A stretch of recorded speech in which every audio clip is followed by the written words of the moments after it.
Good morning. Good morning. There's some music in my chat today. Good morning. Let's go check. Make sure we're good on YouTube. You'll know before I do. You know before I do. And I'll find out in a moment. Good on YouTube? We are. So I didn't get shut off. No audio. No audio. It did say audio. You sure? Well, that's what Raymond said. I know I heard audio when I went to YouTube. So I actually just heard audio. So check your mute. Maybe I believe your speaker's already there, railroaded. And I'll check Rumble. Yeah, we're good. We're good. Maybe I broke your speakers already, railroaded. I was singing to you, so maybe I did. Good morning. Azario, you're already on it. Mash that like button, subscribe, and share with your friends. Thanks, bud. Now, Azario, I'm trying to get a hold of you because I want to chat with you about maybe helping me the next couple days or so co-host, because Monday I'm really going to need somebody who can set the stream up and all that kind of stuff. Railroaded, if you still want to give that a shot, we can work and try and do that. But Azario is also very technically inclined. And there might be somebody else in the chat that might be able to help me there. So what I have to do on Monday, I'm actually going to enjoy it, and unfortunately I can't share too much details with you, but I won't be able to do the beginning of a stream and stuff like that. I believe court's exactly at like 9 o'clock. So what I can do is I can set up an early stream before I head over to the courthouse, and then I'm trying to see if I can get somebody to go ahead and push that play button and get the stream up and provide the stream of the inquiry. And then maybe via my phone I can join in and do some chatting. But Monday it's going to be a wonky day because I got some stuff to take care of.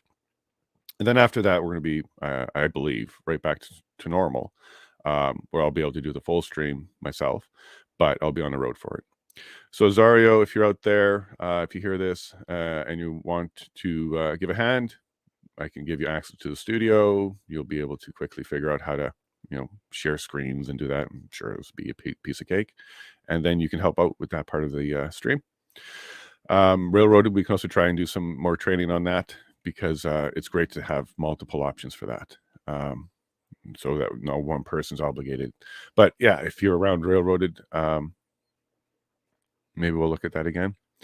Tonight we're doing a Brady Bunch stream. So we have a bunch of that going on tonight. And tomorrow I'm going to be running around a bunch, getting ready. And then Sunday I fly. There's a website. And good morning to everybody. It was great to see. Like, one of my favorite things to do is when I pop into my studio is to see people here before me. It's cool. It's kind of cool. So thank you, R. Good morning, AR. Okay, whether it was you or someone else, someone sent me a Twitter message on how to pronounce that. Love you for that. Right now, I can't seem to find it. And for now, it's going to be AR. Okay, but thank you so much, whoever sent me the pronunciation of that. That is one of my lifelong struggles, is pronouncing words, because I was gifted with a lisp. So if you haven't noticed it, it's because I work hard on it. But certain words I have to avoid because they just simply don't come out of me. And then certainly names has always been a struggle. So thank you, AR, for coming back and giving me a little grace on just doing a horrible job on your name last time. But thank you to whoever sent me the pronunciation. If it wasn't AR, that was pretty sweet of you. Good morning, Ellen. How are you doing? I think you actually tell us, don't you?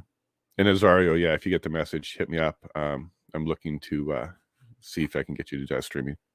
And Ellen, that's the way it works. Yeah, so you're going to get a little bit of overcast, and then we just got a couple days that got cold, and now we're back into nice weather. So you can expect that. Well, Azario, cool. You just hit me on Discord. I gave you the link in Discord. If you want to jump on the chat, we can actually maybe work through this quickly. You'd be good to go. Cool. What I'll do then, Azario, is in Discord, give me an email address, and I'll send you an invite to the studio part, and then you'll be able to log in as a co-host and push buttons and stuff. And what you can do, Azario, is you can actually just pop in and do it at any time today to explore, and we'll play with it. Look at that. Email address just popped in. Okay, great, Azario. We'll get that going. And thank you very much. And we're also waiting for John to show up today. I got a request for our retired police officer. See if he's out and about next week. Good morning, Padge, Paul and Jay. Good morning. And yeah, so the song she's talking about is this one, Railroaded. Good morning. Good morning. It's great. We sing to our boys all the time. We make up songs for them all the time. And I believe they believe they're real songs too, but they only hear it from us. So thank you, Padge, wifey, for sharing that. Super cool, Paula. You said no audio. We're muted. Sorry, it was me, not you. That's cool. That's cool. We save your speakers. Good morning, Clay. How you doing, bud? There's that bear. The morning coffee. Sorry, we're gonna have a cup for Clay. Good morning. Nice to see you, man. Railroaded. And if Azure can do it, that's super cool. Yeah, and then Railroad, what can end up happening is back up, and maybe we'll get a few of you that are comfortable doing that. Because it could also assist with the stars that we talked about, Railroaded. Because now the chat messages are getting to very, very, very large. So we can still talk about doing that starring as the day's going on, and maybe we get comfortable enough to actually start putting stuff on the screen, like the chat parts. But anywho, the teamwork makes the steam work. So let's go ahead and we'll over time get more comfortable with it. You'll find it pretty easy and pretty neat, and then maybe you'll do some studio work for some people too. Good morning, Denise. Nice to see you again. Bonjour. Really excited to see some of your messages. I love your to the point, poignant, direct, true, great messages. Thank you, Denise. Zario, just checked my calendar. Should be good to help on Monday. Great. And it's really like once you just do the button of Zario, you really you get on with your day, do emails, listen, whatever. But yeah, thank you so much. We'll get that squared away. Very pleased. Thank you. There we go. Ameliorate.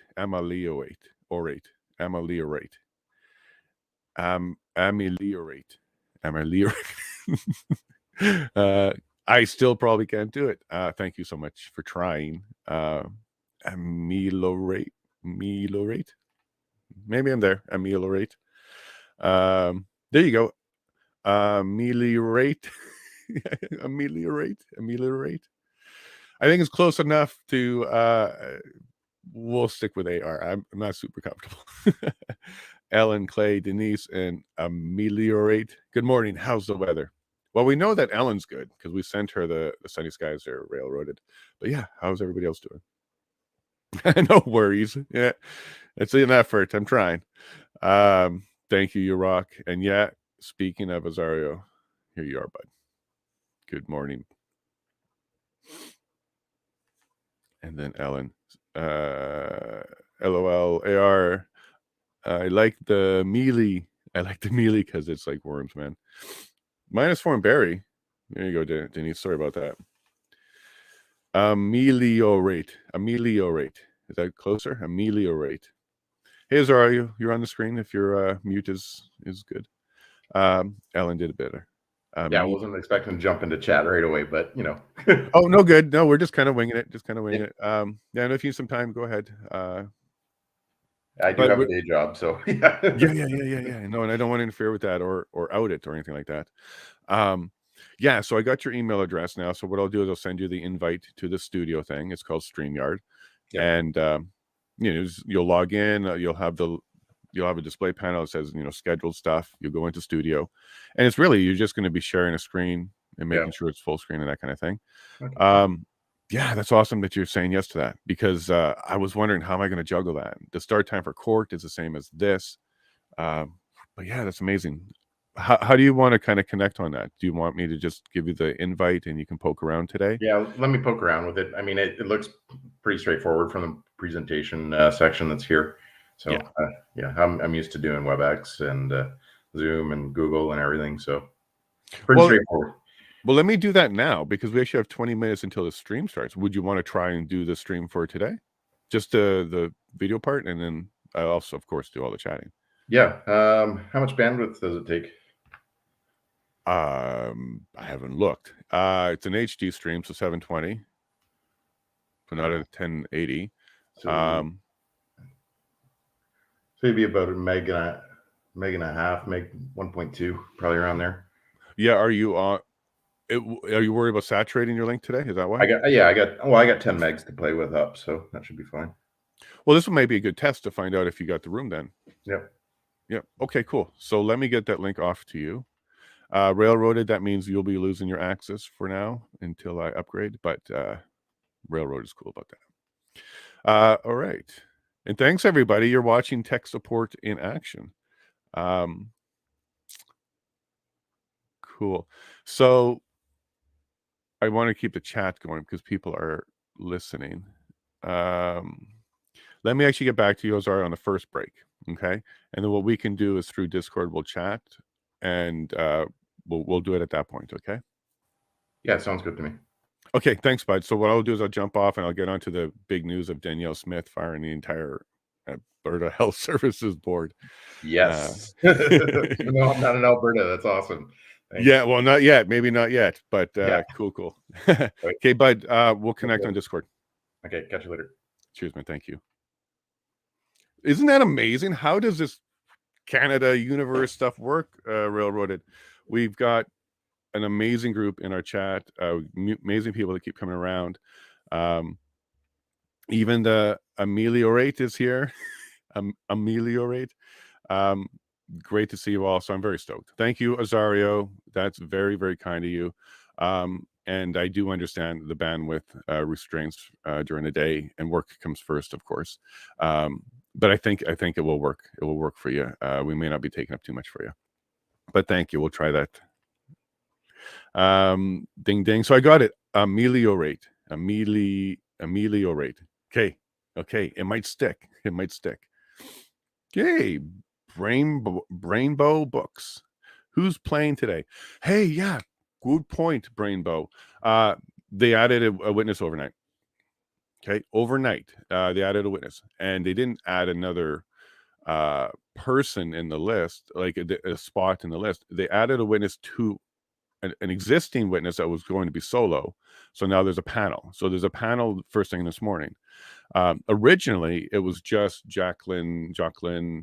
Let me get the name here. Jacqueline Bogden. And she works at Health Canada in the Controlled Substances and Cannabis Division or something like that. She was solo on the list yesterday because I was doing all my prep, and I even told you guys we have a solo and then we end with a panel. This morning, when I was making the thumbnail, I go, and what I do is I go and look at the witness list to see who's there to make my thumbnail. Lo and behold, there's a panel now. There's a panel. There's 2 panels today now. There wasn't 2 panels yesterday. Scroll down to the bottom of the list of witnesses. We're up to 72 witnesses. Yesterday, we're at 71. Yes, they added one. Scroll back up and take a closer look at the new panel. And yeah, that's a new name. That name wasn't there yesterday. And the second panel didn't change. It's the same people. Look into this new person, and the name is Jeff Hutchinson. Commissioner of the Canadian Coast Guard. Why in the world overnight are they adding the commissioner to the Canadian Coast Guard to the panel? I have some questions around that. That seems interesting. I'm not all conspiratorial at all, but are they really trying to set up that there was some sort of fear of something and now they need the Coast Guard there? Or did they see how bad it's going for the current witnesses that they put up there? And they prefer panels now. And they were uncomfortable with her being alone. And now they provided a commissioner to sit beside and maybe assist, talk for most of the talking, providing a lot of other stuff that wasn't really relevant. I don't even know why we have a Health Canada person there from the Controlled Substances Cannabis Division or something. I don't even know what's that all about. Are they saying there was a whole bunch of shipping and stuff going on with this stuff? Very interesting. And I don't know why there's a last minute addition here. We may hear something because Adding a witness might be an issue if nobody knew and it couldn't prep for it. So we might hear this morning about that. But I found that interesting. I asked my wife, well, where's that sparkler? Oh, it's too late now. We were searching our place for a cracker or a popper or something to celebrate this Danielle Smith news. First, she laughed at the WEF when she was asked about why is it that the Alberta Health Services has this partnership with WEF. It's on a Alberta Health Services website. Plain as day is World Health or Alberta Health Services are proud to announce our partnership with World Economic Forum. So we had a video of Danielle Smith laughing about that. But we're all like, okay, well, you still have Henshaw in there and you haven't done anything yet. And then she fires Henshaw. Can it get any better? Yes. Now she fires the entire board. There's stuff. We're going to get a lot of stuff now. Why? Well, these are incredible signals, are they not? She just chopped off all the leadership, the directors, and got rid of Henshaw. She knows more than we do at this stage. Okay, Jason Cooper, he's gone in there and he said, we got to get rid of this board. We all didn't like what they were doing, so we were really pleased that this is happening. But these are absolute signals that, yeah, there is something very wrong with the Alberta Health Services. We weren't just suspicious. It was true. Are we going to find some of these rumors that I keep having people, I have lots of people reporting to me that Alberta Health Services are deleting records. Like, it's hard for me to, follow up on that, do anything about that. But I've had it reported many, many times. Are we going to find out that's true? I would love to know if it is and why. I also would love to know if it's not true, because there's a tech part of me that says it's very, very difficult to delete any records that entered a computer at some point. Backups and archives and redundancy, like it's not as easy as you would think it would be. So I'd like to find out either way. And also the increase in deaths, unknown deaths. 3,362. That's in there. It's like an old phone number. I'll remember that number for a long time. Unknown, up over 600%. So I'm so excited because first she laughed at them, then she fired Henshaw, then she clears out the entire directors, which would have been the ones involved in creating the partnership and approving the partnership and implementing the partnership. I'm not saying the only reason that she did all this is because of that partnership, but I'm certainly telling you that that partnership wouldn't exist without all the people she just fired. That's what I'm telling you. Like, that partnership would not exist if not but for all the people she just fired. So it's so cool to see that she's cleaning the house. There's no doubt. Whatever the reason at this point she's doing it, I'm happy with it. And if it leads to we no longer see a partnership with the WEF at the Alberta Health Services, we will make sure we have confetti here next time. Yay! We'll throw it up because that is that exciting. Anybody who's going to stand up to the globalists, self-proclaimed globalists, right? We didn't even label them that. That's what they say they are. Is a good thing in my books. And if she sees the same problems that I see, federalism, independence, sovereignty, she's saying it all, then I couldn't be more pleased with what she's doing. So time to celebrate in Alberta. In fact, this news was so exciting to some people that even Stunt is sleeping on a decision to move to Alberta. It's going to continue. We've seen over the last 2 years a big rush from Ontario to Alberta. Manitoba, Saskatchewan, hotels and stuff along the Canadian highway there is doing great business because there's a lot of people coming through to get to Alberta. So I'm very pleased with that. I'm very excited. I know Railroad it is. I'm pretty sure Jeremy will be. I'm pretty sure everybody, even if you're not in Alberta, this is good news. This is good news. And Railroad's excited. I'm scared of StreamYard and Streamlab or whatever the heck. Well, Don't be railroaded. You do Discord. Discord is, I think, a lot more advanced than StreamYard, but it's okay. It's all cool. And I'll be moving to a different platform anyway. So what we'll do, railroaded, is maybe once we get onto Restreamed, I think it is, I'm moving to, then maybe we'll do that in-depth stuff. We're in no rush because we got Azario, and I think we'll make everything work. We'll make this work. More scared of using Google Chrome than Stream. Yeah, well, Google Chrome, you don't need Google Chrome for the studio, but you definitely need Google Chrome for the stream, because this is the only way they can share the stream and the audio. That's one limitation of screen sharing, actually. We are a team. The universe unites us. I love that attitude so much. Cook Nick. Hey, cool. Not sure what that's referring to, Ellen. Can she fire Justine? No, but on my chat yesterday, on my commentary yesterday, kind of hit me that the one mechanism citizens are missing, Ellen, is the ability to invoke a referendum to no confidence the leader.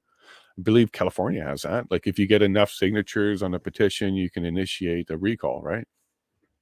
I think that's one of the mechanisms Canadian citizens missing, the ability for citizen recall. And why wouldn't we have it? Because that would be a way to actually have a direct voice. Now, I'm sure the answer to that is our parliamentary process provides that through the MPs. But the answer to that is no, it doesn't. A partnership, corrupt, anything can happen, like we've seen, that would block that mechanism from working. So I think that's a null and void argument now, and that should be left as an option. So MP initiated, no confidence, go for it. But we need citizen-based recall. And this is a recall that should be on any government official act ever, all levels. So you basically just fill in who you want to recall, drop it from the drop down. Justine, go ahead. Okay, it says requirement for federal level is 100,000 signatures. Go. Okay, and if 100,000 people sign that little page and says I'm for that, initiates an actual referendum on the recall. Now, if you're doing a provincial one, it'll be provincial. If you're doing a municipal, it'll be a municipal. But if it's federal, it's federal. And why not? Okay, what are you actually worried about? It has to reach a certain level. Like, there's going to be requirements. It's not like, at 60% or 30%, he has to leave or anything like that. No. We'll put a framework in place. But if we reach it, then maybe that means a no confidence vote is initiated without MP requirement. Or it's just a result. Anyways, we can discuss that. We don't have a mechanism to remove our leader peacefully through the parliamentary process. We've lost it through the MP, so we need to fix that. Let me know what you think there, Alan. Because the answer to your question right now is no. She can't fire. We can't fire. Nobody can fire. He paid off the opposition and created a majority on that vote. By the way, that's criminal code violation. We'll get into that hopefully one day. Morning, Eleanor. Eleanor's here. Really? Oh, there you are. Yes. Did I miss you? Sorry, Eleanor. I didn't mean to, for sure. Good morning, Eleanor. Nice to see you. I hope everything's good for you. And what's your weather like? Hey, Clay. They reported that 131 billion lost by Canadians investing in cannabis. Maybe this witness will try to spin the convoy as hurting those investments or increasing. I don't know. It's curious. Is she going to be doing a bunch of we were concerned about hazardous substances? Because I think it's more than just cannabis, her division, but it's Health Canada. It's like, it's kind of weird. Like, if you're going to be talking about a mandate issue, why don't you bring Health Canada to kind of say, no, we did the right thing on the mandate? I don't know why this person's coming, but I'm certainly going to listen and check it out. Trying to spin. Yeah, we'll see what kind of spinning we do here. We haven't seen any Government of Canada witness where we can point to so far and say, wow, I'm very pleased with that witness and the integrity of that person. We did a lot of that with OPP and some other witnesses, but So far, we've seen some master spinning and then some amateur spinning, and too much admitting, in my opinion. They might be a lot more quiet now.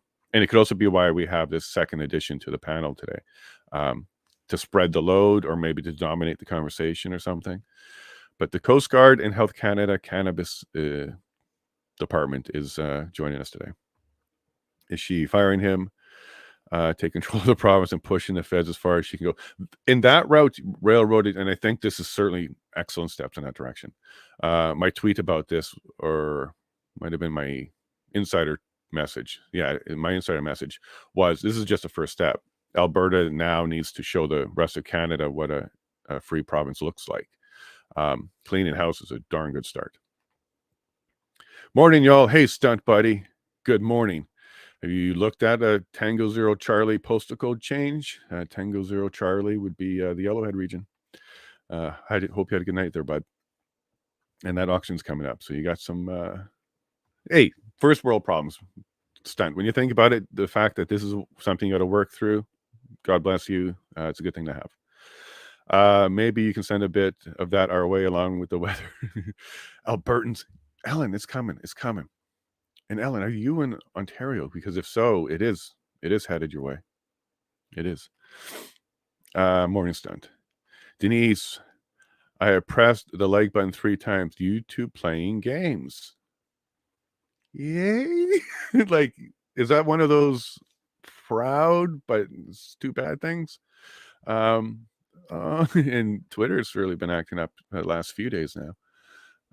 Let me get the stream going. We're getting close to that.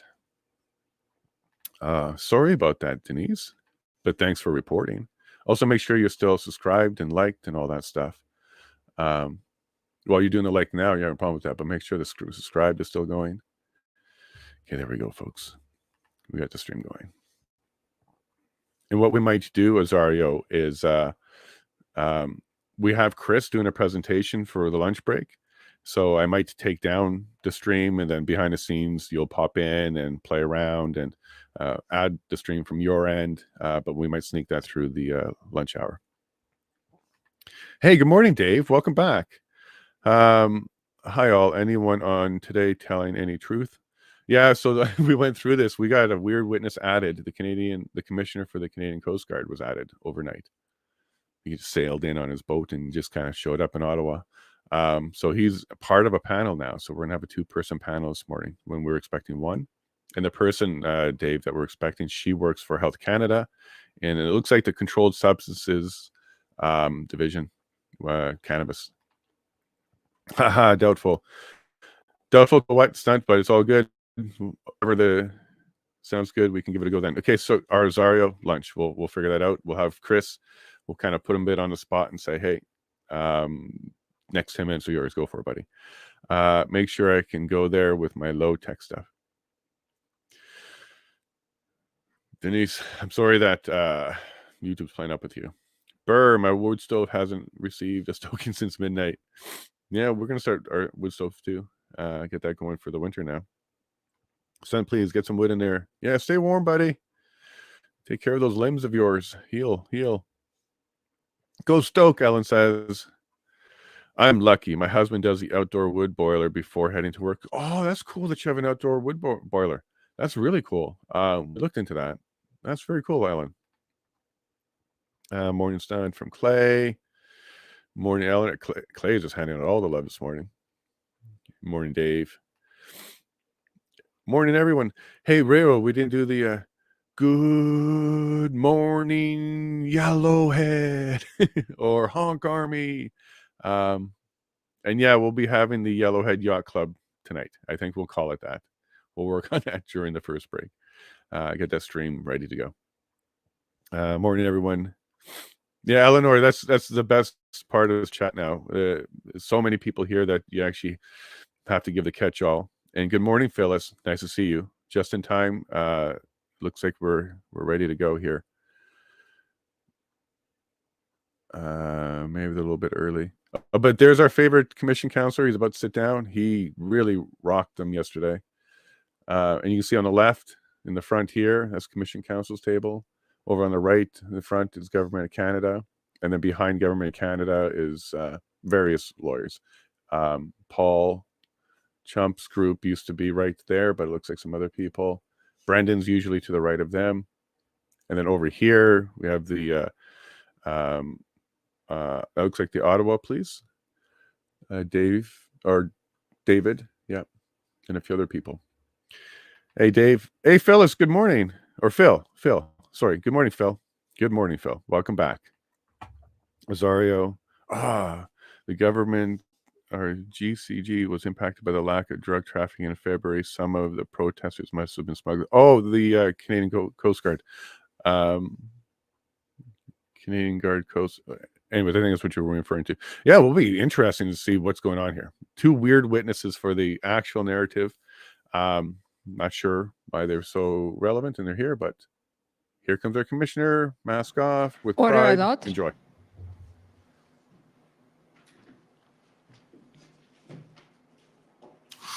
The Public Order Emergency Commission is now in session. La commission sur l'état d'urgence est maintenant ouverte. Morning, bonjour. Hey, Commission Council this morning.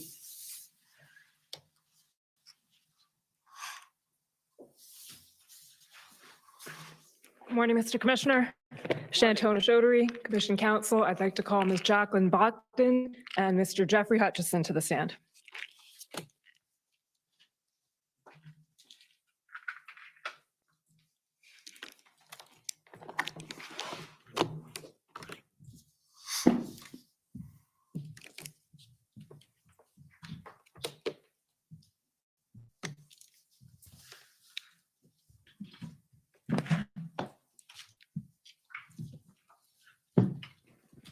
Ms. Bogden, will you swear on a religious document or do you wish to affirm? I wish to affirm, please. For the record, please state your full name and spell it out. My name is Jacqueline Bogden, Jacqueline. My last name is Bogden, Bogden. Do you solemnly affirm that the evidence to be given by you to this commission shall be the truth, the whole truth, and nothing but the truth? Yes. Mr. Hutchinson, will you swear on a religious document or do you wish to affirm? I prefer to swear on a Bible, please.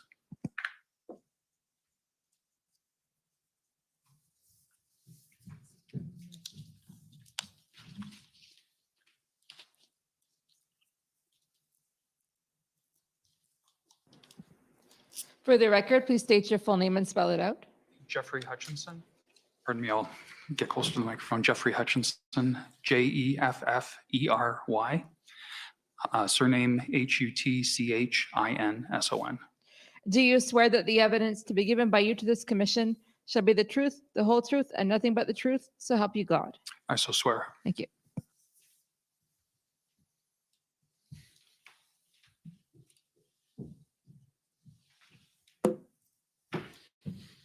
Good morning, Ms. Bogden, Mr. Hutchison. We'll just start with a bit of housekeeping, which is introducing your witness summary. So you'll recall sitting for an interview with Commission Counsel on August 30th, 2022? Yes. Okay. And following that interview, Commission Counsel prepared a summary of that interview.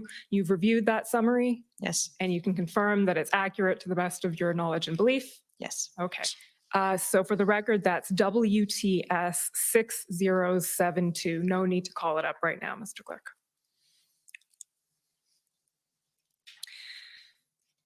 Ms. Bogden, I understand you were the Deputy Secretary of Emergency Preparedness. Is that correct? Yes, that's correct. Okay. And Mr. Hutchison, your title is? I'm a senior advisor at the Privy Council Office, and I currently have the duties of Assistant Secretary in Emergency Preparedness. Okay. And just so you know, that we're conducting this examination in panel format. I may direct questions to one or the other of you. If I direct it in general, then whoever's best placed to answer is free to answer. And you can also, of course, jump in if someone else has something to say about a point I ask. So the first question is probably from Ms. Bogden, which is I'll just ask you to briefly explain the structure of the PCO Emergency Preparedness and COVID Response Secretariat. Okay. So we are, the Secretariat is a newly created Secretariat at the Privy Council Office. It is within it reports to the National Security and Intelligence Advisor. She has responsibility for 4 different groups. And so the Emergency Preparedness and COVID Recovery Secretariat is one of those. There's also the Foreign Defense Policy Secretariat, the Security and Intelligence Secretariat, and the Intelligence Assessment Secretariat. Okay, and when you say it was newly created, when was it created and why? So the Secretariat was created in October 2021, thereabouts, and it was created to support the new dedicated role of the Minister of Emergency Preparedness, which is, the Minister is situated in the Privy Council office, and so our Secretariat was created to support him in his activities. And that would be Minister Bill Blair? Yes, correct. Okay. And as I understand it, Minister Blair is supported both by the Emergency Preparedness Secretariat within PCO and by the Department of Public Safety. Is that right? That's correct. Okay. Can you explain how that interaction works and what each of you do to support the minister? Okay. So from the Privy Council office perspective, we support the minister in his horizontal responsibilities. When the Prime Minister created this new dedicated role of Minister of Emergency Preparedness, he asked the minister, and this is outlined in his mandate letter that's available on the Prime Minister's website, to exercise a leadership role and coordinate efforts to improve our emergency preparedness and our emergency management capabilities in the government, working, of course, with provinces and territories. And in addition to that, he also asked the minister to exercise a convening and coordinating role to support both the Prime Minister and the Cabinet in the acute phases of emergency response. So, for example, this would be one of those situations. He would do something similar for example, Hurricane Fiona, which we dealt with at the end of September. Okay, so maybe that's a good time to explain what different kinds of emergencies does emergency preparedness deal with? All hazards. So we would be concerned with human-made situations that might arise, such as the protests, the occupation and blockades. But we would also be concerned with any number of natural disasters or public health emergencies. Like, for example, part of the genesis of this is we've just lived through 2.5 years of COVID-19 and all that has entailed for the country. And in addition to that, we've seen an acceleration of climate-related impacts on the country. So an increase in, devastating fires, floods, and we need to be increasingly prepared to respond as a country to those kinds of events. So in a sense, the Secretariat was created in response to a recognition that there are a growing number of emergencies that Canada has to deal with? Correct. Okay. Correct. And that we need to be prepared to respond to those and working proactively with, any number of other orders of government, civil society, private sector, to make sure that the country is as prepared as it can be for what we can see on the horizon. Okay. And when were you appointed Deputy Secretary of Emergency Preparedness? January 10th. I started January 10th of this year, 2022. Okay, so shortly before the events of the Freedom Convoy in question. Correct. And Mr. Hutchinson, can you briefly describe your role? Certainly. My principal role is to support the Safety, Security, and Emergency Management Committee, and Minister Blair is the chair of that committee. So I have a small team that ensures that we have membership agendas, appropriate documents that are ready for cabinet consideration, that sort of thing. I also, as part of the functions that Ms. Bogden was describing, when there is an emergency of one sort or another, then I work with my counterpart at Public Safety. We have a fairly close partnership, and we can pull our counterparts across town together to make sure that we have good information sharing, up-to-date situation reports, that kind of thing. And who would your, sorry to interrupt, but who would your counterpart at public safety be? The Assistant Deputy Minister of Emergency Management Preparedness Branch. His name is. Okay.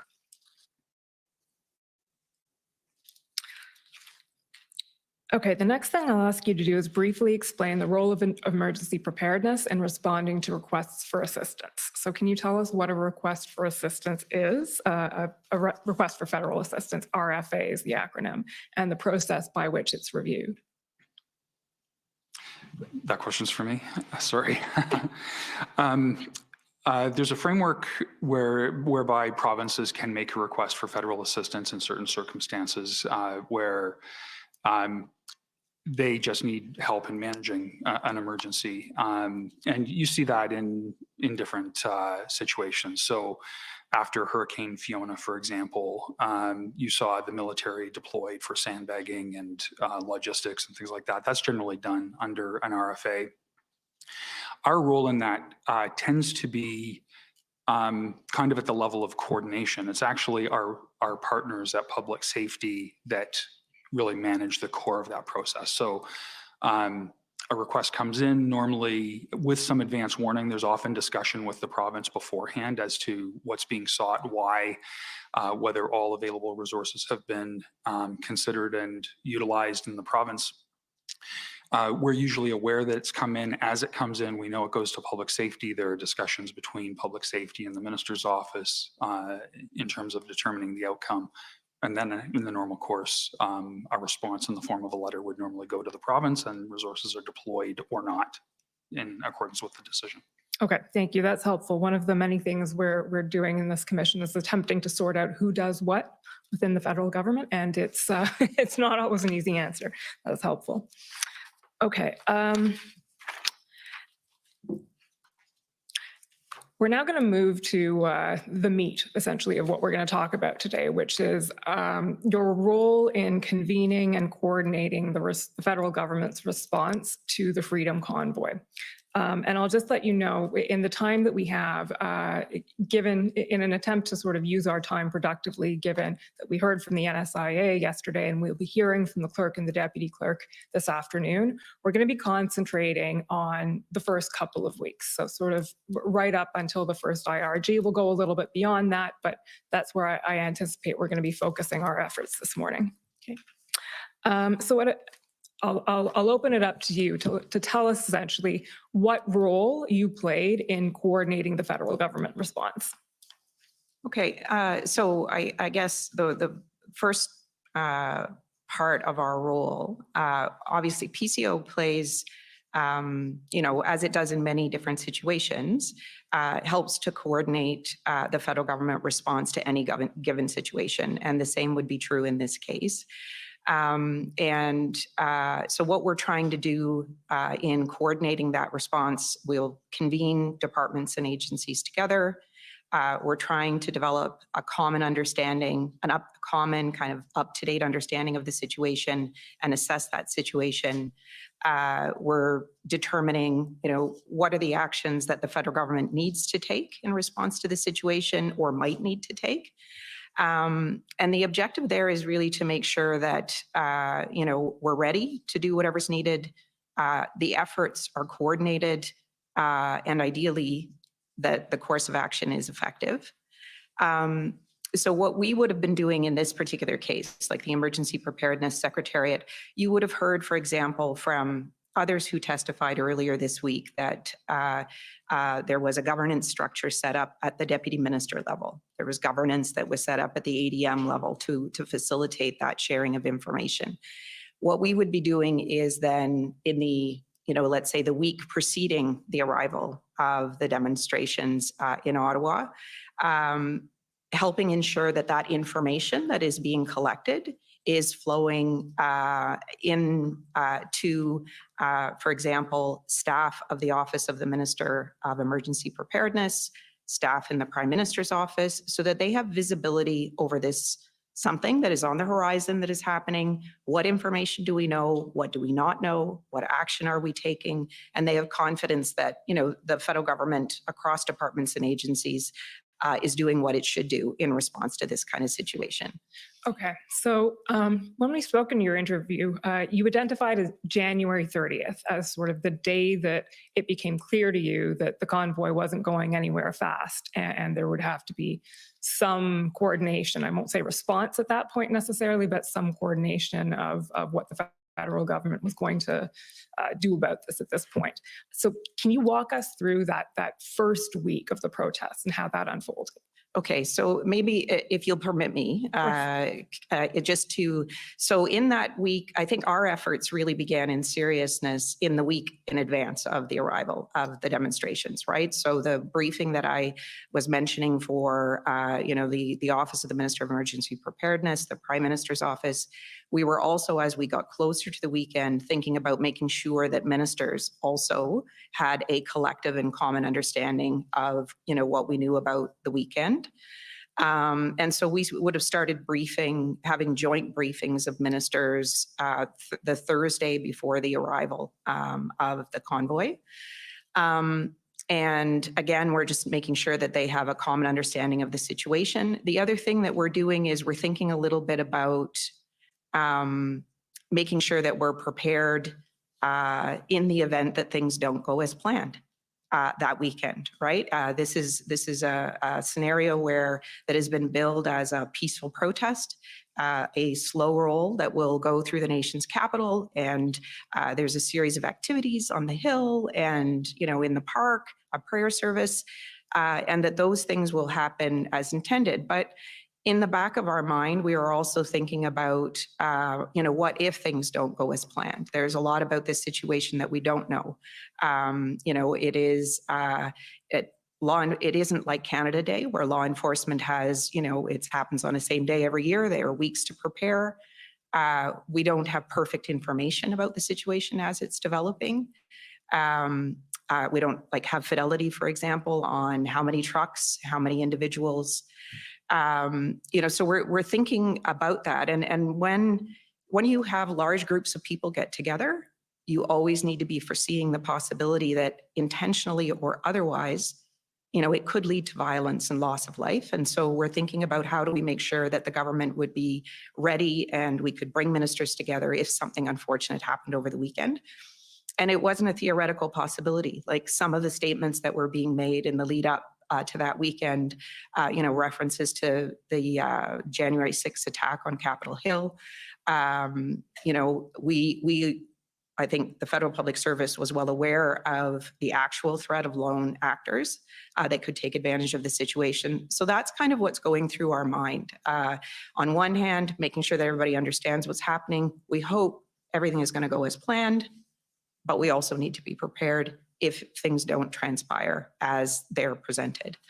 So to get to your question, which is about, when did you know that things were, so I think it became clear to us on Sunday that things, I remember watching the news conference that was held by the organizers of the convoy, where it was made clear that they were staying. And so then we're starting to give some thought to, Parliament is scheduled to return on the Monday. We're still in hybrid format, but we know some ministers are going to be making a decision to return to Ottawa, either flying in on the Sunday evening or the next day. We need, presumably the Prime Minister would like some information about whether it's safe for them to do that. Will they access the Hill? We're also thinking about our own employees in the Federal Public Service, whether that's at PCO or other employees. While we're in a remote work posture, there are still many, including in the security and intelligence sphere, that need to access our buildings. So we need to be thinking about their health and safety. So by that Sunday night, we would have been having meetings with the National Security and Intelligence Advisor, and then ultimately with the clerk in order to brief her so that she would be in a position to brief the Prime Minister and the Prime Minister's office about the current situation kind of leading into the week. Okay. Do you recall when the Prime Minister was first briefed? I don't. Okay. I don't. We'll ask the clerk. That's fine. Okay. So essentially, what you just told us, if I can summarize it, is the initial posture before the convoy arrived was, on the one hand, you have the information you have. On the other hand, it's expect the unexpected. Correct. Okay. And then when the unexpected, let's put it that way, sort of happens on the 30th, what happens from there? How do you respond from there? How does your role kick in? Okay. So, I mean, the events have unfolded. We, have the return of Parliament on the Monday for the first 2 days of that week. So that would be January 31st and the 1st. We're continuing, we've been at this point having daily briefings for ministers.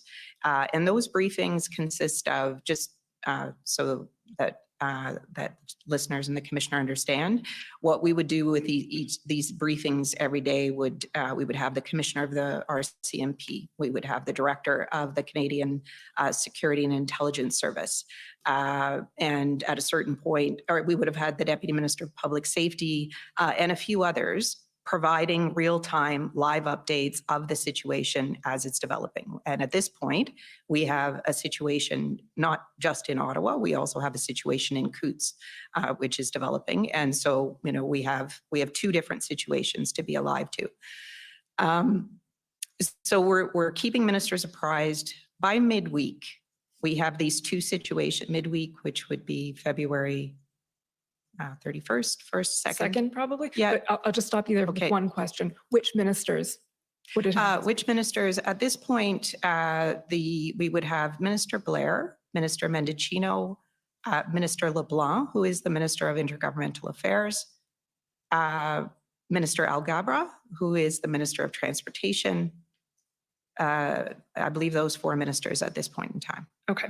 Yeah, and this is the ministers who've been meeting on a daily basis to take stock of the situation and understand what we know, what we don't know, and what actions are being taken. So by midweek, around Wednesday, we have the situation. There's not clear signs that the situation is going to be resolved, or we don't have confidence of any signs that it's going to be resolved. We're also starting to hear a lot of reports that, there will be additional protest activity over the weekend, both in Ottawa and in Alberta. And so, starting to be concerned that, not only is the situation not resolving, but the situation could get worse. So at a certain point here, we make a decision that it is time to convene a cabinet committee, which is the Safety, Security, and Emergencies Committee. Do you want me to explain the mandate of the committee, or?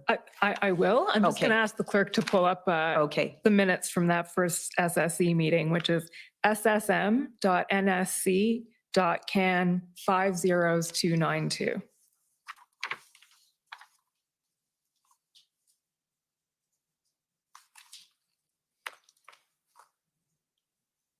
So you can continue with the benefit of the minutes. Okay, so this meeting, this is okay, maybe just for the benefit of others who won't know, this is a standing committee of cabinet. It's the Cabinet Committee on Safety, Security, and Emergencies. It has a threefold mandate. One is to be concerned about threats and risks to the safety and security of Canada and Canadians. It has a second responsibility for management of ongoing emergencies. And thirdly, to ensure that there's proactive, integrated, forward-looking thinking around our level of emergency preparedness and capacity to respond to emergency management. So that's the intent and purpose of the committee. It's a standing committee that will meet on a fixed schedule, but it also, like other cabinet committees, has the ability to meet on an ad hoc basis. And that's exactly what we would have done at this situation, is decided, okay, I think it's time to bring together and support a conversation amongst the standing cabinet committee. And so the meeting would have proceeded in 2 ways, as you'll see reflected in the minutes, asking key heads of different institutions to report on the situation. So the commissioner of the RCMP, I think that the director of the Canadian Security and Intelligence Service also provided an update, probably Deputy Minister Rob Stewart.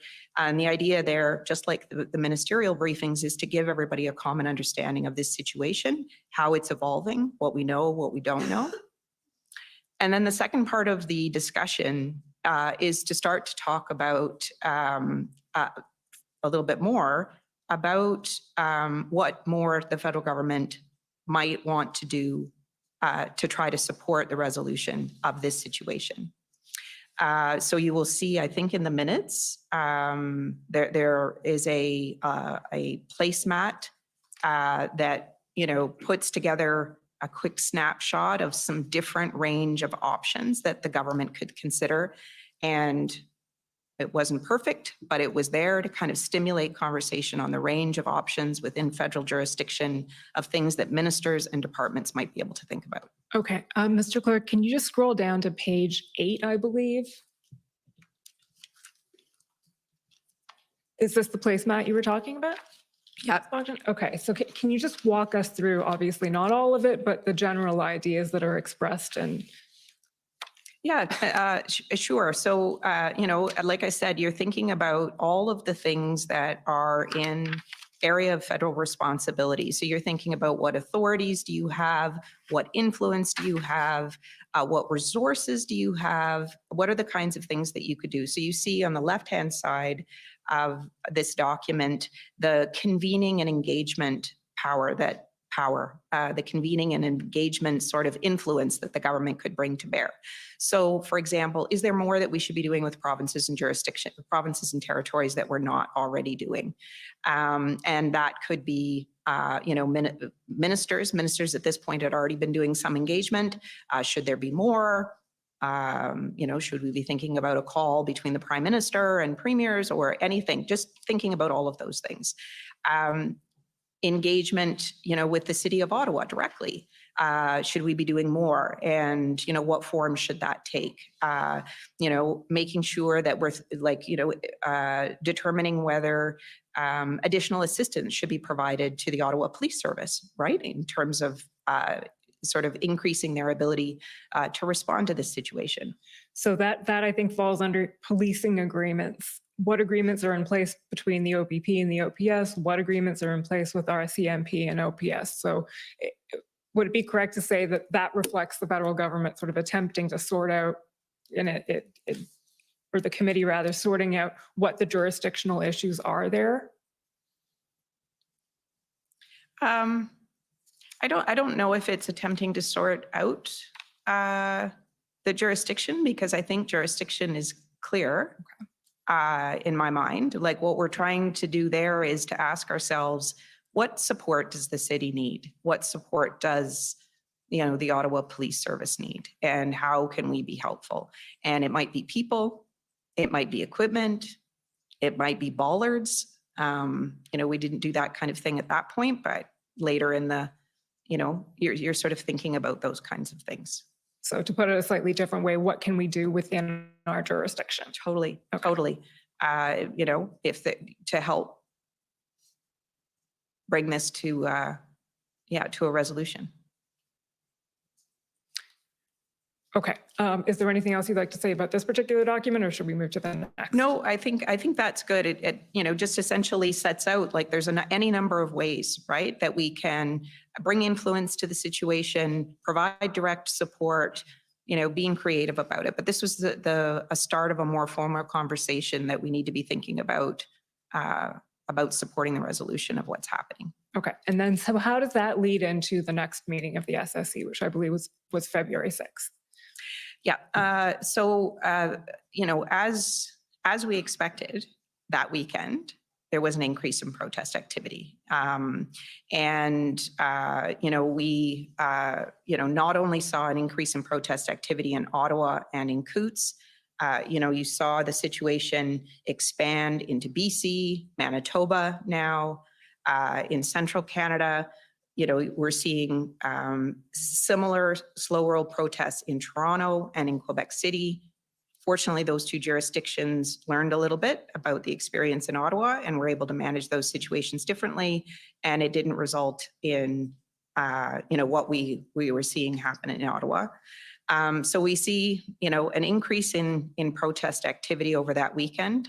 I believe that is also the weekend where we received a formal request for assistance from Alberta for both people and equipment to help resolve, the situation in Coots. Just stopping you there, we'll just ask the clerk to turn that one up. So that's SSM.can 6082, please.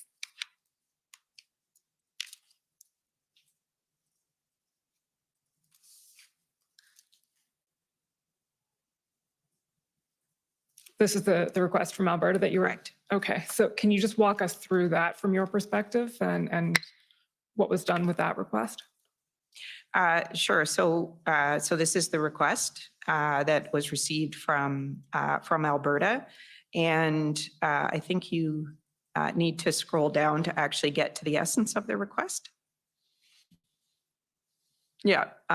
So looking for federal assistance that includes the provision of equipment and personnel to move approximately 70 semi-truck trailers and approximately 75 personal and recreational vehicles from the area, and looking, essentially for assistance from the government to deal with that. So the request would have come into directly to the minister's office. It would have also went in directly to Public Safety and Emergency, the Department of Public Safety and Emergency, for them to work on. For us, in receipt of this request, I probably received the copy from the minister's office. What I would have been wanting to do at that particular moment in time is to make sure that my colleague that looks after intergovernmental affairs is aware. There's probably a record in the collection that I would have shared it with Michael Vandergrift, who is the Deputy Minister for Intergovernmental Affairs at the Privy Council office, and also wanting to make sure that the National Security Intelligence Advisor is aware, and that the clerk and the deputy clerk are also aware that we've received this request from Alberta that will need to be. And as Jeff explained, slow down a bit for the interpreters. I'm very sorry, sir. My counsel was reminding me, and I knew that you've warned others. Sometimes I can speak very quickly. I will try. I get excited. Sorry about that, sir. And it's an exciting inquiry. All right, I will try to breathe. Okay, so I would have made sure that those who needed to know inside PCO at a senior level, were aware. And then, as Jeff had explained earlier, or Mr. Hutchinson had explained earlier, public safety would have done what they do to sort of look at the request and how the government would want to respond to that. And eventually, skipping ahead, I don't know if Mr. Hutchinson, you have anything to add on that, but it was determined that this was not a request that could be fulfilled as intended. That's correct. Okay. Sorry to have interrupted you. So we're on February 6th now, and yep. So we're on February 5th. We received this request. And I'm not entirely certain if we knew then or we knew on Sunday, but we were anticipating an additional request for assistance from the City of Ottawa, looking for additional resources to help the Ottawa Police Service. So by Saturday, we had decided, okay, we need to bring ministers together again on Sunday night. So we began the preparations for that discussion on Sunday night. okay, so we'll just go to the minutes for the February 6th SSE, which is ssm.nsc.can 50293.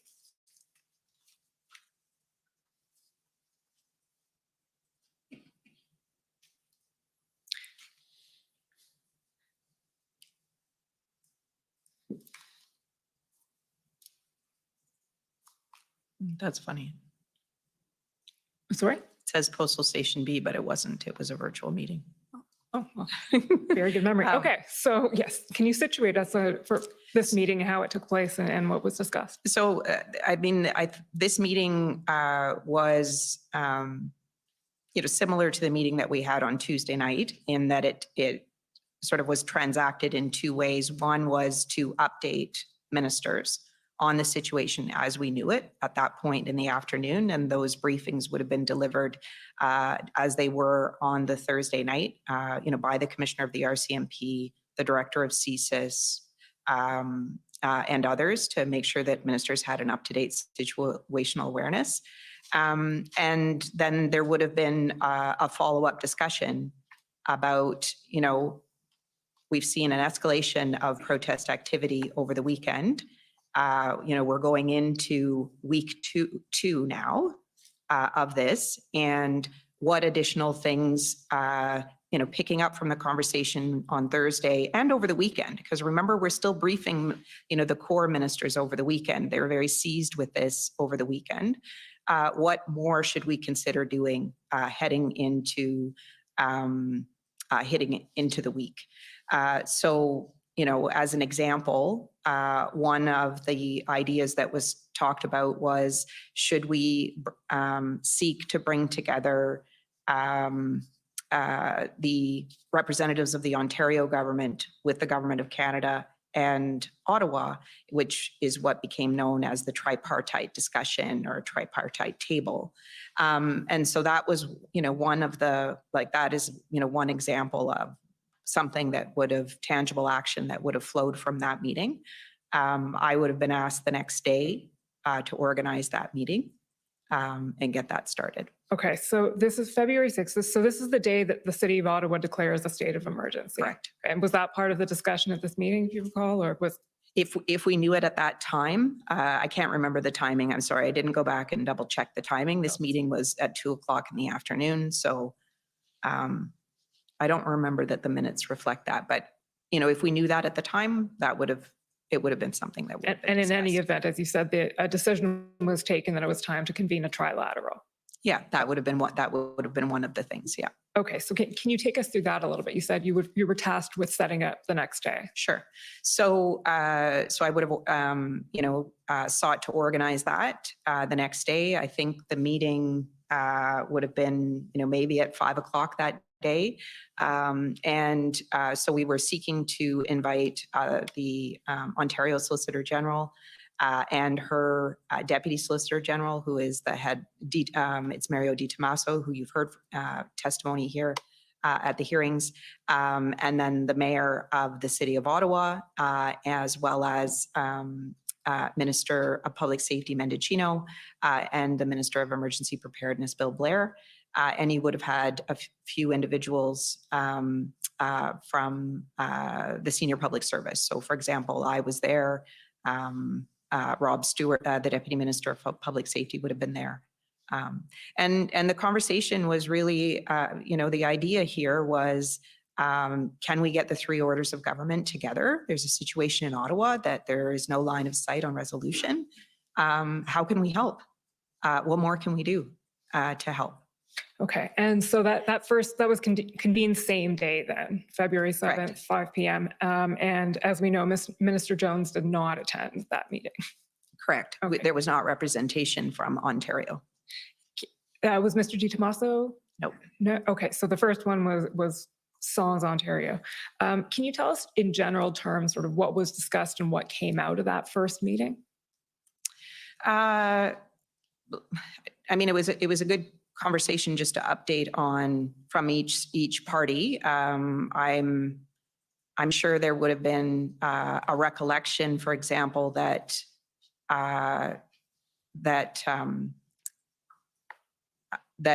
we had already additional RCMP officers had already been deployed to support the City of Ottawa. This is Monday the 7th.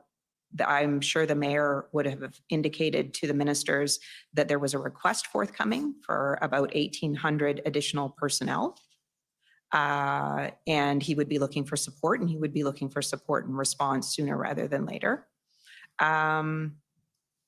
Okay, that's fine. Yeah. And despite the fact that you appear to have a fantastic memory, it's not a memory test. So if ever you want me to bring up a document, I can do that. Super. Thank you. Okay. So that sort of takes us at this point to, we're in the second week of protests, getting into that, and the third and then final, I believe, SSE. So that was February 8th. The document number is drum roll please, ssm.nsc.can 50295. Was this one also an ad hoc meeting or was this a regularly scheduled one? This is a regularly scheduled meeting. And I think, so as I said, there was intention heading into this week to be, intensifying and thinking about what proactively the government could do to support the resolution of the situation. I think it's important to also maybe note that at the start of this week we'd already seen some protest activity around the Ambassador Bridge, and now we're in a situation where that, is a much more dire situation. And so what we decided to do was to add on an item at this meeting, and again, update ministers and talk about what more might need to be done. And I think, the situation is becoming increasingly concerning. It's getting worse and not getting better. And we don't have line of sight on how these different situations that exist are going to get resolved or get better quickly. And so there's a further conversation about what more ministers or departments and agencies need to be thinking about doing. Okay. And just a clarification here. So the SSE is a cabinet committee with, as I understand it, no decision-making power? Yeah, so this is true for all standing cabinet committees, is that they will deliberate either on policy or other issues and make recommendations to the Prime Minister and cabinet. But they're not a decision-making body. Okay. So coming out of the February 8th SSE then is a decision that it's time to do something more, essentially? Yep. Okay. So what is the more? What happens after that? I think it's important to acknowledge that nobody's been sitting around doing nothing, up until this point, right? But it's leaning in a little bit more. And so what I would say happen next is, for example, very early the next morning, the clerk of the Privy Council office pulled all of the, I shouldn't use the word pull, convened all of the deputy secretaries of the Privy Council office and deputy ministers who were implicated together, and asked us to, pull together in written form all of the options that are available to the federal government to resolve this situation and get that into some kind of a form that we could put it in front of ministers, whether that is another SSE meeting or what, but, to be decided. Okay, so sorry, I'll just interrupt. pb.nsc.can 502418. I just want to make sure that this is what we're talking about here.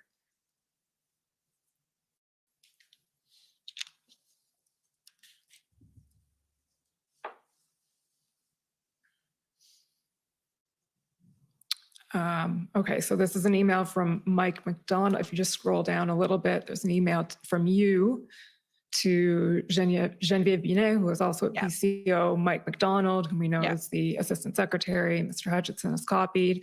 Geneviève, I'm looking at this now and we'll make changes and track changes, send back to you. Yeah. My sense is we need more info from RCMB. So this is what you're That's essentially what's happening, right? Is we've had a conversation with the clerk amongst deputies that morning. We in our team are acting as a bit of an aggregator of information that is coming in from departments. We're not writing a lot ourselves. We're just pulling it in from departments. And the nature of the conversation that we had that morning was, I think I would characterize it, if you permit me to do that, can I do that? Is two things. So on the one hand, what is all of the range of things within existing federal authorities that can be brought to bear to resolve this situation? And you're looking at not just resolving the current situation, you're also thinking about mitigating the situation getting worse, right? Because we do have a serious situation. And, how do we prevent it from getting worse? So I think that the commissioner and those who are listening today would have heard in other testimony that was by other deputy ministers this week, some of the things that we talked about in that meeting that morning, the work that had been underway and getting that on paper. So the kinds of things I'm talking about are, for example, a first order of business is to think about what additional resources does law enforcement need?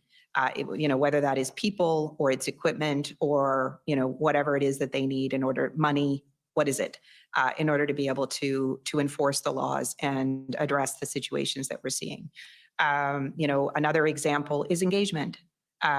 Do we need to be doing more in terms of engagement with other orders of government or engagement, for example, with the organizers of the protests and the demonstrations? So that's a second line. And I think you maybe had heard that from Deputy Minister Stewart during his testimony earlier this week, that was something that he had been working on. The other examples of things that we were working on, you would have heard from Deputy Minister Keenan about the strategic enforcement strategy, right? How do we, encourage people to consider taking their trucks and leaving? They're engaging in illegal behavior. How, can we help in that way? The tow truck strategy, which I think gave everybody gray hair, just thinking of the millions of ways that we could try to resolve that situation. So that's, and there was other things in that bucket of things that we need to do within our existing authorities, like in the vein of thinking about how do we make sure this situation doesn't become worse. One of the things that, for example, the president of the CBSA would have been worrying about is how do we harden, or what's another way to say that, make more resilient our border points across the country. Like, at this point in time, at the SSE meeting on the 8th, or, as we're having that discussion in the morning, he's been reporting out on no less than 10 different, border points being occupied. Ambassador Bridge is, for all pretense and purposes, blocked. He's having difficulty redirecting that critical traffic to Sarnia. So we need to think about how do we make sure that this situation doesn't get worse, right? Because these are critical supply lines, both in terms of Canadians, both in terms of trade, and so we need to be thinking about that. So we're kind of working on what are all the things that we can do within our existing authorities to try to support the resolution of this situation and not have it escalate or become worse. Okay, I think if we just scroll down a little bit in this document, Mr. Clerk, find essentially that list that you just described. Yep. Oh, perfect. Okay. Sorry, I should have allowed you to do that. That would give you sort of the kind of lines of effort that we were thinking about. So enforcement, engagement, finance refers to thinking about, I talked a little bit about the trucks. One of the other policy problems that we had was the fundraising. And what do we do about the fact that there is a significant amount of money that is being raised that is going to support illegal activity, and what do we do about that? Okay, so I'm going to ask you to walk us through all of those options, or a little more slowly, with the assistance of the next document, which is pb.nsc.can502418.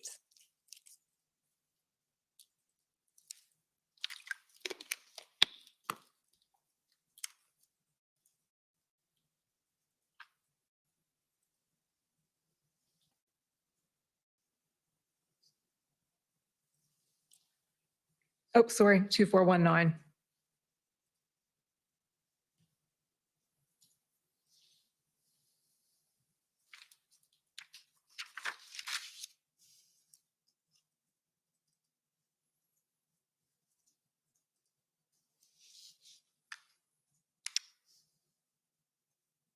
Okay, so do you recall, Ms. Bogden, this being the attachment to that email essentially that set out the various plans that had been discussed? Yeah. This was the first cut, right?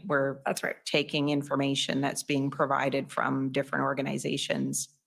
This, I can't remember off the top of my head whether this came from the RCMP or public safety, but it would have been one or the both of them.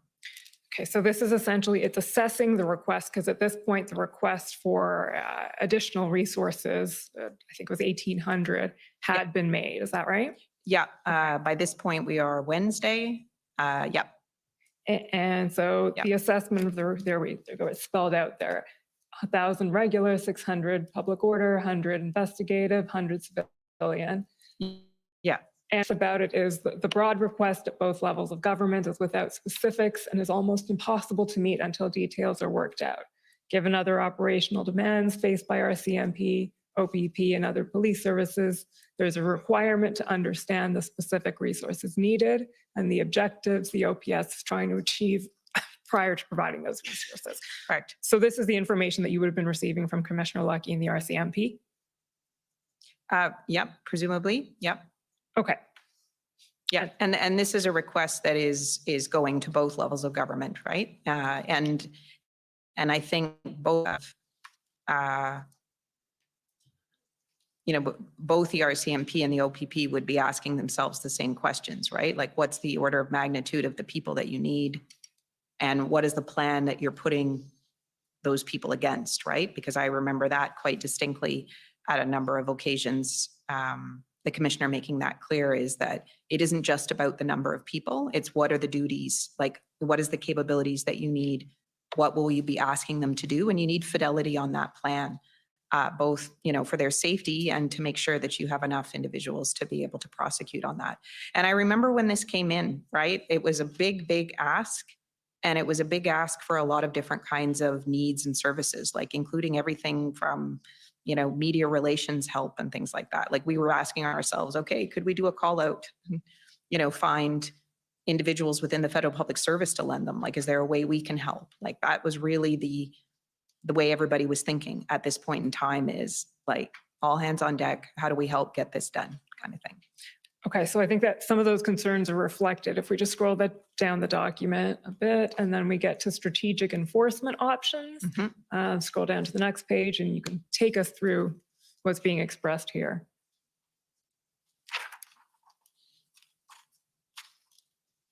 I believe this is what you were referring to when you're saying that. Yeah, this is a short form kind of articulation of what you heard from Deputy Minister Keenan a little bit earlier in the week about the strategic enforcement strategy. Is how do we, show that there are consequences, or economic consequences or other consequences, both through the police and law enforcement. But also, is there a way to work with provincial transportation authorities and looking at, for example, the Ontario Highway Traffic Act, and these are commercial vehicles that are registered either in the province or Ontario or other provinces. Is there a way that we could work with provincial transportation authorities to try to resolve the issue? And this is being cobbled together, this document, not cobbled, but put together on February 9th, which, as we know from Deputy Minister Keenan, is the day after he received a letter from Ontario Ministry of Transportation, which I think he characterized, and I'm paraphrasing here, but it's a polite thanks, but no thanks. Yep. Okay. Yeah. So if we just keep scrolling down a bit here now, we get to border-related enforcement options. So I think this probably refers to what you were telling us about the CBSA dealing with no less than 10 different potential disruptions. And the prospect that could get worse. And I think when I was talking about, the idea of making sure that our critical infrastructure, that we've hardened it or made it more resilient, I was strictly talking about the borders, ports of entry. But we were also worried about things like rail and, other modes of transport, right? So, yeah. So both domestically and correct, and cross-border. Okay. Yeah, like what are the other, what are the other places that could become a target of protest activity or blockades, right? And do you recall having any information at that point that those things might happen? Any intelligence on that? Well, I mean, we had, I think that there's testimony, the slow roll around the airport in the city of Ottawa. We had, I think there were indications around rail. I can't remember precisely what they were. But yes, I think that we were hearing that, you know, and even if they're unconfirmed reports, right? Once you still have to take all of that stuff seriously, and be thinking about how do you mitigate the situation getting worse, right? Okay, so then if we just scroll down now to page 4, Mr. Clerk, we get to the engagement plan.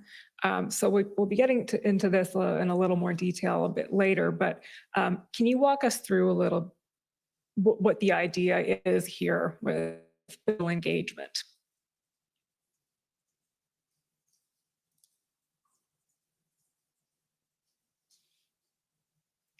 You see at the second bullet, engagement could open lines of communication, signal willingness to listen, create leverage to move protesters out. Yeah. So at that point in time, that's on the table as something that could be helpful in the situation. Yeah, as like there's a range of options that we can explore here, right? And we need to, you know, the idea of potential engagement with the organizers of the protesters, like it's been an idea that was thought of and talked about. And so now starting to put some definition around, well, what would that mean? What would that involve? Who would do that?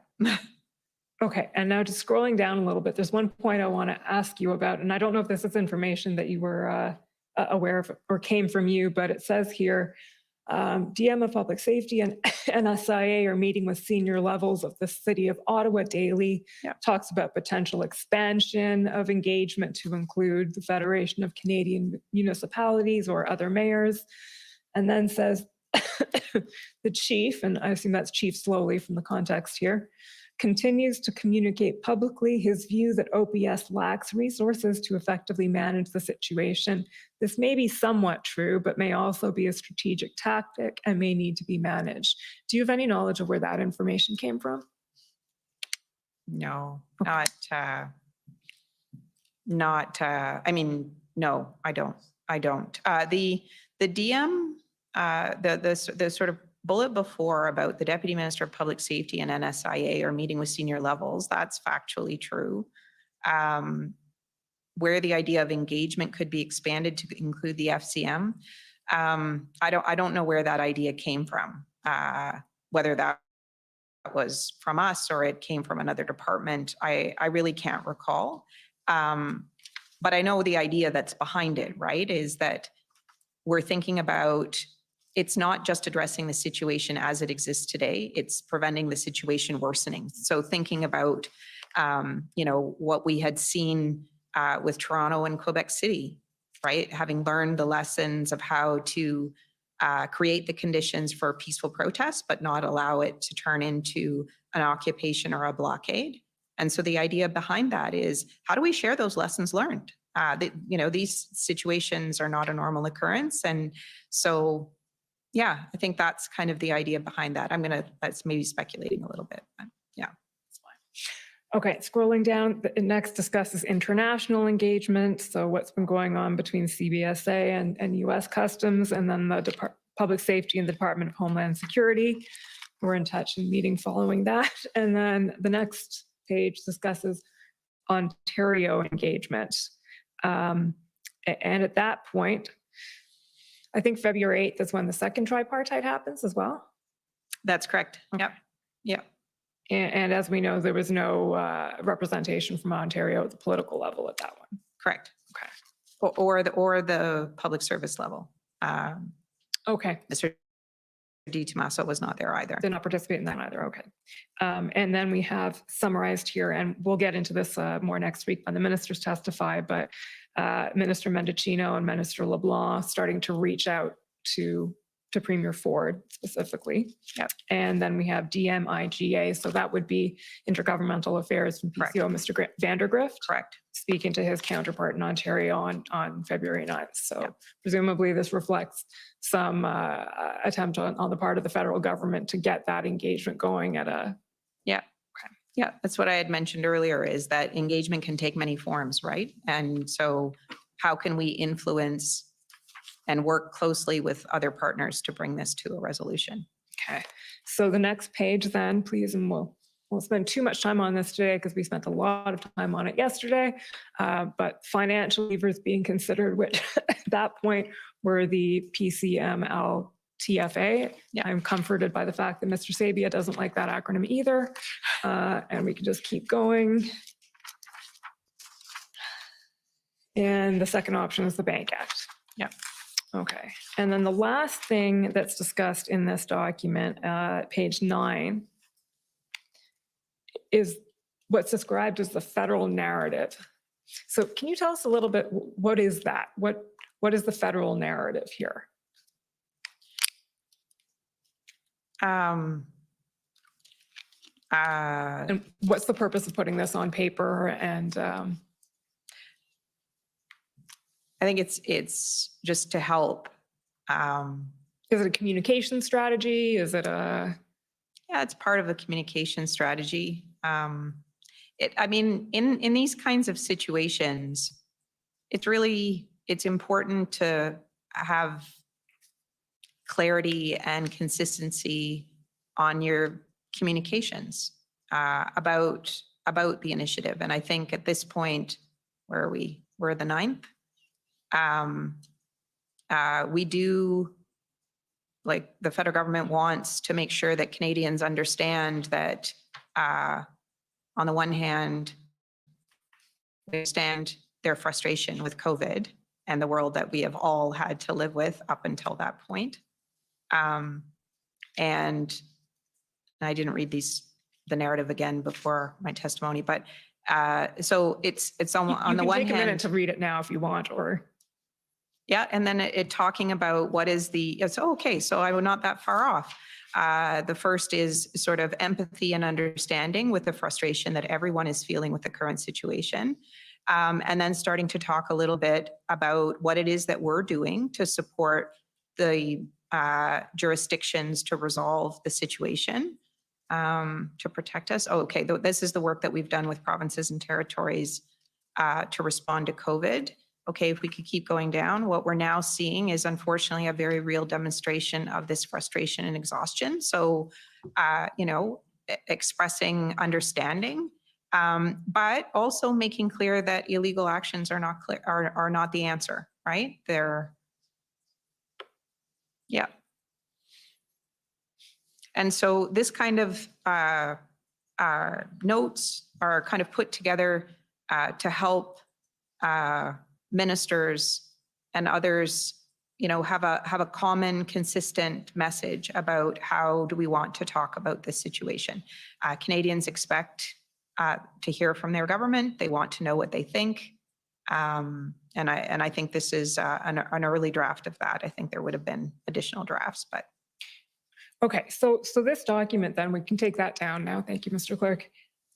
Is put together, and as you say, it summarizes essentially the options being considered, efforts made, options being considered, what's done with it. So that's who's that circulated to, what happens to it next? Yeah, so this is the 9th. That's an early version. There would have been a later version. Okay, so that would probably ssm.can 408758.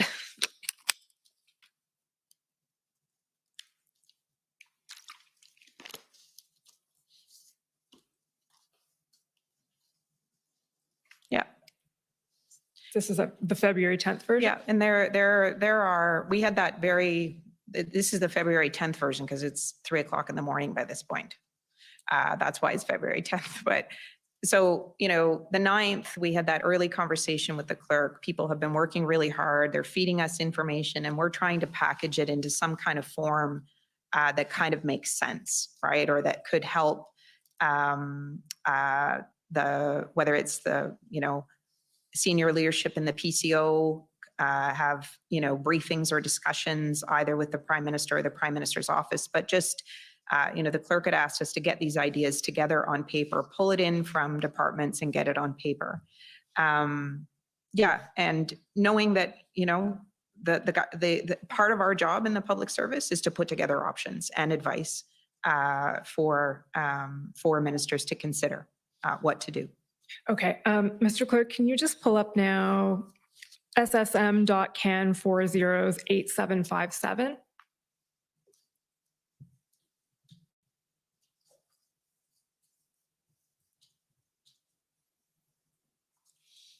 So Ms. Bogden, I think this is the email that you sent, and looking at that timestamp, that does mean it's about 2:45 in the morning, to Mr. Hutchinson, Ken McKillop, Ms. Thomas, whom we heard from yesterday, Mr. Blank, so essentially higher ups at PCO.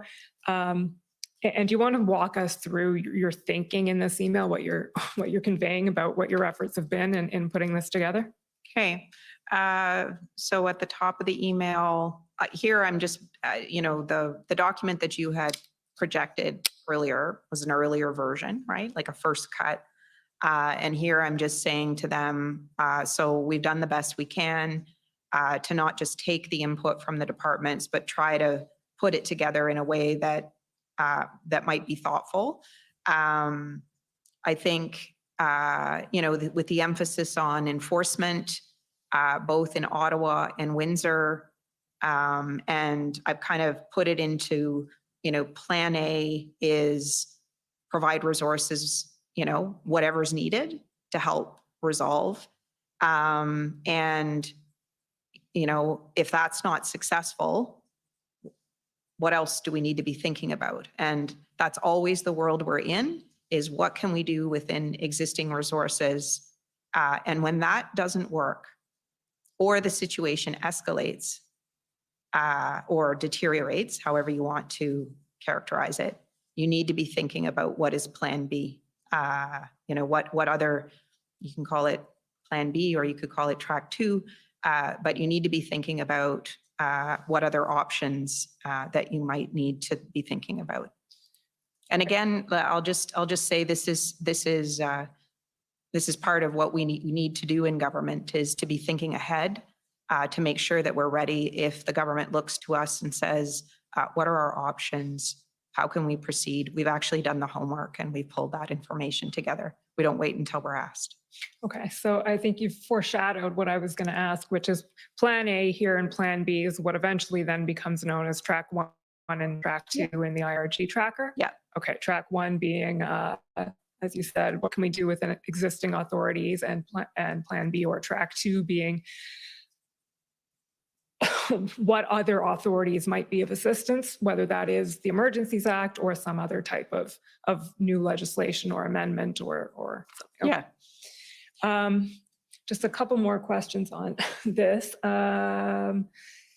We have a tripartite table, you say, booked at 12 p.m. for federal ministers, hopefully the Ontario Minister and Mayor Watson and officials. I will check in the morning whether the Ontario Minister has accepted the meeting or not. Do you recall whether she attended? Still No. not? Okay. No, Ontario wasn't able to participate in any of the meetings.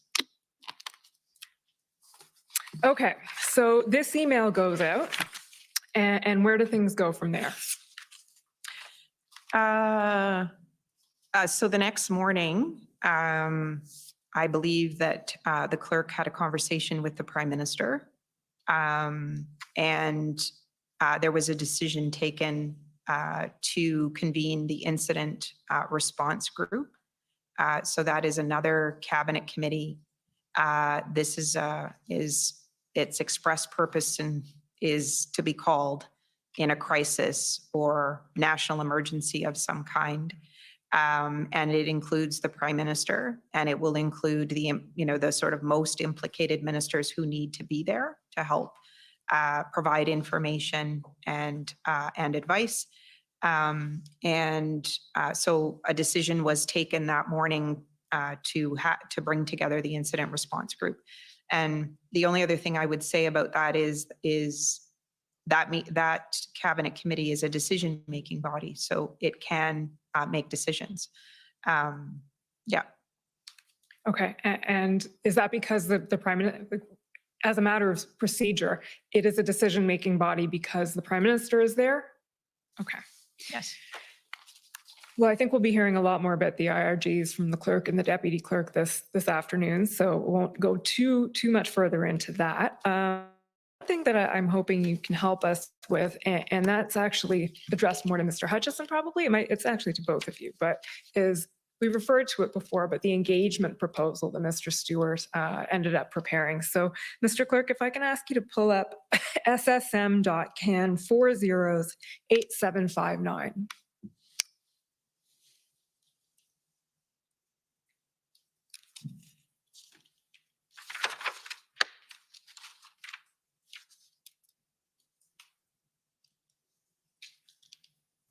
So this is an email on February 10th. Timestamp is challenging, but that's probably about 2 o'clock in the 2 or 3 in the afternoon. It's an email from Mr. Stewart to both of you and to the NSIA, providing input for our advice on engagement. So can you just summarize for us the context of this email and why Mr. Stewart was sending it? Why to you? How did this come about? So this is the same as other departments were doing the day before that we talked about. Like if you saw in the document, there was kind of a placeholder for more information about the engagement proposal. And so this is what Deputy Minister Stewart was able to send to us the next day to kind of be integrated into the package. And I think he is better placed to discuss the contents of this, but I think it's a reflection of where we were at that point in time. He had begun work on developing some advice on a potential path for engagement, and had been doing that with police, some advice from police experts. And Mr. Hutchinson, I gather you were involved in some of those calls, and the police expert was Marcel Bogden. Okay. Can you tell us a little bit about those calls and how that progressed? Certainly, that's correct. I was involved in those calls. So my understanding, and I don't have firsthand knowledge of this part, but Deputy Minister Stewart obtained the name of Marcel Bogden as an expert in PLTs and crowd psychology, those kinds of issues. And Deputy Minister Stewart, intended to speak with Superintendent Bogden, and he called me and asked me or texted, I can't remember how he contacted me, but he asked me if I would be willing to participate. I said, certainly. As Ms. Bogden mentioned earlier, this was kind of an all hands on deck moment. If you were asked to help, you helped. So you heard Deputy Minister Stewart describe my role as observer, and he just wanted to ensure that PCO had line of sight on the conversations. So we had a phone call with Superintendent Bogden. I agree with Deputy Minister Stewart's characterization that we learned quite a bit about PLTs and engagement and sort of the general approach. I think it was underscored that the utility of this kind of engagement at this point in time would be to see if we could shrink the footprint of the protests, much more so than looking for a resolution or a complete pathway to ending the protests in Ottawa. It was more about that intermediate step of shrinking the footprint. My recollection of the discussion is that there was quite a bit of focus on the idea of leadership. And I know when Superintendent Bogden testified earlier in the inquiry, he used the word juice. And that was a term he used in our phone calls, both on the 10th and the 11th, who has the juice. And by that, he meant we need to find the leaders that have the influence on the ground, so that if they were to enter into any kind of arrangement, that there would be people that would follow them in the execution of that arrangement. My recollection was that while there may have been numbers of leaders thrown around, certainly on the first day, that was very much a question of, we'll need to see, we're still assessing. And then Deputy Minister Stewart started to put the ideas on paper. There was a second call with Superintendent Bogden. There was also discussion about how to keep the different lanes clear. And I think that has been referred to so far in the inquiry as matters of church and state. How do we ensure that the police are operating under their authority? How do we ensure that engagement that might happen by officials or even at a political level are coordinated but not interfering with the police authority. So there was certainly an attentiveness to the coordination element of how this could play out. And based on those conversations, Deputy Minister Stewart put together a piece of paper, which I know is in the minutes from a subsequent IRG meeting. He put together a proposal for consideration at the IRG. My understanding of our intent in those meetings was to essentially test the viability of a proposal. Was there a proposal for engagement? What was the best possible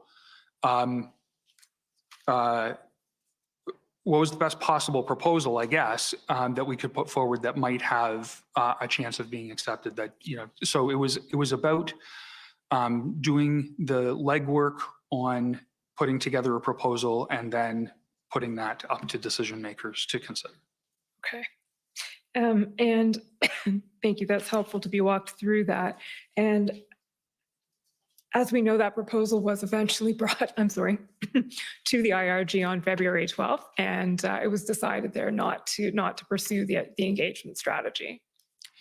The way Deputy Minister Stewart put that was that it wasn't taken up. The way I put that in our witness summary was it didn't proceed. I think that's the best characterization. Fair enough. It didn't proceed. It didn't go anywhere from there, put it that way. And I believe in your witness summary, you described it as overtaken by events. Correct. I think that I probably shouldn't have used that expression because it's a bit of an idiom, but that comes from a previous stage of my career. But the discussion around engagement was essentially rendered moot by the events of the next couple of days, including the IRG and the cabinet meeting, and then eventually the invocation of the act. And maybe, you know, the sort of what happened in Windsor, right? The Ontario government had attempted to do that, and it wasn't fruitful. So I think that would also be one of the considerations. Fair enough. Sorry, Mr. Hutchinson, were you going to add something on that? No, I was done. Thank you. Okay. Yeah, and I believe when we were discussing this with Deputy Minister Stewart the other day, we were discussing those different branches of attempts at engagement in Windsor, and then this theoretical possibility, and then what was happening in the mayor of Ottawa. And I believe he agreed that there was no coordination over these. It was a lot of people trying to do something, but no line of sight over all of it, which complicates things. Do you agree with that? I wouldn't necessarily have firsthand knowledge of that. I have no issue with his characterization. Okay, fair enough. Okay, the last area I want to address with you briefly, Mr. Clerk, if you can pull up SSM.can 50429.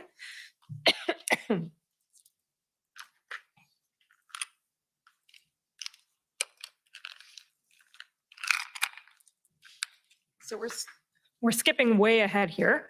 We'll just skip invocation, we'll skip enforcement, and we're going to go to the time of that revocation was being considered. So if we skip down to the end of that email, please.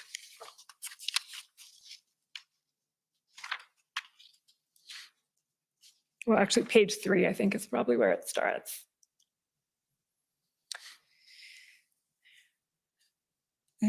Just a list. So good morning. This is Ms. Thomas saying, good morning. Jeff has put pen to paper. Jeff, here would be you, Mr. Hutchison. Correct. And if we scroll down a bit more, and again, so the following couple of pages describe, well, I'll let you tell us what they describe, but this is pen to paper on thresholds of revocation of the Emergencies Act. Is that right? Certainly, yes, it is. It's correct. So as you will flesh out in more detail with other witnesses, after the invocation of the Act, there was fairly careful monitoring of how measures were implemented and the impact they were having. The daily meetings that we had before invocation continued. And as we went into that next weekend, the 20th, I think, was the Sunday, if memory serves. The large police action in Ottawa had taken place, and circumstances had evolved at other protest sites across the country, including ports of entry. Earlier in the day, the National Security and Intelligence Advisor had reached out to the deputy community implicated and asked, you know, essentially, what's your assessment of where we're at with the need for the Emergencies Act? And after that step, she turned to me and said, can you put some ideas on paper? Unlike invocation, my understanding of the Act is that it doesn't have specific criteria or a test for revocation. So we were looking to put together policy advice on when revocation was appropriate. It had been part of our narrative for that week that the Emergencies Act would be utilized only as long as necessary, and there were several people who would add to that, not a minute longer. It was really a strong message to us, not a minute longer. And I think in that weekend, the people who really do, as Ms. Bogden described the PCO role, they're really charged with looking ahead, what's coming, what's the next step. They knew that we needed to have the criteria in place. My first draft is pretty rough.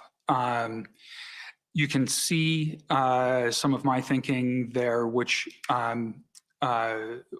was influenced by some of the conversations I'd had earlier that day, that what we didn't want to do was keep the orders in place long enough that the crisis started to recede, but then revoke the orders at just the moment when everything could go back to the way it was or worse. So you see my reflections on, you know, even if trucks have left downtown Ottawa, are they still positioned to come back? We didn't want to be in a position of having things reestablished quickly. So that kind of influenced the thinking. And the other thing I was trying to sort of think through is, you know, the orders themselves. How would you assess that they had served their purpose? In this email exchange that you have pulled up, you see some back and forth with some deputy ministers, and Deputy Mike Keenan in particular used some language about, okay, these factors may be indicators of the sort of things we're looking at, but what this really comes down to is it necessary? Is it still necessary? And the way I understood that language and the way I tried to use it from that point was you have to understand your threat level, and then you have to understand whether that threat is managed within the existing authorities, meaning outside of the Emergencies Act, or whether you still need the leverage of the Emergencies Act to address the threat that you've assessed. So it became 2 points with some indicators that followed to help people think through the 2 points. But those 2 points became sort of the focus of how the advice evolved from that point. Okay, so essentially it's starting from first principles almost, because there are no criteria that you're working with. How do we put together the criteria? And the attempt, as I understand it, is to find that sweet spot between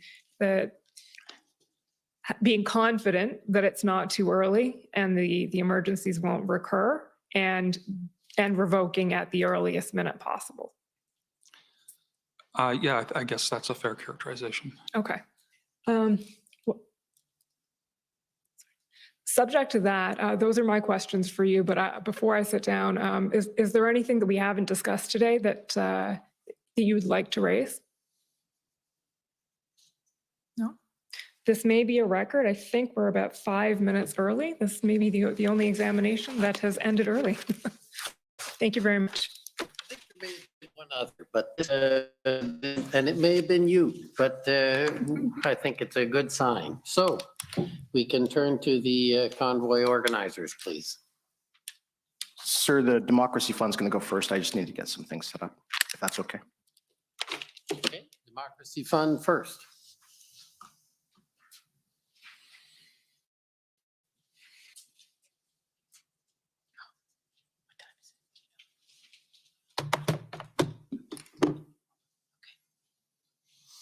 Good morning, Ms. Bogden. Good morning, Mr. Hutchinson. Good morning. My name is Alan Honor, and I'm a lawyer at the Democracy Fund.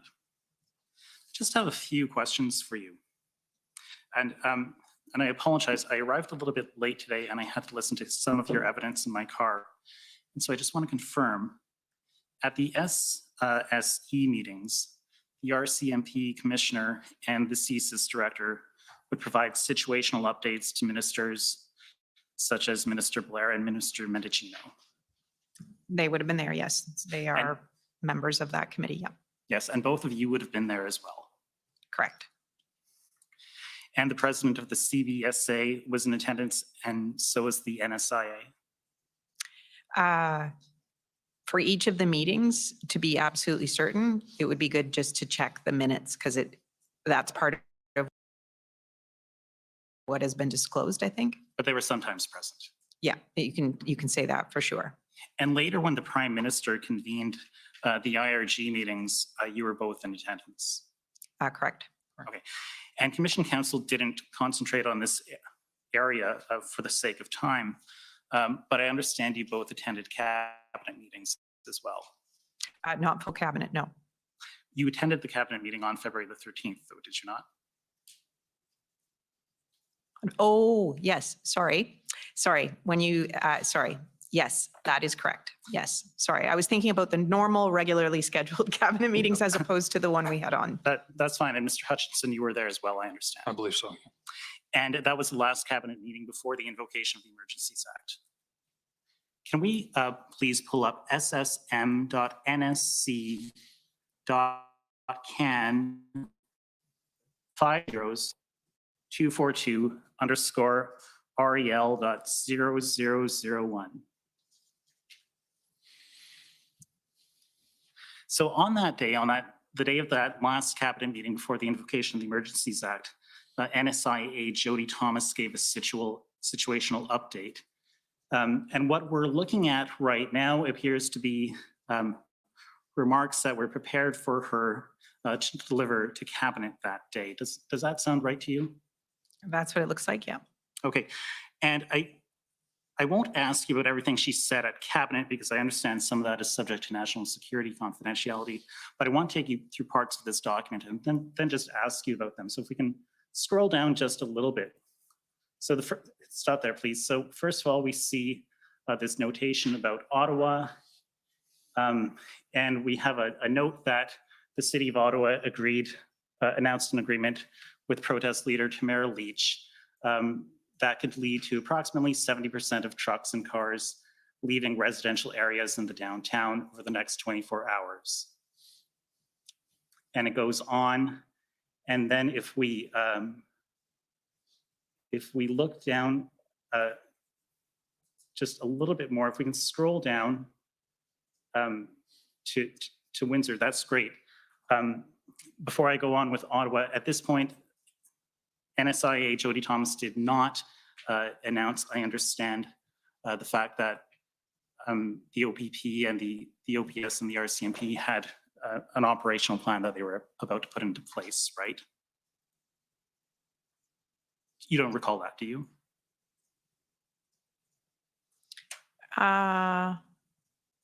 Sorry, can you repeat that question again? You know what? We'll come back to that. Let's just go back here. So to Windsor, we have an update as of February 13th. Police enforcement action continues with reports of arrests being made and vehicles towed. Correct. And we know that later on that night, just past midnight, the bridge was reopened, correct? Correct. Okay, and can we scroll down some more, please? A little bit more. More, please. Okay, so Emerson, Manitoba, as of February 13th, the blockade remains north of the POE. If we look down to Coots, all services have been temporarily suspended at Coots, POA as of 1400 hours Eastern time. And you'll agree with me that arrests happened later on that day and Coots was actually cleared. We know that now, but you didn't know that then, right?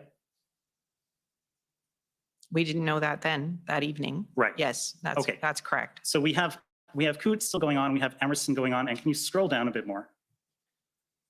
A little bit more.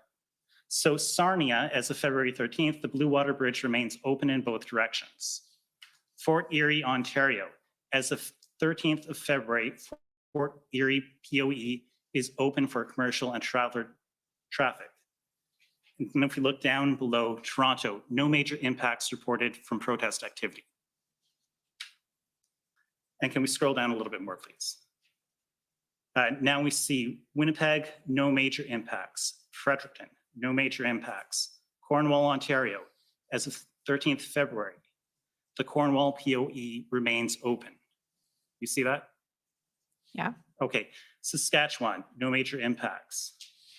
Sorry, that's Regina, Saskatchewan. Halifax, no major impacts. Montreal, no major impacts. Scroll down a little bit more, please. We get an update here about the IMVE. I won't go through it for the sake of time. Can we scroll down a little bit more? We get an update here about what's going on internationally. And if you can scroll down a little bit more, we get an update about foreign interference. RRM Canada has not observed any significant indicators of foreign state-linked interference as it relates to the truckers' convoy. Can you remind us what RRM is, please? I can't remember what RRM stands for. That is, you would find that in the testimony from the Associate Deputy Minister Cindy Termerschwiesen. Okay, Mr. Hutchinson, do you recall? I don't know that acronym. Okay, but they monitor for indicators of foreign state-linked interference. Correct. Right? Okay. Yeah, I can't explain the acronym, but the That's description fine. is correct. If we can scroll down a little bit more, please, a little bit more. CSE, no concerns at this time. Social media analysis, I won't go through it, but let's look at the overall assessment here. And what we see is a remark that the majority of the events have been peaceful. Now, what I want to ask you, based on everything, all the meetings you've attended up until that point, all the briefings you've attended up until that point, do you think this document leaves out anything important other than things that are privileged?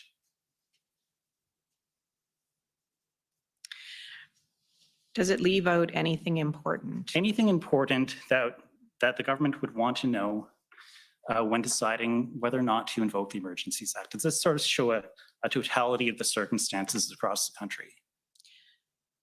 So I guess first off, I need to say I'm not the author of the document. Fair enough. There is a team that pulls this information together to support the National Security and Intelligence Advisor when she would be relying on these talking points. I'm just asking you about what you would know based on all the briefings you've attended Right. up until that time.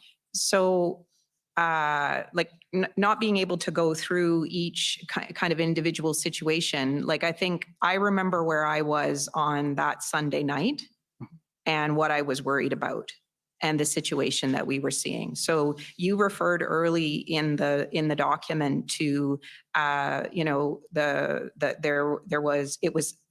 situation in Windsor at the Ambassador Bridge was being resolved. That is true, and the point of it, the port of entry was being opened. But I think at that point in time, we were also concerned about keeping it open and what it would require in order to keep that border point open, given what the country had been through for the last 7 days, right? That situation had existed for almost a full week. So you had no fidelity over whether that situation and the need to keep that open. That weekend, like the weekend that we're talking about here, we continued to have other instances of things that were happening across the country. So for example, I can't remember this, and you're scrolling down, the situation at the Pacific Highway. There were large demonstrations in BC at the Pacific Highway. There was a circumstance where, for example, 4 individuals were charged. Well, let me just stop you for a second. Can we scroll up to where it's going to mention Vancouver here? Just maybe a little bit right there. Okay, so as of February 13th, no delays reported at the Pacific POE by the CBSA. Yep. Okay. So here, okay, that is there. Okay, No and delays, okay. But we did have an instance, right, where the RCMP has charged 4 individuals who have broken through an RCMP barricade there. I'm sorry, I made you hit your time. No, yes, you did. But it's important because what we're seeing in BC and what we're seeing in Alberta is instances of where law enforcement is, there are an increasing kind of threats. And I think that was something that we were concerned about. So that's there and that's reflected. Okay, and let me just ask you one last question just to follow up on what you said. You mentioned the situation in BC, and was that the situation with the truck, which apparently broke through the blockades? Yeah, it was a military style. That's my recollection. It was a military style vehicle that had tried to break through the blockade. And I believe that made it into the Section 58 explanation that there was a military style vehicle that broke through the blockades. That may be, you could verify that. And you are aware that by military style vehicle, they meant a vehicle that was painted in camouflage.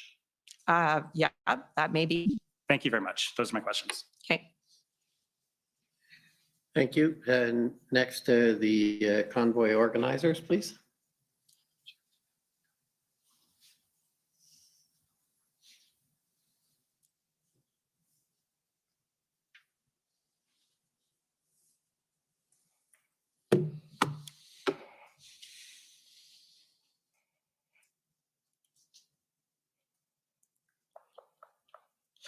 Good morning. Good morning. My name is Brendan Miller, and I'm counsel for Freedom Corp, which is the corporation and entity that represents the protesters that were in Ottawa in January and February of 2022. So first, again, you've said you were at all of the IRG meetings, correct? And that you were at all of the, or at the cabinet meeting on the 13th. Yes. All right. And I understand in your position as essentially assistant deputy minister and as a bureaucrat within government, there is times that you have to interpret legislation. Is that fair? That is something that public servants would do in consultation with, usually you have advice from lawyers Right. on the interpretation, but yes. But, and you again, you do it yourself at times, right? You, within your ministry, because you agree that there's legislation sets out what you can do and what you can't do. Is that fair? So, well, the first part of your question, no, I don't interpret legislation on my own. And I believe the second part of your question is correct. Parliament passes legislation that sets out what their vision and intent for legislation is. And in some cases, it says what you can and you can't do. Okay. And can you agree in this circumstance, you're aware that the Emergencies Act requires for its invocation for there to be a finding that there to be a threat to the security of Canada?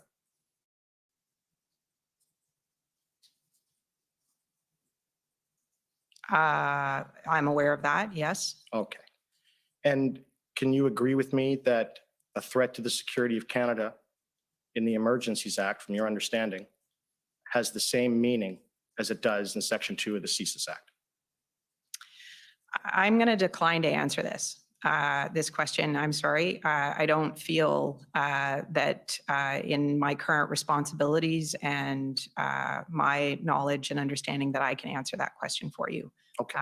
Can I please bring up document COM 00000739, please? It's just one of the commission documents, actually.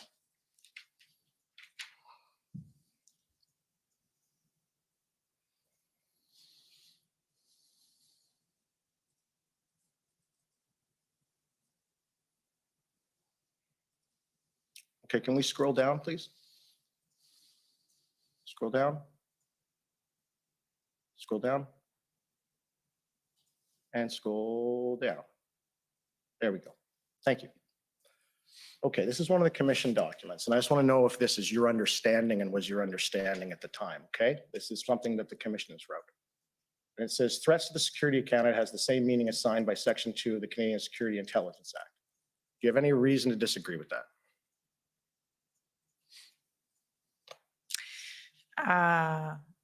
Again, I don't feel expert enough to be able to answer that question. Were you ever advised that that was the case prior to the invocation of the Emergencies Act? Sorry, objection, Mr. Commissioner. That question invites a question of legal advice. So obviously Okay. she cannot answer if it concerns legal advice. I'm not saying whether by a lawyer. What about CSIS, the RCMP, the Canadian Security Intelligence Service, or Canadian Security Intelligence Establishment, all of the other civil servants outside of the DOJ? Did they ever advise you of that? Me personally, You, No. in a group of people?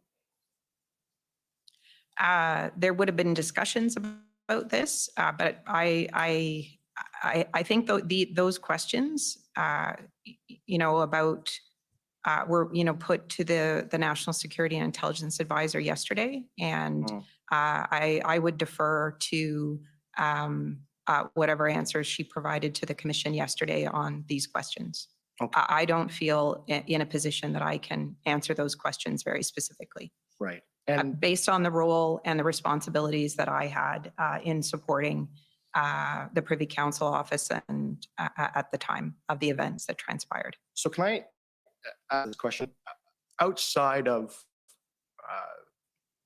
the National Security Intelligence Advisor yesterday, where you heard her advising that there was going to be legal argument that this means something different than it says, and then there was going to be, no one seems to be able to answer this. You understand, though, that to invoke an emergency under the Emergencies Act, that you can only do so if certain legal requisites under that act are met. Is that fair?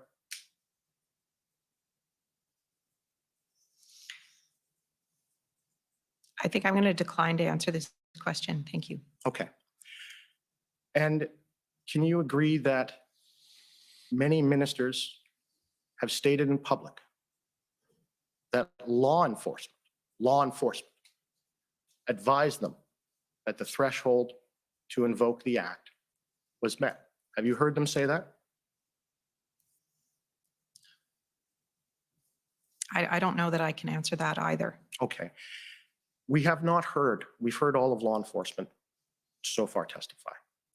And it doesn't appear that anyone in law enforcement advised them that the threshold to invoke the CSIS Act was met. Do you agree with that?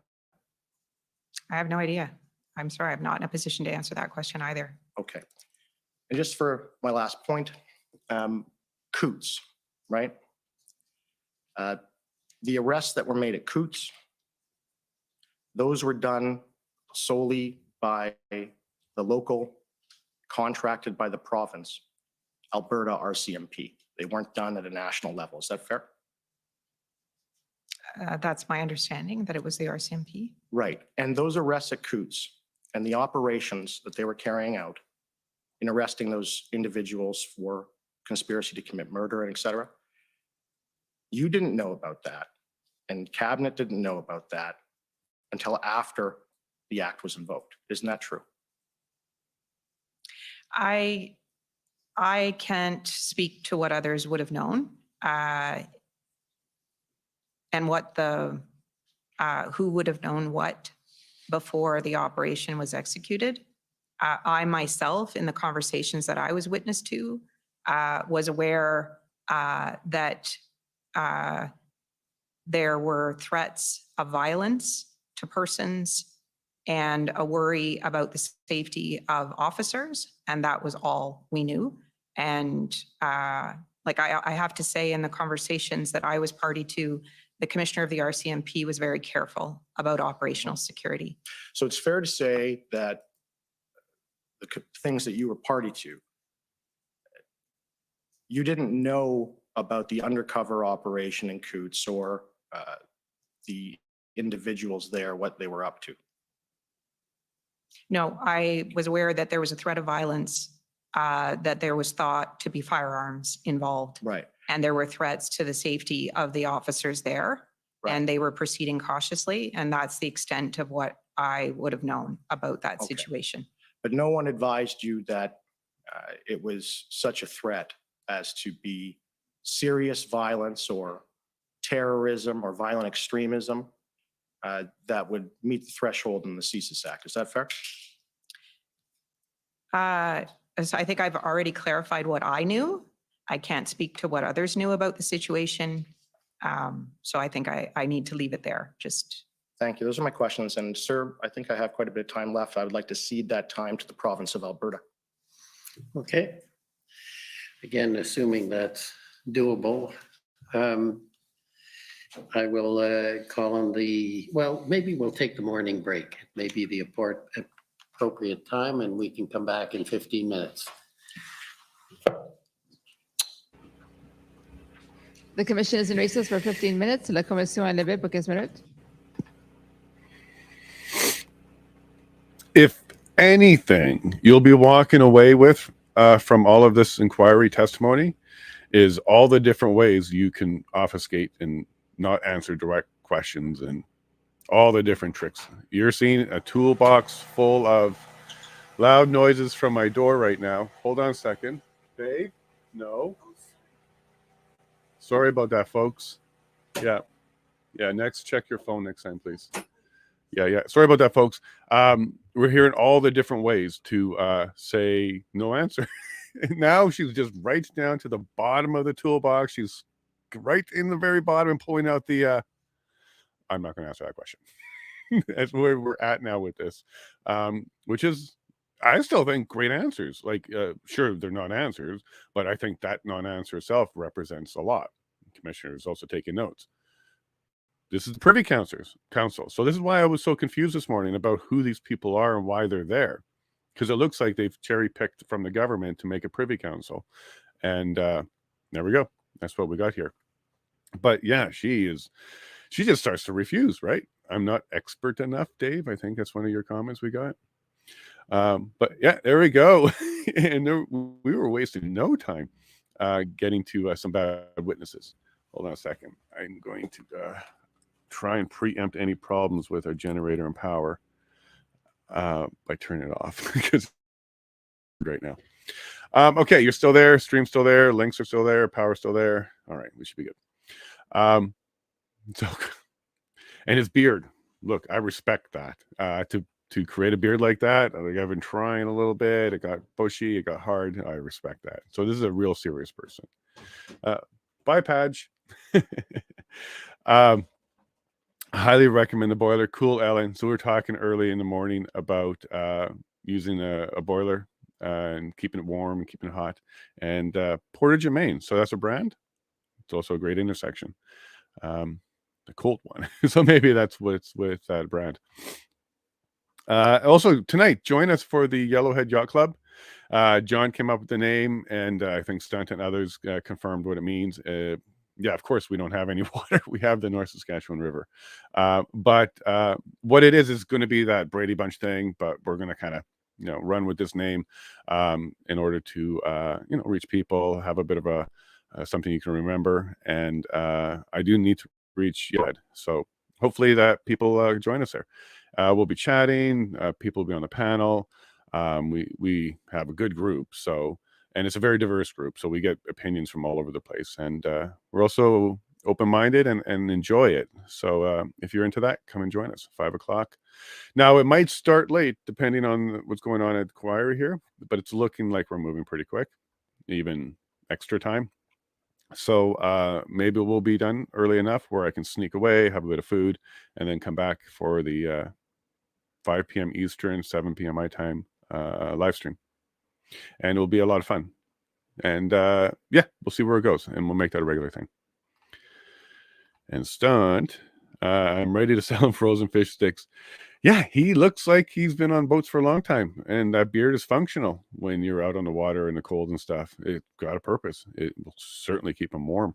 But it's a good beard, isn't it? It does a good job on it.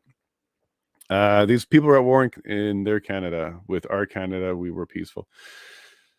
So he even let it slip a bit that he prefers like military enforcement type of terms and stuff. And you can see what's working up there. Great for a Coast Guard, right? Guard, right? Great for a Coast Guard commissioner. Like, don't have a problem with that. Unless it's put into a council and then used on us. Then I would have a problem with that. These people are sitting here as if they're discussing ancient history. They could have avoided all of this paperwork crap and filled the room with suits to watch my streams. You know what, stunt? It brought us all together. Canada's going to be very different after this, I think, for the better. So, you know, yes, we really wish it could have been just, hey, knock, knock, we got a grievance. What's that grievance? Here it is. Here's some more information. Let's move on. Or here's no information, and we're going to change our mind here and do the right thing, and then we move on. But no, look, son, I got to meet you, railroaded. I'm coming out of a private life. There's some silver linings here. I'm enjoying meeting all of you. So whatever happened, and wherever we go, we go. But I'm glad that you're there, stunt. And good morning, Dave. Boy, can they ever twist some waffle. Yeah. You're seeing all the different ways to do all of that. There's so many techniques and tricks, and some work, some don't. And I think hers, where she shuts down, like the shutdown, like, I'm just not answering that question. She doesn't even invoke privilege. She just said, I'm not answering that question. That speaks volumes to the commissioner for sure. No doubt. That's not a good look. They've been clear and consistent with their tyranny. And open. And I'm recording it, and it's going on hard drives. And by the way, sorry, Rumble. There was a hiccup with Rumble this morning. I even lost my thumbnail on the Rumble system. Anyways, I noticed in here that it wasn't streaming, so fixed it up, and you're back. You lost probably nothing because it got started right when Brendan started. So sorry about that, Rumble. It's not usual that there's a hiccup on that end, but there you go. We're back up. That one makes it funny. The yacht club is a joke used for places without boats or places. Yeah, exactly. Because you go, huh? And yeah, come and join us. We're talking Canadian politics, a bunch of issues, a bunch of sides, and it's going to be really good. Azario, wow, that's crazy. Here you go. Yeah, exactly. This is why I'm glad we can download all this. Title a document, federal narrative. Like sometimes they just don't think. And the illegal occupations. Yeah, they're ready. I actually believe as soon as he heard they were going to be upset and start rolling, they were dusting off what they had ready for the year before and just did a search and replace from Jan 6 like, which was what they were anticipating something, to Freedom Convoy, and push replace all and spit it out, and they're ready to go. So many things were ready to go quick.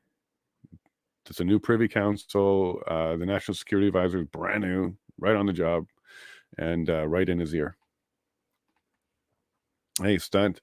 The real threat was the government. Always has been. It's really our own actual threat in Canada is our government and media. Those are our actual, because we don't have any global enemies and we don't actually have any global fear and threat.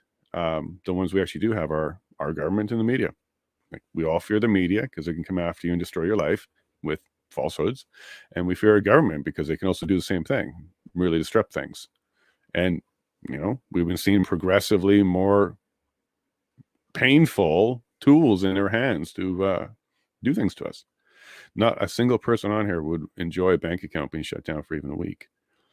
And then the threat will continue to grow if we don't get off and fix what's clearly broken. We're working, stunt. We're working, and I think things are turning. The tide's turning.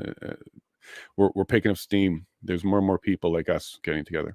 We're even doing good numbers on YouTube and Facebook. Rumble, it broke, but I'm sure it will pick back up. Imagine reading papers from people who weren't there instead of watching the live stream to determine. I thank the live streams like daily for this part stunt, because yeah, if we didn't have any of that there, can you imagine where we'd be sitting today? I really think this inquiry would be different. They would be able to control the narrative way more. I believe that the pictures and the media would have worked better without the live stream pushing back and giving some people an alternate place to look for the actual video. We would have been a very different Canada too. And that was something I don't think they saw coming. They didn't anticipate it. National Security Advisor barely knows technology, so I'm not surprised it slipped them all that live streamers might become a problem. Now they know about it, and now you see that they're going against it and stuff like that. But that time in history, it was not something the government was doing much about, and I think it helped a lot. Stunt. So thank you personally for being a guy down there in the cold doing that. Your first day, you had your mask, and then after that, you enjoyed yourself. You couldn't pay me to sit in a room with her all day. Yeah, and the lady from yesterday too. Oof, I wouldn't want to be at her, dinner table and maybe drop something or do something wrong or out of order. She has those stares, and then 2 witnesses, their internet connections bobbled right when they were talking to her. She had that stare. But yeah, this one today too is just. She's also rude. Like, I'm not answering that question. Good morning, Jim. Welcome back, buddy. Love your comments. Keep them coming. You're just like Denise, which is a thing I love. Totally giving me the poignant view all the time, every time. So welcome back, Jim. Love to see you here, bud. They call us terrorists with bouncy castles while flooding the country with real radicals. From our perspective, yeah, absolutely. That's exactly what we see. From their perspective, they're maneuvering and making change from their perspective. The same things we should be doing. We don't need to be radicals. We're just freedom. Go back to just the laws we have and enforce them and use them. This guy outed himself as an aggressive mindset. Yeah, because he actually apologized for some of his words because it's from his previous job. I don't know if he's referring to his previous work before Coast Guard and stuff, or just directly the Coast Guard. But according to the PMO's office, he's still the commissioner for the Coast Guard. So is he talking about it in a past tense, or is he talking about more of his military or previous work as well? But as far as I can tell, he's still the commissioner. He may also be on the Privy Council, but he's still the commissioner. His last request will be delete my browser history and destroy my phone. Not me. Keep my phone and keep my history so you can see where I've been going and what I found, because the very last item might have been a very good clue by where I'm gone. But yeah, if that's your mindset, like I need to delete stuff, you navigated your life very differently than some of us. And Eleanor, great comment though. His stunt, identify as a long-bearded man, and I have to agree, it takes a serious person to identify as owning one. And a lot of work, and if you didn't grow up with it, it was a transition, it's itchy, there's a whole bunch of things. So it's a nice beard. Can't really knock him for that. You can tell he doesn't work for the Canadian government legal team, because he's groomed, ready to go.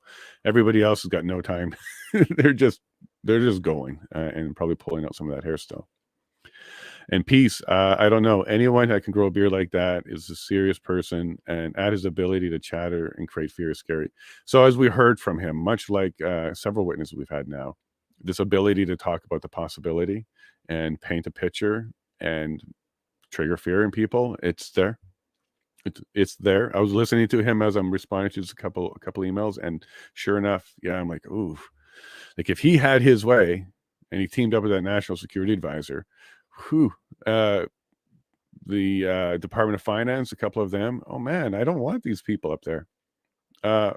Danielle Smith, can you clean house there too? My goodness. We definitely need that, folks. These people are scary.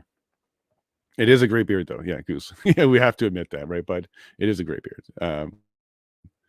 Yeah. There are people preparing to be violent. No, yeah, and we saw it on social media. Jody Thomas, Intel. Bad job there, Jody. Well, what are you going to do right now? I'm glad we got the clips, and I'm glad we can deal with this at some point, too. Okay. At this point, I would never accuse these two of peace. Thank you. Well, they got the privy, and they're there. They're selected. I'm sure they're all handpicked, cherry picked for various reasons. And I'm sure their character and behaviors and history is all factors into why they're picked. I have zero experience and could have done better. You absolutely could, Stan. You're a genuine person. I would have went to see for myself and then told the government to relax. There was some MPs that did exactly that, but they got ignored. But yeah, no doubt in my mind, Stunt, you would have been an honest opinion. We need to flood social media with your videos and supplement this commission. Let's do it. Let's do it. Join the Discord piece. There's a group together. We're starting to ramp this whole thing up. When the inquiry ends, the real work will begin. Okay. The real work will be finding out who they is when they say they told me, finding out where is the source when you're saying open source. Which one? What tweet are you talking about? When you guys are confused about timelines, let's fix it all up. Let's fix it all up with testimony information. And then let's start making some of these links and finding where, that doesn't match what that says at all. And then we can start looking at what can we do about stuff like that. Okay. The real work is going to begin after. Come join our Discord. It's going to be a lot of fun. If you're a video editor, you got patience, you want to go through transcripts, you want to look for stuff like that and help us, join our Discord. This is what Railroaded and team have already started spinning up. So get in there. When the inquiry is done, real work begins. For sure. And that's the exact reason why. Okay, so I have video. Let's put it into this mode. And there he is. All right, let's cue this up. Order à l'ordre. The commission is reconvened. La commission reprend.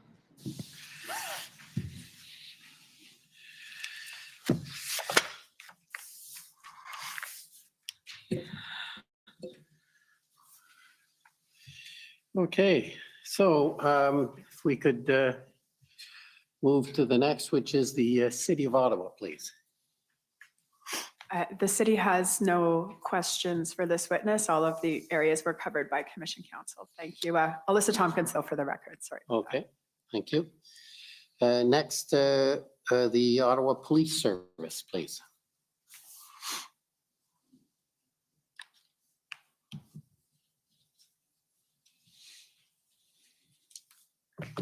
Good morning, Ms. Bogden, Mr. Hutchinson. My name is David Michikowski. I'm a lawyer for the Ottawa Police Service. I just have a couple of questions for you. Ms. Bogden, I'll direct these to you.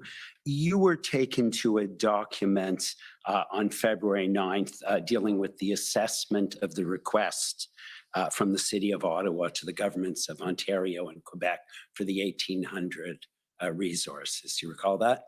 Yeah, that was an initial assessment. Yeah. Right. And a passage was read out to you that indicating that there was strong reluctance to commit without some details as to how the resources were going to be used. Do you recall that? If that's what the record says, then yes. My understanding is that apart from that meeting, that comment was made on several other occasions as well. In the days leading up to the Emergency Act. Is that fair? I believe so. Like, that's my understanding of what I heard. Yep. Right. And in particular, I know that you may or may not be aware of it. It came up in a conversation between Minister Blair and Deputy Minister Stewart on February 7th. I don't know if you were made aware of that call or meeting. I'm sorry, I'm not sure I know which meeting that you're referring to. Like, it could be the tripartite meeting, no? No, it wasn't. And it wasn't a meeting I don't think that you were at, so I wasn't certain if you were aware. No, I'm not aware of that. And I think the comment was also in a document. I don't think you were taken to that specific passage, but I believe the comment also appeared in the February 9th email in which you specifically noted to your colleague a need for more information on the outline of the OPS enforcement plans. Do you recall that? That was in the document that that the Commission Council took you to this morning, an email on February 9th. Okay, that was right. So what was shown to me this morning was the information that I got either from public safety or the RCMP. So that's not my text, right? That's what others have provided to me. Right. And so you were just made aware of that, correct? Correct. And were you aware on February 13th that there was an operational plan that had been prepared by the Integrated Planning Cell, which included representatives from OPS, OPP, and RCMP and others? I was aware that a plan was being developed Okay. and was awaiting approval. Thanks. And just one other area I just wanted to touch on was you talked about the issue of the engagement with the protesters as something that had been considered. And Ms. Bogden, you referenced it being unsuccessful in Windsor, correct? If I could just ask you, please, to turn up pbnsc.can.402963.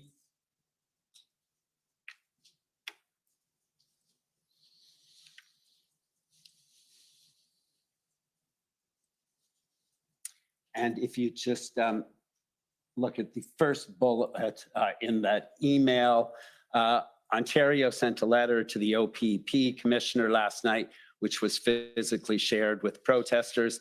The letter was signed by Minister Jones and committed to a meeting with protesters at a time and place of her choosing. There were no other conditions. Owing to the late hour, the letter did not have much effect, and enforcement is proceeding today. So that's what happened in Windsor, correct? I don't have firsthand knowledge of this conversation. This is Deputy Minister Stewart, who's relating, having spoken to his Ontario counterpart in OPP, and this is information that he's got and or summarized. So I don't feel equipped. My understanding is that an offer was made to, separate and apart from this email, that an offer was made to the organizers of the different protests in Windsor, and it was not accepted. Right. That's what I meant when I said, the effort was not successful. It wasn't productive. It didn't result in a resolution, but there was an offer made. That was by the provincial government. Correct. You understand? Correct. Not by the federal. Correct. There had been a request by Chief Slowly to have an interlocutor appointed by the federal government, but that was not pursued, correct? I really can't say. I can't remember what Chief Slowly would have asked for. It would be probably better to put that question to Deputy Minister Stewart. Sure. And sorry, the one final question, and I'll just show you the document, is ssm.can400148.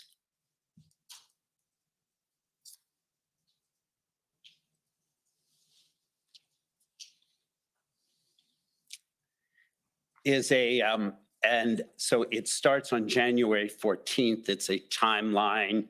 And you'll see there's a column, significant developments, federal decisions, then meetings. And so it goes all the way down to page 21, takes us to the Prime Minister invoking the Emergencies Act on February 14th. And I will not see in the column of federal decisions any engagement by the federal government with the protesters. Is that fair? Correct. Okay. Thank you very much. I have no additional questions. Thank you, sir.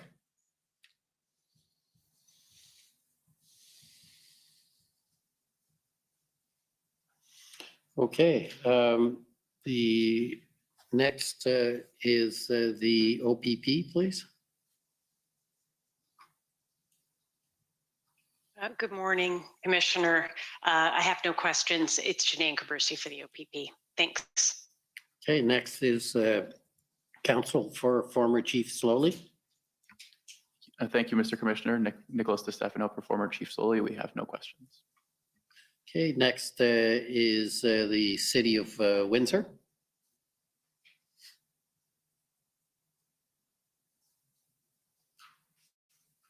Good morning. I had to check the time to see if it was still the morning. Good morning, Ms. Bogden and Mr. Hutchinson. My name is Jennifer King.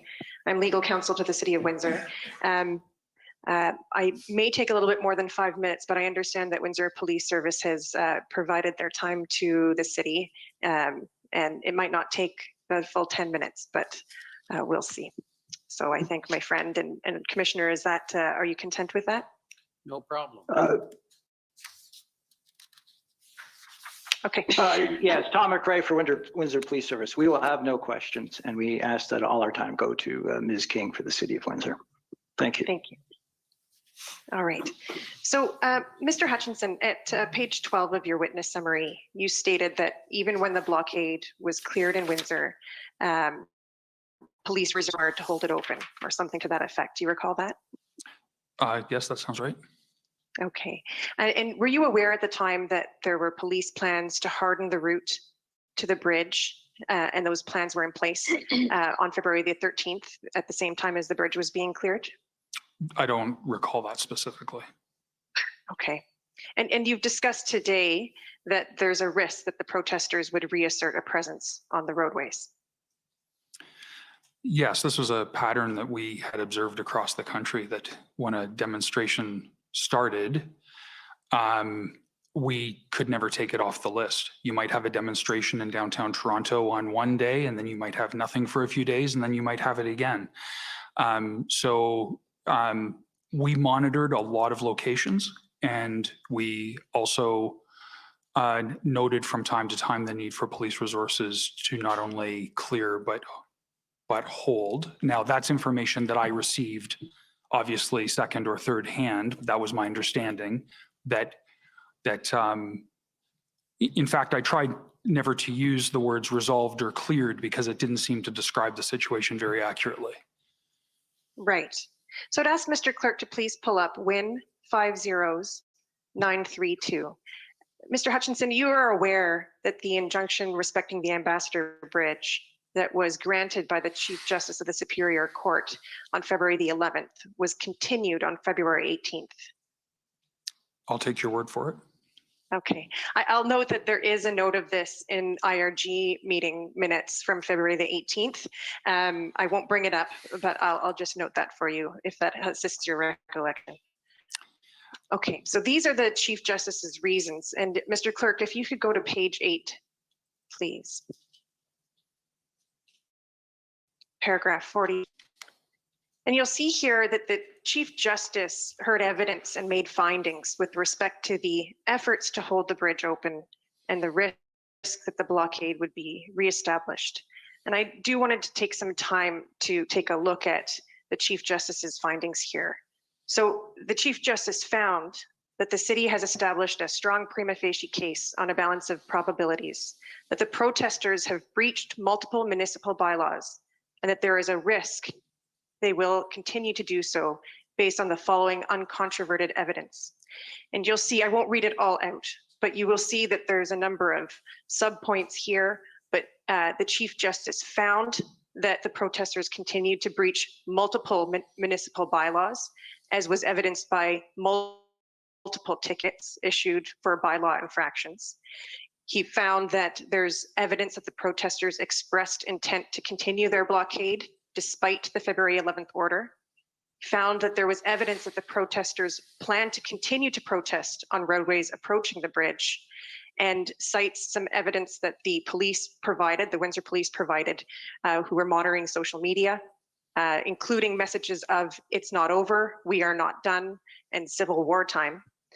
And as a result of the continued threat of a new blockade, police continued to control traffic flow onto Huron Church Road, which we've heard is a municipal roadway, to protect access to the bridge. So the Chief Justice made these findings and found that the evidence clearly established that the protesters chose to ignore the order and continue to impede and obstruct access to the bridge after the order was granted. So were you aware of these findings at the time? I think I would have been aware of the injunction, but I didn't read the order at the time, nor do I recall being in any discussion of the specifics per se. Okay. Well, I wanted to show that the Chief Justice of the Superior Court of Ontario made these findings on February 18th when he decided to continue the injunction permanently in Windsor. We've also been having some discussion during this hearing about the distinction between lawful and unlawful protests. And I just wanted to show you page 10, paragraph 9.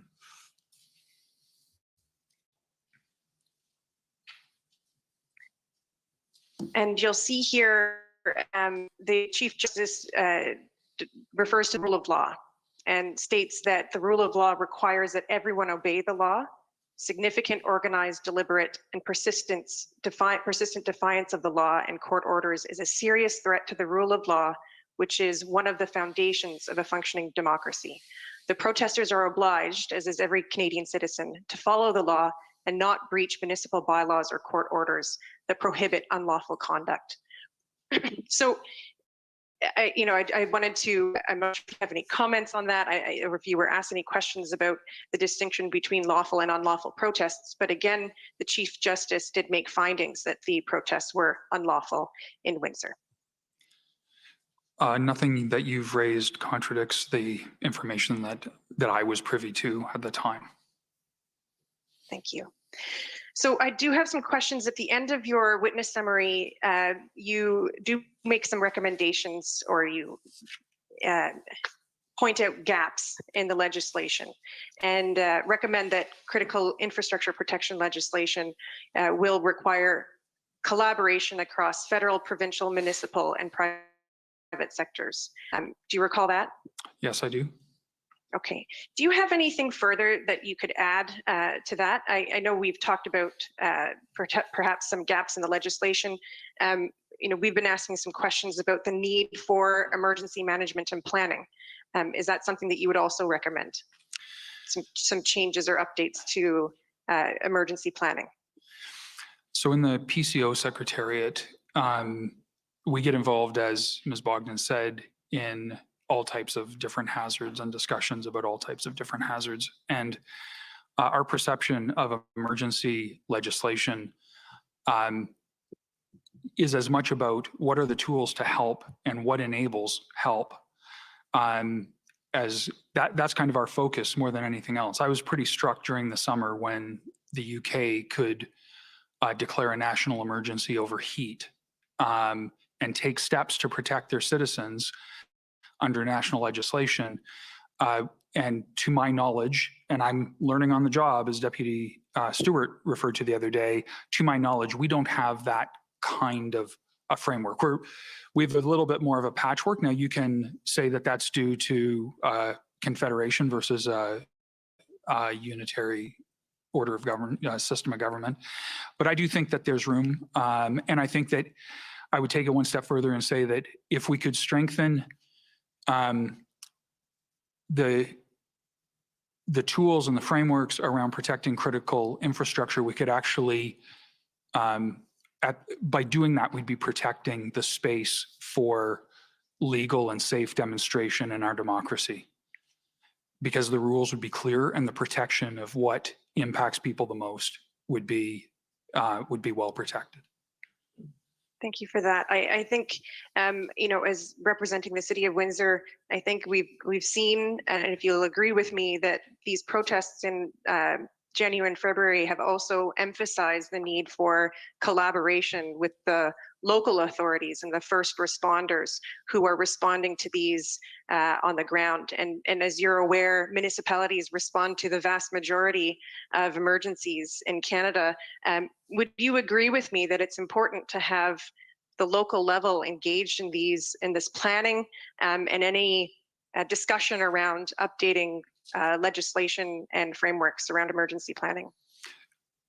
Yes, so taking the comment in a very general sense, like not commenting on this situation specifically, we're well aware from all of the situations that we manage that municipalities tend to be, and communities tend to be the first responders. And we have to have the systems of support in place. Not that I'm suggesting in any way, shape, or form that the federal government should be out of its lane. That's not what I'm suggesting. But the lines of support, the lines of communication, the shared planning where necessary, the collaborative planning, those would all support each level or order of government being able to fulfill its function to the fullest. Thank you. Those are my questions. Thank you. Thank you. Next, I'd like to call on the NPF, National Police Federation. Thank you. Lauren Pierce for the National Police Federation. We have no further questions for these witnesses. Thank you. Okay, next for the government of Saskatchewan, please.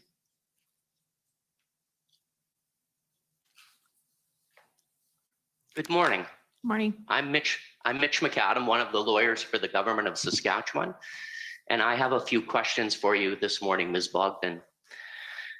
During your testimony this morning, you mentioned a meeting that was called by the clerk of the Privy Council on the morning of February the 9th, at which she directed deputy ministers and staff at the Privy Council office to examine all possible options for resolution of the blockades and protests. You recall that?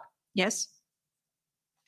And then later this morning, you talked to Commission Counsel at some length about a document that emanated out of that meeting dealing with things like the enforcement plan and the engagement plan. And those things were all based on existing legal authorities, correct? Correct. Yeah. And Ms. Bogden, when the incident response group began meeting on February the 10th, is it fair to say that that document and what was contained in it really became the genesis for what was referred to as track 1? Yes, that's correct. I think we confirmed that with Commission Counsel this morning. Yeah. Okay, thank you. Now, Ms. Bogden, when the clerk of the Privy Council was discussing with deputy ministers and staff from your office on the morning of February 9th about all possible options to resolve the blockades and protests, one of those options would have been the invocation of the Emergencies Act, or what came to be referred to as track 2. Is that correct? That would be an option, yes. Either the Emergency Act or special purpose emergency legislation, right? Like there's a couple of different ways you could do that. Yeah. Okay. And so those things were discussed at that meeting on the morning of February the 9th?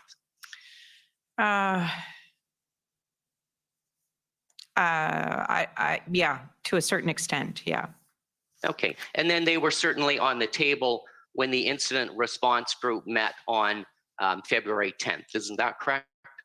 Yep, record will show that. If you look at the tracker that is attached to the minutes of the incident response group meeting on the 12th of February, the document that's appended there shows the things that we were working on, as you say, in track 1, which is within existing authorities, and track 2, what if track 1 isn't successful or the situation escalates quickly and we need to be in a position to do something different.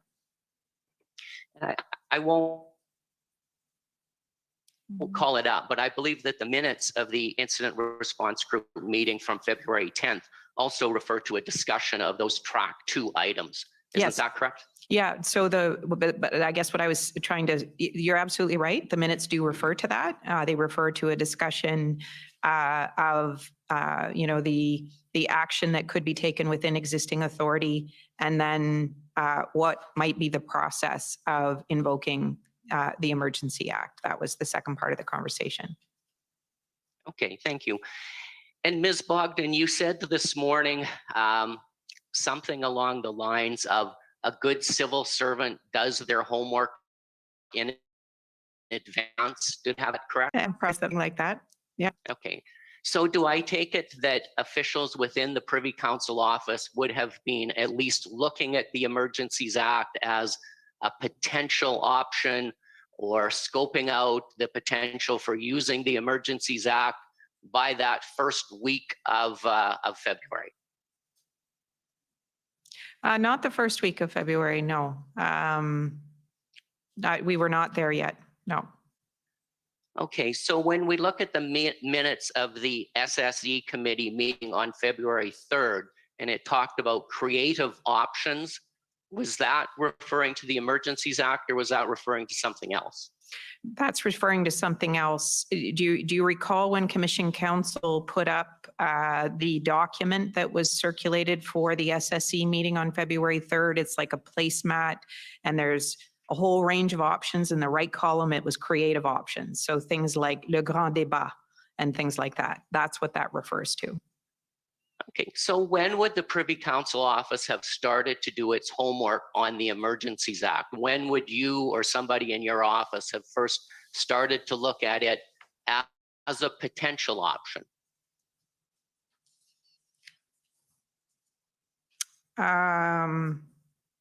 It would have probably been on or around the 9th.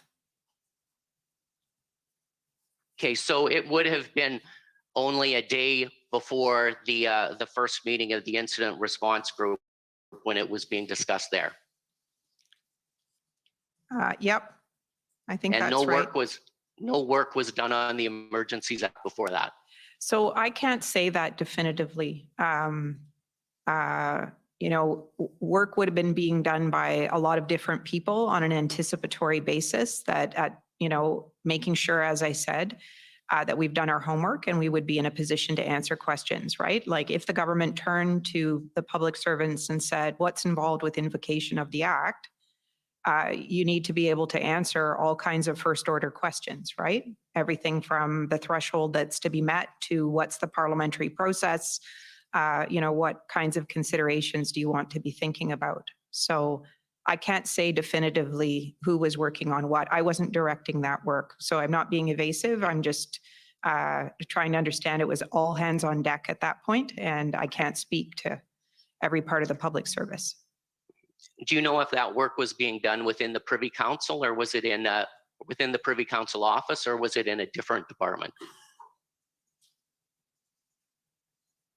I can't say definitively. I know there was being done in the Privy Council office. As to how other departments would have been implicated, I can't speak to that.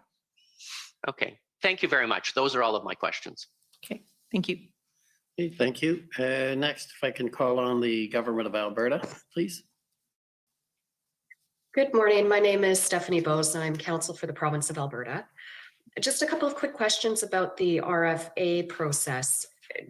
Whose responsibility is it generally to send a formal response to an RFA received from a province? Sure. The normal process would be for the response to be sent from public safety, and we usually speak about the official side or the political side, or MINO, which is an acronym for Minister's Office. Normally, the signed letter from the minister would be sent by officials in public safety. Okay, thank you. Are you aware that a response was drafted and approved by Minister Blair to Alberta's RFA, but does not appear to have been sent to Alberta prior to the invocation of the Emergencies Act? That's my understanding. Okay, do you know why it was not sent? I can't answer that question definitively.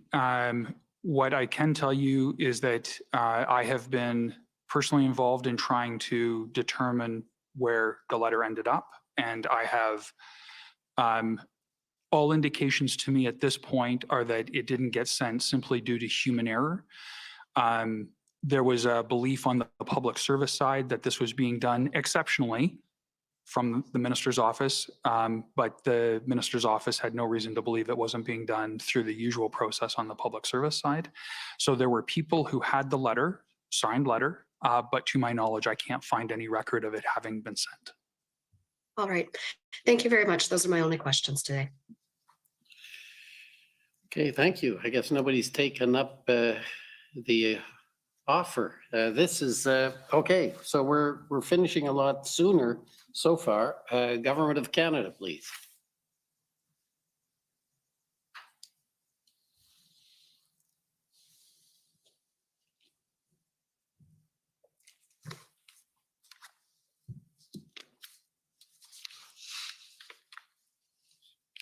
Good morning. The document I'd first like to take you to is Could you one. just, for the record, identify yourself, Sorry, please? Robert McKinnon, Government of Canada. If I take you to a document that Council for Democracy Fund took you to, SSM-NSC.can, number of 0242. It was the NSIA remarks. So if you scroll down just a little bit, yeah, no, yeah. So at that time, can you just confirm that Ottawa wasn't cleared? The enforcement action hadn't even been taken at the time of the invocation. Is that correct? That's correct. Okay. And you've also heard concerning the Ambassador Bridge, if you go down a little bit further, enforcement actions were still continuing on the 3rd, and that the airspace was still restricted on February 14th. So that was still in effect over the protest area, and you've just heard that the injunction in Windsor was continued because of the fear of returning. You heard that today? The evidence of that, yeah. Yeah.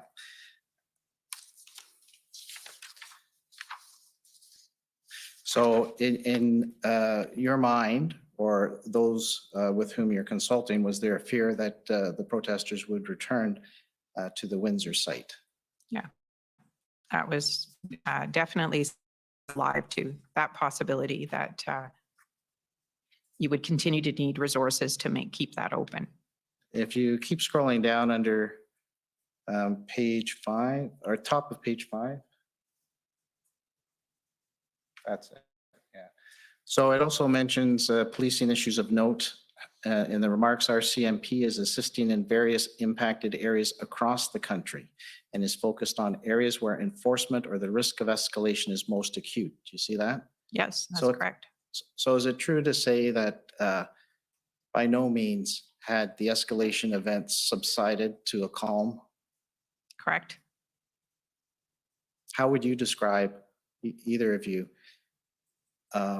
your perspective as of February 14th, when invocation happened, concerning the events? Well, I mean, I think I would describe the situation as highly concerning, unpredictable, still a lot of uncertainty, no clarity on what the plan was for resolution in Ottawa, concerns about, the border point at Ambassador Bridge. I had referred in my earlier testimony to the escalation of violence towards law enforcement that we saw in BC, and I think towards RCMP officers in Coots. The prospect that this situation could continue to get worse if left unintended and if nothing was done to change the trajectory of the situation. And Mr. Hutchinson, do you have any comment on? I concur with that description. As I said earlier, my perspective was very much that that a momentary pause in a demonstration had not, up to that point or after, frankly, proven to be an end of a demonstration. So my view that weekend was that there continued to be a national crisis, that it was impacting communities in almost every province, that we continued to see injunctions, emergency legislation being used, sort of extraordinary actions, and evidence throughout this inquiry has talked about how unique this situation was. But then the conversation has tended, with all due respect, has tended to be about specific locations. And I think on the 12th or 13th, stepping back and looking at it nationally, it continued to be a unique situation with a lot of tools in play, but not a sense of resolution to the threat that continued, particularly, to my way of thinking, particularly around the economic threat, which I understand would be a threat to property. So if you scroll down a little bit further where it has Ottawa on page 5, so you'll see on the last bullet point on the day, well, on February 12th, it mentions police say protesters overwhelmed officers on Friday night. So there are still lots of events, especially happening in Ottawa during that time. Is that correct? Yeah, that's correct. Like at each of the places, over that weekend, like if you review, for example, the IRG minutes from that weekend, you'll see reports from the Commissioner of the RCMP and others about continued and growing protest activity across the country. And I've already referred to a few of them, and the same was happening here in Ottawa. Here this reference to police say protesters overwhelmed officers, that's also the point I made earlier. What we were seeing in BC and Coots. You don't have infinite resources to enforce the law, and you do need to be concerned about threats of violence against the people that you're asking to enforce the law. So there was a lot here to be worried about at this particular point in time. I'd like to take you to one of the IRG reports that is after the invocation on February 19th. So let's look at document SSM NSC CAN number of zeros 404.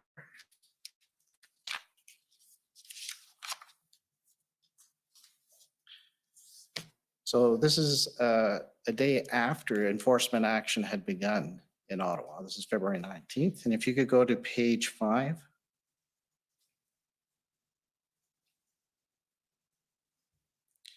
Just below the middle.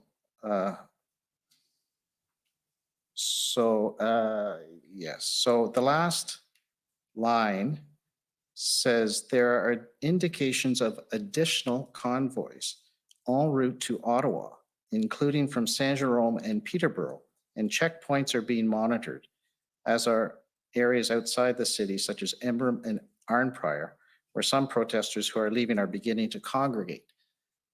So does that suggest to you that the protests are calming? No, not at all. Like there's volatility and uncertainty in this situation. Yeah. And while we're on this one, just over the page to the next page at the top, on the usefulness of some of the measures, you'll see it's noted that the minister reported that he has heard from local law enforcement agencies that the Emergencies Act has been a successful tool, particularly around the ability to have clarity and leveraging no-go zones, as well as seizing assets, rapidly deploying officers, and financial control measures. Do you see that? Yes. And that was as of February 19th. Yes. And I'll just take you to one other influence here of the measures. It's the IRG meeting of February 23rd. Page 5. And that's SSM NSC CAN, number of zeros 408.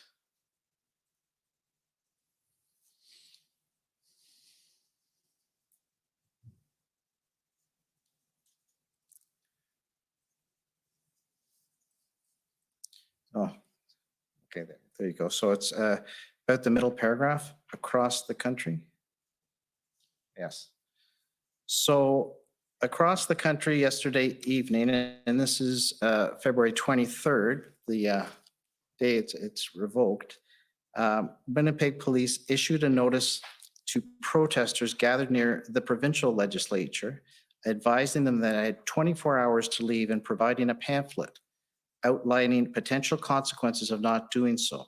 The pamphlet mentioned enforcement under the Federal Emergencies Act as one of the possible measures that police would use if protesters did not vacate the premise by a certain time there.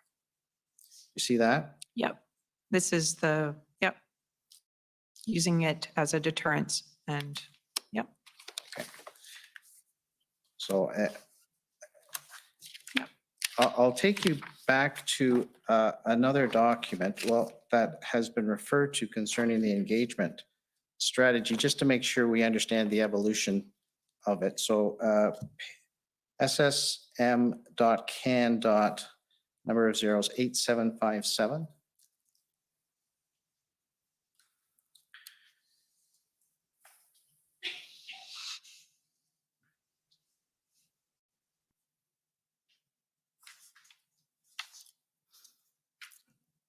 All right, and if you scroll down just a little bit, okay. So as I understand it, this is the second sort of cut on this draft, correct? Correct. And it's just showing the evolution of, you're trying to put everything together to get people to focus on some options under existing authorities, correct? Correct. And you've got Plan A and Plan B, correct, in the third paragraph you refer to? Yep. Plan A, providing resources to local law enforcement to address the unlawful demonstrations, and Plan B, where we need to unpack our other options in terms of legal authorities and feasibility of executing these options, or what would be needed to make them a reality, correct? Mm-hmm. And if you go to the attachment, which is the next number, which is 8758.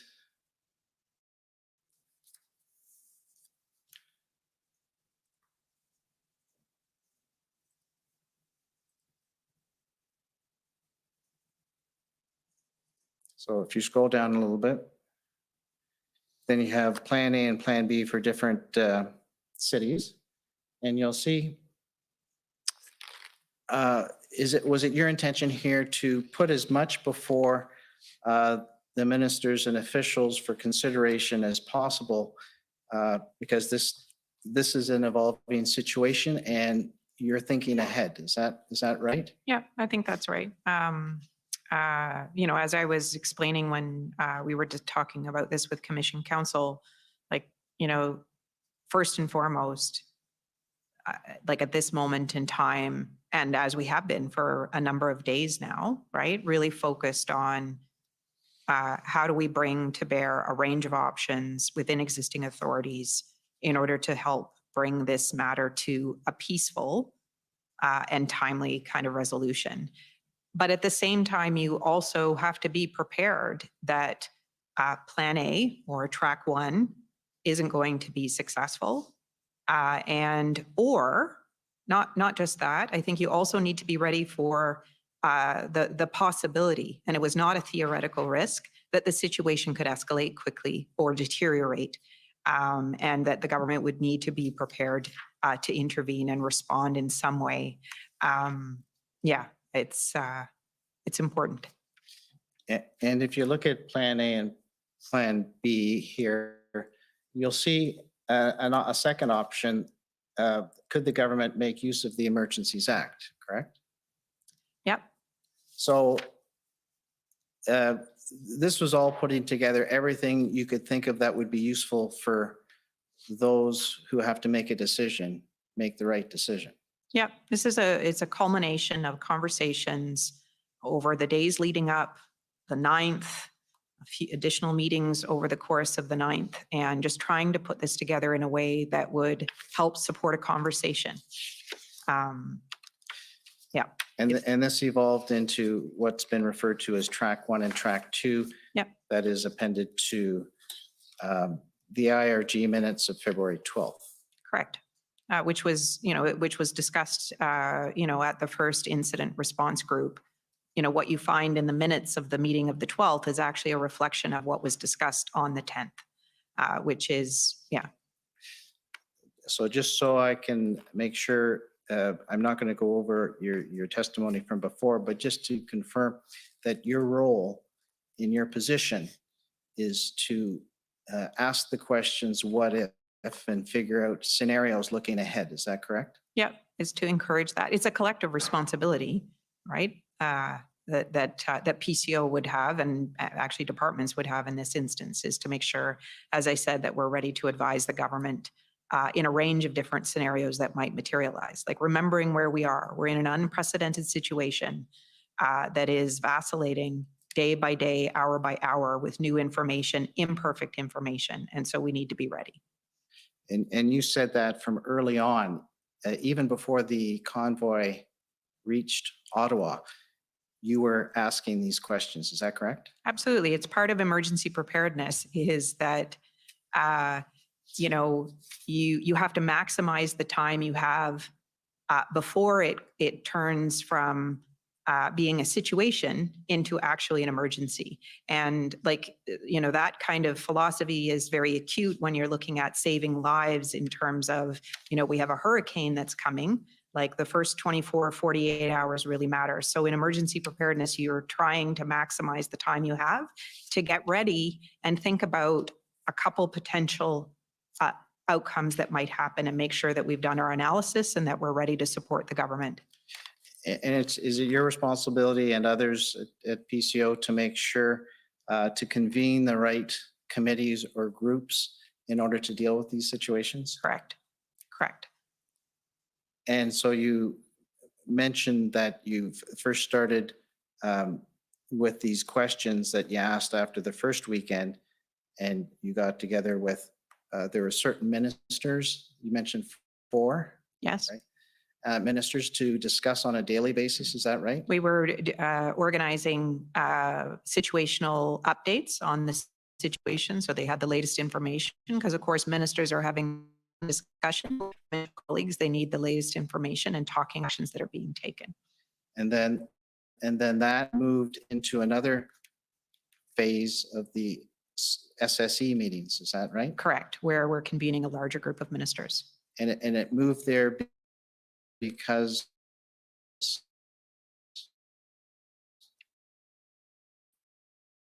of what reason?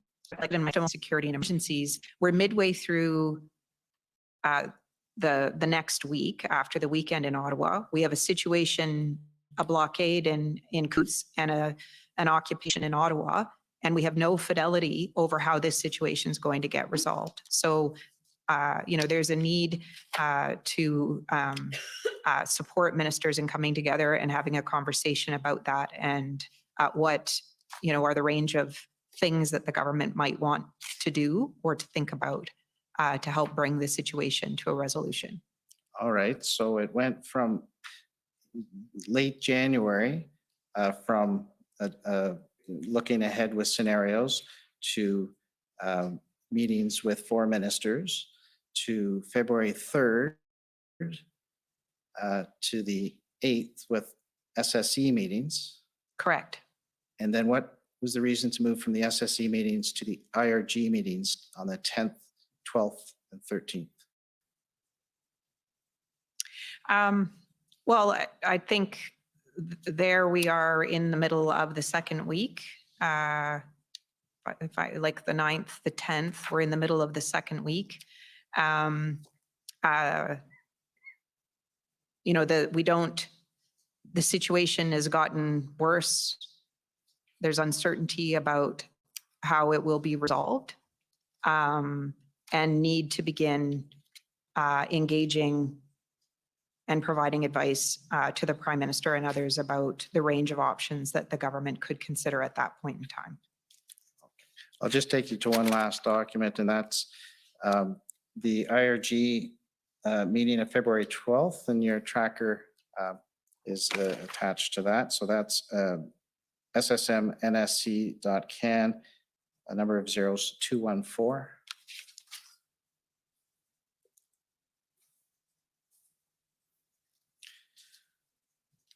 So is it at this point on the 12th that the option 1 and option 2, tracker 1 and tracker 2 are being fully considered as an agenda on the item on this committee? Or?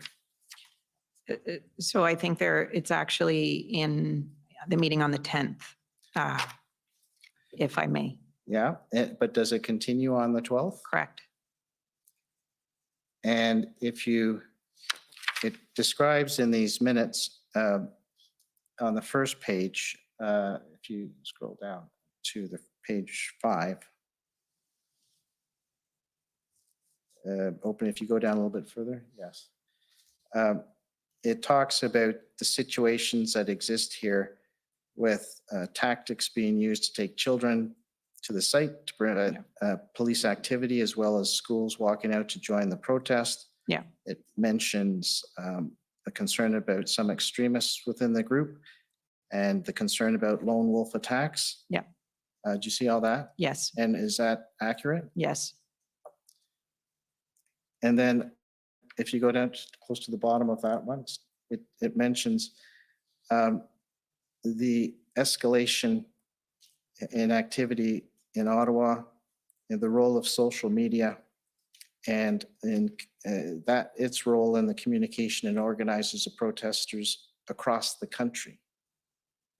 Was that a very much of a concern at this point on the 12th? Yeah. Yeah. All right. And I won't go through, read them through all, but in the minutes it mentions Windsor, Cornwall, Ottawa, Emerson, among other areas that were of concern. I was just going to say that actually, if you scroll down, you will see that the commissioner of the RCMP that weekend, this is the 12th that we're talking about. Right.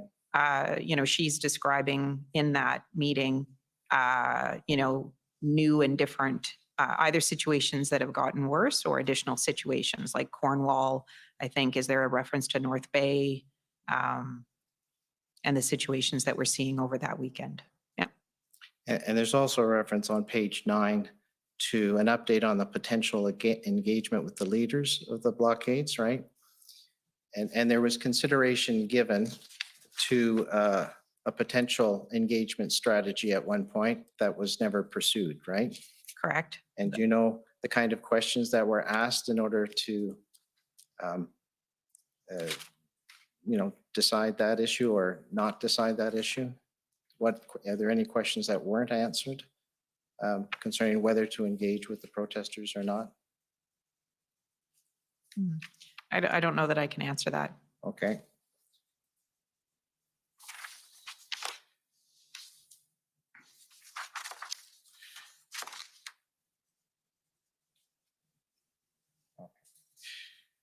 All right, those are all my questions. Thank you.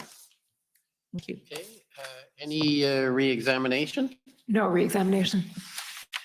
Okay, I just have one question, and it goes back to towards the beginning of your evidence, and this is before the I can't remember the exact date, but it would be before the first weekend. Yes. And you said that you were preparing for what you knew and what you didn't know. Correct. But you said you were preparing for what if it doesn't go well. Yeah. And I just wonder, what do you do to prepare for what would happen if it did not go well? Right. So I sort of described kind of the ways in which it could not go well, right? In, you know, No, we had this large group I of people in that. And so what were the kinds of things we did? So, you know, we are, for example, preparing to be able to bring ministers together very quickly and organize an ad hoc cabinet committee meeting, whether that would have been safety, security, and emergencies, or the incident response group, right? So there's some very practical things that you're doing to make sure that you have the ability to reach ministers in short order and bring that group together, you know, if there's a need to do something. So you're kind of thinking along those lines. But at that point, I think the scenario that I was most worried about was the potential for, you know, violence or, you know, a clash with law enforcement, and that there might be, somebody might get hurt or a loss of life. And in that case, that's a public order situation, and law enforcement would deal with the first line of response to that. But it's happening in the nation's capital. There might be a need for, you know, a government or several government ministers to say something about that. And so just thinking about if that situation materializes, who's on first, who's on second, is everybody clear about roles and responsibilities? How would we get ministers together? Now, there's a theoretical risk that it could be worse than that, but we just need to know what the machinery is and what we would do and, kind of what happens in the first 4 hours, first 12 hours. And that's the kinds of things that you're thinking about. So to try and summarize, it's to be able to kick in the decision-making Correct. process. It isn't something concrete such as No, there's nothing to preparing do. physically. Right. So this kind of situation could arise at any time, right? And so we do have existing structures that kick in, but it is COVID. People are working remotely. Ministers are not all necessarily located in Ottawa. Do we know where everybody is? Can we get the ministers, prime ministers together quickly if that need arises? Okay, thank you. So thank you very much for coming and providing your testimony. It's very helpful and appreciated. So you're free to go. Thank you, sir. Thank you, sir. Now, I guess I can give you the option. We can have lunch early and come back at 1:30, or we can proceed with the next panel. What would you prefer? If I get to state my preference, I'd prefer to take lunch now, Commissioner. Okay, unless there's any objection, we'll take a long lunch again today, 1 hour and 5 minutes. We'll come back at 1:30. The commission is in recess until 1:30. La commission est levée jusqu'à 13h30. Early lunch. We got an extra 5 minutes to be together. It's Friday. It's a great day. Sun is out. We're not getting awesome testimony. We're getting some weird stuff, but all good, all good, all good. And yeah, Yellowhead Yacht Club. Yellowhead Yacht Club. Big boats too, not just boats, the big boats. I think you have to be a certain number of feet to be called a yacht or something. But yeah, Yellowhead Yacht Club. And totally messed up on the time zone stuff. So it will be 7 p.m. Eastern, which is 5 p.m. my time. And that's usually around when we finish off the 10 hour mark. And as we can see today, we're certainly moving along pretty quick today, even having an early lunch. So I am anticipating today is going to be an early end, and then I'll have a little bit of time to eat and then start that stream up. So looking forward to all of you there. And awesome. Now, Chris, he's not coming at this lunch break. He's coming tonight. So he's going to be on that panel, and we'll take about 15 minutes or so and do the thing there. So Zario, if you're still listening, I did send you the link. Check your spam folder, whatnot. Go ahead and jump in at any point. When I see you pop into the studio, you can then go find a private chat and chat. And then while I'm doing the commentary right now, we'll see if you can go ahead and set up the link and get to the window ready. And we'll see if you can stream it. And if not, just poke around and see what's going on. We'll play around. But if I see you pop up in the private chat inside the studio, we'll see where we go with that, bud. Thanks again for offering to do that. I know you guys are having a lot of fun in the chat, which is great. So we'll be getting to quite a few of those. So Peace on Earth was asking or suggesting or even implying or encouraging us to go ahead and get a bunch of clips out, show the contradictions and stuff. Peace. Yep. The Jason Levine video production studio is up and alive on Discord. I know you mentioned a little bit later that you don't feel technically savvy. Don't be afraid. Don't be scared. Come to the Discord, take small steps, get into the chat, find your way around and get comfortable. And if you want to be part of the team and you don't feel too technically savvy to do like editing stuff, listening to video, finding timestamps, going back, finding the wow moments, letting us know where they are. Lots of work for lots of people. So Peace, go ahead and jump in there if you want. And anybody else, if you see the Discord and you want to get involved in, we're going to push out a whole whack of these, like what Trudeau said at the announcement and then what the testimony was, or what somebody at the testimony said and what someone else at the testimony said, to show all of these contradictions, lies, perjury. It's going to be a lot of work, but we'll be doing a whole bunch of that. Hey, Wayne. Hey, Wayne. Nice to see you. Welcome back, buddy. I hope you're feeling good. And if you can, buddy, it might be late for you, but we're doing that thing tonight. Come check it out. Because I see Azario did pop in, so you logged in under your own accord. Cool. So that means you got the invite and you got in. So Azario, at the bottom, you should be able to find a present and then do screenshot Now, what you want, Azario, is I do it in Chrome. It has to be Chrome. And I go to the publicordercommission.ca website, pull up the stream, and then attach it as a screen share inside of the studio. And then you can do a full screen because it will capture just inside of Chrome, which is all you need, instead of your actual full screen of the computer. And when you do all of that, it becomes an option for me to select and put in.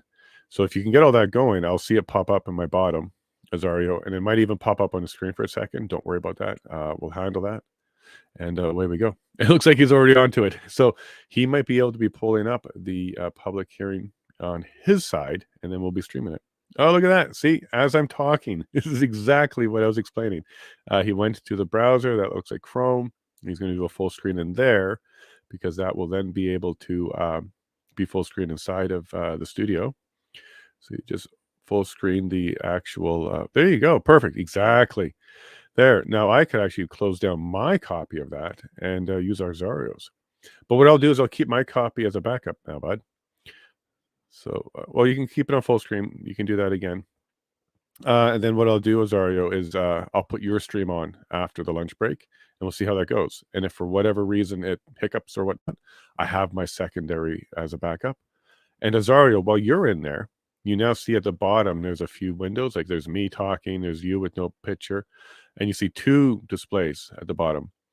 To add them to the screen, you just click on one of them and adds to the stream. So that's even how you do the co-hosting there, Azario. So pretty cool, huh? Folks, you just witnessed training, you just witnessed tech support, you just witnessed Azario getting the stream ready so that even if I lose power today, you don't lose the stream. So in the chat, let's thank Azario. Big ups for him on that. He's working and he's juggling. So I really appreciate that, bud. And let us know if it takes up too much bandwidth. Because at any point we can switch over to mine. But everybody in the chat, give him a big thumbs up for that. I really do appreciate that. Good morning, Blue Love Bug. Good to see you. I really like seeing you pop up. Good morning, all. Happy Friday. Getting home later from work. Hope I don't miss too much. You didn't miss too much unless you're really excited about hearing people come up with new ways to obfuscate, all the way down to refusal to answer. Because that's what we were masterclass of it this morning there, Blue Love Bug. Masterclass. Don't feel expert enough. That is a new one for me, Clay. I've never had someone self-assess themselves down. Okay. I don't feel expert enough. Do you need 10 minutes to read a chapter? Will that be just enough? Like, and the question was for a Privy Council person. But that was just a way of not answering. And then she even gave that up and she went down to, I'm just not answering that. She basically could have just said to Brendan, I'm not answering any of your questions. Because kind of what she did. And Jim, yeah, you don't like this. You didn't like this at all. We haven't had many witnesses this bad, Jim, but the last couple days, they've come out of the woodwork. I guess the higher up we go, the more of this we're seeing. This is the root of the problem for sure, Jim. This is absolutely right in front of us. But good news, Jim, right? They're doing it right in front of us. Can you imagine if this was all in camera, behind closed doors? We just get the tweets and we get CBC reporting on it, and that was it. This would be a very, very different thing for me because we wouldn't know what's going on. Now we got the clips and we can go back and work on that, Jim. So let them. This is Ringling Brothers. This is like a circus we're watching. The only thing we're missing is an elephant and somebody jumping and swinging on a trapeze. And they were great non-answers because non-answers are still answers. And refusal to answer a question and not even invoke privilege on it speaks volumes. We must be a bricklayer because she threw up a wall really quick. Yeah, keep her away from the border, though. They'll blame us for blocking the border. But yeah, she's putting up walls like crazy. Like crazy. She's very, very good at it, isn't she? Hey, Phyllis, Facebook. They had fake weapons in Coots. You know who also agrees with you there, Phyllis? We heard testimony on that. The mayor of Coots. He called it fake.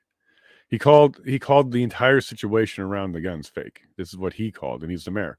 And people around him were feeling the same way. And he was on Freedom side. He's on Elite side. But He's also on Facebook and conspiracy and listening to other people side as well. But he agrees with you. He called them fake as well. And hey, Goose, Privy Council is shady. Most of our legislative laws come this group, correct? Most of our legislative laws come this group.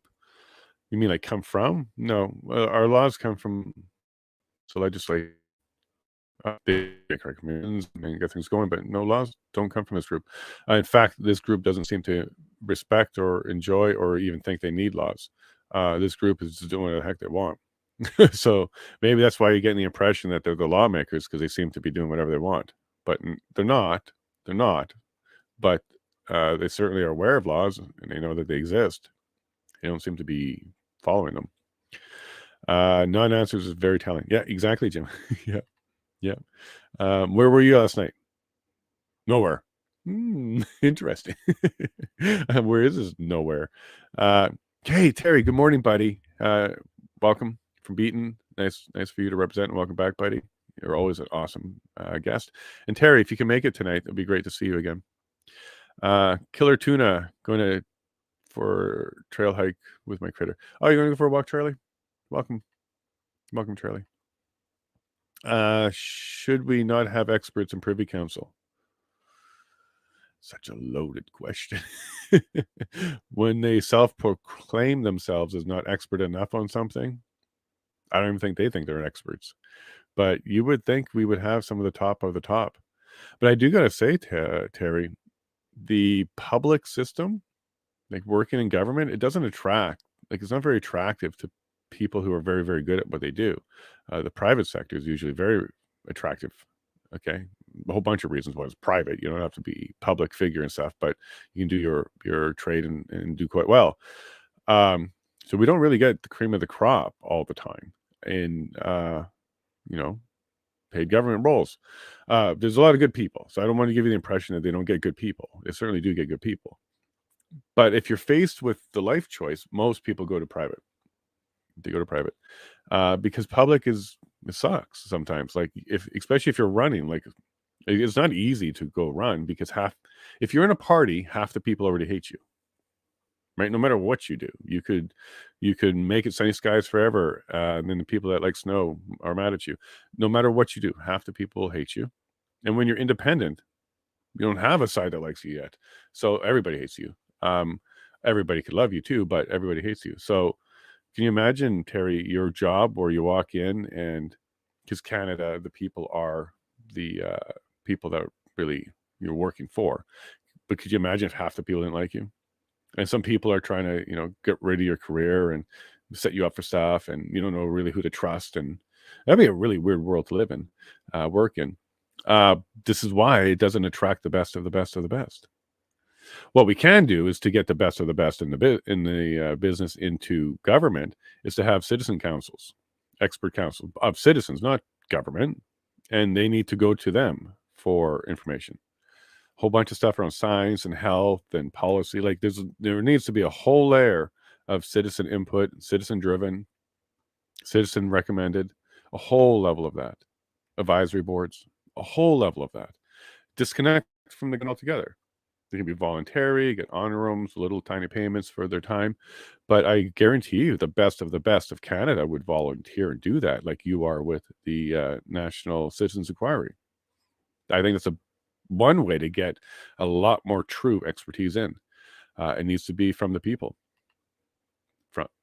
Let's set them up. Like we don't need the government to allow us to set up expert panels.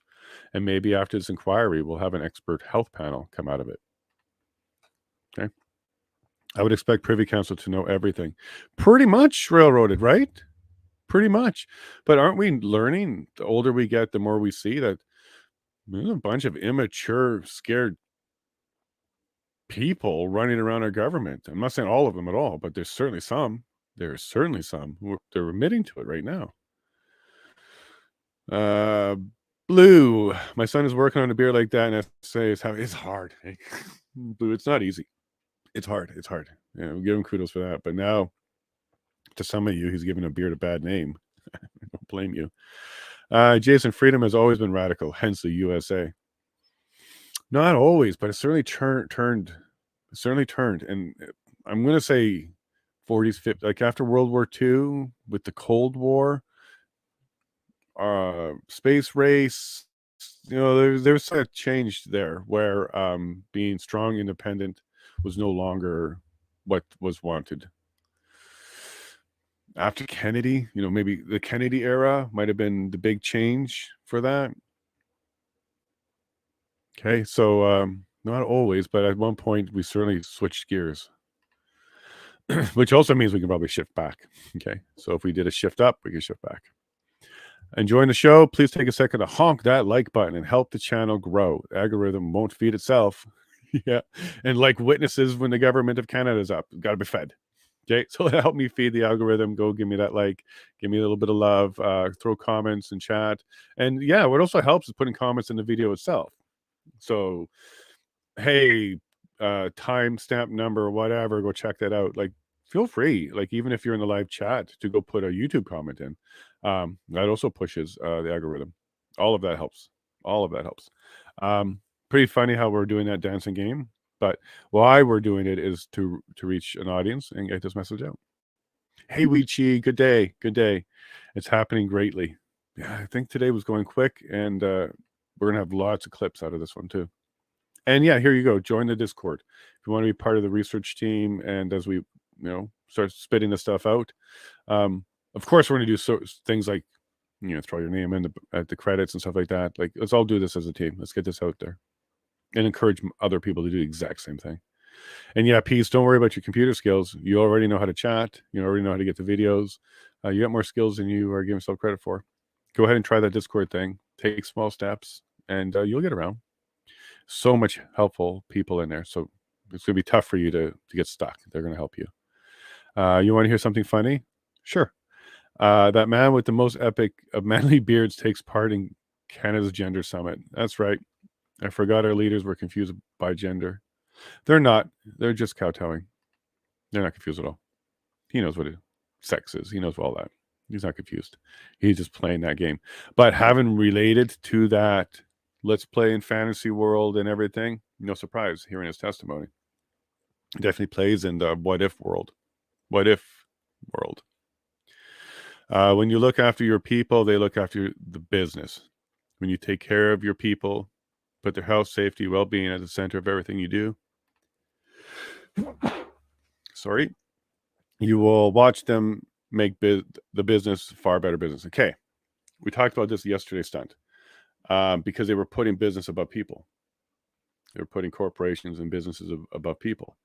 And like we said yesterday, they got it backwards. Without people, you have no business. You have no environment. You have no ecosystem. You have no factory. You have no land. You have no access. You have no roads. You have no hydro. You have no power. You have no nothing. Without people, you just have ambition. Okay. And without people to support the business, buy from the business, talk about the business, work with the business, work at the business, partner with the business, you again need people. This whole thing where we allowed businesses to turn into an entity that had legal rights and own property and be a thing, I don't think that was a good thing. I don't think that was a good idea, because it created, well, first of all, an invincible entity. Like, technically speaking, they can live forever. So that's kind of weird. And you also can't jail a business. Okay. Well, it has property rights, but you can't take away its liberty.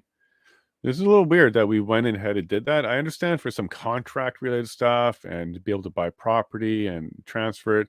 I think we can come up with the legal mechanisms to do that without making it a legal entity that has rights, because now there are people trying to put their rights above human rights. Okay. We should unwind that a bit. Let's treat businesses as a business, not a person.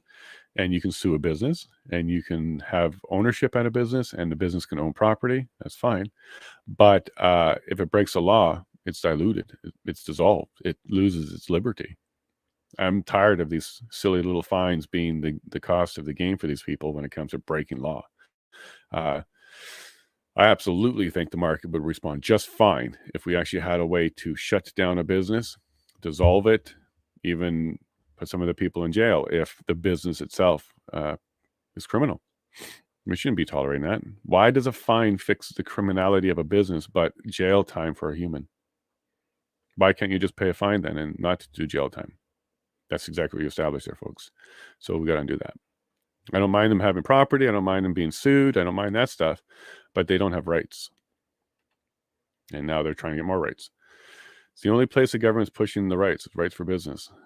So stunned. If you don't love Smith already, check out this 3-minute video. Hey, I queued it up. Nazario, I'm going to pull it up on my screen, but nothing's going to change for you. You're going to be good to go. We'll keep yours down there. That's awesome that you're there, Nazario. So let me pull up this video. Yeah, it's a clip from Peterson, Jordan Peterson with Danielle Smith. Okay, should be loading up. There we go. Let's watch this together. It's only 3 minutes.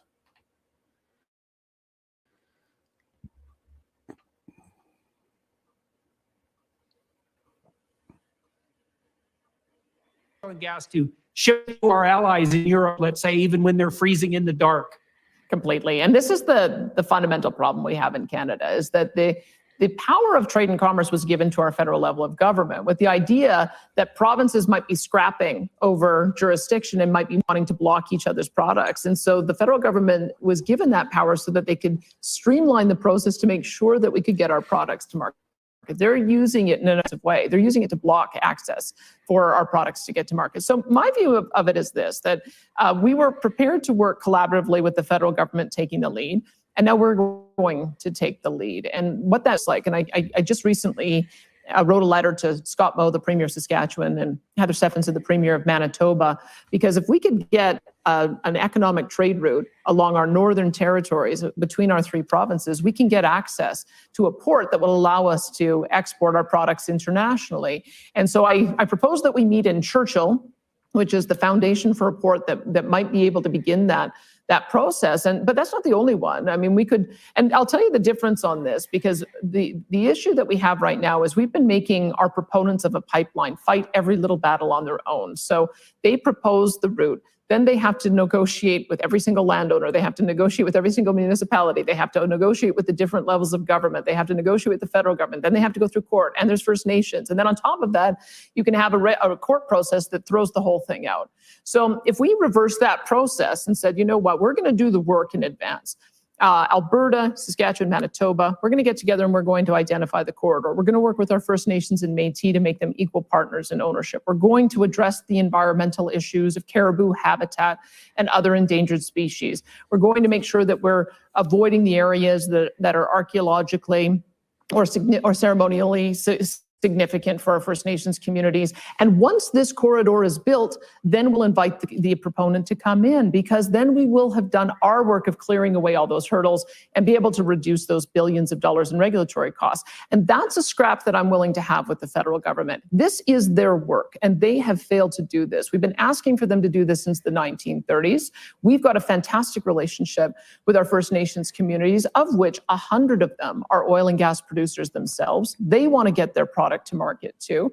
And so I believe if it comes down to it, and the federal government tells us, wait a minute, you're invading our jurisdiction, I'll just say, look, we've got the right to develop our resources, conserve them, get to them to market. Our First Nations, under the UN Declaration of the Rights of Indigenous People, they have the right to be able to develop their resources too. And I think that we'll win that scrap if it goes to the court. But I think we have to start taking the lead, stop acting like a junior player, start acting like a senior partner, and get some of these built.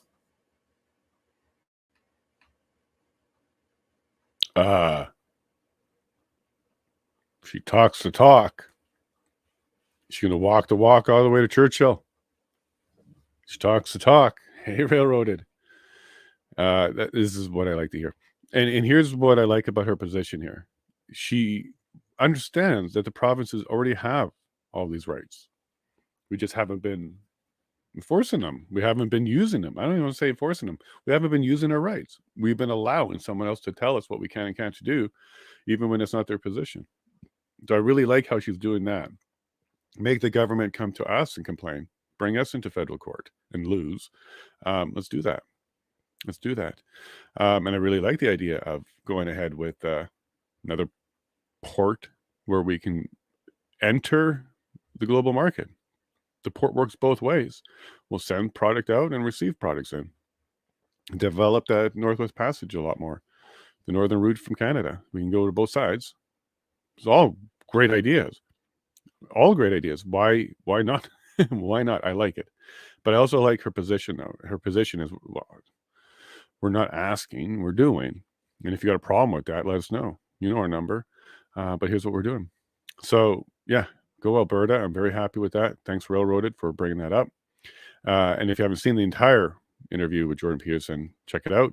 I haven't watched it yet, but I am a fan of Peterson and his work for the most part. He's a very smart guy from Alberta. We only differ on very small things.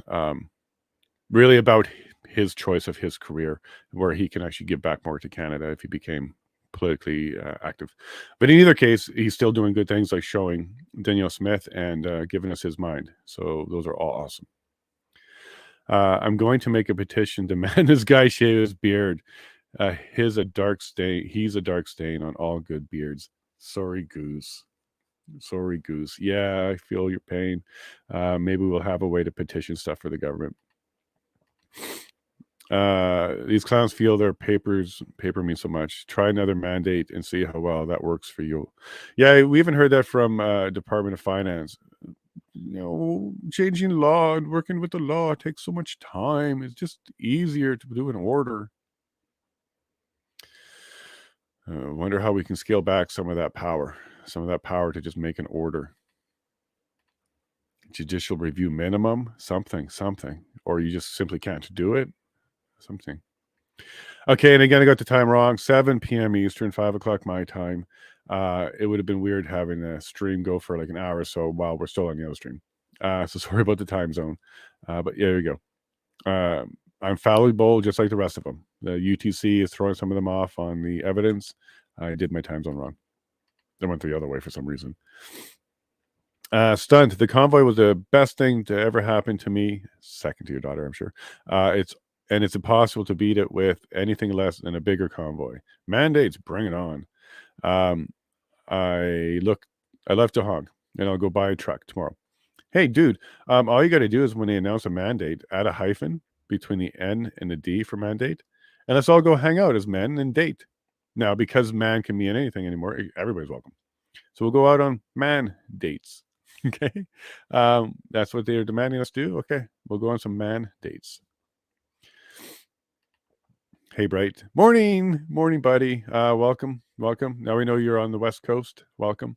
And anything you can do to help us with our pipeline. And there's some people thinking about moving out this way too, bud. It seems like a lot of people are going to Alberta, both sides.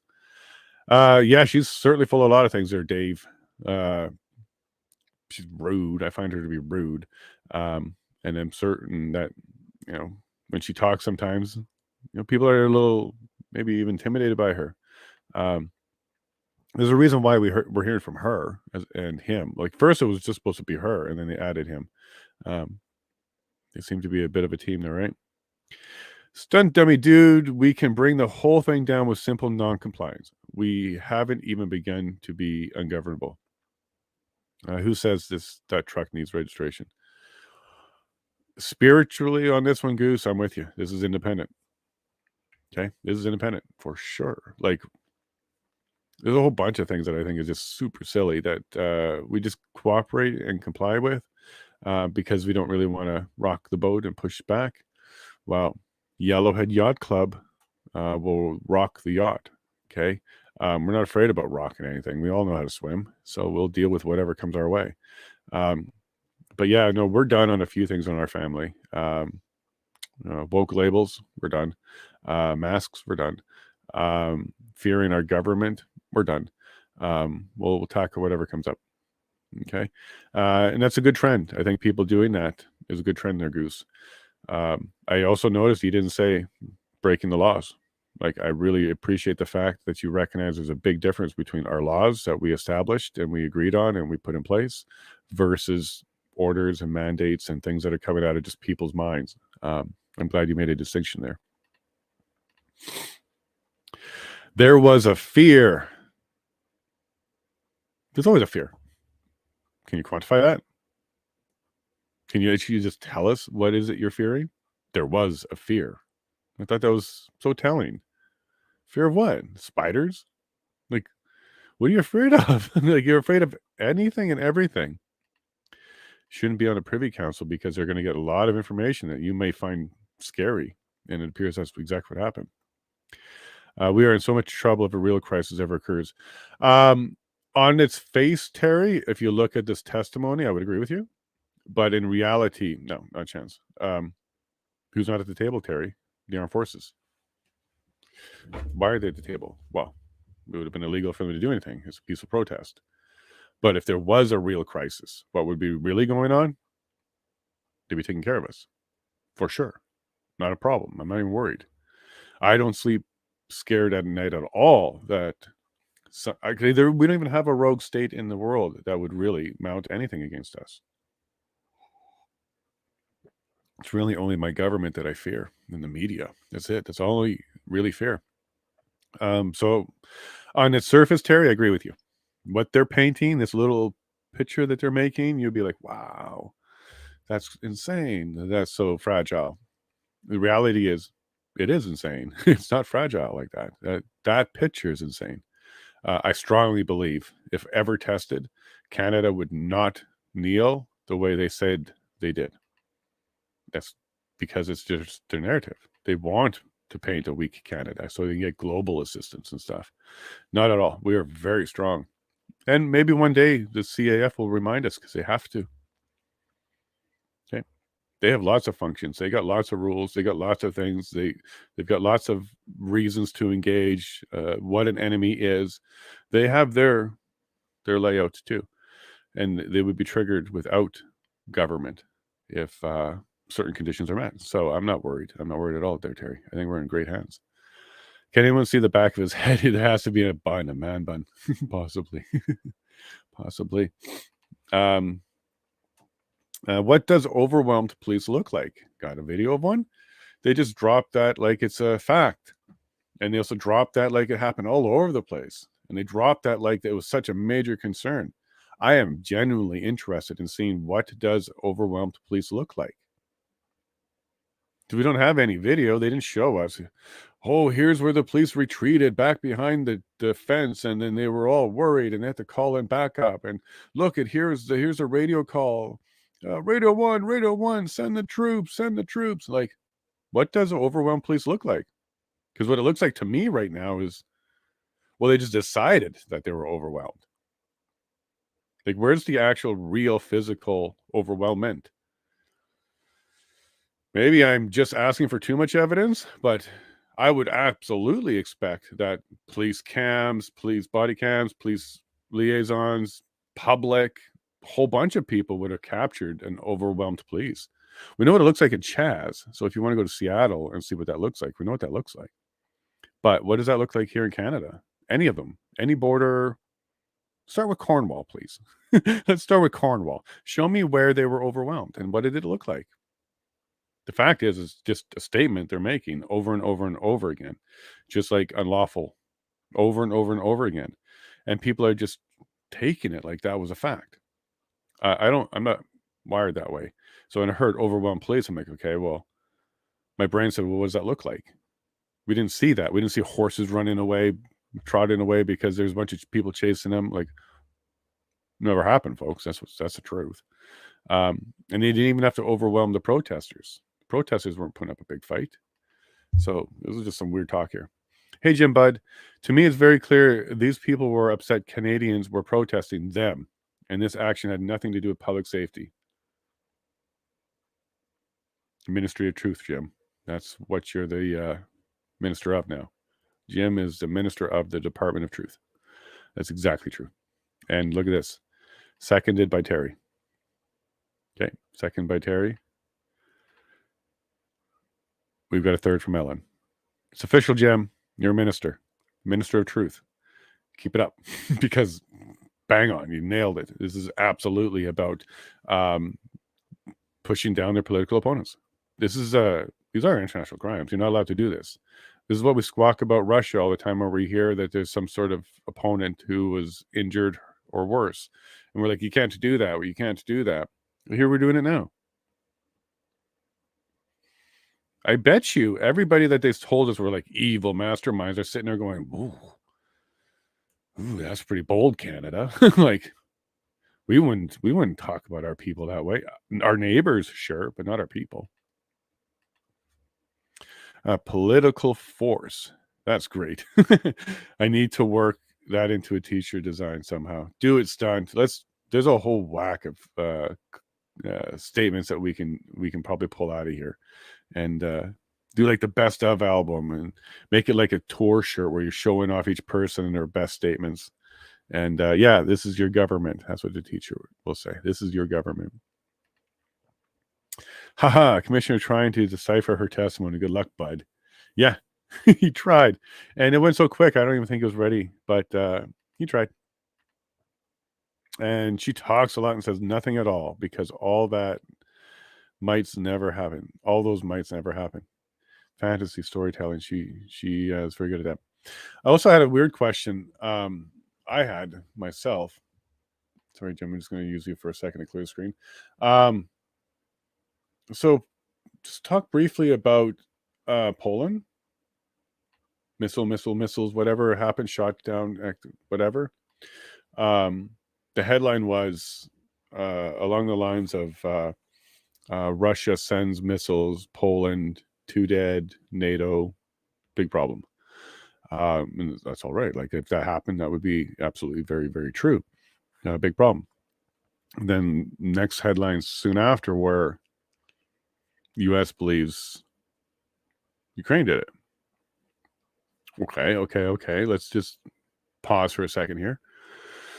Why does the headline change any more than just changing the country? So if it is true, does that not mean Article 5 on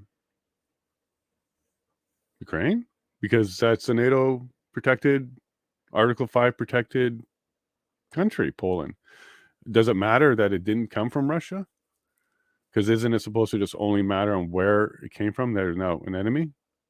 I'm very confused why that particular legal thing, which is in Article 5, everybody was waiting for Russia to do something to invoke an Article 5. But yet someone actually did invoke an Article 5 because they actually did. Someone did actually do that. But now we're moot on that? Are the Western countries kind of mauling that problem right now? Because technically speaking, what we should be doing is withdrawing all our support at minimum. I'm not saying you have to go in there and punish yet, but I think it's very confusing. Maybe I did my math wrong, or maybe I didn't carry the 2 and I missed something in the division. But I thought that if a NATO country was attacked by anybody, that it invokes Article 5. Maybe somebody smarter than me can let me know why I'm confused on that one. Okay, we can go to the chat now. I caught up on my stars because we had a lot of gaps in my time here. I got club up. I got some emails done. Osario's in here. He's got string going. Let me go see you. There's a quick one here. Just optimum background task right now. Might have to break out my desktop PC for Monday. I'll work it out. Thank you, Osario. You're the best, bud. And we're 11th. Yeah, we got plenty of time, Osario. So thanks for sticking around.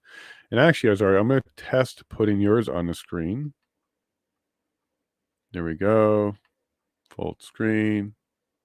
Folks, this is coming from across the country, that screen right there. Okay, Osario, it does appear to be working just fine. Cool. All right. Let me try and catch up on these comments. We'll start right here with Goose. What do you got here, Goose? Pretty sure you can't call the EA because things might get bad. So backwards. Exactly, 100% Goose. You have to have an existing or forthcoming. And the forthcoming, I think, is where they're going to start playing and splitting the hair. Because what they want to say forthcoming means is anything. And we heard this from National Security Advisor yesterday, where she was trying to define the requirement for the CISA Section 2. She said, well, it means that is a suggestion, not the only way you can trigger that, which is baloney. That's not how it works. But yeah, for sure, Goose, you can't say we think there might be a problem, therefore we need the EA to harden up.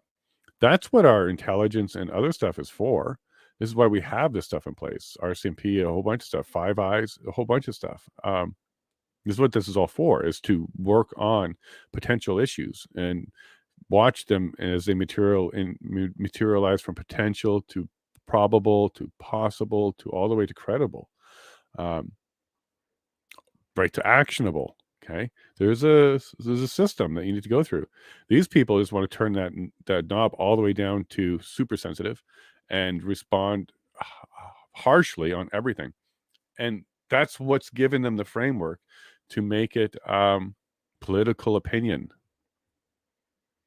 Okay, because that's what this all is. It's a difference in a political opinion. And that's where we're at now. They're all the way down to that. And then, hey, Dave, that's what I mean about pamphlets. You don't need to get them overnight. So I'm definitely jumping in the middle of a conversation. So what does Jim have here? She seems to be able to answer the soft questions from the government of Canada is sending her way. Yep, softball. Yeah, tee them up. Yep. And Canada is very good at leading. So they'll put everything in their mouth and say, would you agree? And so softball. But yeah, we've seen a few people like that, especially if they're government's giving them the narrative, Jim. He is there to justify their reaction to trying to make them less stupid. Yeah, I think he was brought in because she didn't feel comfortable. She was scheduled to be by herself today, and I don't think she was comfortable. So last minute they threw it in. And he did a lot of talking, and he was definitely a spinner.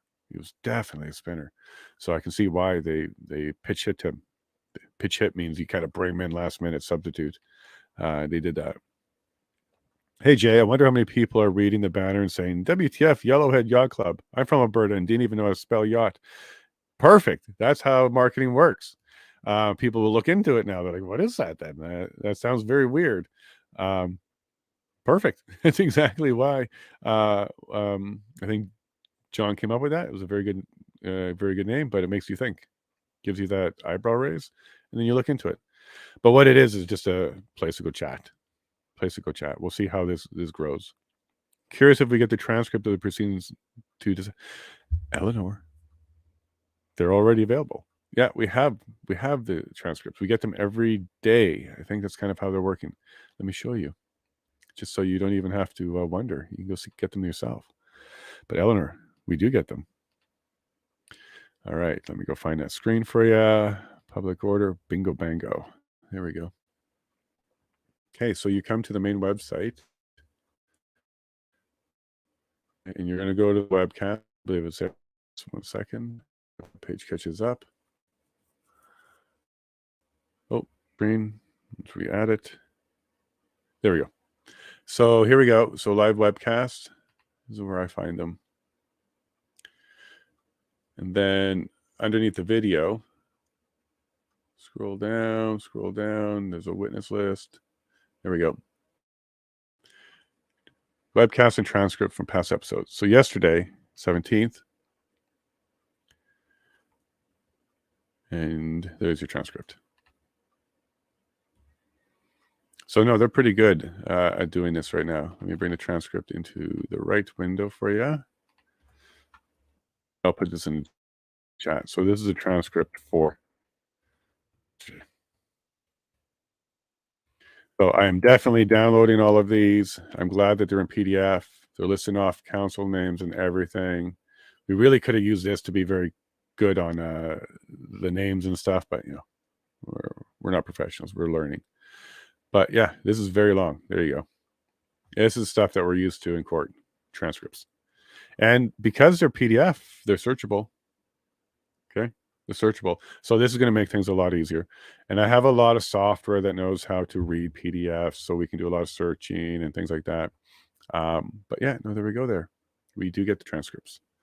Hope that makes you happy, because it sure makes me happy, the fact that all this is being made available. That's great. It took me a while too. It's difficult for anyone who's never owned a yacht. I've never owned it, but yeah, yacht. Just a big boat. Very few. We may have them at the Churchill, the Port of Churchill, though. That'll be a pretty big day if we open that thing up. Eleanor, you think they've transcribed the whispers? I want to see that. Like, I was wondering that, because you can hear it. Like, would they transcribe? Would they translate it too? And would they translate with a whisper? But yeah, I was wondering that. Do the whispers make it? So one whisper we can look for would have been, I shouldn't have said that. Okay, I'll actually search the transcript right now. I shouldn't have said that. Said that. We also said that. We got 12 of them that say said that. You agree you said that? Agree you said that? And I said that this morning. You said that it doesn't apply. Both said that. You said that at peaceful. We're almost done. She said that was possible. She said that several times. I said that. Doesn't look like they caught the whispers. Nope. Nope. My quick review didn't catch the whispers. It would have been funny if they did. They labeled it as hot mic. That would have been cool. Situation has got worse. What does that mean? Protesters were waving Canadian flags at the increased rate. Hugs were per hour gone up significantly. These people, sheesh. Again, Goose, here's where you might be missing. You're not on their perspective. So their perspective is, oh, this is not ending, and they're succeeding at being peaceful, and they may be here for a long time, and I don't want that to happen, and everything we've tried is not working, and we don't have the laws for this. So from their perspective, it's getting worse and worse. It most certainly is. It most certainly getting worse and worse. Now, the implied worse and worse is the enemy, which would have been us, and things are getting worse and worse. But no, actually, maybe there's a lot of truth behind some of that. They're just being clever on who the subject of that sentence is. It was getting worse and worse from their perspective, not because it was being more violent or anything. It's just simply it was not going away. So for them, that is a nightmare. So I get it, but that's not what they're portraying in their testimony, is it? Right? They're not trying to make the commissioner understand that they got scared and scared of peaceful protesters, but that's exactly what they did do. The only way that is accurate is concern. So what does that even matter? No credible threat. So we had concerns or something, concerns of threats. Well, that statement is accurate because concern can be anything. That's like having fear. Well, it could be anything. So yeah, I actually think that was a truthful statement. They are concerned about nothing. She said so. So we'll take her on that for face value there. It means we need to get them out. It doesn't mean they can use the EA. It means we have the wrong officials. Occupation again. There you go. Drink. Where's our bingo card, Prairie? Go ahead and drink. Oh, by the way, I don't think I saw Prairie today. So I hope everything's okay. I like the way journalist Rodney Palmer puts it. An occupation is when policing is in your control. I don't follow. I think I just went a little dense on that one. God does this will never go out in public. You wonder sometimes. Maybe not. Actually, maybe the answer to that, Dave, is no. They don't. They go from their office to their home. They get shuttled around, driven around. They're also probably bombarded with a lot of stuff to work on. They do feel really important in what they do. So maybe they are just bubbled. And maybe they don't go in public. And all of their information was CBC and being fed to them through their little intel networks. So it's possible that they're just really, really lost in the echo chamber. That is a boat. Yep. And then Jim, he was in the Edmonton Yacht Club. She talks a lot and says nothing at all because that's all the mites ever happen. Yeah. I pulled this one up, so I think I caught up to where I was before. She certainly does. So blah blah blah blah blah. But to summarize, blah blah blah blah. Convoy truck bad. There's the headline. That could be the subtitle of this entire thing. And then you have to put a little thing at the end that says sick because they were truck convoy bad is incorrect. So you'd have to put sick at the end there to let the reader know that someone made an error there. Yay, Ali. If that is Privy Council, my bubble just burst again. Yeah, maybe what they're demonstrating to us is a real lack of good leadership and stuff, and maybe we will demand a Homeland Security type of department. We won't. I don't want to. I want each province to do their own, but maybe that's what they're trying to do out of this as well. Show that they're so disorganized that they need another department, something like a Homeland one. I'd love to hear her tell the commissioner, I'm not going to answer that question. Yeah, that would have been fun. But he also knows where his limits are. Like, I don't mean like he has limits where he can't ask questions. He just knows what he was going to get out of her too. And he's not really there to put people in a spot or anything like that. He doesn't have to. He still has the decisions and stuff at the end that he gets to do. So he doesn't have to get them to convince him, or he doesn't have to catch them. The lawyers will do it because they want to present and parade, but he doesn't have to. Like, he won't care. And then Jim, exactly what I was waiting for. We didn't get it, but okay, she got quite cooperative with the government of Canada, and then they wrapped up there. I'm pretty sure it's a game that Jason plays in his yacht club. It was John's recommendation. Funky name, something fun. And I just lost Ozario. So hopefully that screen can come back. But if not Ozario, I'll stick it back. We'll see how that's going. But yeah, a little screen just vanished. Or he might be moving to his desktop or something. Anyways, got plenty of time. So, and I also have the backup. I would love to, Jim. And Jim's really great, Ellen. If you can connect with him, maybe do a chat or something. He's a really cool guy. And the Railroad likes to remind us, hey, Ozario, you're back. But you're a co-host, so you can do whatever you need to down there. We already have people waiting for the... Do we really? Do we really already have people waiting? You guys are amazing. You are amazing. Do we really? At least there's already one like on it. Yacht Club. Maybe people like the fact that I changed the time to the correct time. Just loading. But there's already people waiting? You guys are great. You're waiting for a while. And if you aren't waiting, or if you are waiting, go ahead and give it a like. That could also help push it when the time comes. Maybe YouTube will push it a bit. Live in 5 hours. Is that about right? Yeah, that's about right. 5 hours. Just almost 6 hours. Look at that. Yeah, there's people waiting. Cool, cool. Enjoy. We'll do our best to start on time and have a good time. Oh, Arzario's back. So Arzario, I'm going to let you push the button now. So underneath the screen, you're going to push the one that's just a single head, because that will put me as the big thing on the screen. Yep. Look at that. Hands free. Hands free. Let's see if this works now. Now go ahead and put the second last one, which has a head in the bottom corner. Look at that. Yep, that's the one. Look, hands free. All right, now we'll go full head again. Woo! Azario has finished his training. Thank you very much, Azario. That was really neat. But there you go. We now have a co-host. Thanks, Azario. Big ups in the chat for you, buddy. There you go. We love you, Azario. Perfect. That's great.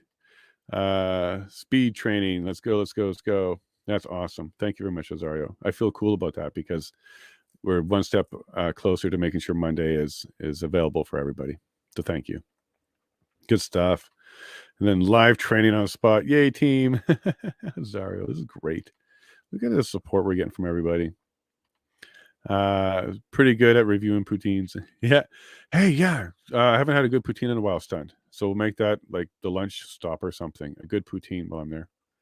I'm a big fan, but all we have out here is like fast food poutines, and it's not the same out here. You can imagine. Haha, indeed. I need to do a lot of walking. Honk doesn't burn calories. No, it doesn't. He burns diesel. What do we got here? Ellen, what are you up to here? Jason, don't pick up the radical nature of 1776, it seems. Didn't pick up the radical nature of I really wish I knew what that meant. You're awesome. When you're subject to... Oh, there we go. Freedom is a radical... Got you. Yes. But we're well past that. Are we supposed to be? And then we can keep fighting for it. I think we all have an idea of what freedom is. And that's what we felt, I think, through the 80s and 90s. What we felt was freedom. And then it was taken. So we want to get back to that. Hey, Tammy, you're not alone in this one. I love Dr. Peterson as well. The only thing, Tammy, where I differ with him on is I think he can be a lot bigger impact in our political system.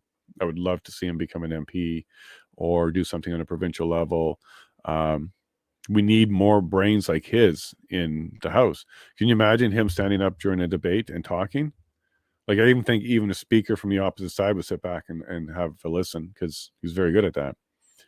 We need more people like that. So Jordan, I know you believe that doing your messages, because you said this, you were asked this several times, and you said, I think my mission is to be a speaker, not politician. But if you were to do a term, just one, you would leave your fingerprint on Canadian history forever, dude. That's the only thing I could really disagree with him on. Everything else, I'm 100% Peterson, except for, I don't know if it's his confidence or if he understands the true impact he would have. He's not comfortable with that yet. That, and I think he can turn down the anger just slightly, but he's been doing a good job the last, I would say, 6 months or so, because I think someone talked to him about that, because he's been actively doing that. Daniel Smith, I think we have to be very cautious with her. Yeah, we should be cautious with everybody, especially when they're saying everything you like. That is an excellent time to be extra critical, because, well, it's easy to say everything that people like. But she did fire Henshaw, and she did clear out the board of directors. Her ties to Fraser Institute are worrying. The left does have a decent point as well. She doesn't have much of a mandate. The left does have a decent point as well. I'm not sure what I mean by that.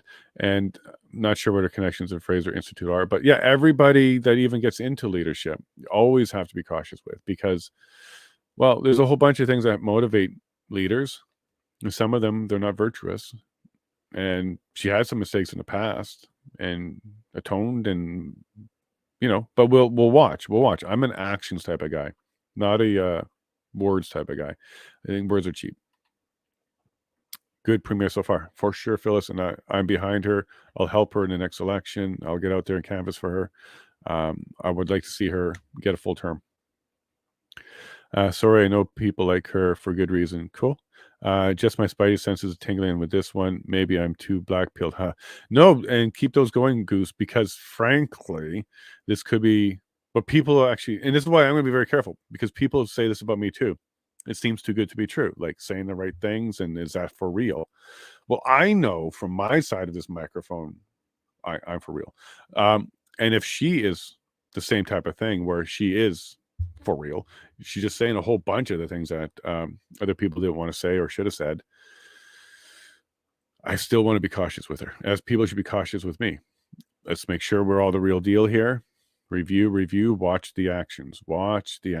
So far, Goose, you know, there's definitely a couple steps in the right direction. There you go, Eleanor. Yeah, we're not naive. We've been around the block. Be very cautious. Keep an eye on her. And we have, and we'll keep doing that. I expect the citizens of Alberta will give her a big flex in the next provincial election. Whew, Jim, flex, buddy. Sounds like you're behind her too. You, me, there's very little that we won't be able to do in Yellowhead to get support for her. So we'll help, right there, Jim. Caution with every human. Sure. Yep.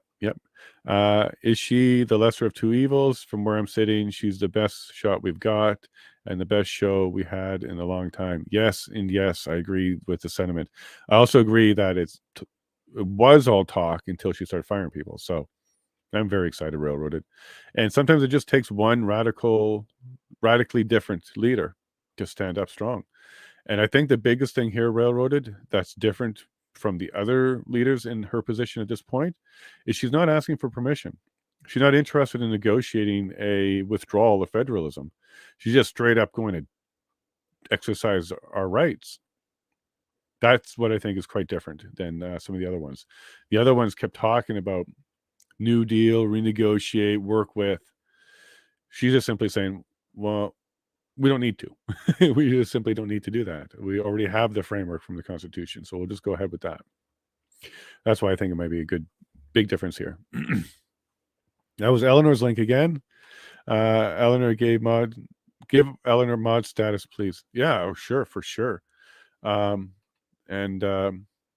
think Terry was another one I would mind giving mod status to if they wanted. So let me just go find Eleanor here. Eleanor Warren, there we go. There's always a good chat from you. Add moderator. Boom. Done. Eleanor is a mod on YouTube. Peterson, he's a meth head. Goose, what's up with you today? Sorry. Oh, sorry. Killing all the scarecrows, scared cows. I'll stop. Don't want to flame. No fan of Pedersen. Well, I don't know who Pedersen is, but if it's Peterson, share a little bit more. What is it you don't like? I know he went through an angry phase and was very frustrated, but the content of what he has to say is, I think, appealing. But Goose, we love you either way, so you don't have to be a Pedersen fan to be around here. We could use another mod. We stepped away this morning and returned to sexy comments that were there for at least a few minutes while I was making coffee. I like them. No, just kidding. For sure. So anybody else that wants to step up, just put it in there, and then railroaded if you could. I just don't want to miss it in the chat. So if you want to be a mod, you're one of the regulars, and you have the time and you don't mind clicking that bot thing, just say so, and we'll go ahead and get you going. Like Ellen, do you want to be one? You're here all the time. Not sure I share Jason's confidence in the military in its current state. Well, yeah, well, is there any way to verify? Like, and I know that there's a bunch of weird stuff going on, but do you really think they would let us down?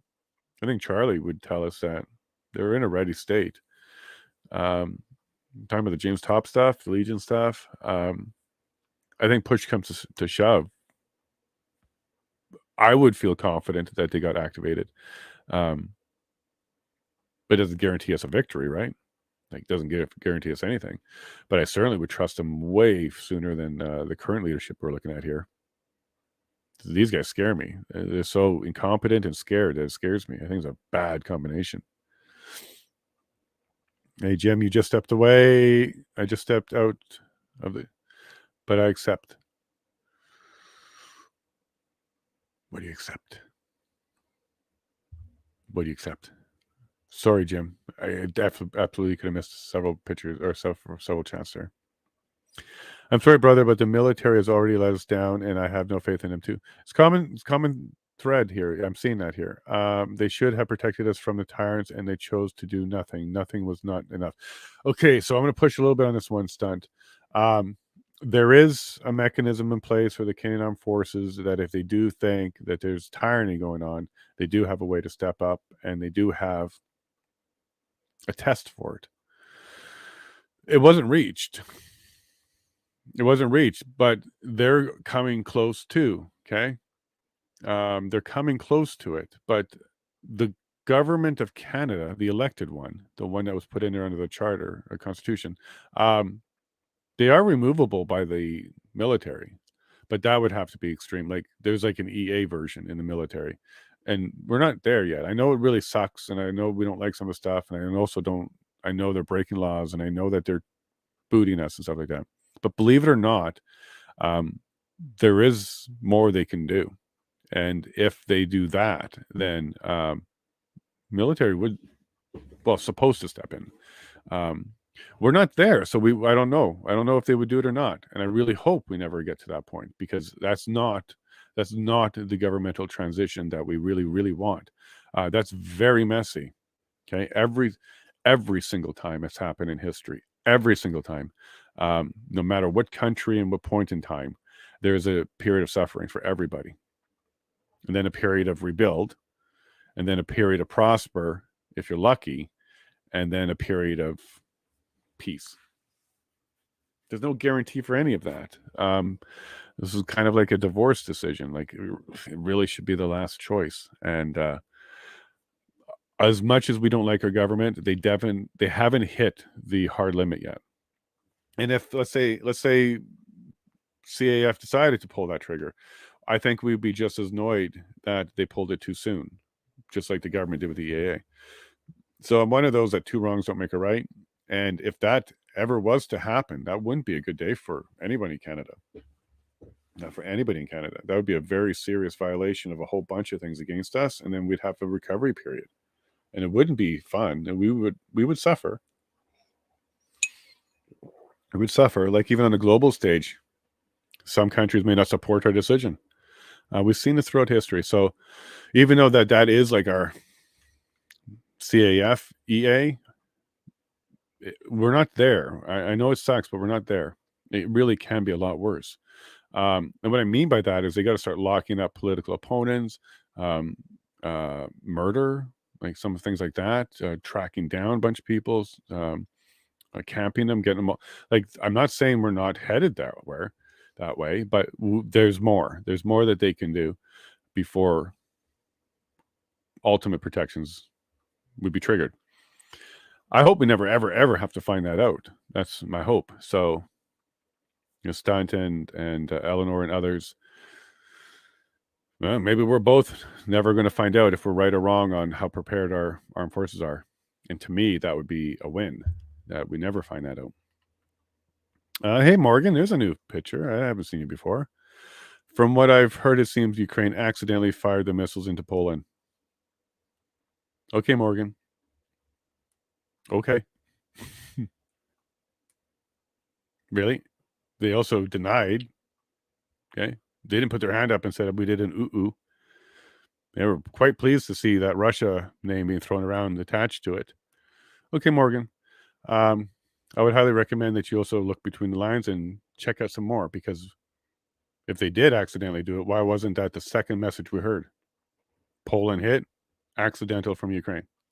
No, it ran for a few days and the U.S. had to out them. So, Morgan, until they tell us what they did to the Nord Stream, and until they get rid of their Yahtzee partners, I don't understand why anybody jumped so quickly on the leadership of that country as a friend. You don't know your history and you didn't look into it if you actually believe that. Personally, I don't give about their mission in foreign lands. It's their job to protect Canadians. They failed. I think we'll be debating this a little bit more, Stunt. I don't think we reached that alarm yet. So we don't know if they failed us. But I think you definitely feel like they failed us because you thought they should have come in. I don't, because I know what their limits and what those requirements are, and they're a lot higher than what did happen. We're close. Okay, we're close, but it wasn't enough. And this is kind of the same as the government argument about using the EA. They believe they had enough, but if you really look at it, it's more like it was close, but not enough. Like you needed more of the violence, you needed more of the attack, you needed more of the frontline moving. Then it would have been a little bit more understandable. So I think we should be careful with even being upset with our Canadian Armed Forces right now, because they're still the ones that we'll have to turn to. But I do understand the feeling. It would have been great had they just showed up and took care of some business. I do understand the feeling. And Clay agrees, not to mention the tie-dyed hair and face tattoos being acceptable now in Canadian Army. Well, unless we're going to have a civilian version. Oh, Azario, I think they're about to come up. So what we'll do is that one. Perfect. And there it is. That was Azario. Order allowed. There's the audio. It works. Thank you, Azario. The commission is reconvened. La commission reprend. Okay, good afternoon, bon après-midi. So we have a panel of witnesses. Okay, Commission Counsel, please.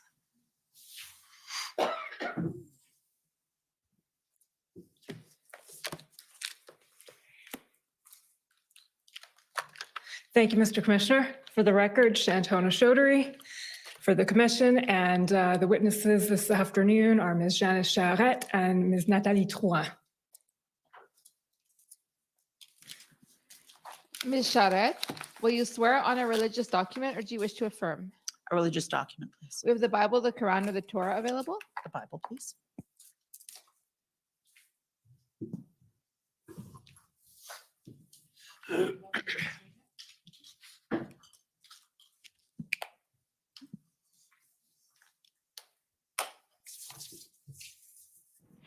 For the record, please state your full name and spell it out. My name is Janice Charette, Janicecharette. Do you swear that the evidence to be given by you to this commission shall be the truth, the whole truth, and nothing but the truth? So help you God. I do.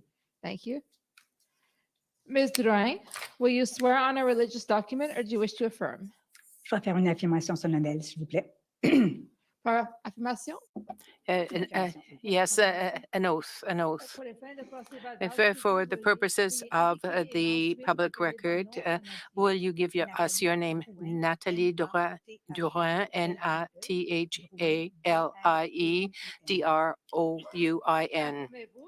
Do you swear, solemnly swear, that the testimony you give before the commission will be the truth, the whole truth, and nothing but the truth? I so swear.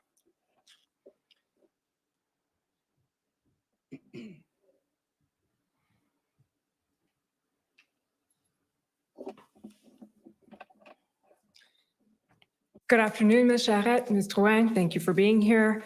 We'll just start with some housekeeping, introducing your witness summary. So you'll recall having sat for an interview with Commission Counsel on September 29th, 2022? I do. Okay. Ms. Drouin? I do. Okay. And after that interview, Commission Counsel prepared a summary of that interview, which you have reviewed. Can you confirm that that summary was accurate? I can. I confirm. Okay. And for the record, that is Mr. Clerk, WTS.6074, but no need to pull it up right now. Okay, Ms. Jarrett, I understand that you are the clerk of the Privy Council. I am. How long have you held that role? I was named as the interim clerk of the Privy Council in March of 2021. So that is about 18 months or so ago. And I was confirmed in the role as the clerk of the Privy Council in May of 2022. Okay. And what was your background before that? I've been a senior public servant for, gosh, I think I've been a deputy minister for almost 20 years. Before being named as the interim clerk of the Privy Council, I was the High Commissioner for Canada to the United Kingdom of Great Britain and Northern Ireland. And previous to that, I was actually serving as the clerk of the Privy Council. I've held roles as the Associate Clerk of the Privy Council, Deputy Minister of Intergovernmental, the Deputy Minister of then Human Resources and Skills Development, of Immigration, Refugee, Citizenship, Associate Deputy Minister of Health, and as you can tell, a number of roles over my career. It's a long list. Okay. And Ms. Drouin, you were the Deputy Clerk of the Privy Council. Exactement. And how long have you held that role? J'ai été nommée sous-greffière. I was appointed in August 2021, and before that, I was Deputy Minister of Justice, Justice Canada, and 2016, I was Minister of Justice in Quebec. Are you wishing to testify in French, or I'm going to do the same thing. Sometimes I will answer in English, sometimes I will answer in French. So question, perfect. Question. Of the clerk of the Privy Council. It's well understood by you, but maybe not by everyone here. And if I can just pipe in, you have a tendency to speak very quickly, Yes, which I'm okay. sure is comes handy when you're delivering messages to the government. But if for Slow. here, it's useful to slow down. I for actually wrote the translation. word slow down, just so that I would try to remember that. Thank you, Commissioner. The clerk of the Privy Council and secretary to the cabinet is the full title of the position. And I would say that that basically encompasses three roles. The Privy Council office is the department of the Prime Minister. And so I serve as the Deputy Minister of the Privy Council office and the Deputy Minister, therefore, to the Prime Minister.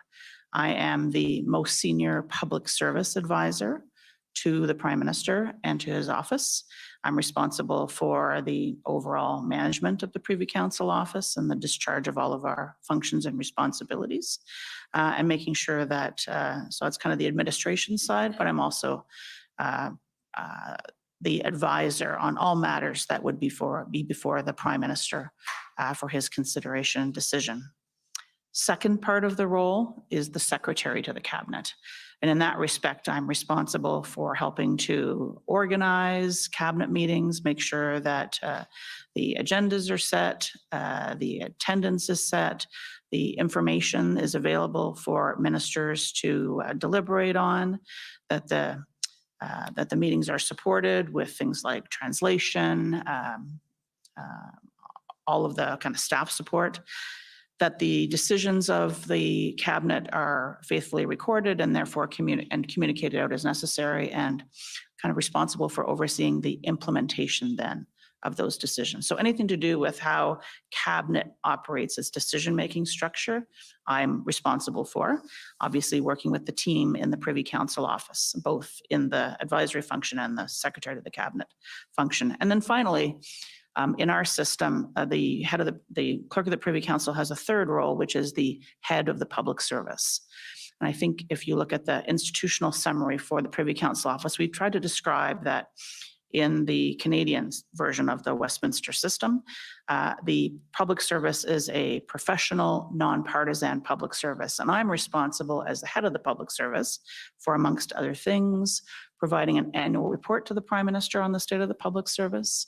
In this respect, I also provide advice to the Prime Minister on the appointment and performance of deputy ministers and other senior officials, and basically for making sure that the public service is ready to be able to serve the needs of the government and of the country today, and also a stewardship role into the future. So those are kind of the three roles. And I would say the other thing that might be relevant as we get into this conversation is the clerk of the Privy Council is one of a community of deputy ministers.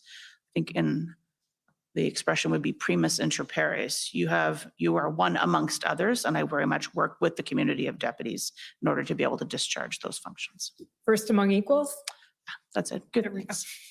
Okay, Madame Drouin, we're going to go back to some of that, Ms. Charette, but before we do that, can you explain the role of the deputy clerk, Ms. Drouin, and then maybe how the two of you work together? Perfect. So let me start with that. So my first role is really to support the clerk in her role, a little bit like what we call a two-in-the-box model. So on the day-to-day basis, ce que ça veut dire, c'est entre autres assurer un... It means that I have to assume leadership within the department, that is the department of the Privy Council, and assume leadership on horizontal files in the area of policies, ensure that there is consistency and uniformity. Another power I have is to deal with the deputy ministers on issues, and I do that regularly. And I also do crisis management, issue management, as we say. And it is in that case where I was playing a role in the convoy. And that's why I'm here today. And I have leadership also in the area of other matters. Okay. So my mantra is I go where the needs are in order to support the clerk. You know, more instinctively, I go where I have strength, competencies, and capacities to support her in her main role, advising the Prime Minister and the Cabinet. So this is, you know, how we work. On a weekly basis, we will reassign, you know, where I should put my attention and efforts, and what file I should keep under my radar. Can I just add a little bit to that, if that's all right? Of course. So perhaps I'll just add two things. I think one of the operating styles that Madame Drouin and I've tried to follow is that if I'm not there, Natalie is briefed up enough to be able to handle, to be able to deal with any issue, and vice versa, so that we are not completely interchangeable, but that there is leadership at any point in time, because people have holidays or whatever else to do. And secondly, I don't think either one of us mentioned that we also have a number of ministers within the Privy Council office portfolio. And I might forget one here, but I'll try not to. So the Minister of Intergovernmental Affairs, who are supported by the PCO.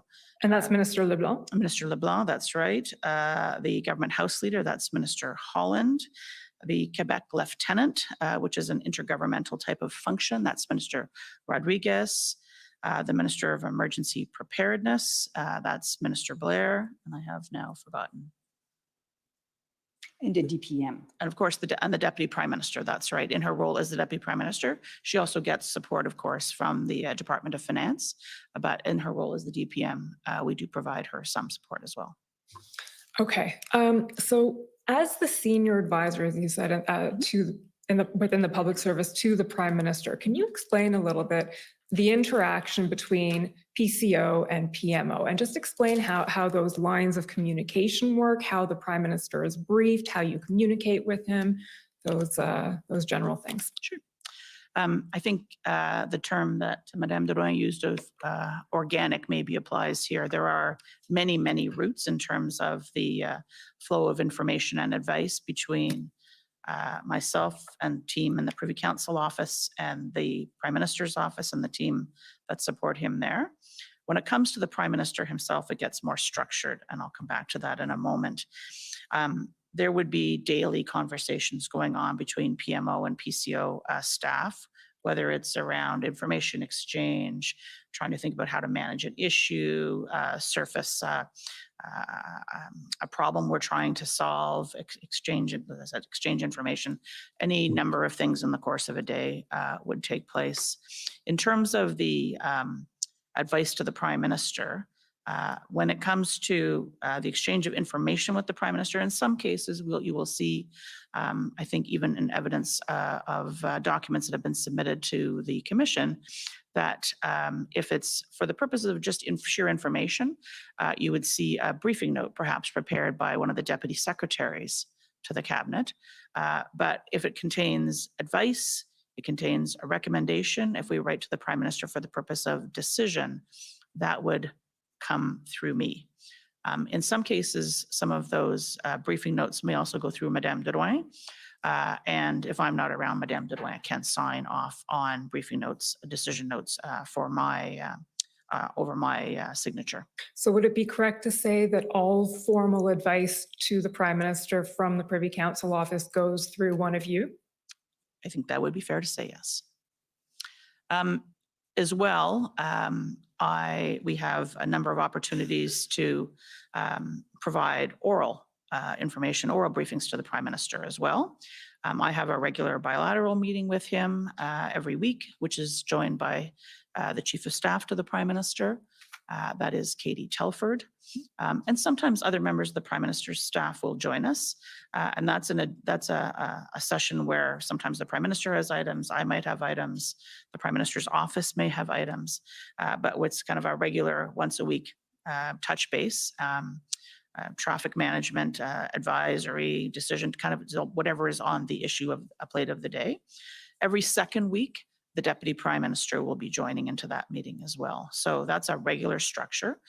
We may have issue-based meetings or briefings with the Prime Minister. We've done, for a very long time, we were doing frequent 3 times a week briefings of the Prime Minister and his office, sometimes with ministers on the COVID situation, for example. That might involve senior officials from other departments, Dr. Teresa Tam, the Chief Public Health Officer, officials from Public Health Agency and Health, and so on and so on. You get the picture. When there is a cabinet meeting that the Prime Minister is involved in, we almost always have a pre-brief session with the Prime Minister where we'll go over the agenda, the kind of the run of show, who's going to say what, the key issues to be deliberated. So he has a focus on, in addition to the written briefing material we would have provided, kind of what are the key issues he's trying to adjudicate at the session, what are some of the perspectives he may want to be listening for, where's the area or the zone for a possible decision. And we would be doing that before a cabinet meeting, for instance.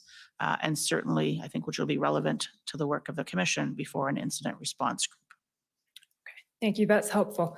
We're now going to move to the sort of, I'll say the meat, but the early days of the convoy, the Freedom Convoy, the events that the inquiry is concerned with.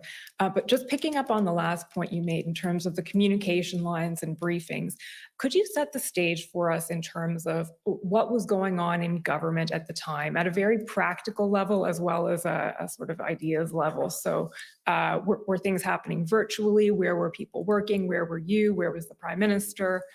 That scene. Right. So cast your mind back, we were in January of 2022. The country, like many other countries around the world, was dealing with the Omicron variant of COVID. We actually had, I believe in mid-January, record levels of hospitalizations, even higher than previous peaks of the COVID outbreak. And so the vast majority of the public service was working remotely, although there were some people by dint of their function who had the need to come into the office to access secure materials or so on. But it was a kind of the public health advice was to be working remote by default, and that's where the bulk of the public service was. The same thing for, I think it's fair to say, for the Prime Minister, ministers, and political staff. So we were all working remotely. I remember this well because there was a cabinet retreat that was held in the week of, I have a little calendar here to try and remind me of dates, the week of January the 24th.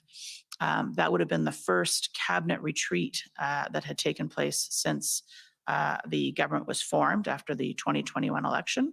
And I think everybody was hoping that that was going to be an opportunity for a face-to-face, and unfortunately ended up being a virtual. We are very fortunate to have secure video communication, so we can actually have cabinet meetings held virtually, and so we were able to do that in the week.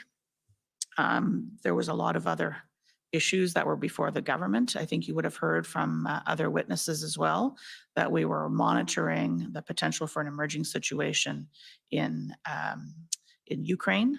And trying to prepare for what possibly could happen at that point in time. And so as we came out of the cabinet retreat, I believe was 2 or 3 days, and that's when we started to hear the early signals that there might be a protest or a series of protests happening in Ottawa and potentially other locations. Now, I should say that as of January the 15th, there was a change in the public health measures related to COVID that affected truckers in the country, affected cross-border traffic. And that change was for truckers that were unvaccinated coming in back into the country. They had been previously exempt, and they were now going to be subject to public health measures.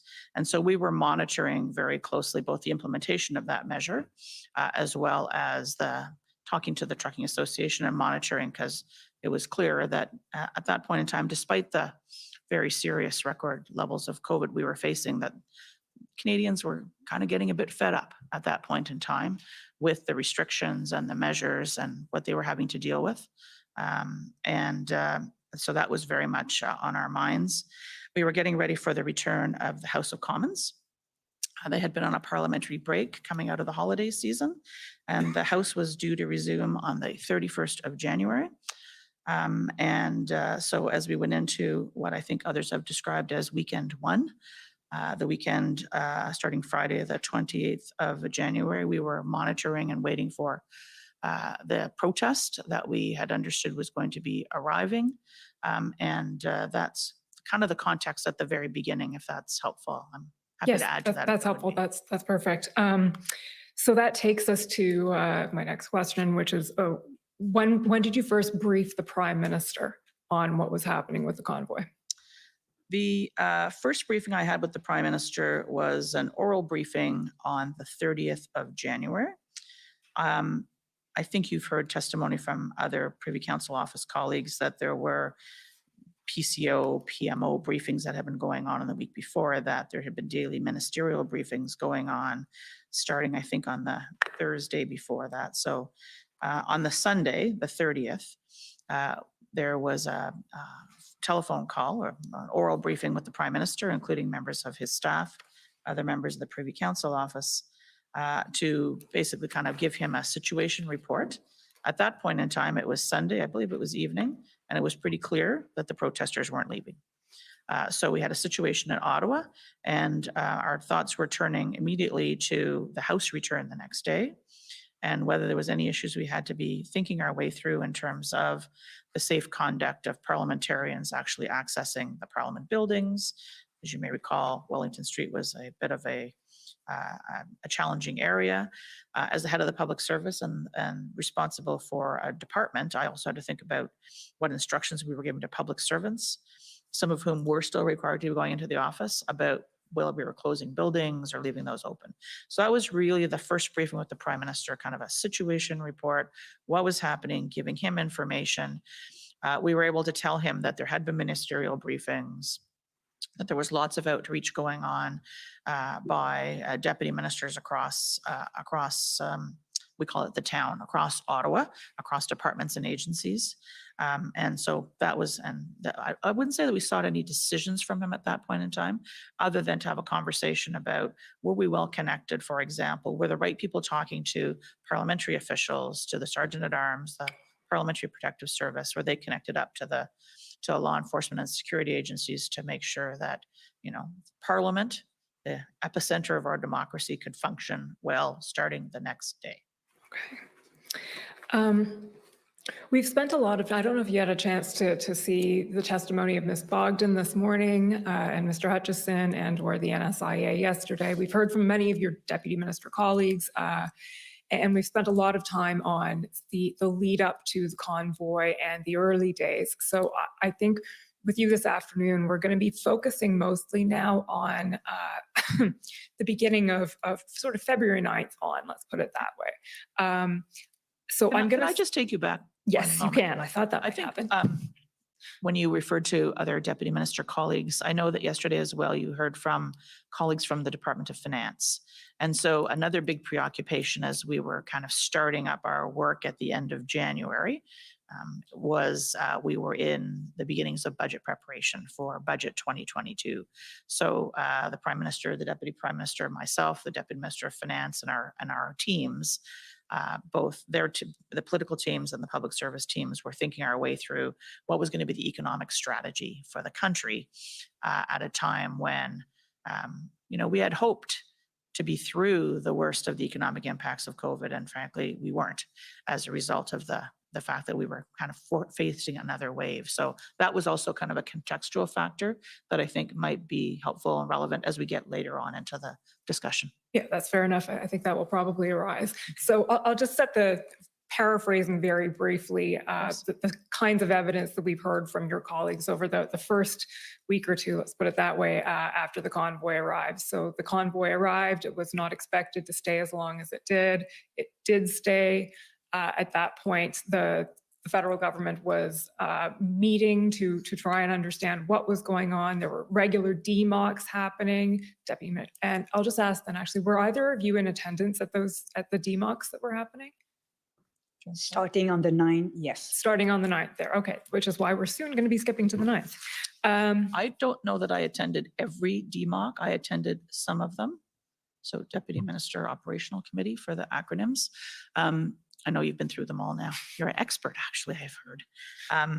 But I don't think I was at all of them. I would have, those were chaired by the National Security Intelligence Advisor. I would have been at some key ones where I thought I either needed to give direction or to hear, particularly at points in time, but I wasn't involved in the day-to-day. Okay. So my first DMOC was, like Madame Deroyne's, the 9th of February. The 9th, okay. So we're sort of, all roads lead to the 9th here. So we heard about the 3 SSE committee meetings that were held. Ms. Bogden took us through those, February 3rd, February 6th, February 8th. And we more or less left it off at the end of the day on the 8th. It was decided essentially that maybe it's time for the federal government to consider more intervention in the situation. Would that be fair to say? I would say that I was at the meeting of the Cabinet Committee on Safety, Security and Emergencies, the SSE committee, on the Sunday, the 6th. That's the only one of the 3 meetings that you described that I was at. So I was trying to get a sense, that was at the end of weekend 2, trying to get a sense from ministers and from my colleagues, kind of what the situation was and what the sense was about how this was all going. I got a readout, a debrief from the Cabinet Committee meeting on the 8th of February from my colleagues who were there. And it was certainly clear to me that the level of concern, anxiety, and the situation itself was escalating. And so that was the reason I chose to go to the DMOC meeting on the 9th and to hear out my colleagues in terms of, and to give direction at that point in time. And it was through the course of that day, listening to them, and other meetings that took place during that day, I'm happy to tell you about if you'd like, that I formed the view as we went into the 10th that it was time for me to provide the advice for the Prime Minister to decide as to whether or not he wanted to convene an incident response group meeting. Okay, we're definitely going to come to that. Just before we do, of course, I actually want to take you back to the 8th before we get to the 9th. Mr. Clerk, can you pull up PBNSC CAN 408073?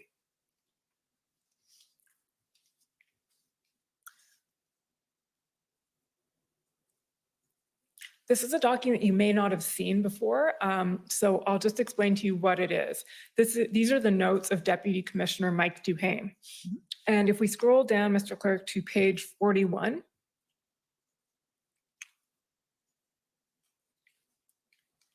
you'll see a notation there. So these are Mr. Duhame's notes from Deputy Commissioner Duhame for, I believe it's the 8th, could be the 9th, but it looks like it's the 8th.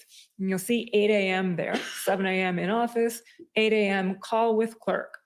Flush out the financial, something financial compensation, I'm not sure what that says, employee business maybe. Then public safety feels organized, Ambassador Bridge stretches OPP, incremental success OPS, working in incremental way, small, okay, and then we just scroll down a little bit more to what I'm actually looking for. Clerk, we need to take this over. Do they know what this means? So I understand that during this time you were having regular calls with various colleagues within the federal government. Can you explain to us, do you recall this conversation? So I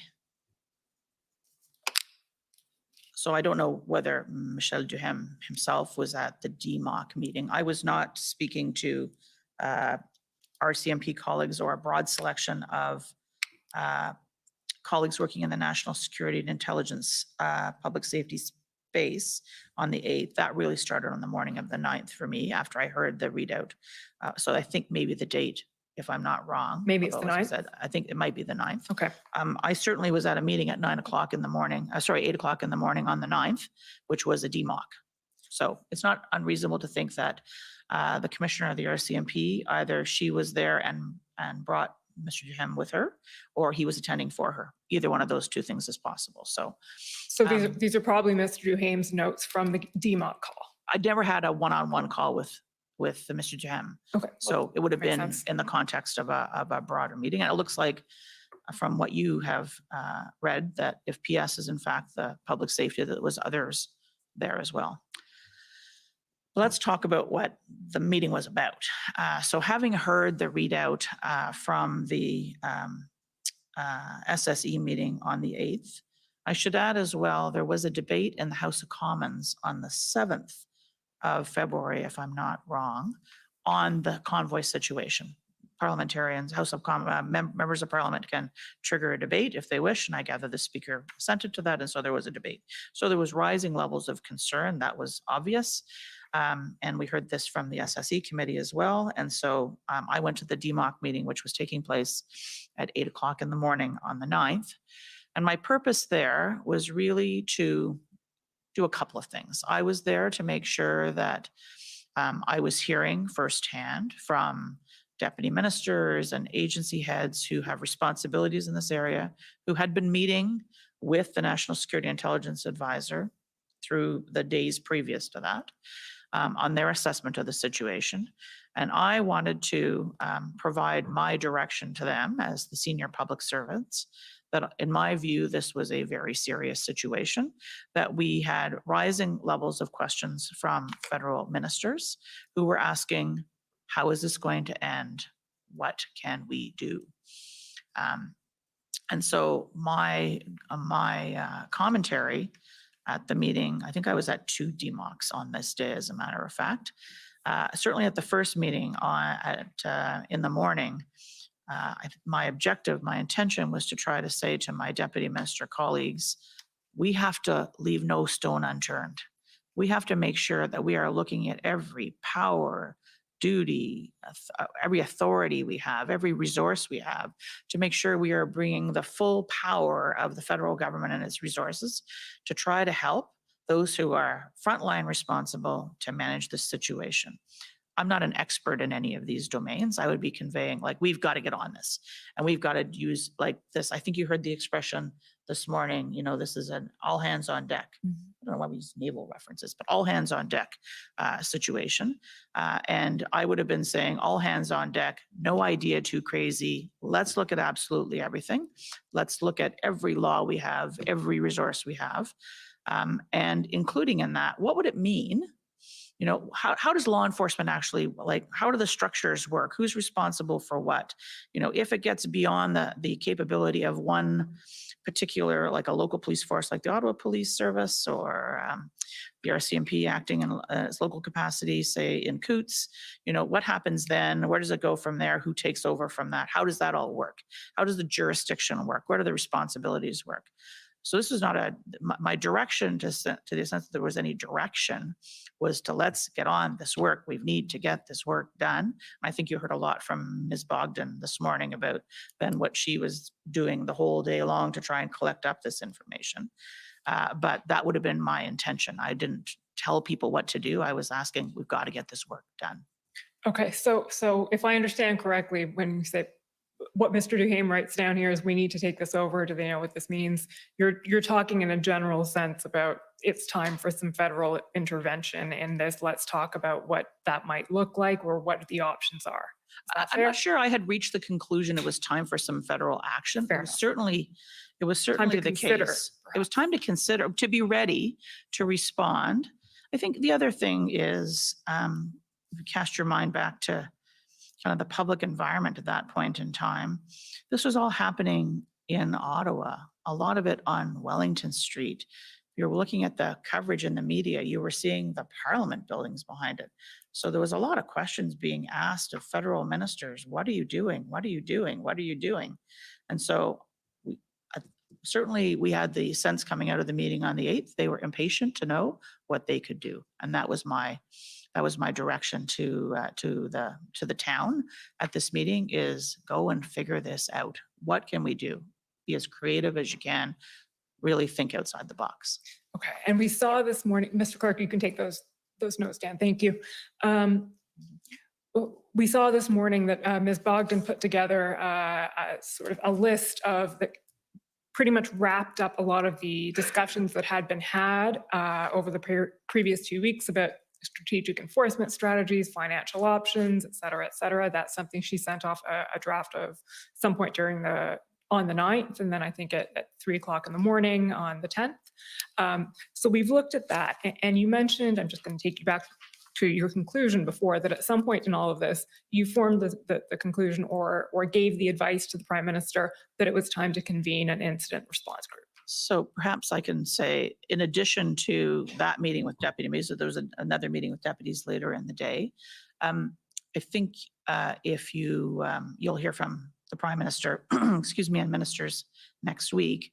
But in addition to what the public service was doing, and outside of these official kind of cabinet committee meetings and daily ministerial briefings, the Prime Minister was also speaking to his ministers, either one at a time or in small groups, in more informal conversations, getting his own direct kind of what's happening, brief me on this, talking to his own team. He'd been talking to mayors, he'd been talking to other stakeholders. And through the day on the 9th, as he was talking to his ministers, a number of which of those interactions I was party to. I'm not always, but a number of those certainly conversations with the Minister of Public Safety, Minister Mendicino, and the Minister of Emergency Management. Preparedness Management? I can never remember. Minister Blair, thank you. You could feel that, we were moving to it felt to me like we were moving to a place that we had to be ready in case ministers and the Prime Minister actually wanted to look at what our options are to be able to act.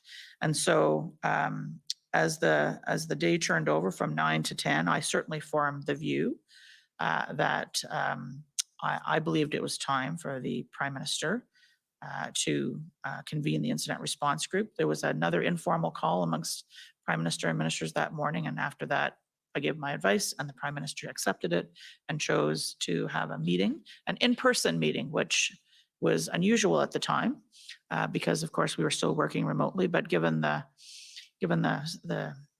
stakes of what we were talking about and the nature of the situation we were dealing with, my advice was I thought it would be important to have an in-person meeting, and we did that at an offsite.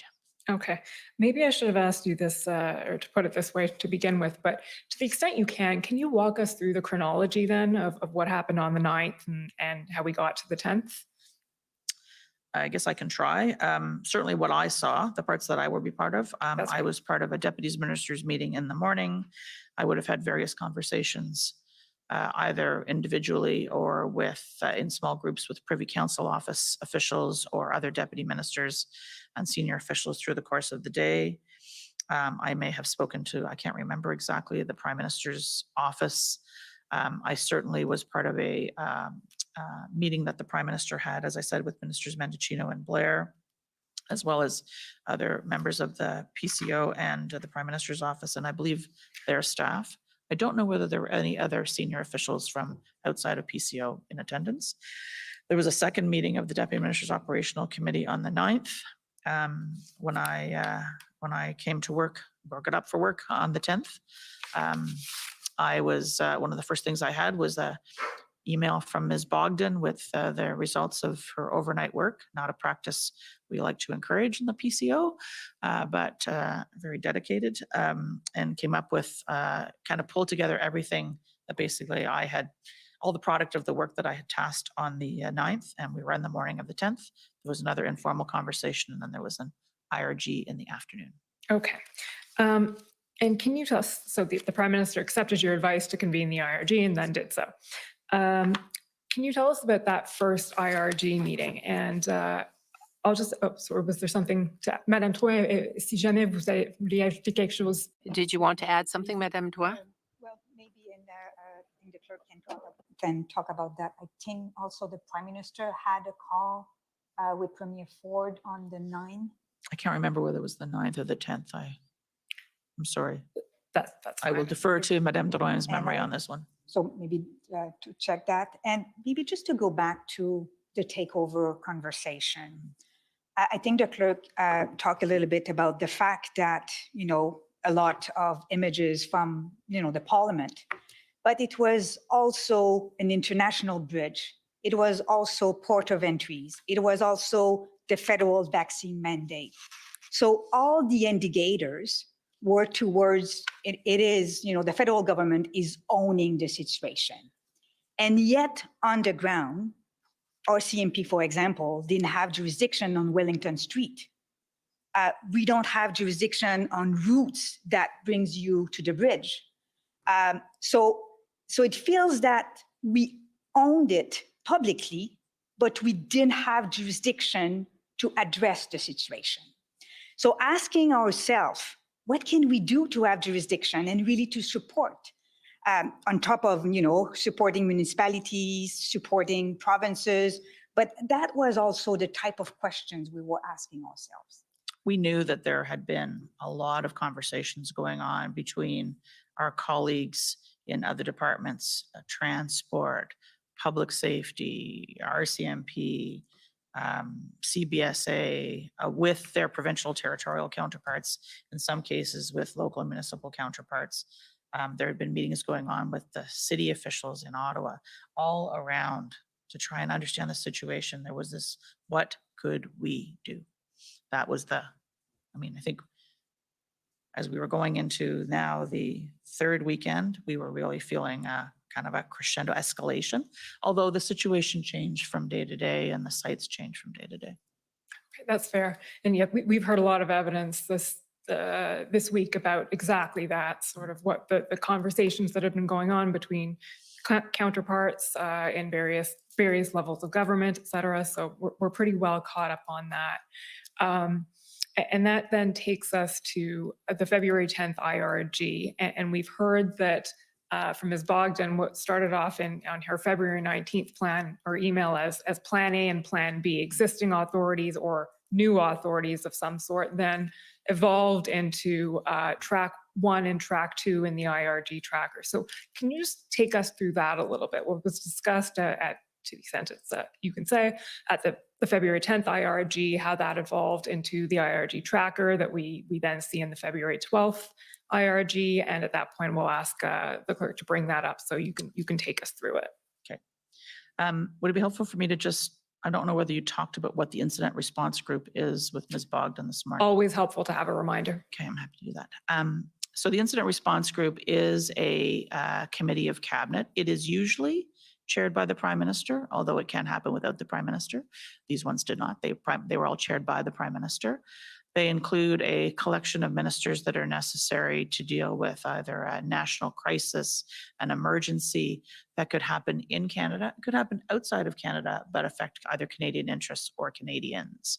And so I think you did hear testimony this morning, perhaps from Mr. Hutchinson, that the IRGs have been used, for example, with wildfires in British Columbia, for dealing with Hurricane Fiona in Atlantic Canada.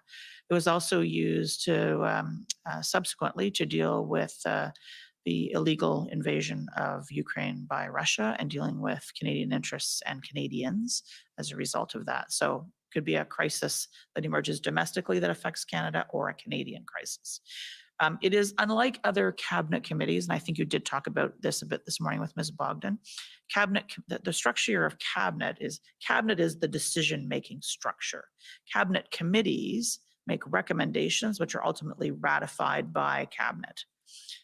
So it's kind of how the work gets divvied up amongst cabinet ministers. There's because there's a lot of decisions that get taken, kind of more thorough deliberation, and then they come to cabinet for final deliberation and decision making.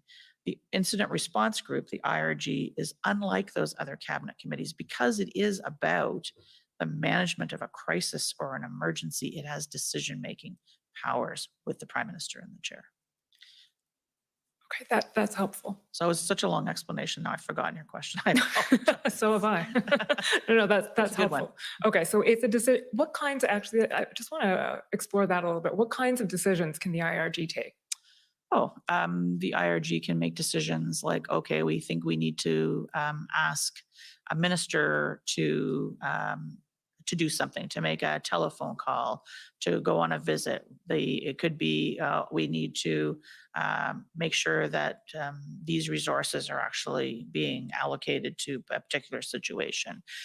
It could be tasking further work, like going away and looking at whether there's a regulatory authority that needs to be triggered. So it's anything to do with federal jurisdiction, to use a good term, anything that's in federal jurisdiction, but an existing power, an authority, a resource that could be deployed either to help to resolve the situation or to deal with a Canadian in need. But the IRG wouldn't have had the power, for instance, to invoke the Emergencies Act. The only ability to invoke the Emergencies Act, the decision maker there is the Governor and Council. So that's the Prime Minister and Cabinet with the approval of the Governor General. And then, of course, there's an approval process requiring a vote by Parliament, and I'm sure we'll get into that. Yeah, we will. Okay, I just wanted to clarify that right now. Okay, so then can we pull up, Mr. Clerk, ssm.nsc.can 60214? This reminds me of your question, actually. So what did What we was do my at question? what did we do at the IRG on the 10th of February, I think? Well, apparently you came up with a lot of what ended up in the IRG tracker on the 12th. So that's the truth, yeah. Can we just flip down, please, Mr. Clerk, to where the tracker starts?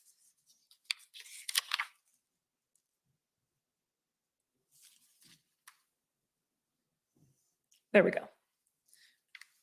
Okay, so Ms. Charette or Ms. Rollin, can I ask you to explain sort of what is going on under track 1 and then track 2 of the IRG tracker? So I'll start perhaps, and then you can add if you want, Madame.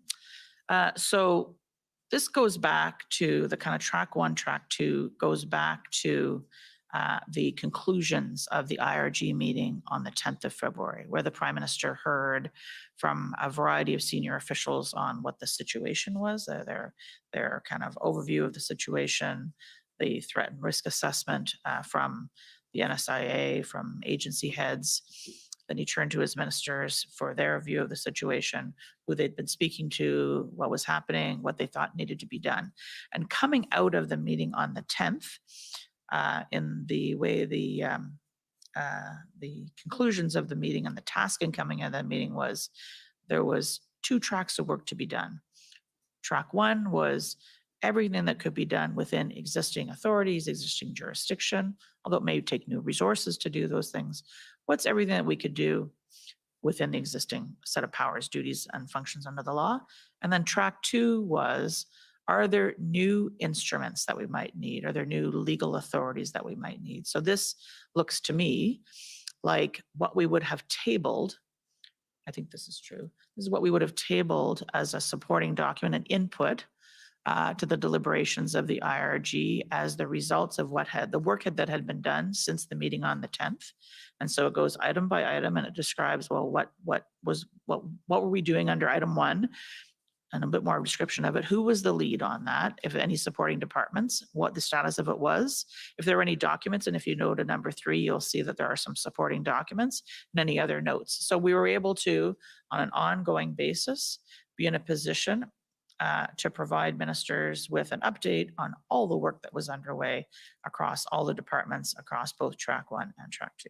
Okay. And if we just That's perfect. Maybe just one thing to add, and I think Jackie covered that a little bit this morning, but those options or suggestions or area of work, were at different stage of their analysis. You know, some were at the really early stage, and then we found out that, you know, for example, blocking the cell towers. I think you see that elsewhere in the IRG. That was something that we look at, was just not feasible. We stopped that initiative. So we look at many things, but here you don't really see how in-depth is the analysis on each of one. Okay, so it's not clear from looking at this document what stage the analysis is at for these various It can be an idea, or it can be something that is very fruitful. Yeah, and they're all of different sizes. I mean, establish a leadership table. That's a relatively simple thing to do. And you see daily DMOC schedules. Some of the others are a lot more complex, complicated, and involve a lot more parties to do. Mr. Clerk, if we can just scroll down a little bit, see what else is on this. Okay, we see the famous action. The tow truck strategy. We've heard a lot about tow trucks. We've heard a lot about tow trucks, more about tow trucks than we ever thought we'd know. We also see there, and I'll just get you to comment on this briefly because we did canvass it with Ms. Thomas, but item number 4 there says identify immediate measures to close the intelligence gap. Is there anything you'd like to, well, I suppose you didn't necessarily hear all of the NSIA's evidence, but she spoke at some length of the social media intelligence gap and the difficulty of the federal government in collecting the kind of information that may have been of assistance in this situation to it. Is that something that you personally observed as well? Would that apply to you as well? I would say that, again, context matters here. We were the 12th of February, and as this tracker was being put together, we had a situation that was moving very quickly. There was a lot of inputs of information. We had very organized ways to get information through some of the agencies, and a lot of that fed in through the National Security Intelligence Advisor, through organizations like the Integrated Threat Assessment Center, which operates as part of CSIS. What it felt to us at the time, and I think as the time went on, we both found out some things that told us we didn't have a gap. Some people knew things, it's just we didn't have necessarily a way of sharing all the information.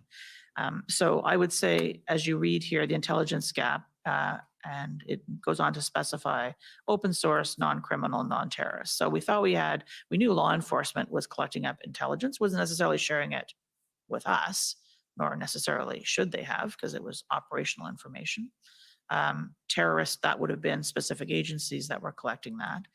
But it felt to us when it came to open source, and that there were things happening, particularly in the online space and through earned media, that perhaps we didn't really have a full 360-degree view on.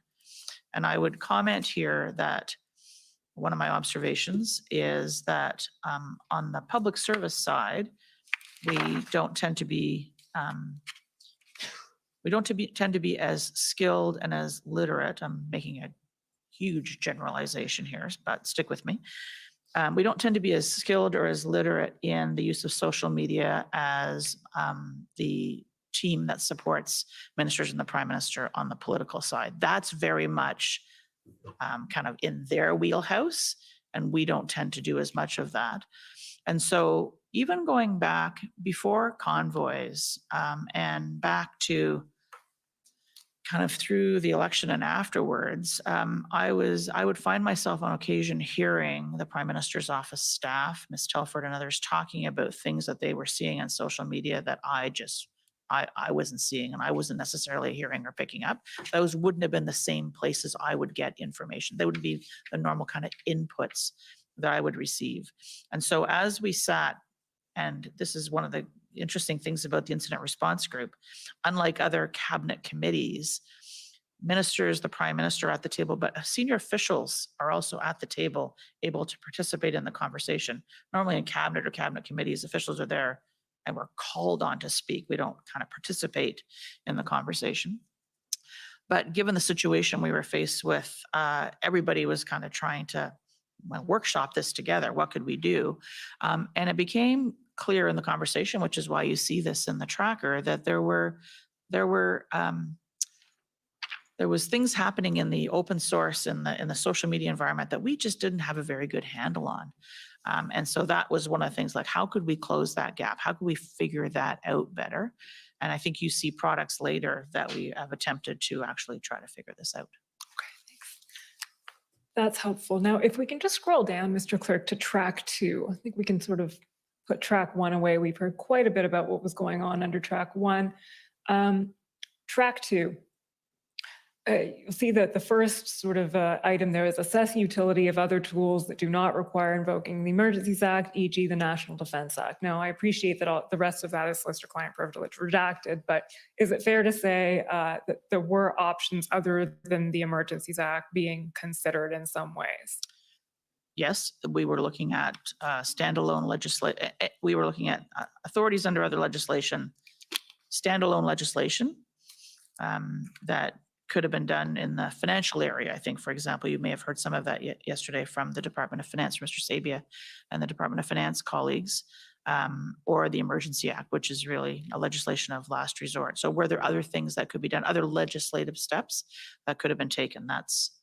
But I'd say that we were trying to do this, not so much inventing legislation, but trying to understand the nature of the gaps, and therefore what would be the solutions to try to fill those gaps, as opposed to kind of think up, new legislative solutions on the spot. Okay, so the gaps drove the solution. Yeah, exactly. Okay. Right. I can give you maybe another example. I'm sure you have seen in our documents that at some point we were looking at the definition of trade corridor. Yes. So that's one of the things we were looking at. Do we have regulation powers somewhere where we can come and define what is a trading corridor and then have jurisdiction in trying to do something? So those were the type of things we were looking at under this rubric. And I think it was found that there was nothing available, is that right? That could allow sort of the designation of a trade corridor? In Windsor, we had Bridges and Tunnels Act allowed us to actually control or had jurisdiction over the bridge, but the plaza, the roads going into it, well, that's a bit more complex of a story. So was there a way to look at that piece of critical infrastructure and say, okay, this whole trade corridor, the roads leading into it, the plaza, is there a way for us to get jurisdiction over that so that we could manage? It wasn't just the blockade, as you recall, the film footage on this is fabulous in a not very good way, but it shows you just like, it wasn't just the bridge, right? There was 10 kilometers, of trucks backed way up. So the problem wasn't just what was happening on the bridge, it was the entire trade corridor. And the Ambassador Bridge is a pretty important piece of our trade infrastructure. Okay.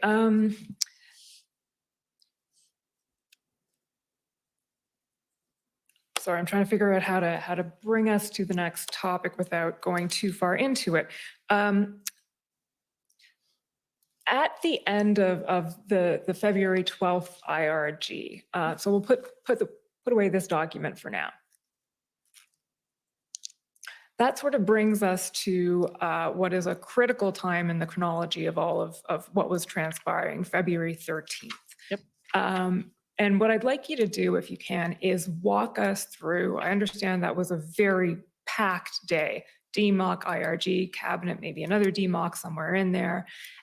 How did you get from, well, just walk us through the day. But before we go there, slight parenthesis, which is the Emergencies Act appears on the IRG tracker, and it sort of appears out of nowhere when you look at the documents. But I understand from our interview that the Emergencies Act was something that had sort of been in the background of the consciousness of the federal government since the COVID-19 pandemic started in March 2020. So I wonder if you could give us a little bit of that background before we get into the chronology of what happened on February 13th.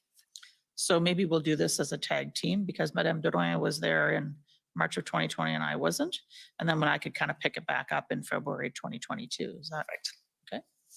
So go back to 2020 with COVID, and maybe we will come to that later, but we did some thought about the Emergency Act and whether or not the conditions were there to trigger the Emergency Act for health purposes and not for public order purposes, of course. And this is where I think, and I was at Justice at that time, we developed a little bit better understanding of the Act, an Act that has never been used since its adoption in 1988.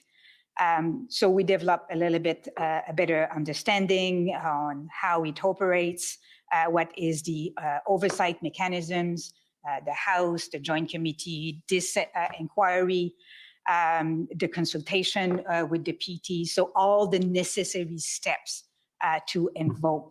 So this is where I think we develop a little bit more agility with the Act. But coming back to the convoy, from my perspective, the real first time where we start thinking about that was really after the DMOC of February 9, when, you know, as a group, we said we need to look at all potential options. And this is why we start looking at what kind of tools the Emergency Act can give us. Are we, you know, meeting the thresholds of the Emergency Act? So I really think that for me, anyway, it was really on February 9 that we started to seriously look at whether or not it was an option. So I was right in starting this examination with February 9th. Ms. Charette, would you agree with that? I would certainly defer Not to... with what I said, with what Madame Drouin said. Maybe both. I would defer to Madame Drouin on the early stages of the public health, but certainly as it came to be February the 9th and we were looking at what could we do, the potential of the Emergency Act, which I'll underline had not been used since 1988, also contributed to when I thought about my advice to the Prime Minister, ministers were actually going to consider options put before them by officials, including the possibility of triggering the Emergency Act that required an incident response group. You know, I think you've been hearing in the testimony, you know, this is kind of a careful buildup of all the deliberations. But when we're starting to talk about this as one of the potentials, I thought that the Prime Minister and ministers needed to be sitting in a structured incident response group to understand, to be briefed on and to deliberate on that serious a matter. Thank you, that's helpful. So now I'll just ask you again to walk us through the chronology of the 13th of February. Okay, the chronology of the 13th. So there was a lot going. It was a Sunday. It was a Sunday, that's right. Also day 17 at the end of the third weekend. I think you've heard testimony from other colleagues and others about kind of what was going on in terms of the protests, what was happening we had all been when we weren't working and on calls, we'd been watching the law enforcement action that had been taking place in Windsor, for example. We were watching what was happening in Ottawa on our television screens, but there were calls and meetings that took place that day, which are the focus, I believe, of your question. I don't recall myself participating in a DMOC that day. I may have, I just can't remember, to be honest with you. My focus was really on getting ready for the IRG meeting. At that point, just given the escalation that had taken place, the fact that we were in the third, we were coming to the end of the third weekend. I think the IRG was in the afternoon on the 13th, if I recall correctly. So we were getting ready for that, making sure the materials were ready and so on, collecting up all of the latest inputs. We were at the end of the third weekend. Ottawa was still a significant site of what I think was generally considered at that point to be an illegal protest. Make no mistake, there were people who were there for a lawful protest, but at that point, the totality of the situation in Ottawa was an illegal protest, an illegal blockade. And what was going on in Windsor, and we saw the size of the effort that was required to bring Windsor under control and the duration of the effort that was required. That took days to de-escalate and to eliminate, to get to a point where that situation was settled and the port of entry was able to open, but we didn't know how long that was going to be sustained. So all to say, it was a serious set of circumstances. Other ports of entry were kind of on and off. The situation was quite volatile. So at any point in time, there were lots of different inputs. We went into the incident response group in the afternoon of the 13th of February, and through conversations that we had internally, the proposed agenda for the IRG was a bit different than it was on the 10th of the 12th. And if you look carefully at it, you'll see that we have switched the order of items. The first item is not what you would normally expect as a situational overview and update. Ministers and the Prime Minister had been meeting on the 12th, they'd been meeting on the 10th, they'd been getting this constant feed of information. So the advice of the Prime Minister was to turn at that point immediately to, given we were at the end of the third weekend, we still had a very challenging and I believe the conclusions we had were a dangerous situation, complex, volatile situation. What were the options? What were the decisions available to ministers? And then after a long series of deliberations, then there was is there anything new to add? And so an upside down flip of the traditional agenda. The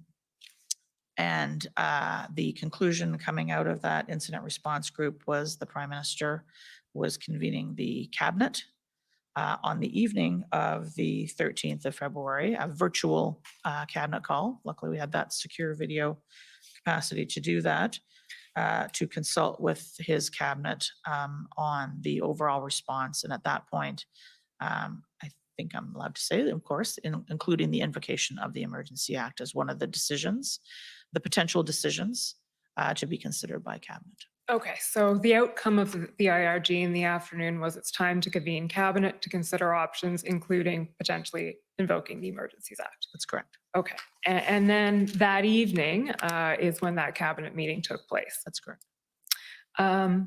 There's a few questions we want to ask you about what information cabinet had at hand in that at the end of that day, if I can put it that way.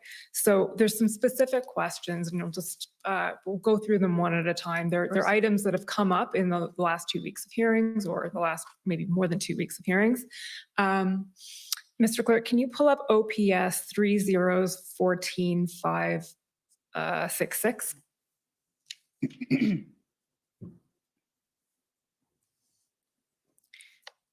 So to situate you a little bit while this is coming up, this is about the law enforcement plan in the city of Ottawa. So the Commission's heard a lot of evidence about the plan for resolving the Ottawa situation or lack thereof from the moment the convoy arrived to where we are in time right now, which is around February 13th.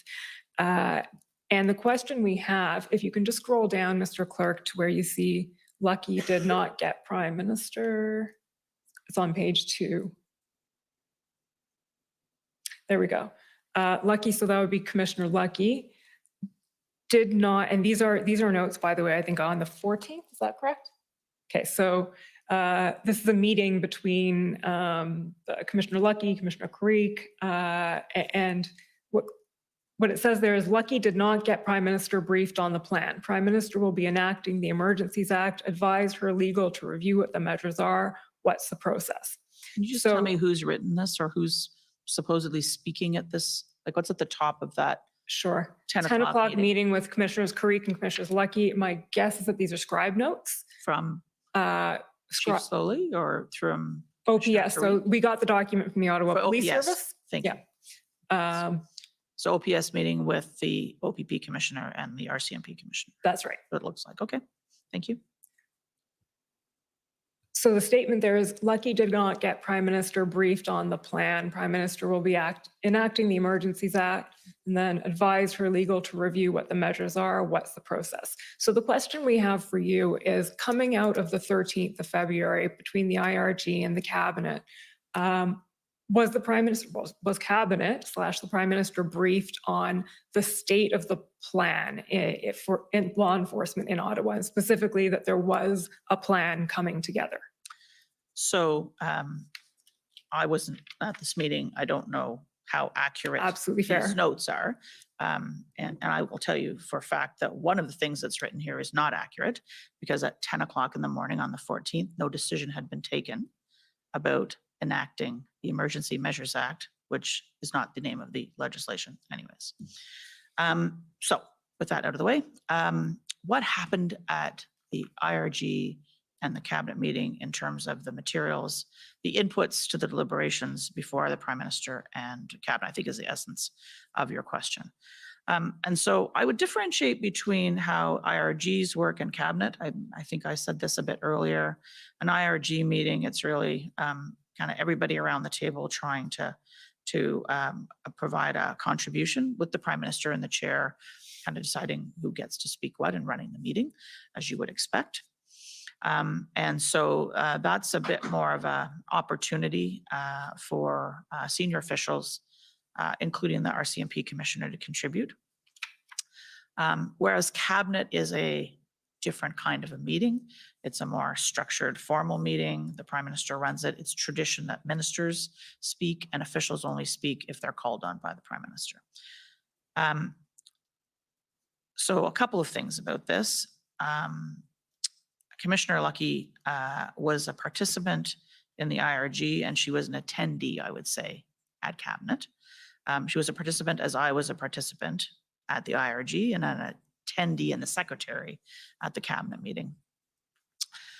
I think it's fair to say on the evening of the 13th, when these two meetings took place, that we had been hearing various versions of the evolution of a plan for the situation in Ottawa, as we had been hearing about law enforcement at a very high level, not at a detailed tactical or operational level, about the planning around what to do about Coots, what to do about the situation at Emerson, what to do about the situation at Windsor. And so we'd been hearing about the evolution of the Ottawa plan. We'd been hearing about the conversation around the setting up of a integrated command center so that RCMP and OPP resources, along with OPS resources, could be organized and share information and so on. But we'd heard a lot, we'd heard often about a plan. What we hadn't seen at the end of the third weekend was anything happening on the plan. And so the plan, which there had been various conversations about the Ottawa plan. There was no, to the best of my recollection, Commissioner did not speak in detail at the IRG about the operational plan, but there were conversations about the fact that police were working together to have a plan to resolve the situation in Ottawa, as you would expect them to. We had a horrific situation in Ottawa going on. You would have expected law enforcement at all levels were trying to figure out what to do about it. When we came to Cabinet, as I said, that's a different structure. The National Security and Intelligence Advisor provided an integrated brief to the cabinet, which takes as inputs information that is provided through the colleagues who would be represented, for example, on the DMOC. And that would include the information that would have been fed in by the RCMP, by Transport, by CBSA, by CSIS, by PCO, by Global Affairs across, again, and then the National Security Intelligence Advisor would provide that integrated view. The RCMP commissioner, as any agency head or a deputy minister, has a minister who's also a member of the cabinet. And we have obligations as deputies to make sure when our ministers are going to a cabinet meeting, they're briefed and they have our perspectives. And so my expectation would have been she would have also been briefing her minister, Minister Mendicino, if she had things that she thought were relevant to the conversation. And so there was no explicit conversation either at the IRG, to the best of my memory, in detail about the plan, but there had been many conversations leading up to that, as well as at the cabinet meeting would have been the integrated view from the National Security Advisor, which has been the practice, I would say, without getting beyond the cabinet confidence waiver that you have from the Prime Minister. It's fair to say that that has been the practice on other issues on which the cabinet has been confronted. Situation in Ukraine, for example, the NSIA, the National Security Intelligence Advisor, provides an integrated brief to the cabinet, pulling together all the information, just part of its time management and one integrated brief. I guess the last thing I would say is that Commissioner Lucky, as the head of the RCMP, I recognized as the clerk of the Privy Council that as the person who is in charge of the RCMP, there might be times when the RCMP commissioner may have information that she did not want to provide in front of a large room of people, whether that's ministers or officials, for whatever reason, sensitive information. And so I think it's part of my responsibility to make sure the RCMP commissioner knows that if there's anything that she thinks that I need to know, that she has an open door to me. And also that if she thought the Prime Minister needed information, that I would facilitate that. And I don't know whether there, you know, I don't think there's any case in which the RCMP commissioner has reached out to me to provide information that I have not had a chance to have that engagement with her. So we'll come to the conversation about what would have changed, if anything, if we'd known about it. In my view, just to give you the kind of the Cole's Notes version of where we're going, it was one factor, one site, one moment in a complex situation. Okay, that's helpful. So if I can, and just sort of, if you may, summarize Cabinet's state of knowledge as to what was going on in Ottawa, it would have been at the end of the day on the 13th, there is some sort of plan being developed, but nothing particularly earth-shattering about what stage that plan was at. I'm not sure I would say earth-shattering, but that there had been evolutions of the plan with law enforcement, with OPP and the RCMP working together with the OPS, but I didn't have a detailed level of, Cabinet was not provided with any detailed level of knowledge about the contents of that plan, how it was going to work, when it was going to work. Okay, so no detailed knowledge about the timing of it or the intention at that point. Or how, or what the plan exactly was. Okay. So the second question I want to ask about is also to do with the RCMP, pb.nsc.can 40s 3256, please, Mr. Clerk.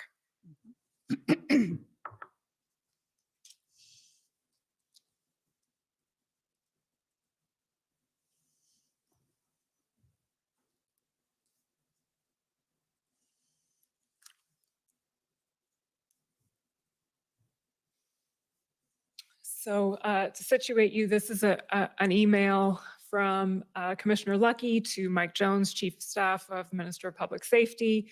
The timestamp on it is it's the Greenwich Mean Time thing, so it's midnight minus 5 hours. Okay. So 7:47, shortly before the cabinet meeting that took place, I think at 8 o'clock or 8:30 on the evening of the 13th, 8:30, I believe.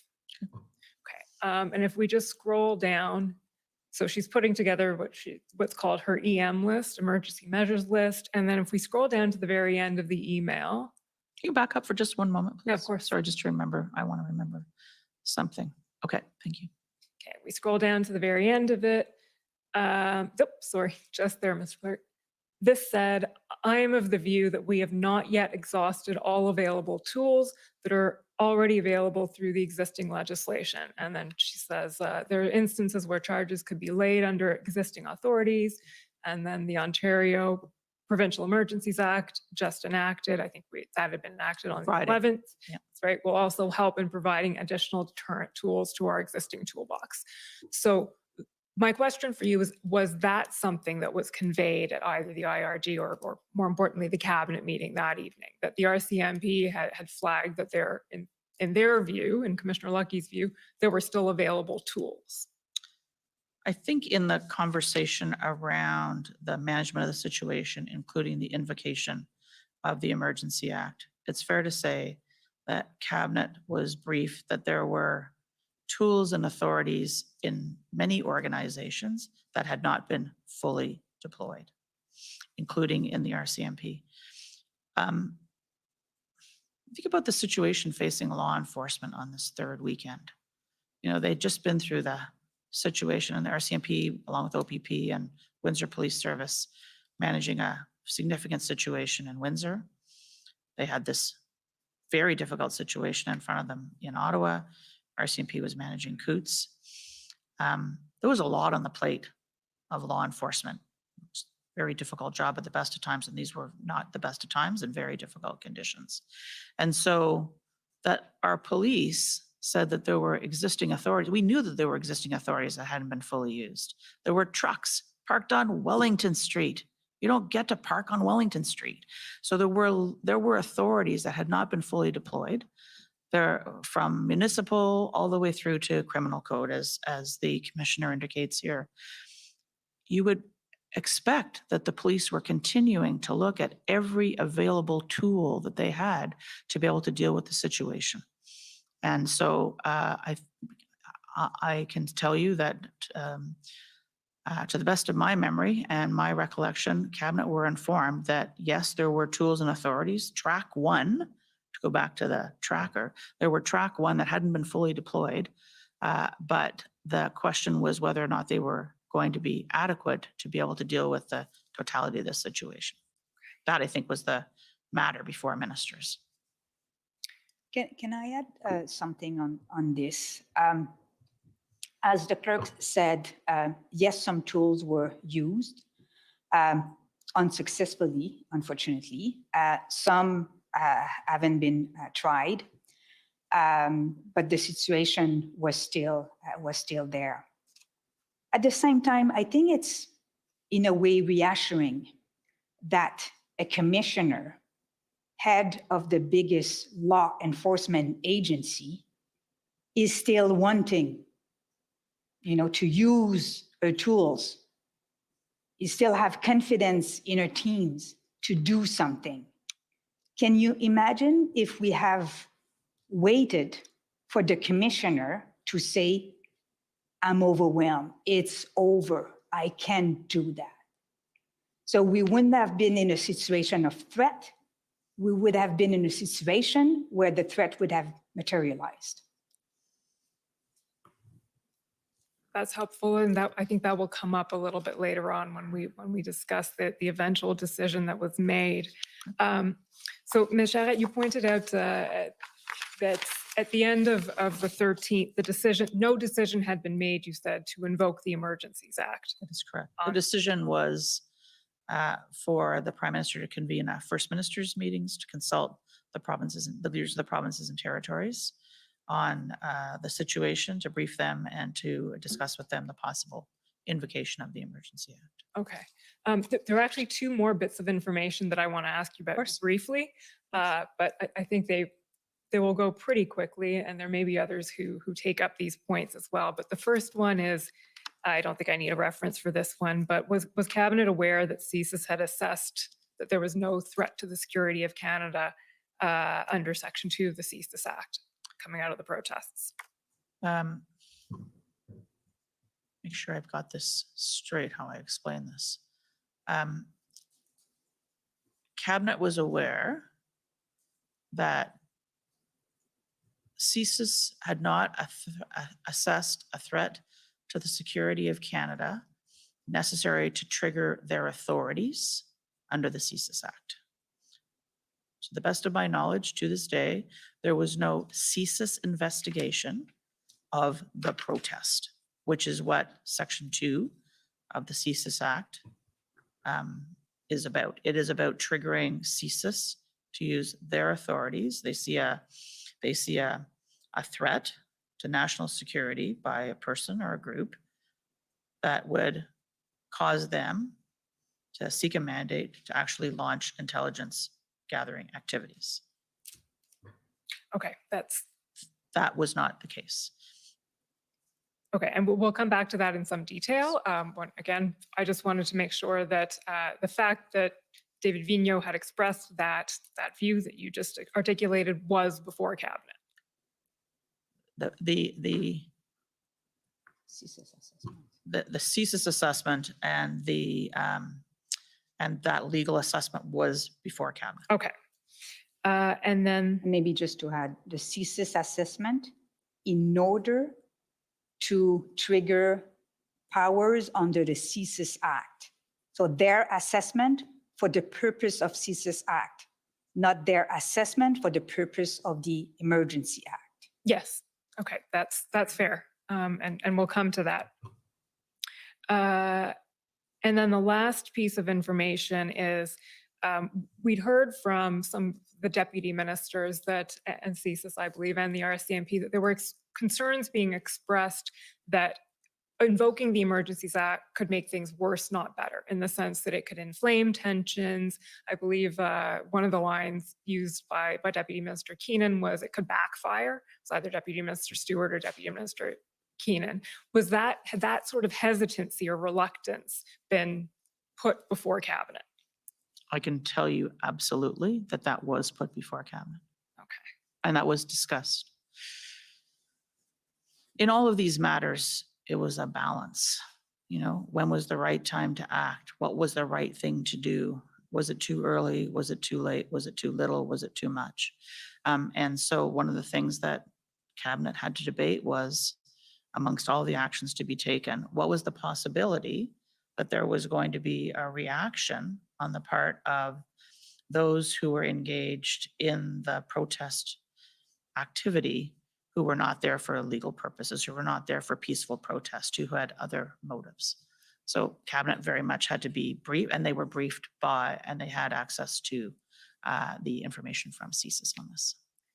Okay, so that brings us to the end of the meeting. And as you say, a decision was made to convene a First Minister's meeting the following day. How was that convened? So I believe there may have been other conversations that happened that night between the Prime Minister and his parliamentary caucus, but public service is not part of that. So there we go. Sometime between the evening of the 6th and the morning of the 7th, my colleagues in the Intergovernmental Affairs team and the Privy Council office, which is led by Deputy Minister Michael Vandergrift, would have sent a message out to the offices of provincial and territorial leaders that the Prime Minister was convening a teleconference of provincial and territorial leaders. I think it was taking place at 10 o'clock in the morning, which is a little bit early if you're in British Columbia, I suspect.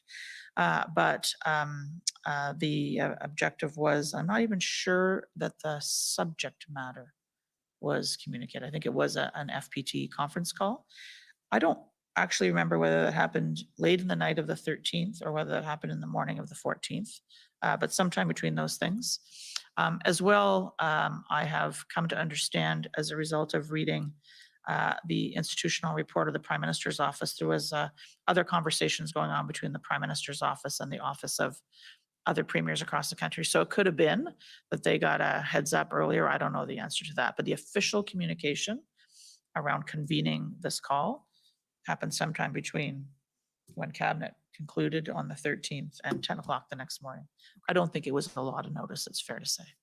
Okay, and I saw, Madame Drouin, you were shaking your head So the subject matter was not conveyed to the premiers that evening. Is that correct? That's correct. So the first minister's meeting was called, but the premiers weren't advised that this is about potentially invoking the Federal Emergencies Act. So that was not mentioned in the invite. It's fair to say there had been a lot of FPT leaders meetings, first ministers meetings going on through COVID, an unprecedented, I would argue, number of FMM meetings that have been going on since the beginning of COVID. But this was not of the same ilk. Okay, and you mentioned that there may have been some conversations happening at the political level that evening that we may get into next week when we hear from the ministers, may or may not. We also did hear some evidence from Deputy Minister Stewart that he had a call with Deputy Solicitor General Di Tommaso the evening of the 13th, and it was mentioned on that call that the Emergencies Act was being considered. To your knowledge, was there any other communication at the officials level? So to my knowledge, no. I've checked that with Deputy Minister Michael Vandergriff, and to our knowledge, no. What I can add, though, is if you look at that Sunday, Minister Blair did a lot of media relation where he said everything was on the table, including the Emergency Act. So the reality is that provinces, when we started the conversation on the 14th, they were not surprised that the conversation was about consultation under the Emergency Act. Okay, so that takes us right to the events of the 14th. So the first minister's meeting is convened at what time? Do you recall when it took place? I believe it was 10 o'clock in the morning. Okay, and we'll hear some detail when I get to the next part about what occurred at that meeting. Maybe I'll just ask you to walk us through the chronology of what happened on the 14th from your recollection. Okay, another action-packed day. My notes remind me that there was the First Minister's meeting. There was an incident response group meeting again on the 14th. The Privy Council office was busy working following the First Minister's meeting to pull together a decision note for the Prime Minister in terms of whether or not to actually proceed to invoke the Emergency Act. That all culminated kind of mid-afternoon, sometime after 3 o'clock. So collecting up inputs to be able to pull that together. Then the Prime Minister and I believe other ministers together made a public announcement that they were proceeding to invoke the Emergency Act. Meanwhile, kind of in the situation that was still evolving, that morning, we had seen the RCMP taking action in Coutts. And in Coutts, Alberta, the port of entry at the southern part of Alberta. Coutts has never been so famous. We had been advised by the commissioner of the RCMP at IRG meetings previous to that, that without getting into detail, there was a reason to believe that there were weapons at Coutts. But after the First Minister's meeting and before the invocation, my decision note to the Prime Minister were finalized.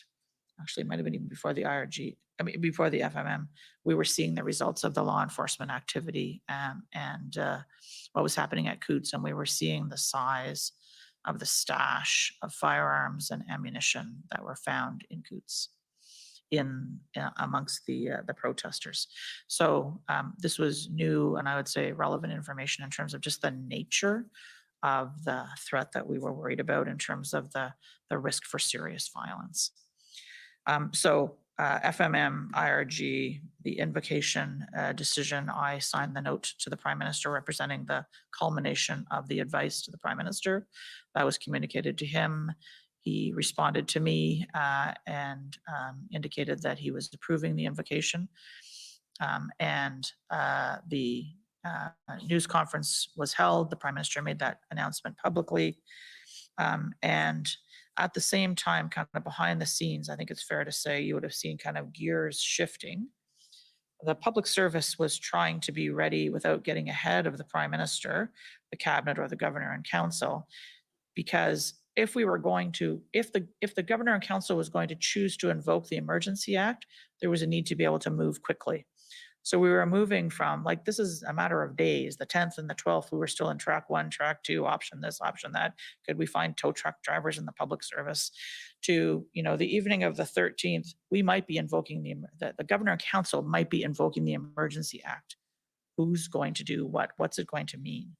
And so we were starting to shift those gears, well, not, as I said, getting ahead of the Governor and Council, so that if the decision was taken, all of the organizations would understand, okay, what would it mean for them? And I think if you, as an example, if you look in the notes that we saw from Commissioner Lucky earlier, you will see that she was feeding into, okay, if the Emergency Act is invoked, here are some of the things that could be done as a result of that. So the public service behind the scenes, the agencies, the departments were trying to be ready in the event that it was invoked, because we knew we wanted to be able to move quickly. This was a crisis. This was an urgent situation, to be able to use whatever powers and authorities were going to be given through the Act and the orders pursuant to the invocation of the Act, because we knew we were it was urgent. We had time limited, targeted powers here. How do you move very quickly? And so that was kind of going on behind the scenes. So as the Prime Minister then made the public announcement, I would say the public service shifted to, okay, so now we're in the business of invoking the Act. And here's what we have to do to make that happen. At the same time, we talked about a little bit about the FMM. I suspect you may want to come back to that. I don't know. But officials continue to talk to their provincial and territorial counterparts, including the Deputy Minister of Intergovernmental Affairs with his colleagues. Madame Godoin, I think, participated in some of those calls. It was happening by what I would describe as sector deputies, kind of talking to their counterparts. Here's what this is going to mean. Here's what, and to maintain that kind of open back and forth communication. As the invocation was being announced, and we were moving into kind of that new phase of with the Emergency Act. Okay, so just to get the chronology straight then that day, First Minister's meeting happens. I think you said an IRG happened, but is it possible that that's misremembering? Yes, it's quite possible. Okay. Or miswriting down on my little calendar here. It may be that there's no 14th. I think maybe we have gone from 13th pre-cabinet to the 15th. Because the 14th was decision day. That's quite possible. That's right. We know that there was an IRG, or there was a cabinet meeting on the 15th, I believe. That's correct, yes. Okay, so A regular First cabinet Minister's meeting. Following the First Minister's meeting, you provide advice to the Prime Minister. Correct. And you advise, and we're going to look at this in some detail in a moment, you advise that the time has come to invoke the Emergencies Act. Okay, and then the public announcement happens? That's correct. Okay, so sorry, I advise, the Prime Minister decides, and then the Act. I forgot that step, yeah. The Prime Minister I'm kind of decides. fussy about that stuff, so. Okay, so can we pull up what the invocation memo, as it's known, ssm.nsc.can 403224.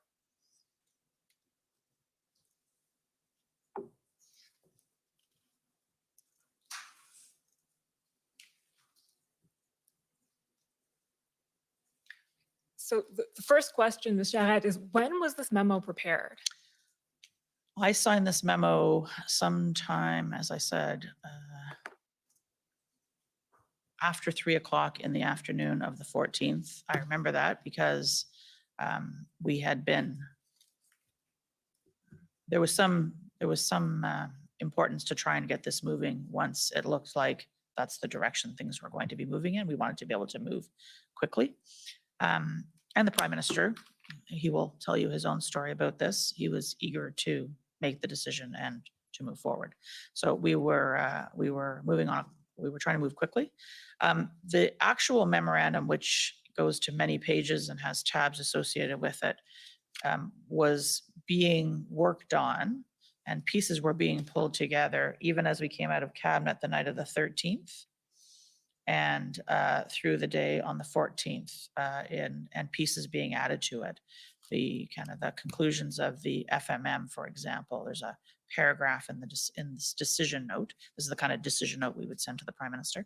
I would send to the Prime Minister, kind of capturing all of what we thought was necessary, pulling it all together in one spot, the culmination, as I would describe it, of the public service advice to the Prime Minister on the decision as to whether or not to invoke this legislation. And so just around sometime after 3 o'clock in the afternoon, I think there's a timestamp somewhere about when my office would have sent it to the Prime Minister. And then we got a sign, which is how the Prime Minister indicates his decision. We get a initialed copy back with a okay. And following that, the press conference started.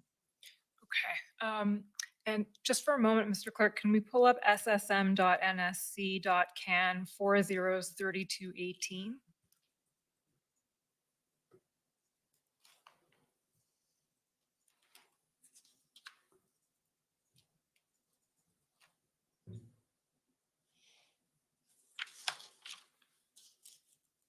There you go. Okay, so this email is from someone at PMO, Jeremy Adler, to a host of people at PMO. Please find attached a PM note for decision on invoking the Emergencies Act. And okay, so it's the invocation memo, and the timestamp on it is 8:41 p.m. Greenwich Mean Time. So that's minus 5. So So that's 3:41. 3:41 p.m. So Jeremy Adler was my chief of staff. The address is Oh, I'm sorry. PCO-PMO. So Jeremy, as part of his role at the time, was responsible for when a decision note was finalized, he would transmit that to the Prime Minister's office. And then the kind of the catcher's mitt on the other side is a combination of officials in the Prime Minister's office, including his, I see there, his, the head of his executive office, somebody from the policy team, 2 members of the Office of the Chief of Staff, and the head of the policy team. Okay, so the important part, which I missed, is that it's actually from PCO. Yeah, it's from your my chief of staff. That's to correct. PMO. That's There we right. go. Okay, thank you. Mr. Clerk, you can take that down and pull up the invocation memo again, ssm.nsc.can 403224.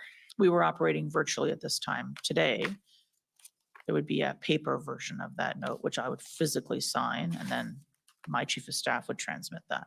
Okay. So there's a lot to unpack in the invocation memo. I see it's 3 o'clock. I may have to borrow back those 5 minutes with interest that I gave up this morning, Mr. Commissioner. Too much trading going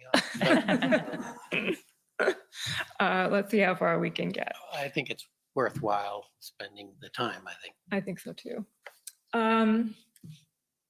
So the summary here, the overview of this memo essentially gives a wrap up of what happens next. So We call that the decision box. the decision box. Thank you. The Emergencies Act came into force in 1988 and is meant to be used as a measure of last resort. And then we'll see you go through the 4 different types of emergencies, or that there are 4 different types of emergencies. Go down a little bit. All measures taken under the Act must be exercised in accordance with Canadian Charter of Rights and Freedoms, should be carefully circumscribed. Then you go through a little bit of the history of the IRGs. Scrolling down to the next page, this summarizes a bit of what has happened and who attended. Then getting down to a slightly more pertinent part here. While the demonstrations started out relatively peaceful, they have grown more complex and expanded into multiple locations in the country. The movement is considered to be highly organized, well-financed, and is feeding a general sense of public unrest that could continue to escalate with severe risks to public security, economic stability, and international relations. The economic impact to date is estimated at approximately 0.1% of Canada's GDP per week. However, the impact on important trade corridors and the risk to the reputation of Canada as a stable, predictable, and reliable location for investment may be jeopardized if this continues. Just stopping there. So that's essentially a summary of much of the evidence that we've heard coming from the deputy ministers this week before the commission. One thing I want to ask you about, and it goes back to something that you mentioned a bit earlier, and I realize that when you say while the demonstration started out relatively peaceful, they've grown more complex. You're talking about everything that was going on in the country. That's correct. The kind of totality. A little earlier, you mentioned that at some point, the Ottawa protest in particular had become illegal, had become unlawful. I'm wondering whether you can put a time stamp on that. I am not a lawyer. No, fair enough. So I will give you my layman's interpretation. But Wellington Street is a main thoroughfare. It happens to be right outside my office. Large trucks being parked on Wellington Street for protracted periods of time. I think, Ottawa is I think it's been described as a protest city. Protests happen in Ottawa. It is the seat of government. People come to Ottawa if they want to lawfully protest. And so I think there was we don't manage those kind of regular protests, lawful protests. Those are local authorities that do that. By the time we had gotten to Sunday night, and it was very clear, the RCMP commissioner gave us advice at that point in time that the best of her information, at a minimum, the protesters weren't going anywhere that week, although numbers did go up and down a little bit. Even if you could kind of ignore the fact that there were, from the minute those trucks parked in the middle of Wellington Street, let's say they were allowed to do that, say that they were sent there or allowed to park there. There's a point at which the protracted existence or parking of those trucks and the activities going on those trucks represented illegal activity. And I think as we got to the end of the first weekend, a reasonable person would say that we had gone beyond a legal protest and we were into an illegal protest, which isn't to say that everybody involved was involved in illegal activity. There was illegal activity, including things like bylaw violations. There may still well have been people who were there to peacefully protest, but there was a level of illegal activity going on in Ottawa. I would say, layman's view, at a minimum.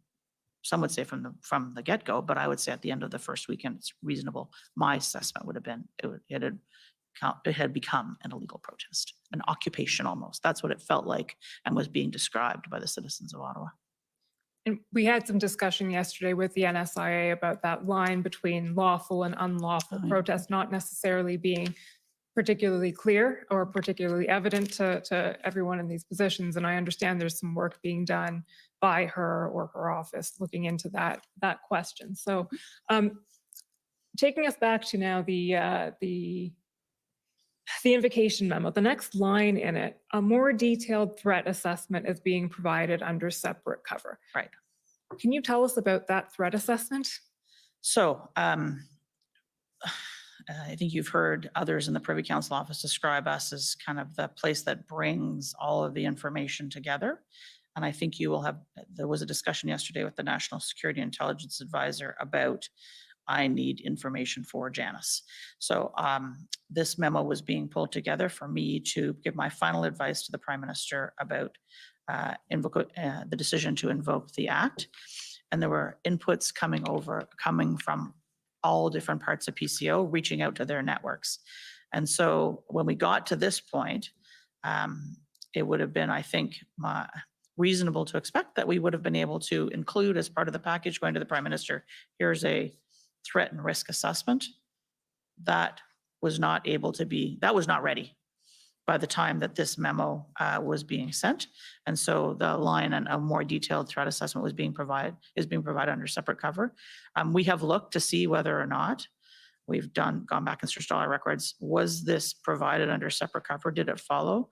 We've not been able to find that. To the best of my knowledge, there was no written detailed threat assessment provided under separate cover. I can tell you that at every IRG meeting that followed, including starting the 15th of February, threat assessments were being provided to the Prime Minister and ministers as regular part of the IRG proceedings.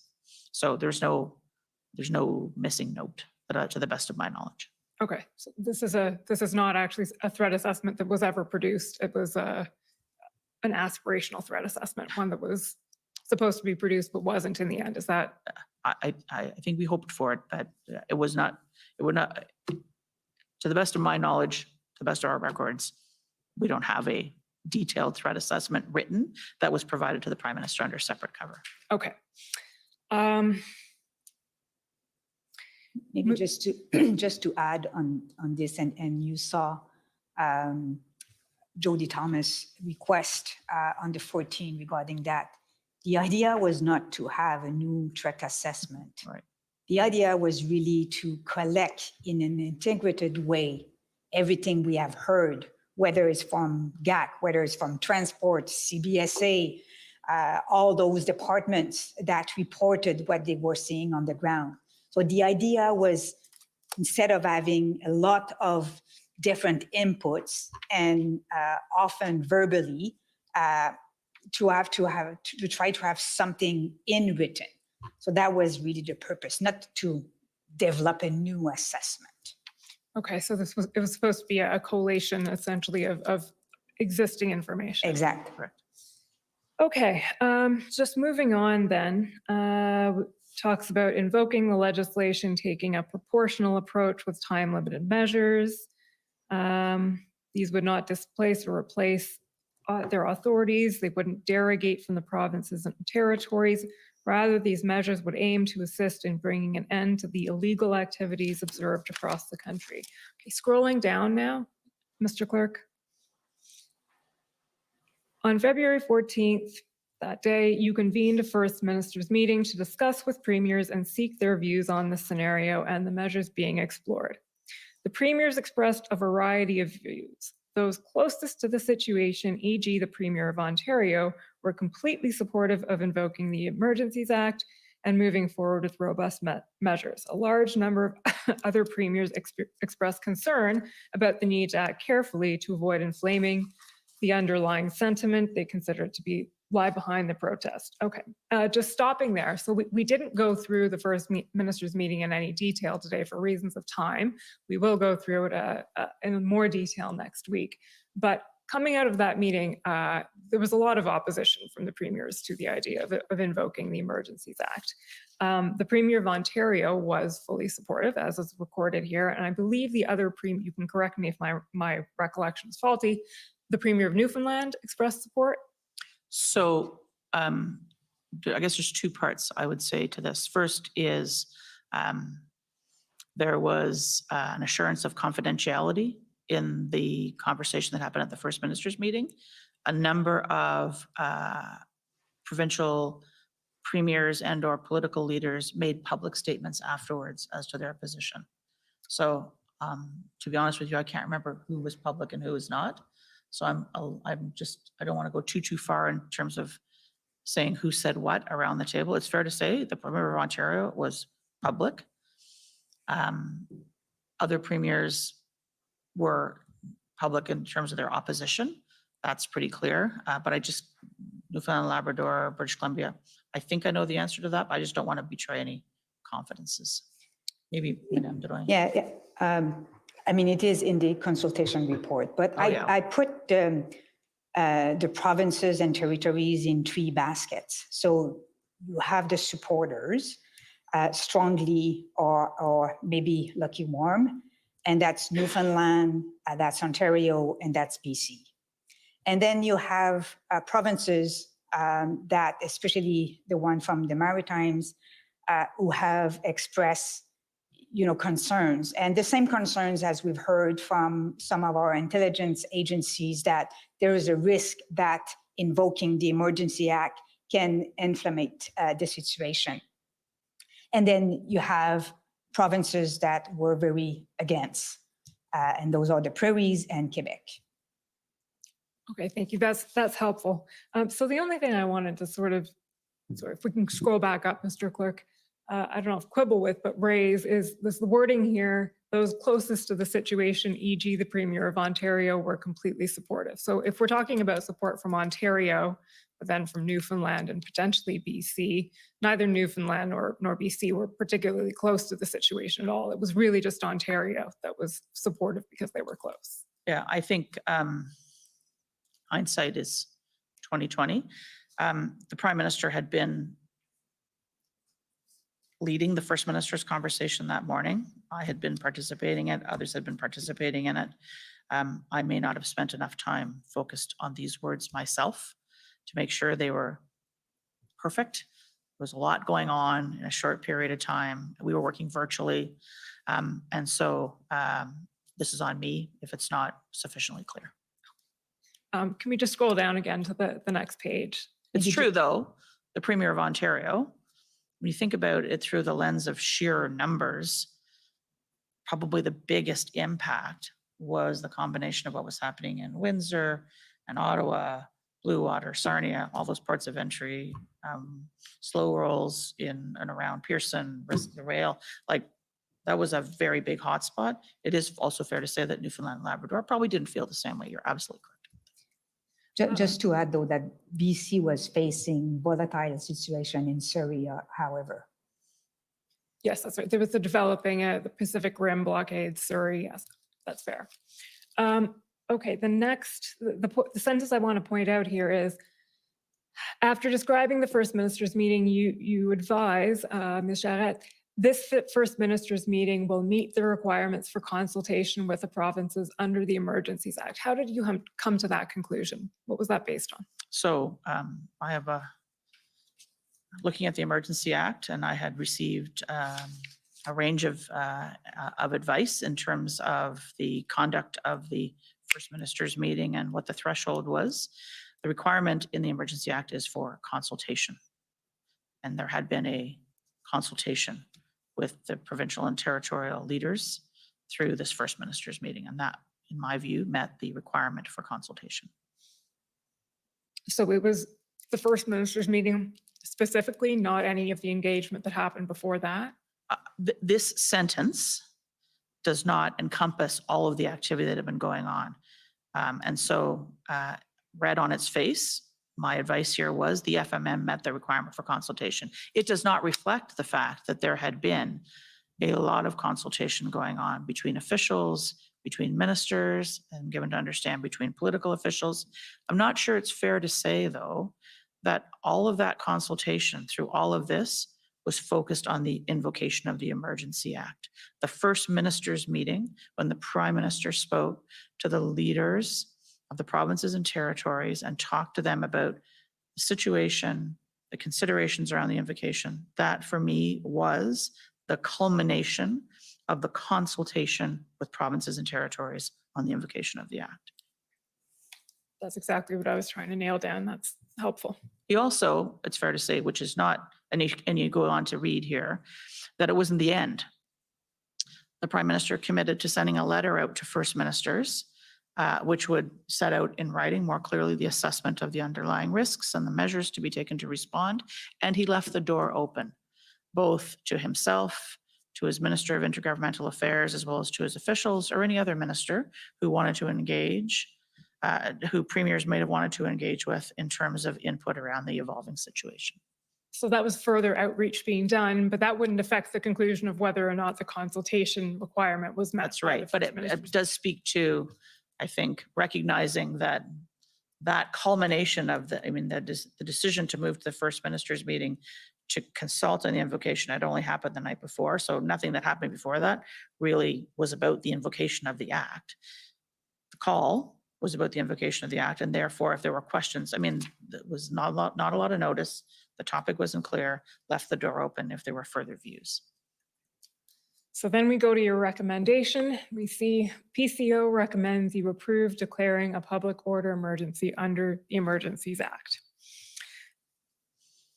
That one's self-explanatory. Okay. There's a lot to unpack in the remainder of this document, so I'm just going to pull out some of the highlights. On the following page, go down to earlier today, our CMP had made 11 arrests related to the protest at the border in Coutts, Alberta. Where are you? I'm sorry. Oh, I'm yeah, sorry. I see it now. It's sort I of see it now. mid-page Yep. there. Yep. And then the conclusion of that sentence is indicating that there are definitely elements within this movement that have intentions to engage in violence.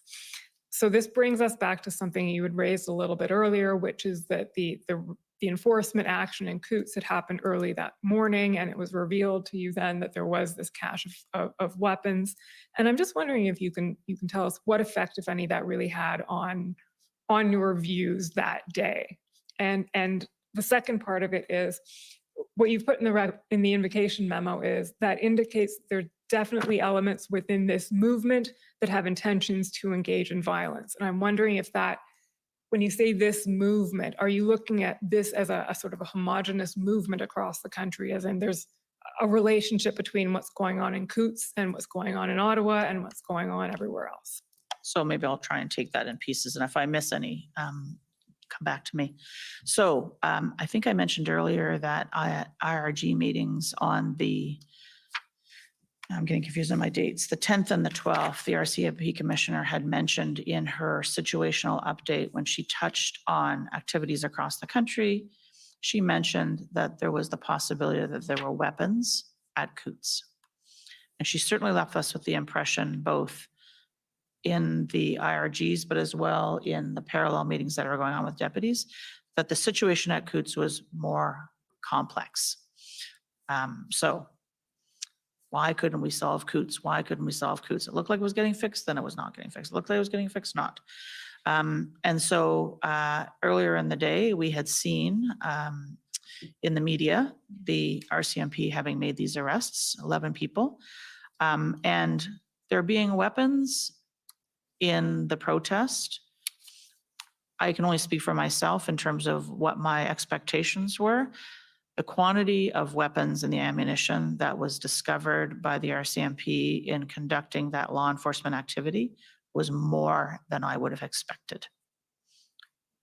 So that to me indicated a seriousness and a scale of the illegal activity that was either contemplated at Coots or people were ready to engage in at Coots or ready to do at Coots that was beyond what my prior expectations, based on not a lot of information other than there were weapons. I think the second part of your question, if I remember correctly, is related to the movement, the comment about a movement. I think that what we knew at the time,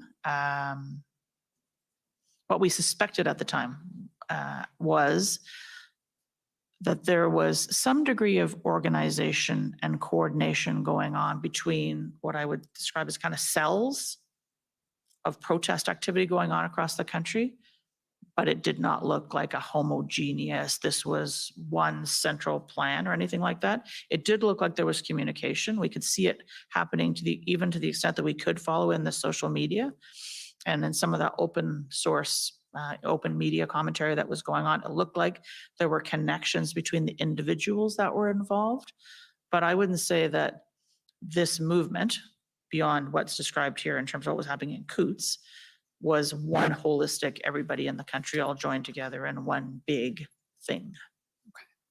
And so that would then apply also to the next sentence, which says the movement has moved beyond a peaceful protest and there's significant evidence of illegal activity underway. Right. So cells of sort of disparate cells as opposed to one organized movement. And there did seem to be different objectives or maybe I could use the term motivations, maybe it's not the right word, but different objectives. Some people were coming to protest because they were opposed to the public health measures, which governments at many levels had put into place. Vaccination mandates, masking mandates, social restrictions. There were some that were coming to protest because they had more, they had different objectives. There was talk about overthrowing the government and installing a different government with a governor general, and that this new government would pass different rules in terms of public health or other rules. So there was definitely anti-public health measures. There was some people who just came because it was a protest and they wanted to join and they wanted to say they were opposed to things the government was doing. But there was this other element, and we couldn't just write it off. We had to take that seriously as well. Okay, we're going to flip through pretty quickly the next parts of the memo. So this is just summarizing municipal and provincial responses. Keep scrolling down, please, Mr. Clerk, until you see, actually keep going. Mentions no involvement of the Canadian Armed Forces. And here we get to the crux of in a sense, the memo, test for declaring a public order emergency. You'll see there, we'll just read it out. In order to declare a public order emergency, the Emergencies Act requires that there be an emergency that arises from threats to the security of Canada that is so serious as to be a national emergency. Threats to the security of Canada does not include lawful advocacy, protest, or dissent unless carried out in conjunction with any of the following activities. And am I right that the following 4 bullet points are pulled from Section 2 of the CSIS Act? I believe that's true. Okay. And then we'll just scroll down a little bit again. So those are outlined there. Incorporated by reference from the Emergency Act, which cross-references to the CSIS Act. Those 4 bullets are, I believe, in Section 2 of the CSIS Act. That's right. So Section 16, which defines a public order emergency, refers to Section 2 of the CSIS Act. Threats to the security of Canada has the meaning in Section 2 of the CSIS Act. So the next bullet there, a national emergency is an urgent, temporary, and critical situation that seriously endangers the health and safety of Canadians, that cannot be effectively dealt with uniquely by the provinces or territories, or that seriously threatens the ability of the Government of Canada to preserve the sovereignty, security, and territorial integrity of Canada. It must be a situation that cannot be effectively dealt with by any other law of Canada. So that's essentially just language lifted from the Emergencies Act itself. Scrolling down, PCO is of the view that the examples of evidence collected to date support a determination that the 2 criteria required to declare a public order emergency pursuant to the EA have been met. Scrolling down again. Specifically, PCO is of the view that while municipal and provincial authorities have taken decisive action in key affected areas, such as law enforcement at Ambassador Bridge, considerable effort was necessary to restore access to the site and will be required to maintain access. The situation across the country remains concerning, volatile, and unpredictable. While there is no current evidence of significant implications by extremist groups or international sponsors, PCO notes that the disturbance and public unrest is being felt across the country and beyond Canadian borders, which may provide further momentum to the movement and lead to irremediable harms, including to social cohesion, national unity, and Canada's international reputation. In PCO's view, this fits within the statutory parameters defining threats to the security of Canada, though this conclusion may be vulnerable to challenge. Can you explain to us what you meant by the last part of that sentence there? So you explain the threat as you see it, and then you say, in our view, this fits within the statutory parameters of the Emergencies Act, but this conclusion may be vulnerable to challenge. So the Emergency Act had not been used in the 34 years since it had been promulgated. And so we were using it for the first time in the case of a public order emergency, a situation across the country. You see the kind of deductive reasoning. I think we go on to explain a bit more of the rationale and the evidence that I relied upon to provide my advice to the Prime Minister. But the conclusion may be vulnerable to challenge, i.e. we could face legal action, judicial review, and other challenges by those who don't agree with our interpretation of the statute. And we have since seen litigation coming on exactly this matter. Okay. So it's essentially expressing some... My view was that it met the tests. Others may not share my view. Okay, so some uncertainty, let's put it that way, as to whether that would Not be by me. universally accepted. Not by me. Not by you, but if the act had never been invoked before, there was no sort of case law saying this is what this means. That's a There's good some way to put it. uncertainty. Yeah, Is that that's a good way. a fair way to put it? Yep. Okay. Uncertainty that others will share my view. Pardon me? There may be uncertainty that others will share that view. Okay, so your view is firm. Yep. There may be some uncertainty as to whether everyone agrees with it. Mhm. Fair enough.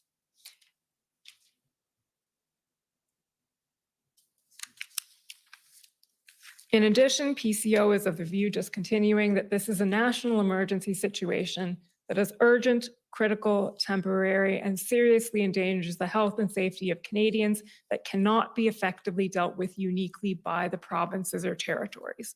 So some of the evidence that we've heard before the commission is that there were tools that provinces could have used. There was an Alberta Critical Infrastructure Act and Emergency Management Act in Alberta that could have allowed for some of the things that ended up happening under the Federal Emergencies Act, for instance, the compelling tow trucks. Given that, and we saw, as you mentioned, even Commissioner Lucky was expressing that the tools she had available to her had not yet been exhausted. So can you just square that circle for us in the sense of measure of last resort cannot be dealt with uniquely by provinces or territories, but there are all of these tools available. Right. So we had seen, as you indicated, the Alberta legislation. We had seen the state of emergency locally in Ottawa and Windsor. The province of Ontario had moved forward with emergency legislation of its own. And we had, if you remember back to the long time ago, the Track 1 work, the sectoral deputies were trying to work with their provincial and territorial colleagues to see whether or not, if we saw some power that was possible under some provincial legislation, could other provinces or territories pick that up and use that in their jurisdiction. By the time this memo was written on the 14th of February, the view that I came to was that whether there were still authorities that had not been fully used, that the situation overall was a national emergency. It was urgent, it was critical. There was the threat of serious violence that put at risk the lives, the health and safety, the security of Canadians, our economic fortunes, and that taken together, that was beyond the capacity of any individual province or territory to deal with. We were seeing this on a national scale, breakouts or incidents from coast to coast to coast, including, cross-border traffic, even between, I think it was Alberta and one of the territories. This was a situation which had been escalating. I think we were on day 18 of what was happening in Ottawa. This was a scale, this was an escalation, this was a series of volatility. It didn't seem that there was any province or territory that had the power to deal with this uniquely on their own. But there may have been individual agencies that could have dealt with a piece of it. There were individual sites that could have been dealt with through specific tools. There were potentially individual threats that could have been dealt with by one agency or actor or another. But if you look at the totality of it all, that's what lies behind this advice. So just taking you back to the statutory parameters for a minute, Ms. Shannon, you're very firm in your view that the statutory parameters were met. I am. Okay. Are you able to articulate how they were met? In the sense that, and I'll just put it out, there's a bit of an apparent contradiction with Section 16 referring to Section 2, threat to the security of Canada. We have evidence saying that Mr. Vigneault, and on behalf of CSIS, assesses that the protests do not constitute a threat to the security of Canada under Section 2 of the CSIS Act. So how do you come to the conclusion then that the statutory parameter is met? So I'm going to give you the layman's interpretation. Absolutely. And my colleague may have things to add, being more skilled in the dark arts of the law. Section 2 of the CSIS Act is about CSIS being able to exercise its authorities to launch intelligence gathering activities against a person or group because they represent a threat to the security of Canada. The decision maker there is CSIS. They judge the nature of the threat and they recommend the activity be taken. Now let's go over to the Emergency Act. The decision maker in the Emergency Act is not CSIS. There's nothing in Section 16 which says the governor and council, who is the decision maker, who's being asked to make the decision, has to ask CSIS if it's okay. The governor and council is asked to assess whether on reasonable grounds there is a, I want to make sure I've got my words right here, that there are reasonable grounds to think that there is an urgent, critical national situation where the health, safety of Canadians, their lives, their livelihoods, the national security of the country is at threat of serious violence. That goes back to the CSIS definition and the threat to the security of Canada. If you look under, I think it is, this is dangerous, but 2C of the CSIS Act that we rely on, it is either serious violence or the threat of serious violence. And so the Governor and Council is asked to see if they have reasonable grounds to believe that there is all of the other criteria, urgent, critical, national, beyond the scope of an individual province or territory to deal with, that is of a nature that would be a threat to national security, which is the threat or existence of serious violence. So the Governor and Council is asked to make that, and in my view, given the totality of the evidence that we'd seen about the fact that we had protests happening, Ottawa, Windsor, Coutts, Emerson, Manitoba, we haven't really talked about, probably a dozen other ports of entry. We'd had risks of and threats of blockades of railways, of slow rolls around airports, disturbing that and other critical infrastructure. We had the nature of activity, including we had reported to us that there were IMVE, and ideologically motivated violent extremists, individuals who were seen amongst the protest activities, that there was the risk that they or lone actors inspired by them could, there was the threat from them that they could move to serious violence.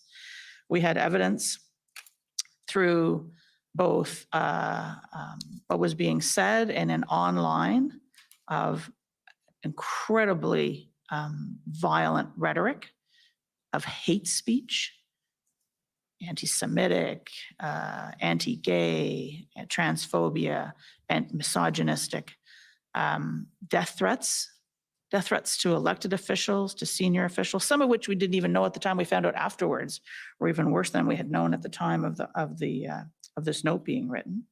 We had the threat of weapons, which we had heard about before the 14th, and then we'd seen at Coutts and the size of that cache of weapons and ammunition.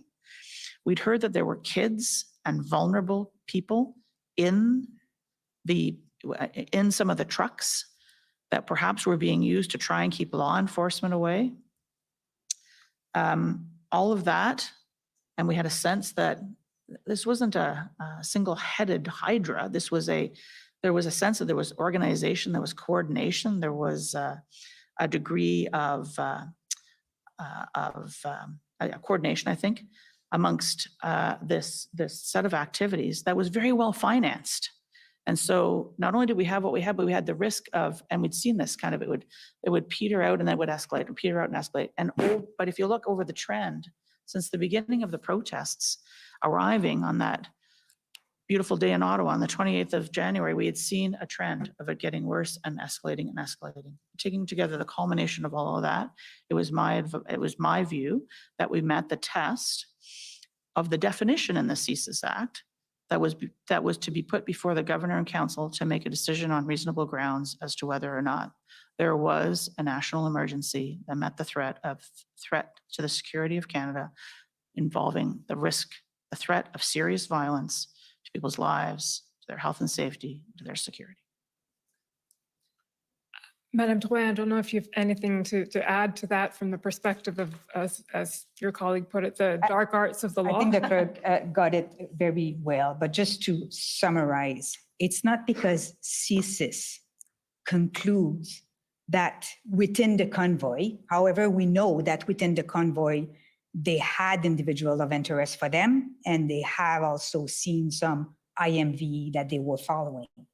It's not because they conclude that no other individuals or groups met the trigger, that the convoy as a whole doesn't represent a serious threat to Canada. So I think we really have to make the difference. They do their assessment to determine under their act, the purpose of their act, whether or not some individual or groups represent that. We did an assessment based on what CSIS was telling us in terms of the presence and all the other examples, what GAC was telling us, what finance was telling us, what CBSA, I'm sorry for all the acronyms, but I think you got used to them. And so we made the recommendation and the government made its decision based on the cumulative effect, if I may say. Okay, so I'm going to try and articulate this, and correct me if I'm wrong as I'm attempting to wrap my mind around this, but would it be fair to say that we know that there was no specific threat of serious violence identified by CSIS, as in there was no bomb plot. There was nothing, there was no bomb plot to bomb Parliament Hill, or there was no specific January 6th insurrection planned. But it is the position that you're articulating essentially that there can be a threat of serious violence without a specific identified threat having been identified, essentially. The word threats, the word threat here, I think, is used in many different ways. There's no specific site. There's no specific event. There's no specific actor. As you said, a bomb threat, an event like, God help us, January 6th kind of an event. There was a series of indicators, which in our view were the threats of serious violence for all the reasons that I think Madame Doran and I have tried to explain. Individual IMVE extremists who were seen in the crowd, targets, subjects of interest to agencies. So it's the combination of all of these things and the escalation of all these things, which taken together were enough for me in my advice to the Prime Minister, relying as I do in everything I do on the inputs from the community of deputy ministers, the product of my interactions with my PCO colleagues and almost 40 years of experience now as a public servant, that together represented my advice. Maybe another way to articulate it, or maybe to frame an example in our head. Not all potential criminal offenses will be followed by CSIS. So let's say we are in face of potential family violence. This is serious violence, but that doesn't mean that it is a threshold for CSIS to investigate. So we were in face of a lot of potential criminal offenses, but that doesn't mean that one individual or a group of individuals were meeting the threshold of CSIS. Okay. Can I try the inverse of that? Just for CSIS does use Section 2 of the CSIS Act to trigger the gathering of intelligence about a person or group of people that they think are a national security risk. We don't trigger the Emergency Act every time CSIS triggers Section 2 of the CSIS Act. So there's a definition in the CSIS Act.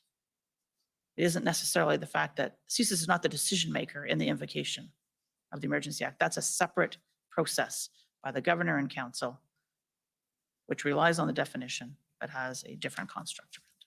That's the total layman's attempt. Okay, well, that was a helpful layman's attempt, certainly.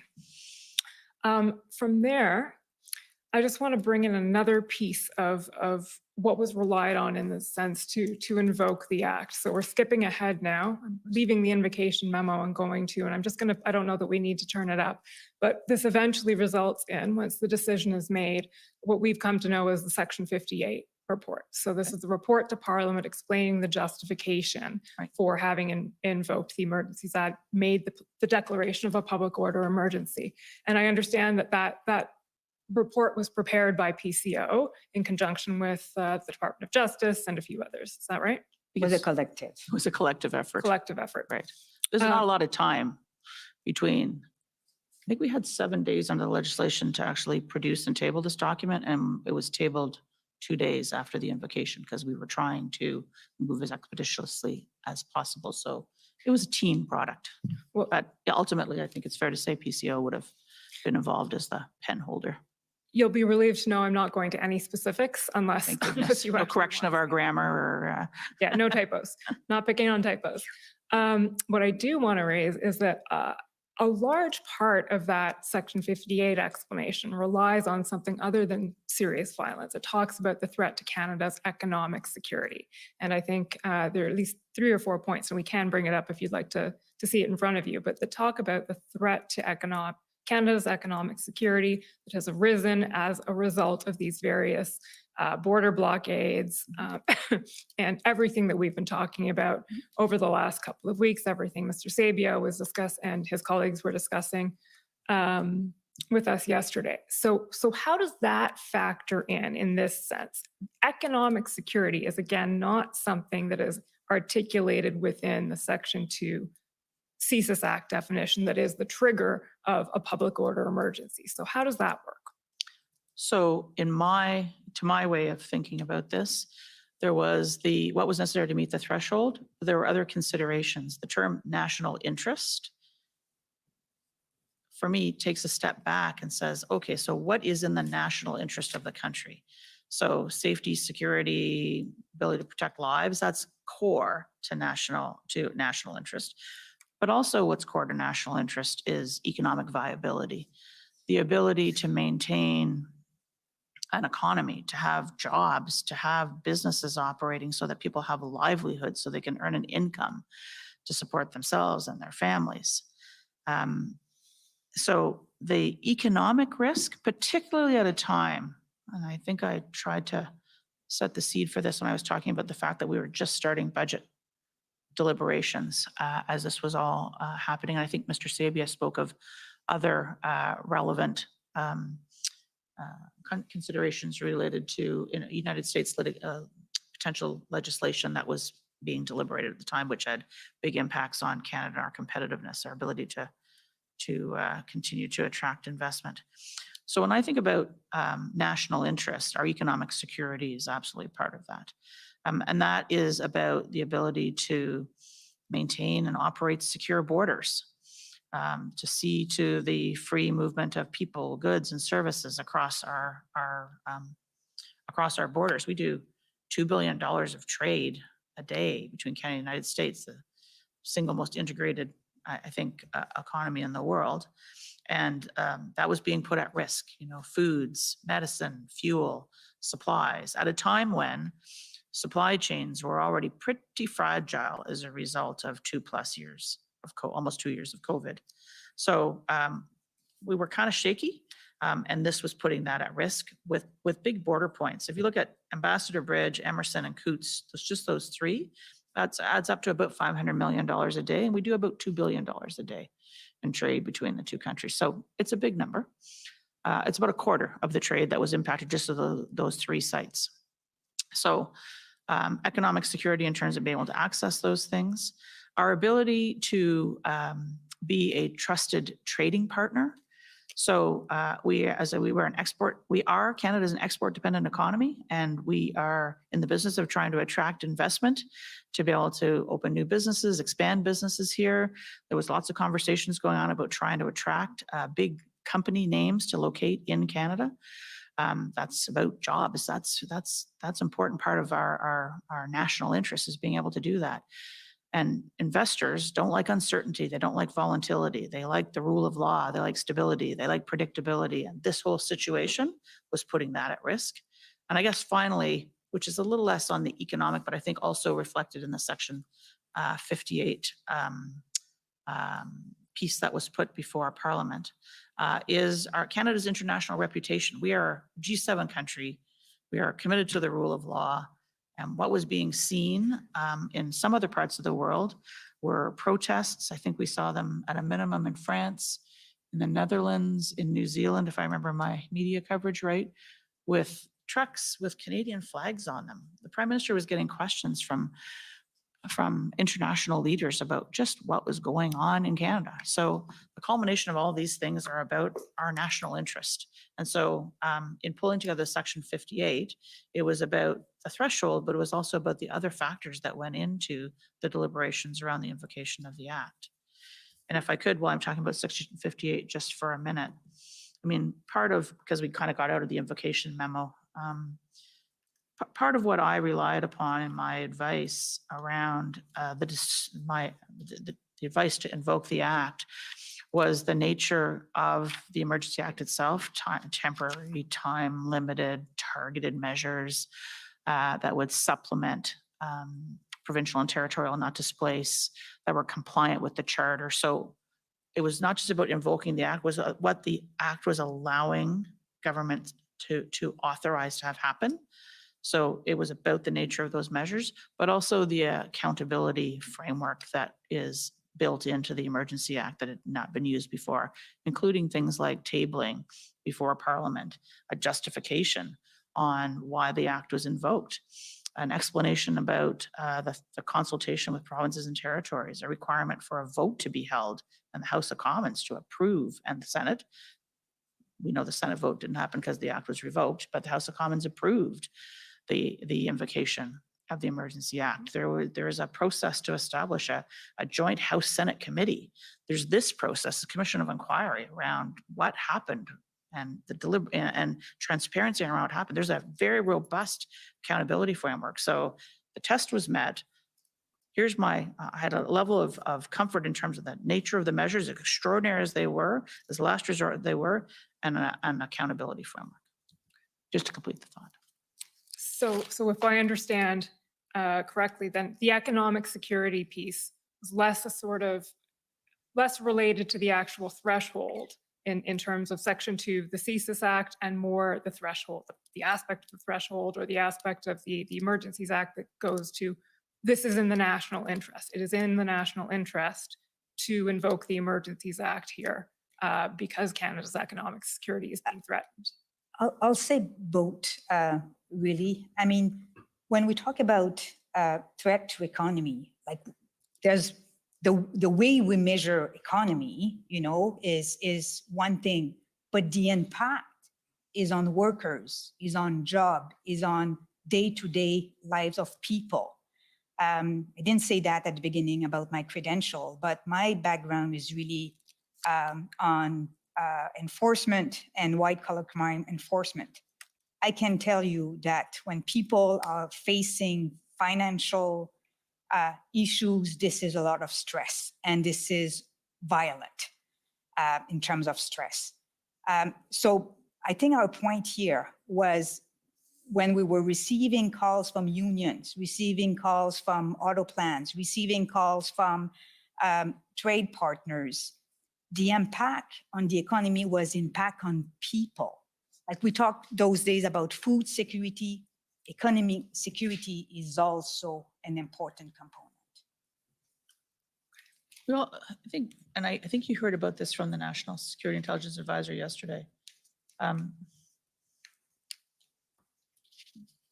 There's a legal threshold, but there's also a policy context within which the Emergency Act was existing. So we were looking at a range of factors, including trust and confidence in our institutions like law enforcement, institutions like government, to actually be able to resolve the situation. And we were seeing a level of public unrest in the country where citizens were thinking about taking matters into their own hands. People were doing counter protests. They were going to the Billings Bridge, infamous counter protest, to try and show that they were not supportive. This is a volatile, risky situation. So I think there's a legal threshold with all of the additions that Madame Bedoyan made, and a broader policy context around all of this. Is there anything else you'd like to add on that point, or should we leave invocation and leave the threshold? And very, very briefly, I am way out of time. The The last area that I would just ask you to address briefly, if you've nothing else to say on invocation, is revocation. And I know that there was a lengthy memo you prepared. The flip side of the invocation memo is the revocation memo. In the interest of time, I don't think we have time to go through it in any detail, but can you explain the thinking around when the Emergencies Act was revoked, why you advised when you did that now is the time? So the discussion about when was the time to revoke the Emergency Act started relatively quickly after it had been invoked. The threshold was it necessary to deal with the situation, the totality of the situation facing us? We started to see the impact.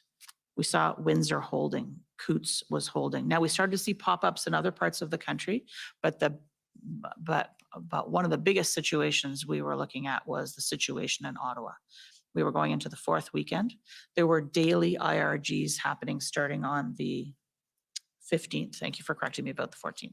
Starting on the 15th, where there was a daily sense of what's happening, what measures are being used, what else? It wasn't just like the Emergency Act was invoked and then everything else went out the window. What else can and should we be doing to try to help to address and resolve the situation? And day by day, ministers and officials were looking at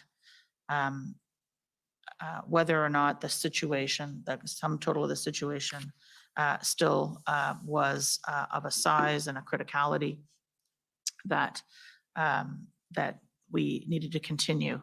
Now, the early days, it's fair to say we were mostly focused on implementation of the act after invocation and who was doing what and what effect it was having. But I would say as we saw the law enforcement activity really starting to take hold in Ottawa on the fourth weekend, the days of the 18th, 19th, more pointy questions were coming back from the Prime Minister and from ministers. How much longer do we need the Emergency Act? It had been made, I think that the view with the invocation is no longer than necessary. And if we could move out of it as quickly as possible. And so we started to work on, okay, so what were the criteria for invocation? What are the criteria for revocation? I believe you had some discussion with Mr. Hutchinson in particular about that earlier in the day, maybe with Ms. Bogden as well. But there started to be deliberate conversations at the incident response group around were we in a position to revoke, were we in a position to revoke? And finally, that culminated in a discussion that took place on the 23rd of February at the incident response group, in which the Prime Minister asked everyone in attendance, were you ready to revoke the act? And following that, he had taken his counsel from his ministers and officials. Again, the group production of a note was done. That was provided to the Prime Minister. He chose at that point, the decision was to proceed to revocation, and that was announced on the 23rd. So just to close the loop on that, I'll bring it up very briefly to situate everyone in what that looked like, the revocation memo. It's ssm.nsc.can 403227.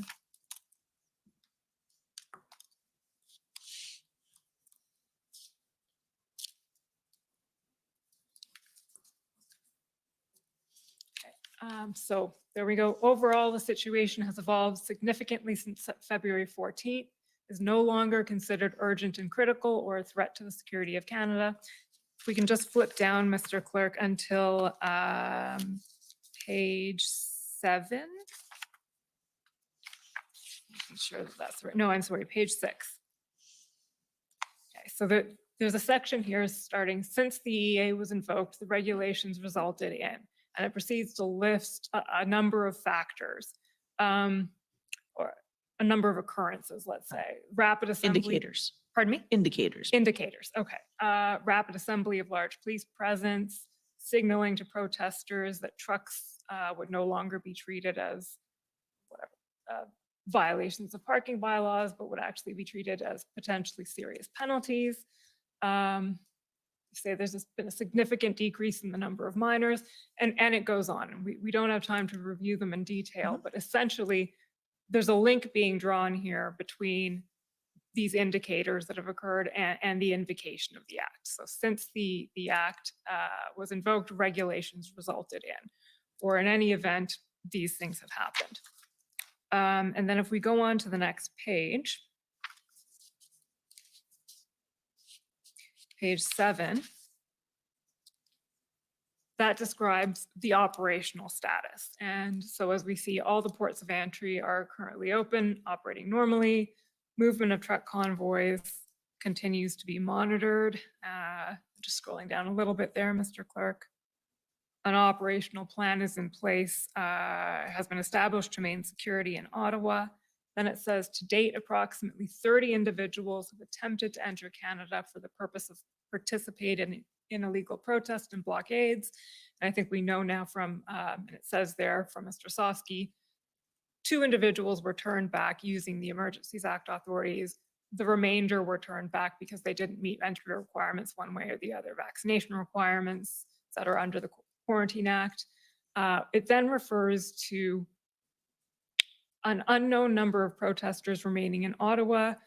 It's difficult to assess the potential of that group to engage in illegal protest, but then it refers also to, since the end of the occupation, small numbers, and it says here 20 to 30, have gathered at the War Museum to protest. So far, these gatherings have been orderly, non-violent, and legal. So there was some lawful protest continuing, at least at the War Museum, going on.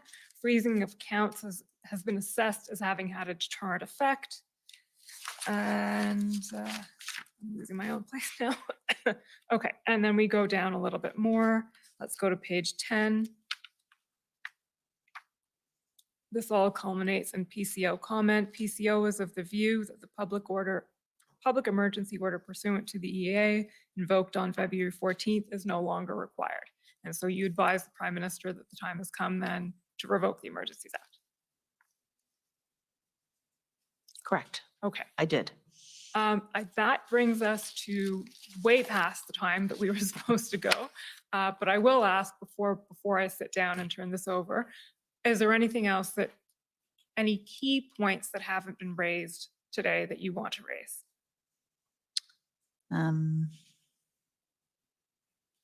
I don't think so. I just wonder if you have covered the fact that we consider trust in institution as one of our criteria as part of the threat, and what can be the consequences if, population is really losing confidence in our public institutions. So we can do it.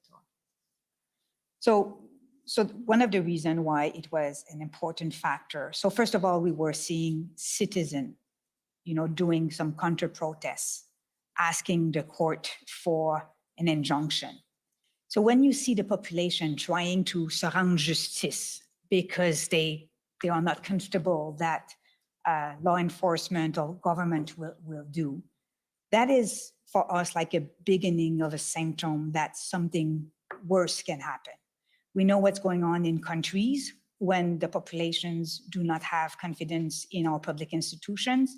That brings some anarchy and a lot of uncivilities. So this is why it was an important element for us, the taking into account the erosion in public institution and making sure that we can address that as soon as possible to avoid the worst, if I may say. Can I go back to revocation for just a moment then? Yes. I think when we arrived at the 23rd of February, it wasn't like it was peace and calm across the land, totally. But the assessment, which is represented in this note, is that we had arrived at a point where the Emergency Act was no longer necessary. Those extraordinary powers, though, that came with the Emergency Act, were no longer necessary, that we could rely on the existing tools, resources, and authorities to be able to deal with, to the degree that there was any illegal activity going on. But also we knew as the protest was being taken down, the blockade was being taken down, occupation in Ottawa, that some trucks were going to other sites. They were going to Van Cleek Hill and amongst other places. And maybe there was other activity going on, but it wasn't of a scale, of an intensity, with the threat of serious violence that we faced at the time of the invocation of the act. So it's not like everything was unicorns and rainbows is my expression, but probably not appropriate here. We had not arrived at, there was still a level of activity, including some lawful protest activity, which is reflected in this note, but there was still some level of illegality going on but we were confident at that point that could be dealt with through, without the extraordinary measures of the Emergency Act. Mr. Commissioner, those are my questions. Okay, well, our schedule has gone out the window, which is probably bad news for our panel. We're used to staying late. I'm sure you're also used to working late, but what I'm going to do is take the afternoon break for 15 minutes. And given the time, I will come back and I'll be a little more flexible with the questioning and cross-examination because we have a rule here. What goes in direct goes in cross. So I think we have to be fair, but I will be reasonable, only modest, not the degree requested by some. So I'm sure, sir, you're not talking about little old me. no, I wouldn't want to single anyone out. So I'll take the break for the afternoon, 15 minutes, please. The commission is in recess for 15 minutes. La commission levée pour 15 minutes. 15 minutes. Brendan, cute little thing there. You're probably exactly talking about Brendan. Brendan's asking for a whole bunch of time. So you guys, I wouldn't feel offended if you made this your bathroom break and went and got yourself all ready because I think we just got a little indication there that there's going to be some good crosses. Okay, they have some good crosses coming, and so they should. Because Brendan's sitting there just going, what is she talking about? That was a direct question. And now she's saying CSIS Section 2 is kind of irrelevant, and we can just call it. In fact, it sounded like she said she called it. Like if you listen to her words a lot, she's not saying we and us. She's saying I determined, I thought, it was my opinion. It was my office they were outside of. Like incredible. Like she's not even hiding the fact that she thinks she is the center. In fact, she even said that once about the Privy Council, didn't she? We are the center of all the information coming in here. Da, da, da, da. Oh my, she's missing a little mustache right here. Maybe a little mustache. That's all she's missing, because that's exactly what tyranny sounds like, folks. If you ever want to just listen to it in English instead of German or something, if you want to hear it in English, that's it right there. That's exactly what it sounds like. I decided, my office, unlawful. Well, what does unlawful mean? Unlawful means what a reasonable person like me determined it was. Oh no, that's not how it works. And I think this is just so bad. I think this is just so bad. Too bad this wasn't court, because if this was court, it's over. It's over. Holy moly. Okay, you guys are great on chat again. A whole bunch of stars. We might be running a little bit late. I'm not sure. We'll see. Is there still another witness? No, this is the last witnesses for today. So 2 hours of cross, and then we're out of here. Yeah, we might be finishing up around a good time for the YYC, Yankee Charlie. That's also the Calgary Airport code, YYC, Yankee Charlie. Just worked out that way. Yellowhead Yacht Club. Hey, Clay Bud. JT had 3 meetings a week during the pandemic, but couldn't spare an hour for the truckers. We didn't even need an hour. But no, of course not. I think it's fully established here now what's been going on. Justin brought in his Privy Council, brought in a national security advisor. They're all in a little bit of cahoots of, giving him what he wants, serving him, being around. He definitely picked a little group here that absolutely can spin and make a mountain out of a molehill. All of a sudden, do you hear her? We had chatter about people crossing from Alberta up to the she couldn't even tell you which territory it was. Okay. Northwest Territories. She couldn't tell you which one it was. Just said territories. That's how little she knows. But yet she said coast to coast to coast. What was on the East Coast? What was on the East Coast you're talking about? She said something about chatter about New Brunswick, but she didn't even say what. What was on the East Coast? What are you talking about? West Coast, Surrey? What are you talking about? North Coast? What are you talking about? You're just using talk to sound like, drama. She's old Mother Hubbard. Old Mother Hubbard. She's sitting there telling us stories. She's Mother Goose. There we go. She's Mother Goose. That's Mother Goose right there, creating all the stories to keep the children in check. And there's morality in her stories as long as you listen to it her way.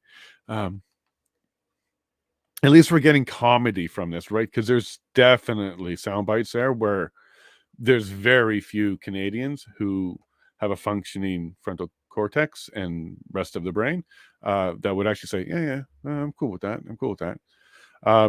There's some that would say fine because they actually think as long as government controls everything, they will get stuff too. But most Canadians, I don't think they could digest that.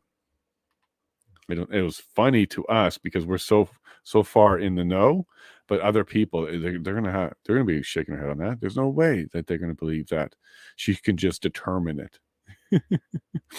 Not at all. There's a test. Marco knows it, and some of it came up on that document where they're showing what the elements of the test is. It looks like that was a hodgepodge of the EA and the public order unit declaration stuff.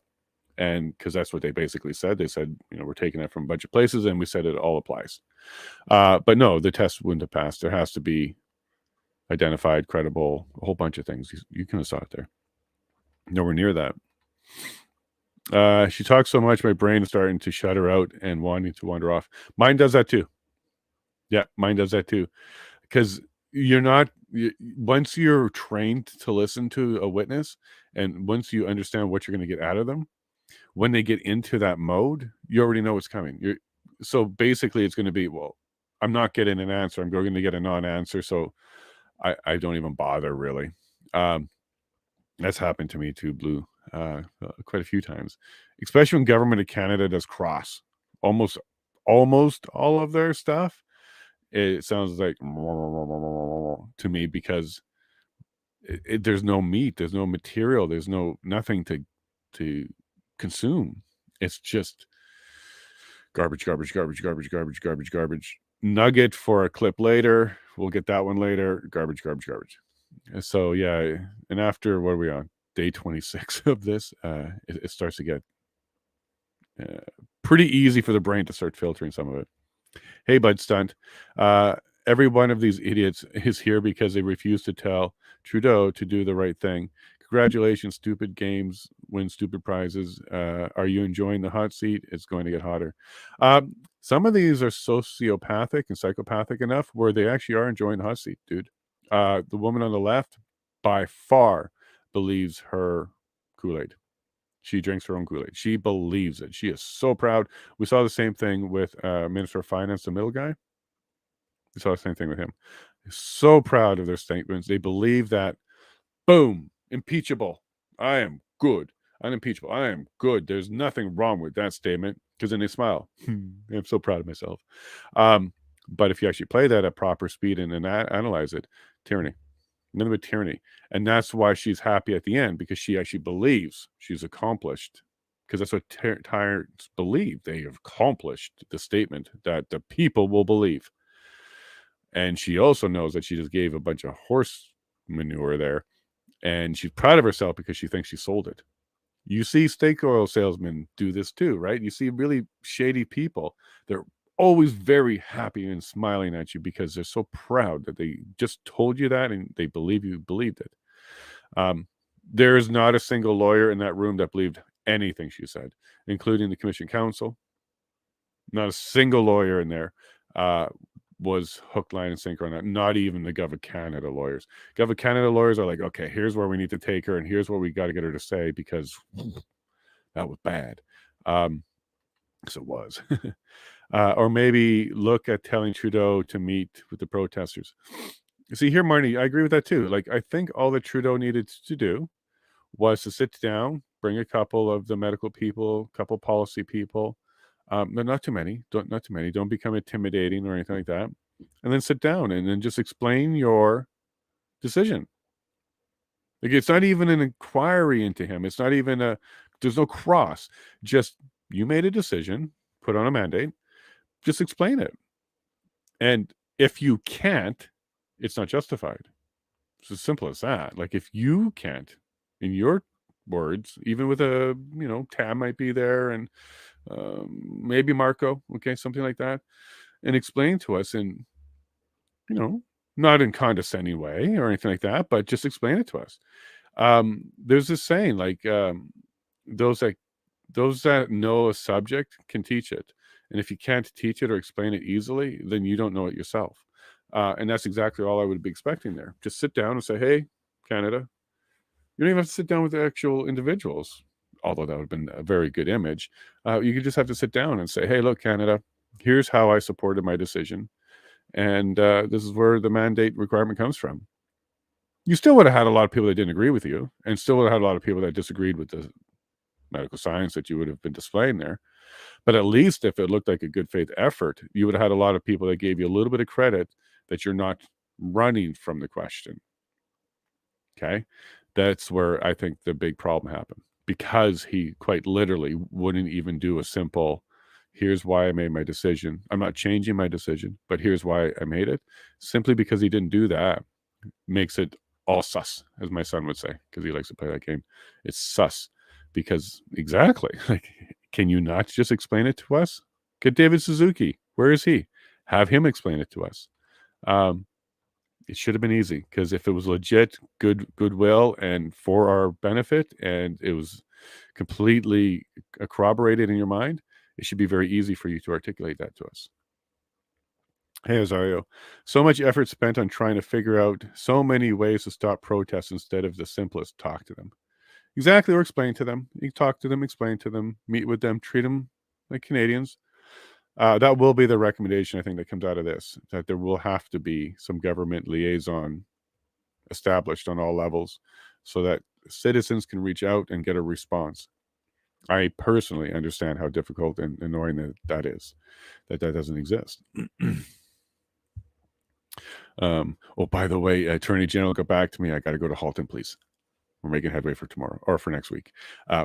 That's a tip for later when we get into the details at another time. I'm just being careful because I don't want to mess anything up that's coming. Don't want to tip anybody off too much because they know I exist. So it's going to be a good week. This is a woman that is afraid of the people in her country. Completely. She doesn't know what real fear is. This is what we're dealing with, Ellen. We're dealing with an entire generation of leaders who don't know what a serious problem is, right? Like when we had the baby boomers, maybe-ish, might have been the last group that really understood fear, real fear. They had Cold War, but not real war. Some Vietnam stuff with the US, but not really Canada. All of our stuff is pretty recent. So we have an entire generation of leaders who don't know, really, because they never grew up with it, what genuine emergency and fear and problems are. So we got a hypersensitive one. And then you tack onto that any agendas or any other scripted ideology and missions, well, then it's just going to be even worse. And it's actually probably a pretty good bed to build that in, isn't it? A generation who doesn't know what real fear and problems are, and then you program in their fear and problems like global climate and boogeyman and terrorists that you never see, stack that all together, and maybe you get a hyper paranoid type of person. And maybe some of this isn't. So maybe some of this is just genuinely how they actually think about the world. I never fell into it, and a lot of you don't, because we're more realist. We can see the real world. Maybe they are super crazy. And this is why we have to bring back some sort of testing, make sure that everybody's fit. Okay, they're calling for Biden to do some tests and stuff like that. I wouldn't be averse to some level of competency testing. We should maybe ask for that. Have our own article or amendment, 25th Amendment, where if we have worries there, we can raise them. Be as creative as you can. Yeah, no creativity needed. Just tell the PM to talk to the protesters. Marnie, you also picked up a very interesting tell from the mindset. Be as creative as you can. You could pick up there. Why is there room for creativity when it comes to national security and dealing with real events? There's no room for creativity. The creativity stage is during the emergency planning and spitballing sessions. That's where you can be creative. Come up with whatever you think you can come up with and try and come up with ways to deal with it. That's when you're allowed to be creative with this stuff, not in real world events. They don't separate the two. Well, Janice Charette retweeted General Wayne. What's this? 21. What do we got here? I am sickened to the protesters' dance. Oh, okay, yeah. You tweeted this, and then I went and responded to you. So what this was about is there's a general with a tweet who said he was sickened by the images of people dancing on the unknown soldier's tomb, the tomb of the unknown soldier. And my response to that, because Railroad asked me on Twitter what my reply was, and it was, it's unfortunate that there's video of that. Okay, there was somebody, maybe even two people, but at least I saw one. Yes, they danced on it. They weren't dancing it in a disgrace, and they weren't in the way it was being used by the general wasn't a derogatory way, but it wasn't that.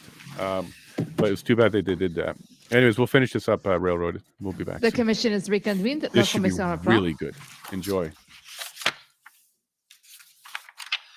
Okay, so we're ready to proceed? Of course, yes. Okay. The convoy organizers, please.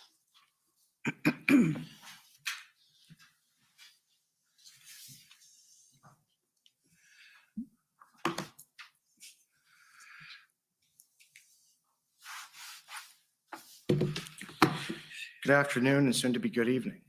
My name is Brendan Miller and I am legal counsel to Freedom Corp, which is the entity that represents the protesters that were in Ottawa in January and February 2022. I have 20 minutes to question you, so that would bring us to 4:48 when I'm done, and hopefully I don't have to ask for a little more time. So I'm going to begin with yourself, Assistant Deputy Clerk, Ms. Druin. And I better, if you'd like to answer in French, I can get one of the things from my friend, but I'll ask these, and if you're going to answer in French, please let me know, and I will put on the translation equipment, because unfortunately I am sans bilingual at this time, but I'm working on it. Thank you. So, Ms. Druin, prior to becoming the Deputy Clerk of the Privy Council, you were the Deputy Minister of Justice and Deputy Attorney General of Canada. Is that correct? Correct. And you're a lawyer. Yes, And you've been a member of the Quebec Bar since 1992. that's correct. And in fact, would you agree you're an award-winning lawyer? Well, I won the prize, yes, and Yeah, à l'avocat de l'entreprise de l'année. Yeah. right. And so I'm not trying to pump your ego, but in 2009, you were named the big business legal advisor of the year by Le Monde Juridique. Is that correct? That's correct. And did I pronounce it correctly? C'est parfait, oui. Okay, good. And in 2012, I understand you were awarded the Lawyer Erasmus, which is hyphenated AD.E by the Quebec Bar, right? Yeah, that's the Advocatus Emeritus. Right. And from 2012 to 2016, you were the Deputy Minister of Justice and Deputy Attorney General for the Government of Quebec. That's right. And then from 2016 to 2017, you were the Senior Associate Deputy Minister of Justice for the Government of Canada. That's correct. And then from 2017 to 2021, you were the Deputy Minister of Justice and Deputy Attorney General of Canada. So for 4 years. That's correct. And you can agree with me that that position, the Deputy Minister of Justice and Deputy Attorney General of Canada, is the highest ranking position within the Department of Justice? Within the Department of Justice, yes. Right. You answer to the Attorney General of Canada. I answer or I serve the Attorney General. I also respond to the clerk of the time and to the Prime Minister. Thank you. And now, while you were in that office, you publicly described your role of the Deputy Minister of Justice and Deputy Attorney General of Canada as follows. And I just want to know if you agree with this. I'd like to begin by describing my dual role as the Deputy Minister of Justice and Deputy Attorney General of Canada. I've been in this position since June 2017. In both these roles, I support the Minister of Justice and Attorney General of Canada in fulfilling his or her responsibilities. My duties include giving legal advice and coordinating the legal advice given by the Department of Justice and supporting the development of legislation. That's true. There's also the part of managing litigations. Yeah. Right.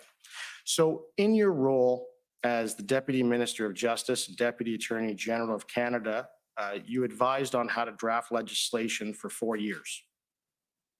That's correct. Right. And you know from that former role that when you're drafting definitions in legislation, they're very important. That's correct. Okay. And would you agree with the following statement, which, full disclosure, I took from the drafting policy from DOJ? Delimiting definition. A delimiting definition is exhaustive. It is intended to set limits on otherwise ordinary meanings of terms.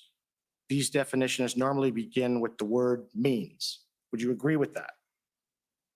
I agree with that. I just want to say that there is different drafting procedure, if I may say, or techniques. And for example, when I was head of the Justice Department in Quebec, we have eliminated definition. So just to say that there is different ways of drafting legislations. Right, but you can agree with me that in legislative drafting, that where there's a definition and that definition states this means, and then is followed by a set of factors or what it includes, you're aware that that is intended to be exhaustive. That's Parliament's intention. You know that. I know that. If I may, just for the benefit of this commission, we also use a lot in federal legislation the technique of incorporating by reference. Right. So we do that a lot. When I was at Justice, we did a report on how many times we use that techniques, and I must say that it's numbers of time. We also know that when we put a definition within a legislation, it has to be read in the context of this legislation. Mm-hmm. So, and for the purpose of, the legislation we're talking about. So I'm just saying that because meaning can have different meanings at the end, depending in the context in which you are looking at those words. But and you can agree that the purpose when you're drafting is to try and carry out the intent of Parliament. That's the objective of drafting, yes. Okay. And you know that Section 2 of the CSIS Act, prior to listing what constitutes a threat to the security of Canada, states threats to the security of Canada means, and is then followed by the 4 threats. Fair? You know that. Yeah. And you know that under Section 12 of the CSIS Act, that in order for CSIS to open an investigation, CSIS has to conclude reasonable grounds to suspect that a person or group is carrying out activities constituting a threat to the security of Canada as defined in Section 2. Yeah, that's how the CSIS Act operates, yeah. All right. And and we talked about this, that the Emergencies Act, it states that threats to the security of Canada has the meaning assigned by Section 2 of the Canadian Security Intelligence Service Act, right? You know that. That's in the EA, yeah.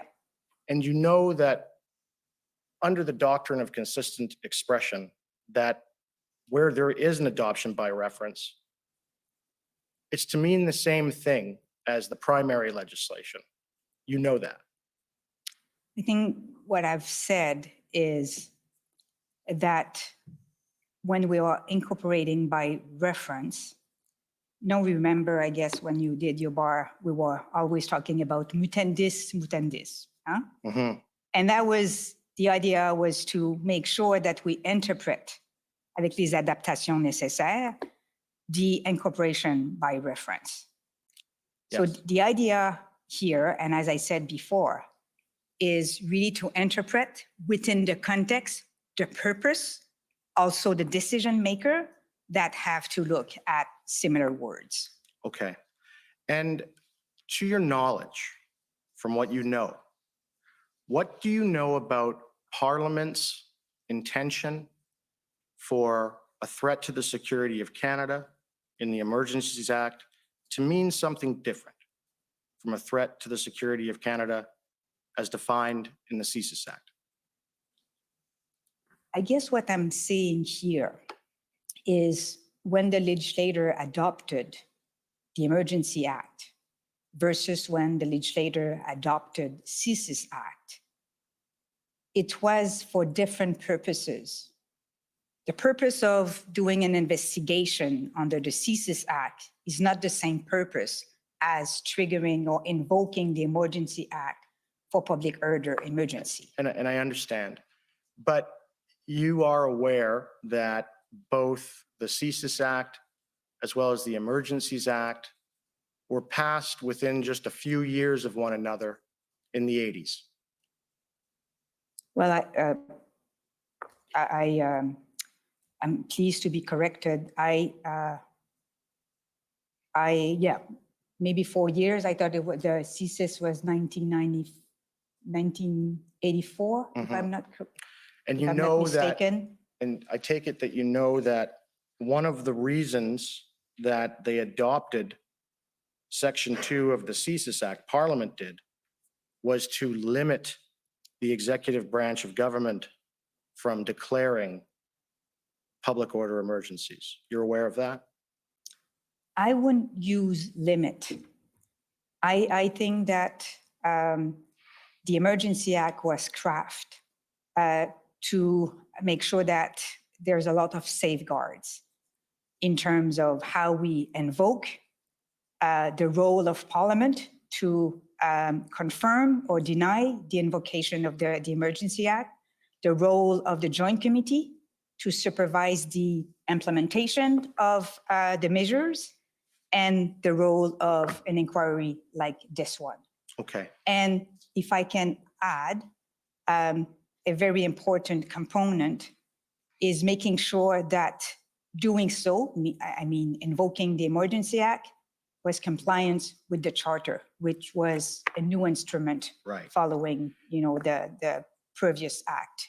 And in the Emergencies Act, it requires the governor and council to have reasonable grounds, you know this, that there is a public order emergency. Is that right? Sorry, I missed your question. So you know that in the Emergencies Act, it actually states that a public order emergency arises from a threat to the security of Canada that is so serious to be a national emergency. You know that. I agree that. And so you also know that in order to invoke the act, there has to be reasonable grounds, and that includes a threat to the security of Canada, right?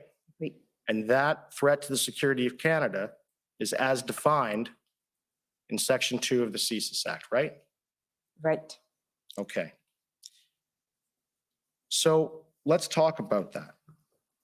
Can you agree with me that there was not reasonable grounds of a threat to the security of Canada as defined in the CSIS Act and adopted by reference.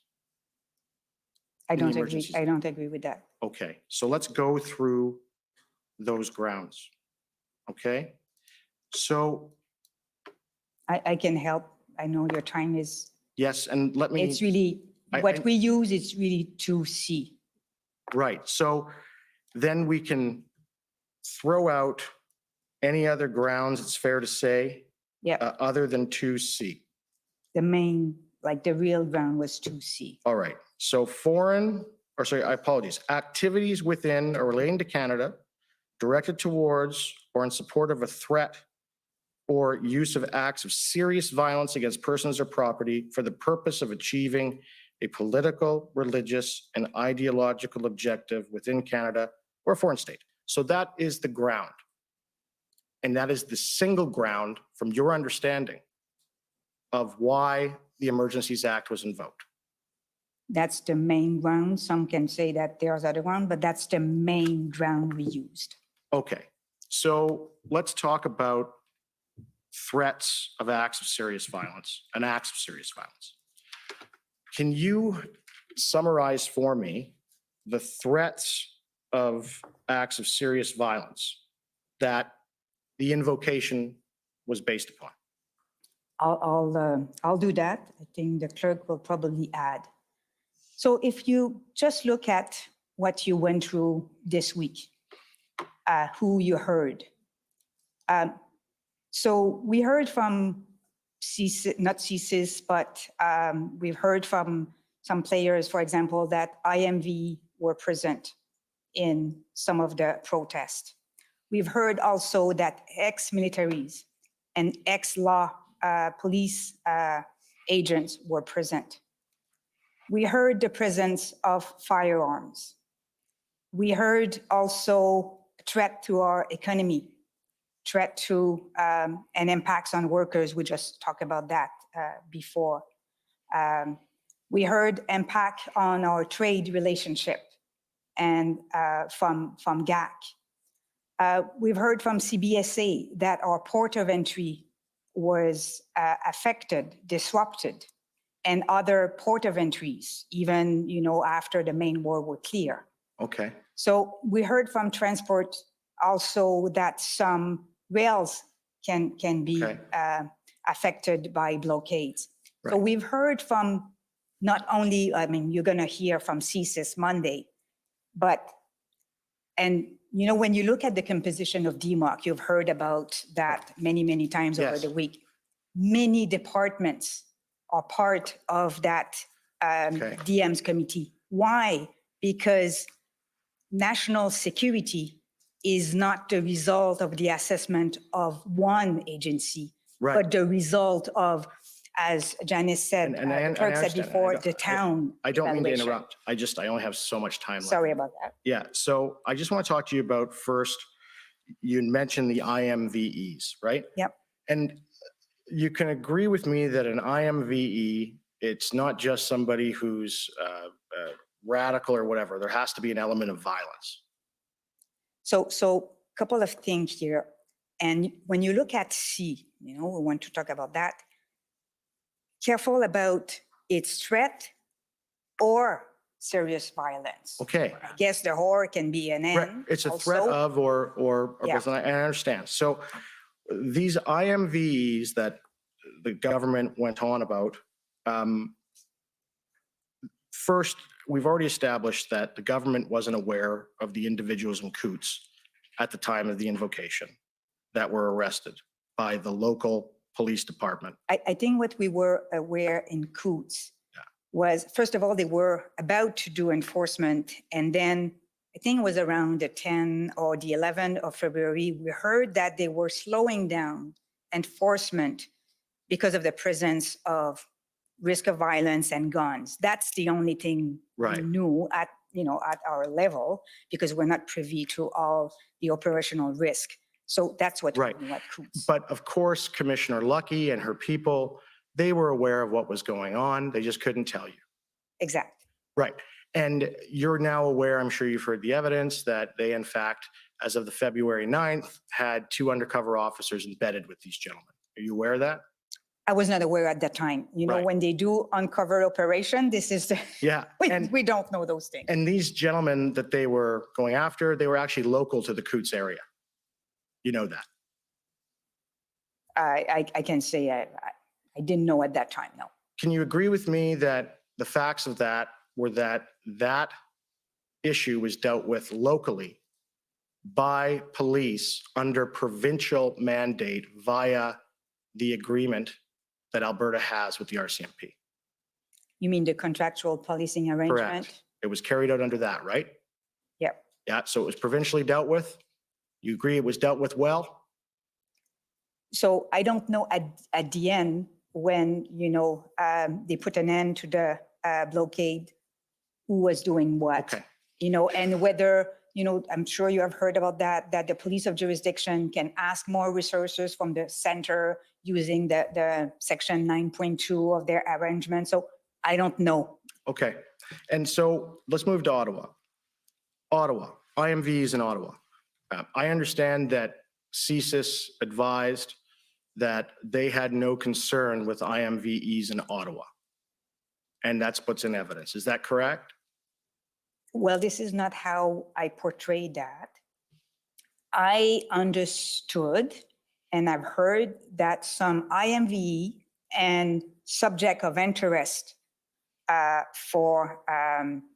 CSIS were present.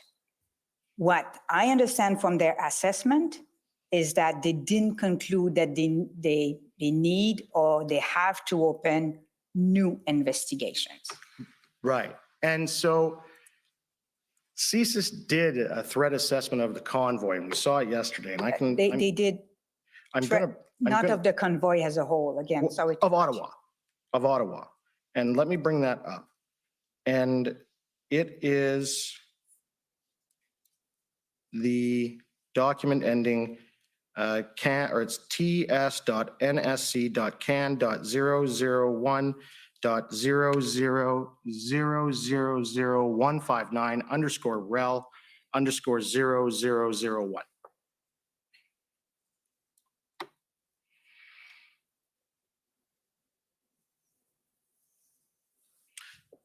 Now, we've all reviewed this. I've put it to folks, and I don't want to have to read it to you. But in this assessment, and also in the statement from Director Vignon,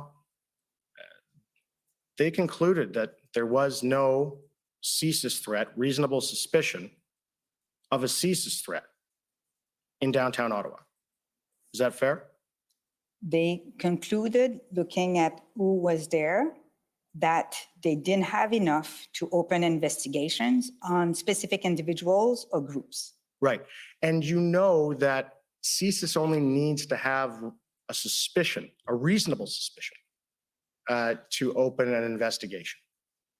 Well, I think the test is reasonable ground, yep. Reasonable grounds to suspect.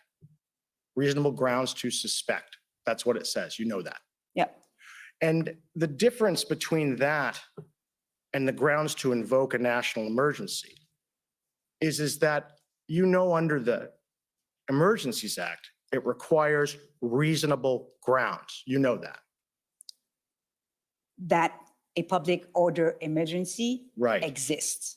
And you know, as the former highest ranking lawyer and legal officer within the government of Canada, that reasonable grounds to suspect is a lesser threshold than reasonable grounds, or referred to as reasonable and probable grounds. You are aware of that. Again, I'm sorry, I think we are mixing here. Reasonable ground to suspect what? And this is the purpose of CSIS Act. Right. So a movement can represent threat to security to Canada. Right. A movement, a situation. An activity. An activity. An activity. Without having individuals or groups into it that do meet the threshold of CSIS. So I think we need to make the difference between what the movement represented at that time for Canada versus the composition of the movement, whether or not we had individuals that, so But there's. ma'am, I understand what you're saying, but you're saying that you want to look at the group as a whole. All right. And so I've asked you about Coots, that was taken care of. I've asked you about Ottawa, all right? You knew that the group, the assessment was that it did not meet that. And now Windsor. Can you agree with me that there was no Section 2 CSIS Act threat with respect to Windsor? You've mischaracterized the witness's evidence. She didn't agree with you that CSIS had assessed the group, the entire group in Ottawa. Right. So let me just move over to Windsor. Can you agree with me that you are aware of no Section 2 CSIS Act threat with respect to Windsor? I think I can go again through everything we have heard from all departments, and that the clerk, with my advice in particular, considered to determine whether or not we believe that the threat, the test under the Emergency Act. Let me try and rephrase it this way. What evidence and what information of violence at Windsor were you aware of when the act was invoked? I think it would have been a mistake to do assessment site by site while we were facing a national movement and situation. Thank you for answering my questions. Thank you. Next, I'd like to call on the province of Saskatchewan, please.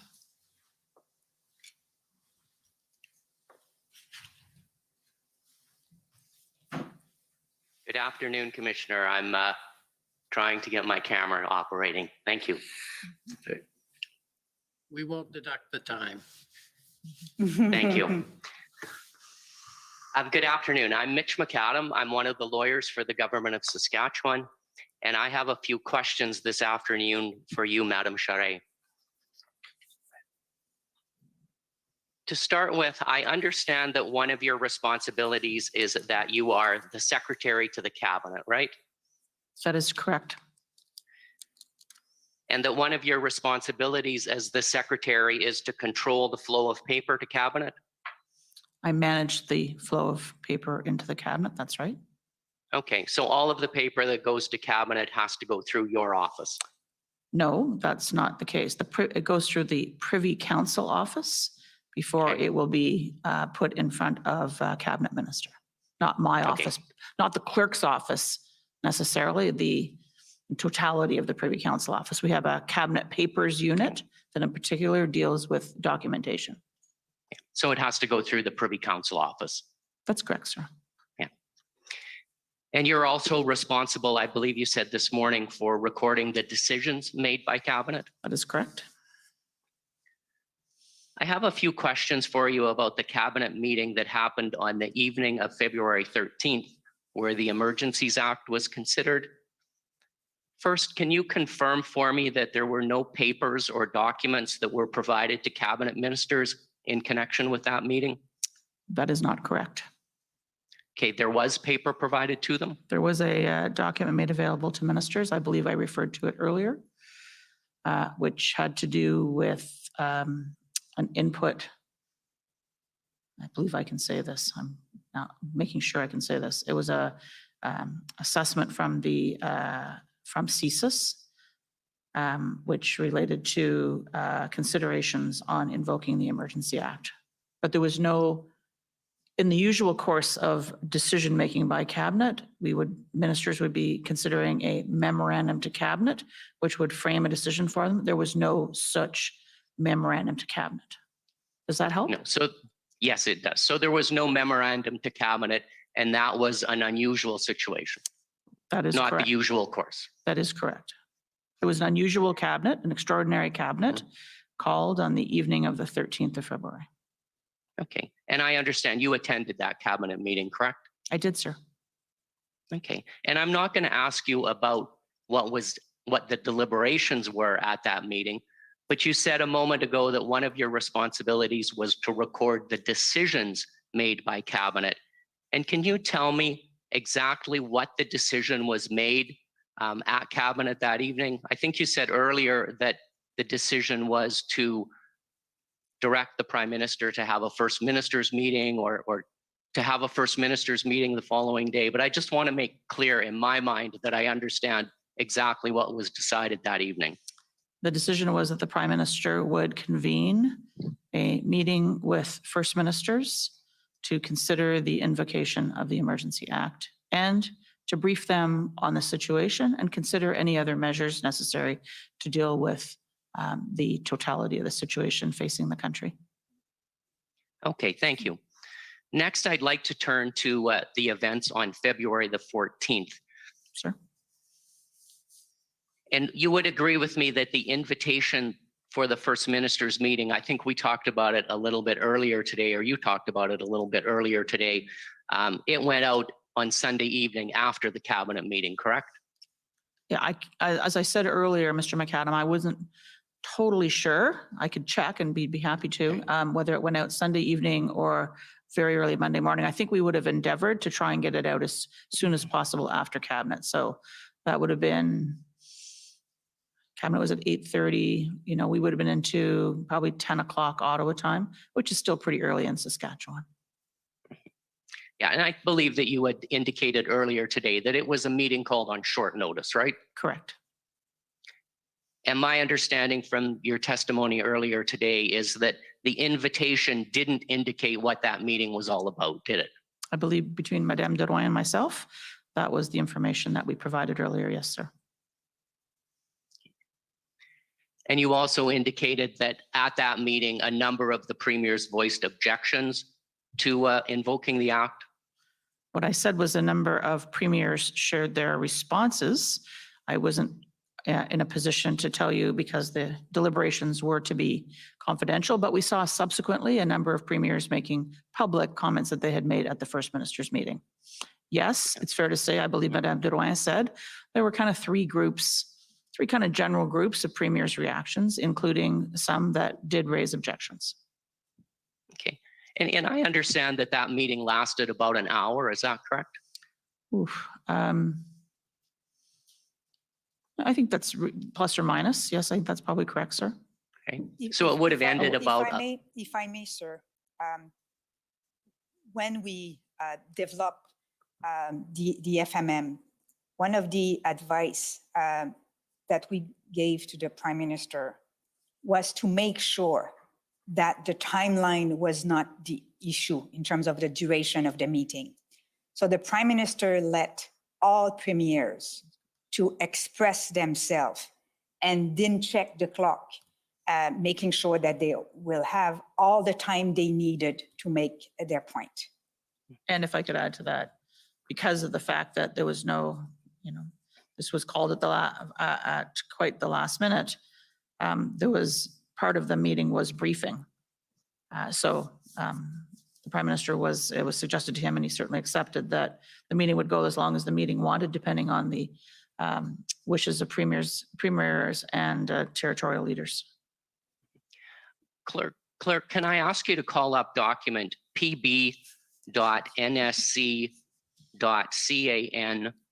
408485, please?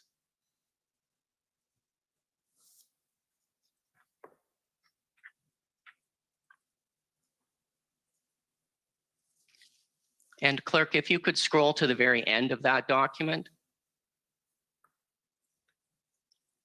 You'll see, Madam Charest, this is an email from Jody Thompson on February 14th at 11:44 a.m. And she says, I need an assessment for Janice about the threat of these blockades. And when she's referring to Janice, that's you, correct? I believe so, yes.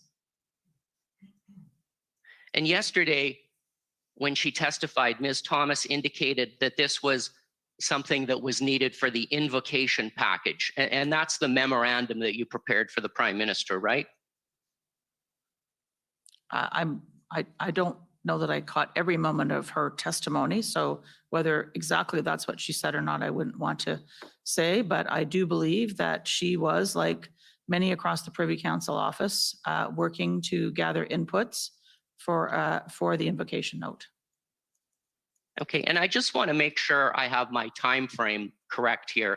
So the First Minister's meeting would have ended by 11:15, and then by 11:44, Ms. Thomas is writing asking for this threat assessment.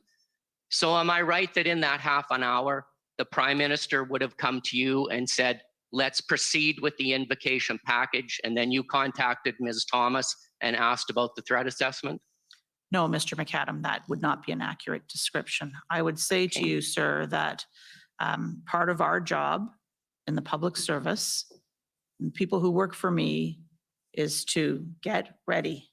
And so I can tell you that I turned my mind, and I was the advisor here, to the advice to the Prime Minister as to whether or not to invoke, not at 11:44.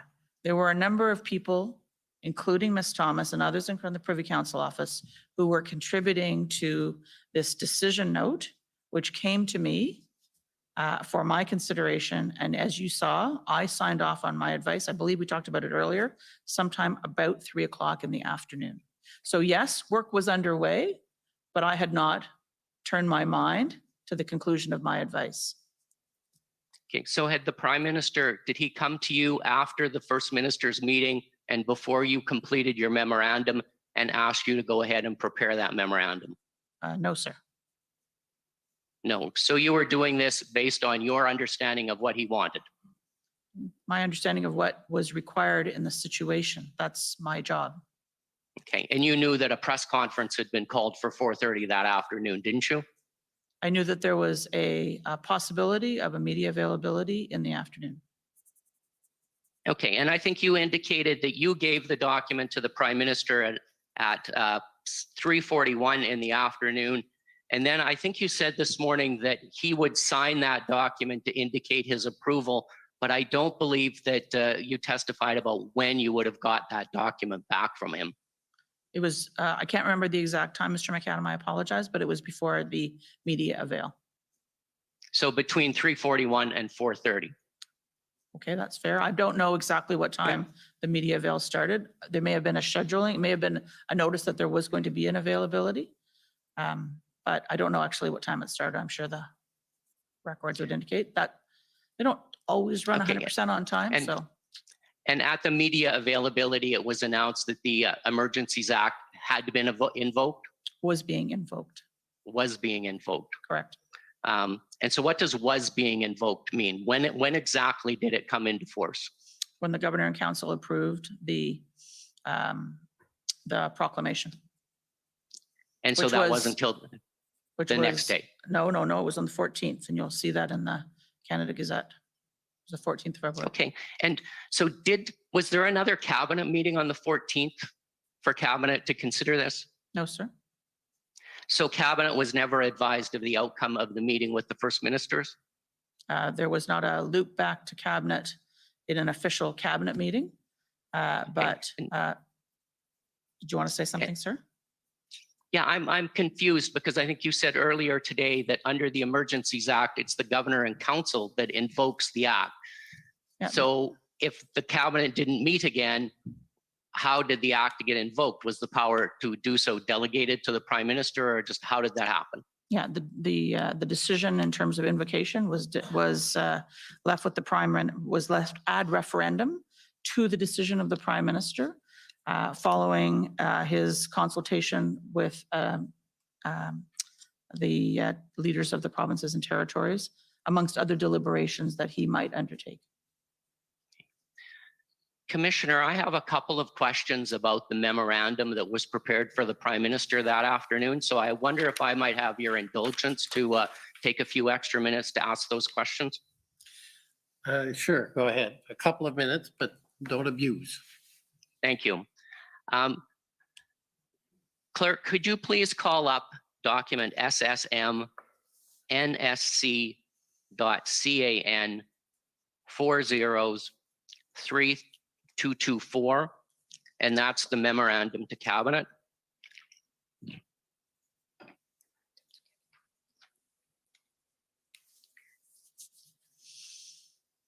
And you'll be glad to know I'm not going to go through in detail and talk about the test for declaring a public order emergency. Sharon, I But was if the kind of looking clerk- forward to that again.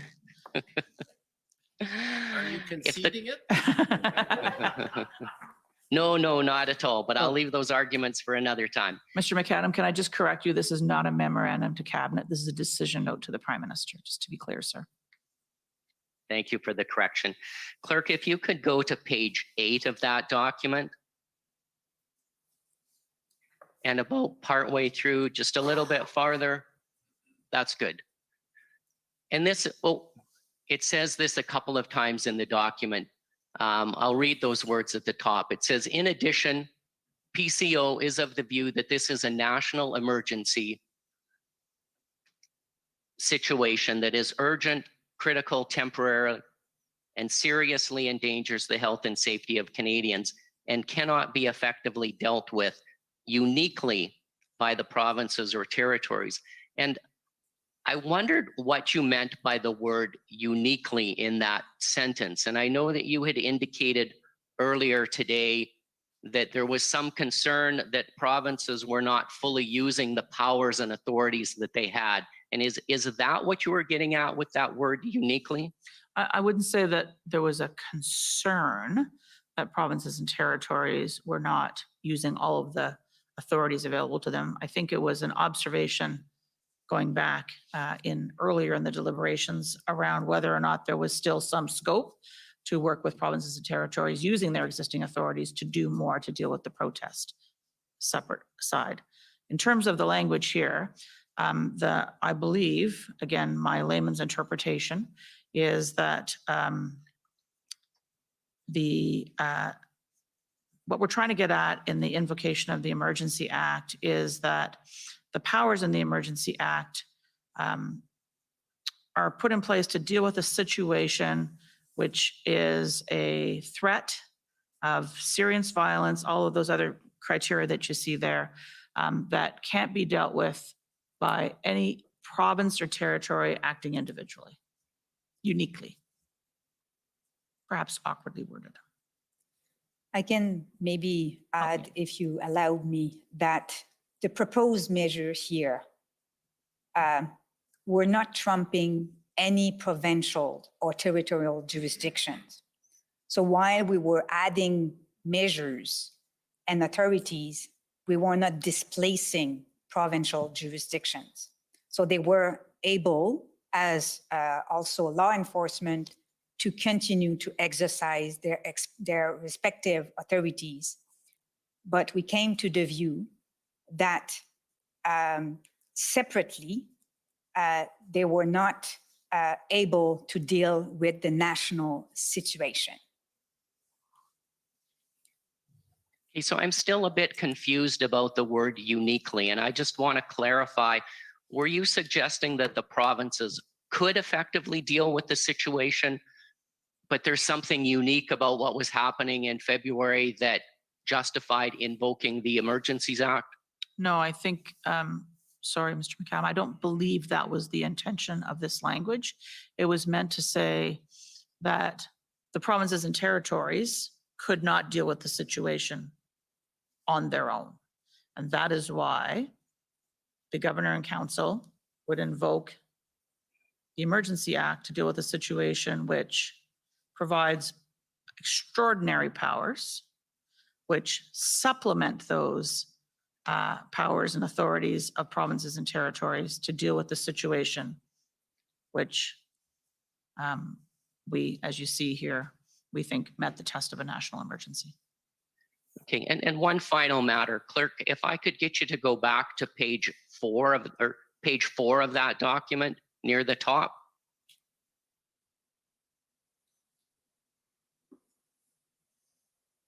And on that page, you indicate that the First Minister's meeting will meet the requirements for consultation with the provinces under the Emergencies Act.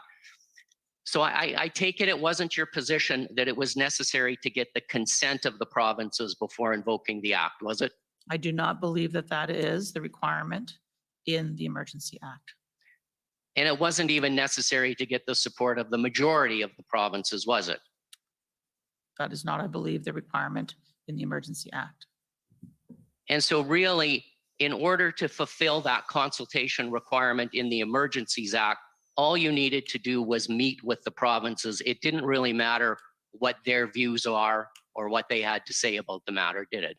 I don't believe that that is a fair representation, Mr. McAdam. I think it's fair to say that there was a First Minister's meeting in which the Prime Minister and his ministers, or a number of them and who were in attendance, set out the situation, set out the proposed course of action, listened and asked questions of provincial and territorial leaders about whether they had plans, intentions, ideas, suggestions, proposals about other things that could be done to address the situation. So it's not, I think you are mischaracterizing it, sir. But you agree that there was a lot of opposition from, I believe you said earlier, or perhaps it was Ms. Drouin, the Prairie provinces, the Maritimes. There was a lot of concerns being raised, right? I believe Madame Drouin said the Prairie provinces and the province of Quebec, sir. And the government of Canada decided to go ahead anyway, correct? The Governor and Council, the government in Canada, chose to invoke the act. I That's think correct. you're Thank now you. out of time. That's a perfect place to end, Commissioner. Thank you very much. Those are all my questions. Okay, next I'd like to call on the CCF, please.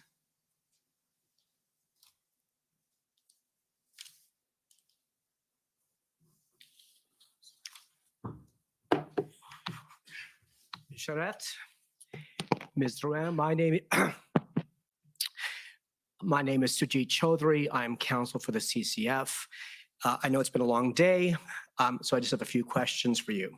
The Canadian Constitution Yes. Foundation. That's for the just so record. you- Thank you, sir. Sorry. Ms. Charette, you said in your testimony today that one of your roles is to serve as a Secretary to Cabinet. That is correct. And that in that role, you set or you participate in the setting of agendas for cabinet meetings. You said you determine attendance, and that attendance includes, as we've seen in the cabinet minutes put into evidence, not just cabinet ministers, but many senior officials. I oversee that process. You I don't oversee that process. personally necessarily arrange every single meeting, every single agenda. I have a team that works with me on these things. But yes, you are correct to say agendas, attendance. The agenda, I would say, I should clarify, in case I wasn't clear, Mr. Chowdhury, that the agendas are proposed to the chair and approved by the chair. So we then issue the agenda. Of course. To ministers who then arrive with the agenda. Understood. And you attend those meetings yourself as Secretary to the Cabinet. And as you said, you have a responsibility to ensure that if Cabinet is to deliberate or make a decision, that it has all the correct information before it. That is correct, sir. And you also said that they are, unlike Cabinet committee meetings, you said they're run in a very structured fashion where the Prime Minister chairs and officials speak if they're called upon. That is what I said, sir. Okay. So I'd like to take you to the cabinet meeting of February 13th. I take it that given the importance of that meeting, you were essentially involved in setting the agenda. I was advising the Prime Minister on the setting of the agenda for that extraordinary cabinet meeting. It was not a regularly scheduled cabinet meeting. And you also then were centrally involved in determining the attendance at that meeting. And in particular, you were involved in ensuring that Commissioner Lookey, Deputy Minister Stewart, and Monsieur Vigneault were at that meeting. I would say that given the topic, I would have expected those deputies to be invited to support and agency heads to support their minister. I'm just trying to remember whether I actually looked at the attendance list, but I would have expected And I would have asked that they be in attendance. And so, and the invitation would have come from the Privy Council office, correct? That is correct. If not from you directly, that's certainly by your ministry. I have a team that organizes cabinet meetings. That's correct. And so we've had testimony. Oh, sorry. Excuse did you me want first for a second, Please, Bruna. please.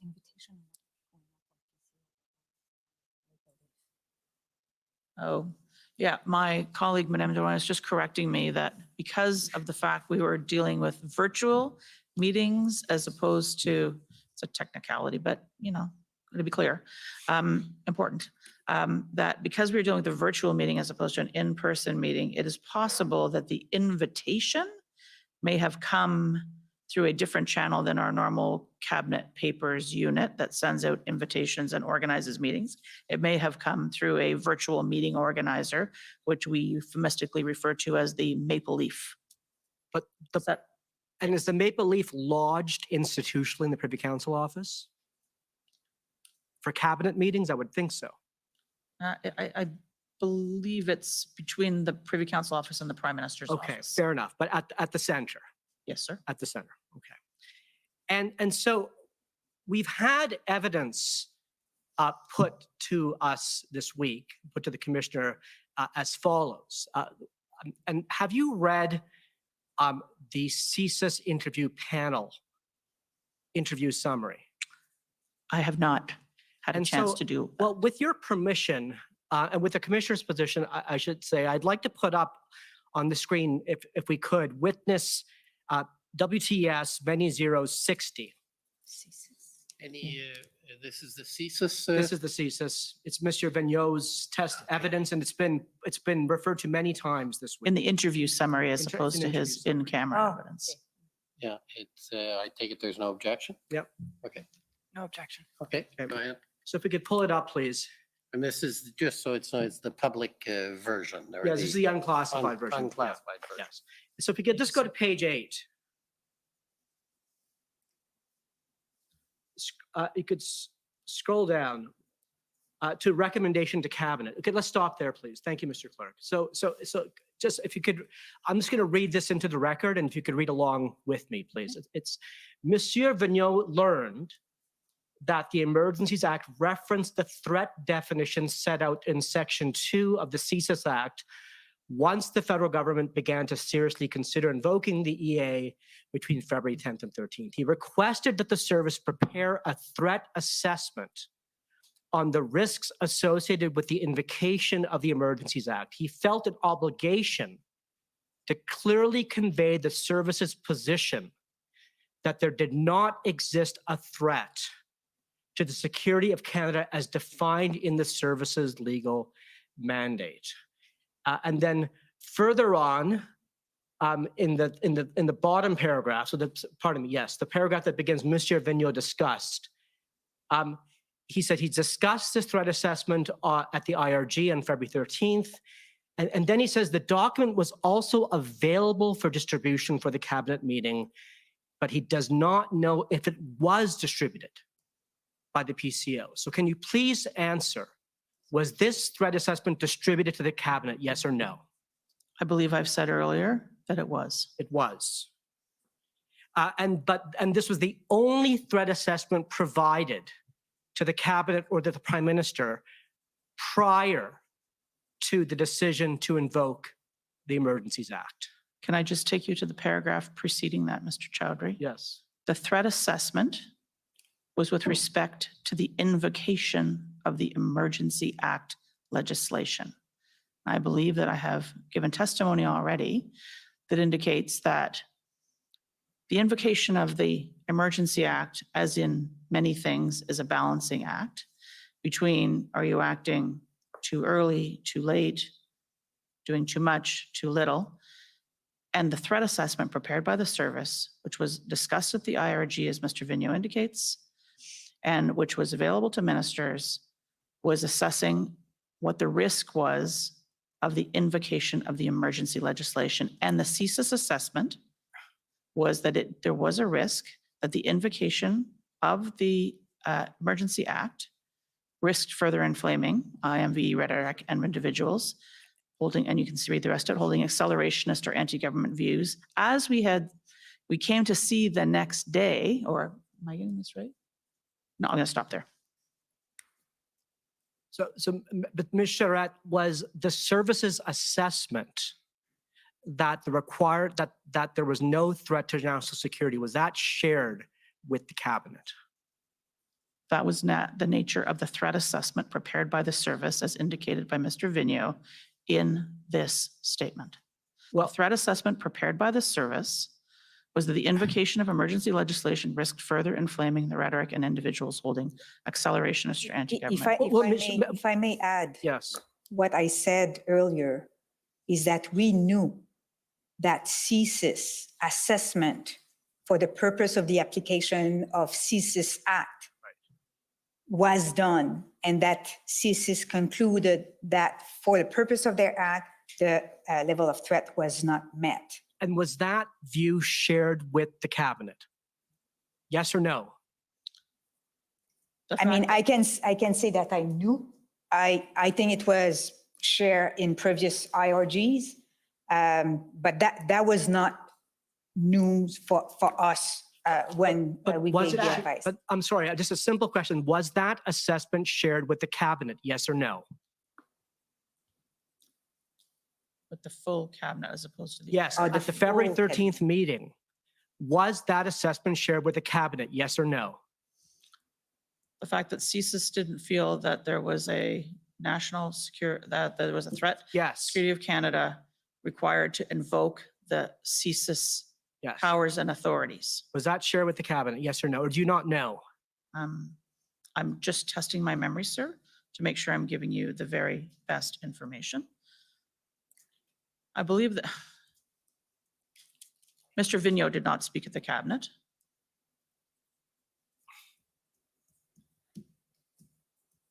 I mean, and here, as I said, we knew that it was shared in previous IRG. And, you know, some of the cabinet members were not member of the IRG. So I don't know if that element of CSIS was clearly said during full cabinet, but for sure, some minister, and the Prime Minister was aware of that. But you're not saying that you don't know if that view was shared with the full cabinet at its meeting on February 13th. I cannot confirm that. And What I neither can confirm, though, is that the threat, as we defined, both the clerk and myself earlier here this afternoon, in terms of the threat coming from, you know, all elements, and I won't go back again, but from transport, GAC and others, that was discussed. And can I go on to add one thing, which is in the discussion at cabinet, I'm going to be careful here, in the deliberations at cabinet in terms of the considerations related to the invoking of the act, it's fair to say that there was a discussion about the nature of the threat environment, the legal threshold, the tests for invoking, and the evidence that the thresholds had been met. But you don't know if Mr. Vigneault's assessment was shared with the cabinet. So just one thing. Mr.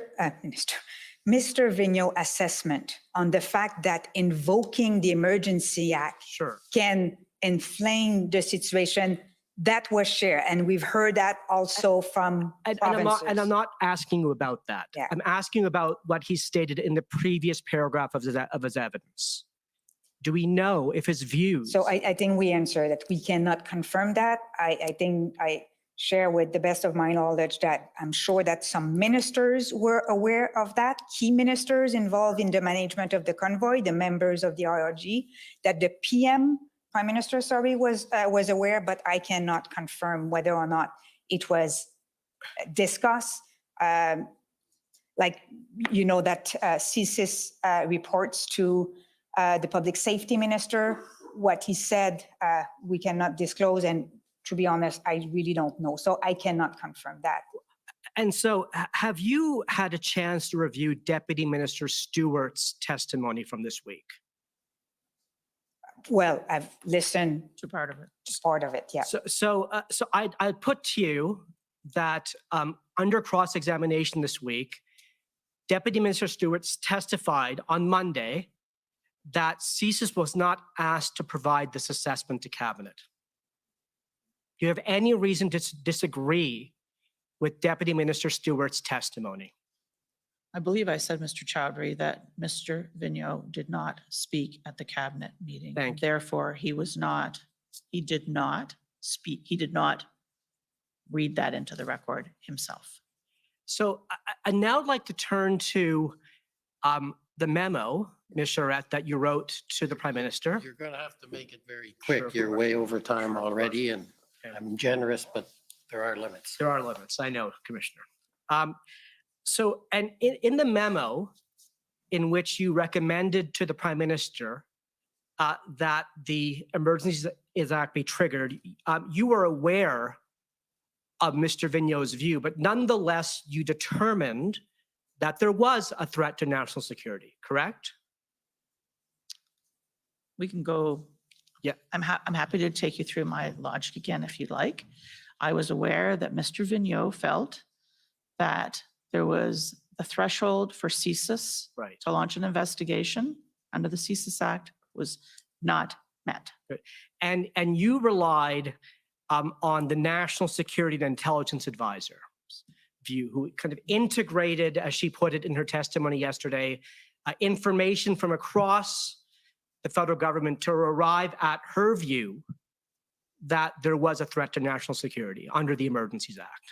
She was one of the advisors that I relied on, sir. She was not the only advisor that I relied on. So I would like to put this point to you, that in a constitutional democracy, to prevent the abuse of executive powers by an elected government, it is imperative that the views of a professional, nonpartisan, and expert security services be front and center. And that they not just be a factor, but they be at the core of whether a government decides to invoke emergency powers. And what you've said today is that you're not sure if Mr. Vigneault's views were before the full cabinet. They weren't set, you've distinguished the legal relevance of his views. And you're suggesting that what the security sector agency says. Are you coming to a question or making a presentation? Are you suggesting that what the CSIS says isn't at the core of what makes it reasonable to determine if a public order emergency exists? What makes it reasonable to determine? I don't understand what your question is. I think that. Yeah, please. I'm sorry if you didn't have the opportunity to, the cross-examination that I had with Mr. Miller, but I think that we talked about the difference between who was the decision maker under the Emergency Act versus who is the decision maker under the CSIS Act. And the purpose of those two acts were different, and what we were looking at was different. I think that what you said when you talk about Madame Thomas is that she was integrated views, but views were coming from Minister of Transport. Views were coming from public safety. I can go on and on, as I said before. Like we saw threats from port of entry. We saw threats in terms of presence of guns. We saw kids, being used as shield. We saw, harassment on the streets. Like the threats that we were collecting, we saw impacts on our trades. Like the threat we were assessing in order to determine was not only coming from CSIS. CSIS is a very important thing. And CSIS made a decision under the Act to determine whether or not they were able to open new investigation. But you will hear from CSIS about the views of the director, and you should ask him that question. What was the views of the director in terms of the risk of the convoy, even if he didn't, open new investigations, as he had to look at, the situation also. So I think we really have to make a difference here between the role of the director in managing his acts versus the role of the director in terms of the input and the information he can provide to us. Commissioner, I think I'm way past my time, so I'll wrap up. Thank you. Okay, thank you. Next is the Democracy Fund, JCCF.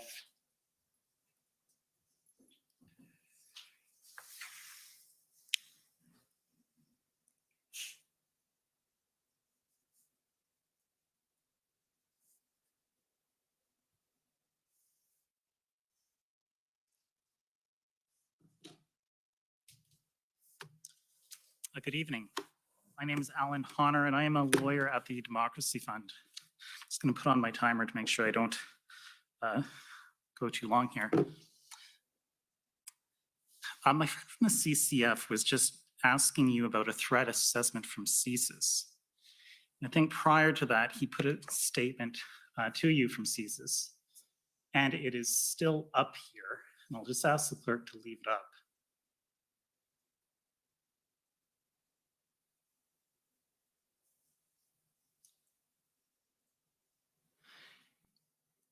And it says here, he requested that the service prepare a threat assessment on the risks associated with the invocation of the Emergencies Act. He felt an obligation to clearly convey the service's position that there did not exist a threat to the security of Canada. If I can ask the clerk to please pull up ts.nsc.can.001.50.172 _REL .001. I believe my friend, Mr. Miller, brought this up earlier today.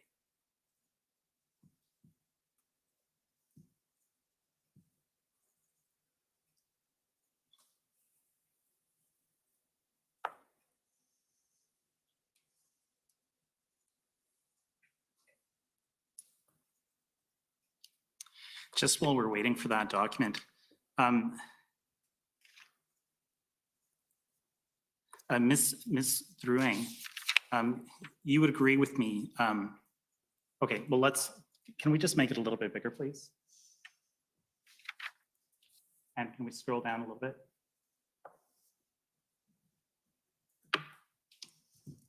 And so in the first paragraph here that's unredacted, we see a reference to the Emergency Act and how it might galvanize broader anti-government narratives. Can we scroll down a little bit more? And we see again that it has the potential to similarly radicalize Canadians. I'm sorry, I'm a bit behind. And in the last paragraph that's above us right now, we see that the declaration of emergency by the province of Ontario under the Emergency Management and Civil Protections Act has resulted in a significant increase in violent rhetoric towards the Premier of Ontario and other senior elected officials. And if we go down a little bit more. And what we don't see in this threat assessment is the statement by the CSIS director in which he says that there's no threat to the security of Canada. We don't see that anywhere in this document. Is that right? I haven't read the full document, so Okay. I'd have to go back to the top, but But I'm going to put it to you that we don't see that because it's redacted. I'm going And to you- object to that question. It's an. Fine, I'll move on. And this statement was never put by you to the cabinet. I did not address the cabinet at Okay. this meeting. Thank you. Ms. Drouin, you would agree with me that CSIS does not investigate family violence because family violence does not constitute a threat to the security of Canada. Agreed? I guess you are referring to my previous response where Yes. I wanted to make the difference that potential criminal offenses can bring serious violence without triggering the role of CSIS. That's fine. I'm not asking for an explanation. I'm just asking you if you agree with that statement. Sorry, can you repeat the statement question? I is wanted to that- give you the context. CSIS does not investigate family violence because family violence does not constitute a threat to the security of Canada. Do you agree? I agree. Okay, Ms. Charette, you made the point, and just tell me if I'm repeating it correctly. I think you made the point that a CSIS investigation under Section 2 does not always trigger the invocation of the Emergencies Act. Am I repeating that correctly? I believe that's what I said. Okay, and you would agree? Has with me? not ever, given that the Emergency Act had not been invoked until February the 14th, Sure. 2022.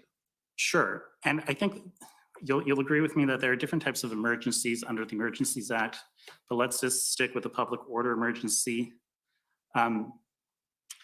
For that type of emergency to exist, there have to be threats to the security of Canada, but the emergency also has to be so serious as to constitute a national emergency. You agree?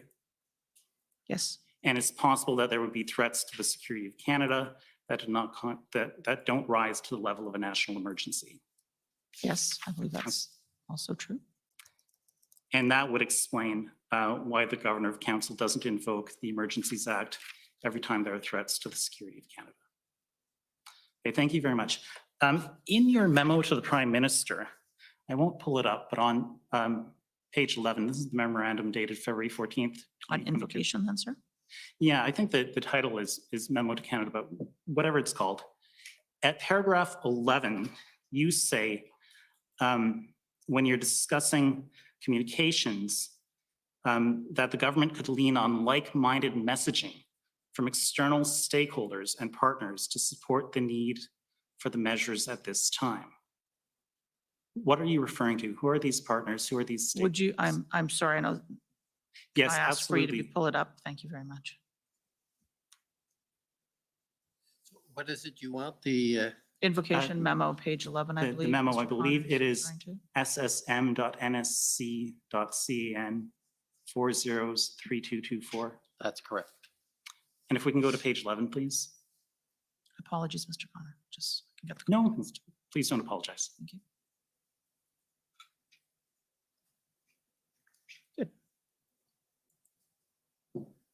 Okay, so right at the bottom here, for public communications, further public communications should emphasize the fair and proportionate action taken by government. And then the last sentence, the government could also lean on like-minded messaging from external stakeholders and partners to support the need for the measures at this time. Who are those partners? Who are those stakeholders? I think it's fair to say that we have heard from organizations like some of the business people in Ottawa, as an example. We have heard from, I'm sorry, just give me a minute here to just get my thoughts clear about this. Is it a reference to the RCMP? No, sir. Is it a reference to newspapers? External stakeholders and partners would not include a government organization. And if it meant the media, that would have been said as the media. No, these would be external organizations. I believe we had an ongoing conversation led by my colleague in the Department of Transport and the Minister of Transport with the Trucking Association as an example. We had business associations across the country that were calling for calling on the importance of keeping those ports of entry open. So I think there were a number of stakeholders who were interested in a peaceful resolution of what had become a serious national emergency. Understood, thank you. One last question. There was a threat assessment referred to in this memo to the Prime Minister. And my friend from the government of Saskatchewan brought up an email from Jody Thomas, and that email says, I need an assessment for Janice about the threat of these blockades, the characters involved, the weapons, the motivation. You recall that, of course, it was just up before you. I do, sir. Okay, and I'll ask the clerk to please pull up pb.nsc.can.403462_rel0001. And just while we're waiting for the document to come up, I can tell you that it came up in the examination of Commissioner Brenda Lucky, and it's correspondence from Mike McDonald to Adriana Polas. And Mike McDonald is from the PCO, is that right? Yes, he is. Okay, and it looks like Adriana Polos is from the RCMP. Now from Commissioner Lucky's exam, I think we concluded that Jody Thomas's request for a threat assessment was passed down to Ms. Polas. And if we scroll down a little bit here, A little bit more, please. Just a little bit more. Oh, so, I'm sorry, just up a little bit, pardon me, right there. If we look at this email, we see that she identifies 3 groups, and the first group is a group called the 3%ers. The second is called Diagolon, if you scroll down a little bit. And the last one is called Canadians First. Canada First. And I put it to you that these are the only IMVE groups that were identified by the RCMP. Those are the 3 groups that are in this email that Ms. Pelosi sent to the Privy Council office. Did the RCMP identify any other IMVE groups to you?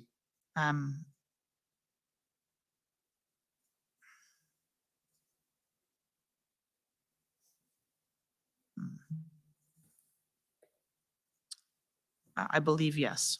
Okay, but can you tell us who they are?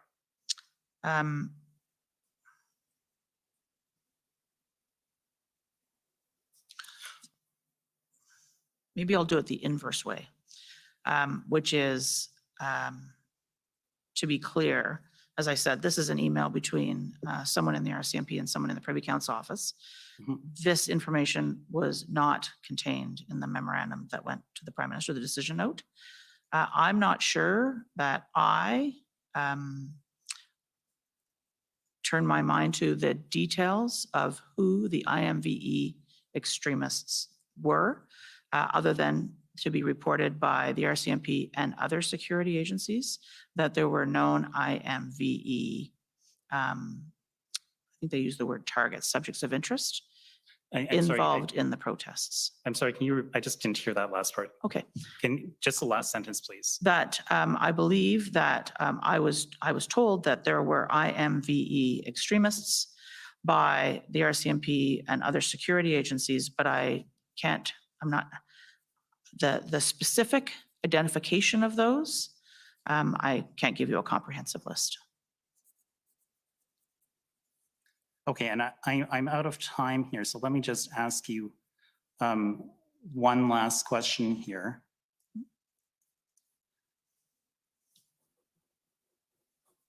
You would agree with me that in your memo to the Prime Minister, dated February 14th, you told him there is no current evidence of significant implications by extremist groups or international sponsors. I'll take your word for that. Can I suggest as well, as I said, this is an input, the official record that I would commend to you in terms of the evidence upon which the government based the decision to invoke the Emergency Act is contained in the Section 58 justification, which was tabled before the House of Commons. And I think that's the most reliable place to find the evidence that the government used to rely on to invoke. But the memo contains your advice to the Prime Minister. That is correct. And this is not in my memo, sir. Thank you. Okay, next is the CCLA, please.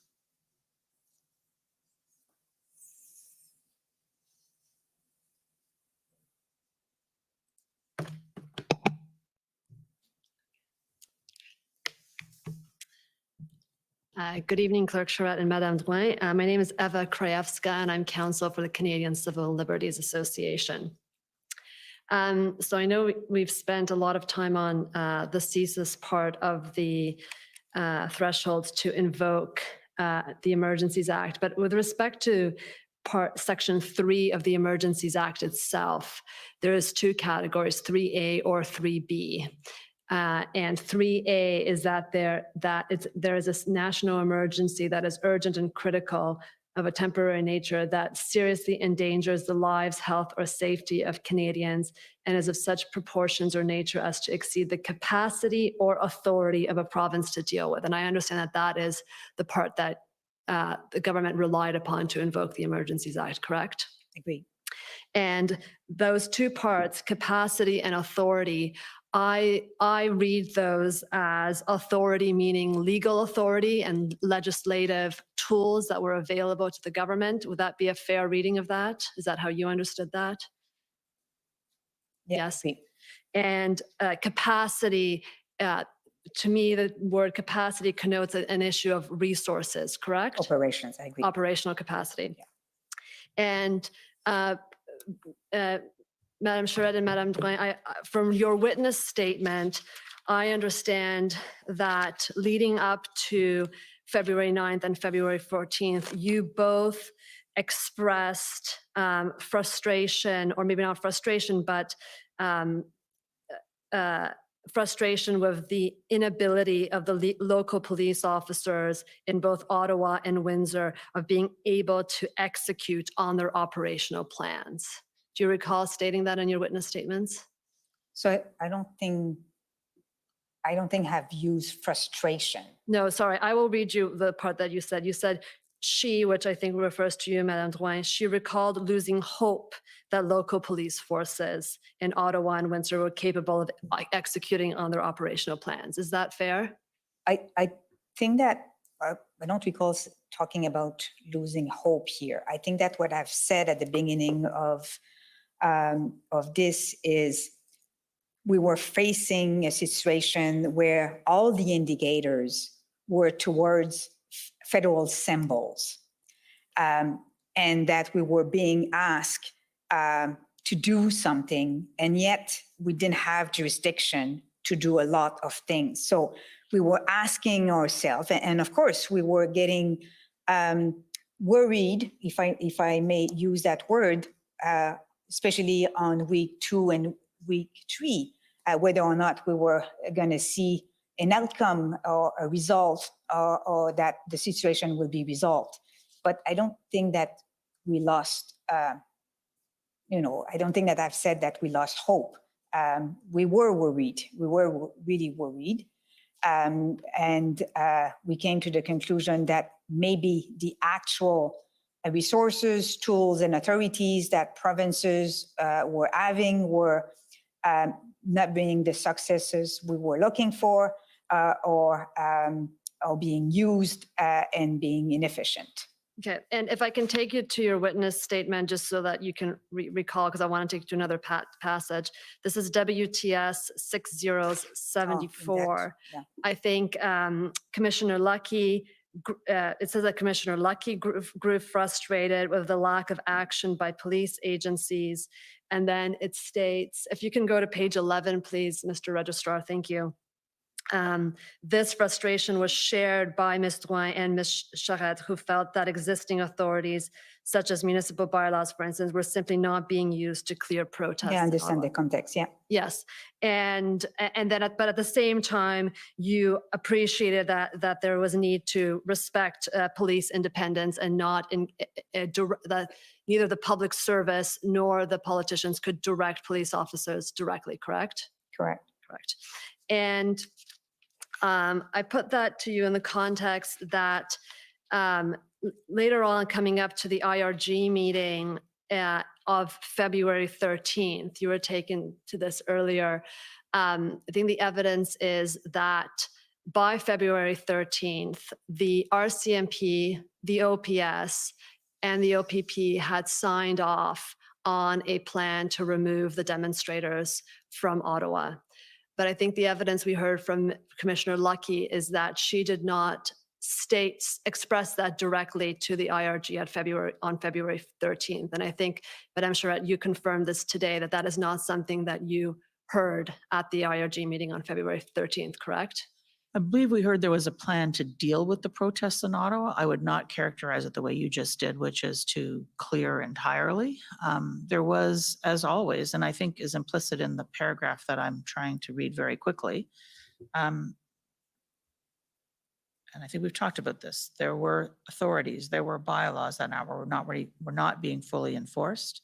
That was a decision of law enforcement, local and law enforcement, as to whether or not they thought they had the resources to do that safely without impairing officer safety. We saw, for example, that they were trying to enforce restrictions on the movement of fuel in and around the convoy in Ottawa. And we saw cases where police officers who were trying to enforce that were being harassed and intimidated and threatened. We saw protesters filling those cans with water as opposed to gas. So there was lots going on. So when it came to the plan was about how to, as I understand it, the various iterations of the plan were about two parts of this. One was about how do you try and get the numbers down to the core, and then so that whatever law enforcement resources were going to have to be used in terms of actual enforcement, you could kind of get the size of the problem down. And the plan, as I believe had been explained to us, was about two-phase, but the details of the plan to clear the occupation in Ottawa was not available to us on the 13th of February. Right. The details of the plan were not available to you, but I think I also understood that you may not have known that the RCMP and the OPP had signed off on a plan that they had confidence in could remove the protesters in Ottawa as of February 13th, correct? We had heard, as I said many times, about plans that didn't get turned into action. Right. So you had, exactly. So you had, over the week leading up to February 13th, you had been briefed on various plans that you also did not actually see come to fruition. So even if you were told about a plan on February 13th, at that point, part of you felt like that, as you said earlier today, that was one factor, but maybe not a determinative factor in terms of whether to invoke the EA or not, just based on what had been happening for that week. I don't mean to sound dismissive, and so I worry that what I just said sounds dismissive of the very serious efforts of law enforcement at the local level with the OPP and the RCMP to deal with a various situation. I think they were working as best they could in an extraordinarily difficult situation to deal with the occupation in Ottawa. And I do believe they gave serious effort to trying to figure out how best to do that. We had heard about this a number of times. The details of any kind of tactical plan would never have been shared with us. I would say that there was no single plan at any single site that would have necessarily changed my advice to the Prime Minister about the totality of the circumstances which led to the invocation of the Emergency Act. And Minister, I think you mentioned earlier that, and I think Ms. Commissioner Lucky confirmed this, the IRG was a platform where people were at liberty to speak up. They did not need to feel called upon before they could share their views with the other members of the IRG, and that's fair. I believe that is an accurate statement, yes. And Minister, you mentioned earlier in your testimony that you appreciate that there were aspects of the demonstration that were lawful and that there were aspects of the demonstrations that were unlawful, and you were careful to make that distinction. I think yes, and I would also say that there were individuals involved who were there for the purpose of peaceful protest, and there were individuals who were part of the protest who had other motivations. Some of which I believe to have been, as I said earlier, around a policy motive, like getting rid of mandates, or a political objective, like overthrowing the government, replacing them with a new form of government. But once the Emergency Act was invoked and there were restrictions placed on public assembly, including geographical restrictions, that demonstration by definition became unlawful. Would you agree with that? I would agree with that.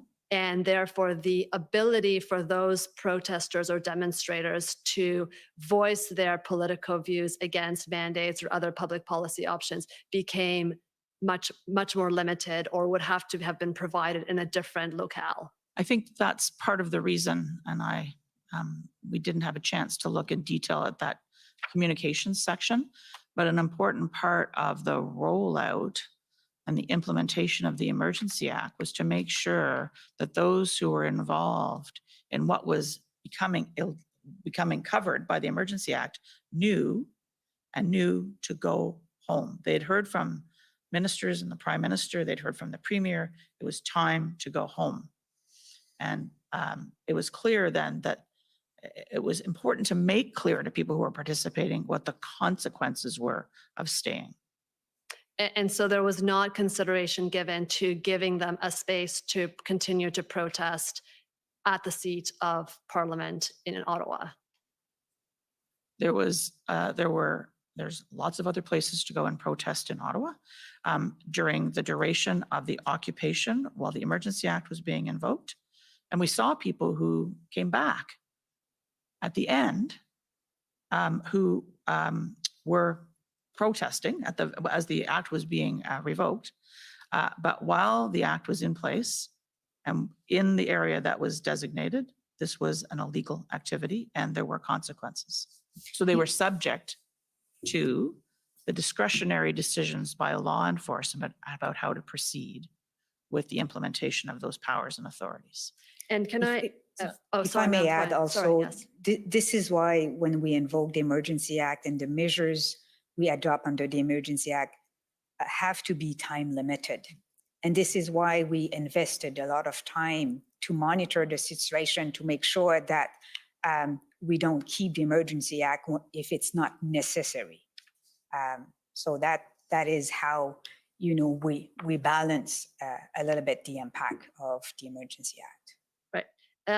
I have two more questions. One is a bit technical, and I hope you can educate me on this, Madame Charette. Your decision memo to the Prime Minister, does that end up forming part of the record of what goes before the Governor and Council? Does that form part of that record? No, it does not. It does not. So that is a document that only goes to the Prime Minister. It does not go to Cabinet, and it does not form part of the record before the Governor and Council. That is correct. And the documents before the Governor and Council are different documents. It was the proclamation and subsequent regulations.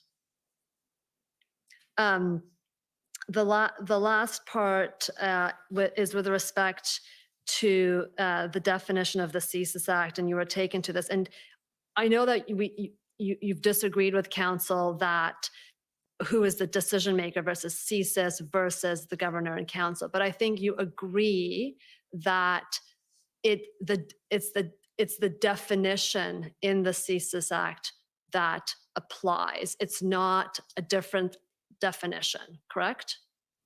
It's the same wording that has to be interpreted within the respective acts. Here we were talking about the Emergency Act. By a different decision maker. By a different decision maker, yes, thank you. And you both mentioned the safeguards that exist within the Act once the Emergency Act is invoked, including the parliamentary process, this commission, the fact that it has to be time limited. But I think you'd also agree that there are ex ante thresholds. There are safeguards in the Act about the thresholds that need to be met that are also very important in order to ensure that we only invoke the Emergencies Act in exceptional circumstances. You'd agree with that as well? I agree with you, and also add that the measures that a government adopt have to be charter compliant. Yes. Which is an important safeguard in terms of the actions that are available to be taken by. Thank you very much. Thank you, Commissioner. Okay, thank you. Next call on the City of Ottawa.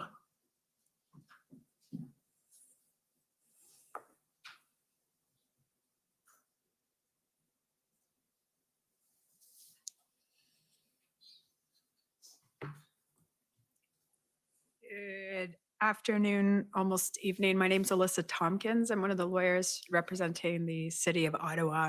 I just have one quick question for you today, and it's to the clerk. If our clerk could bring up document SSM. Knew we were going to get in trouble with that at some point. Switch jobs.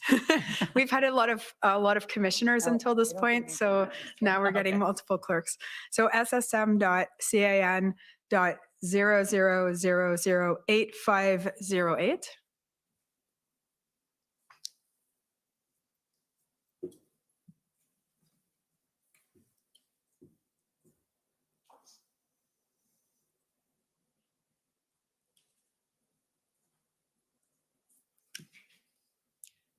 So if we can just scroll down to the bottom of page 2, just so the witness can see what we're talking about. So there's an email from Rob Stewart, and it's attaching the engagement proposal I'm sure you're familiar with.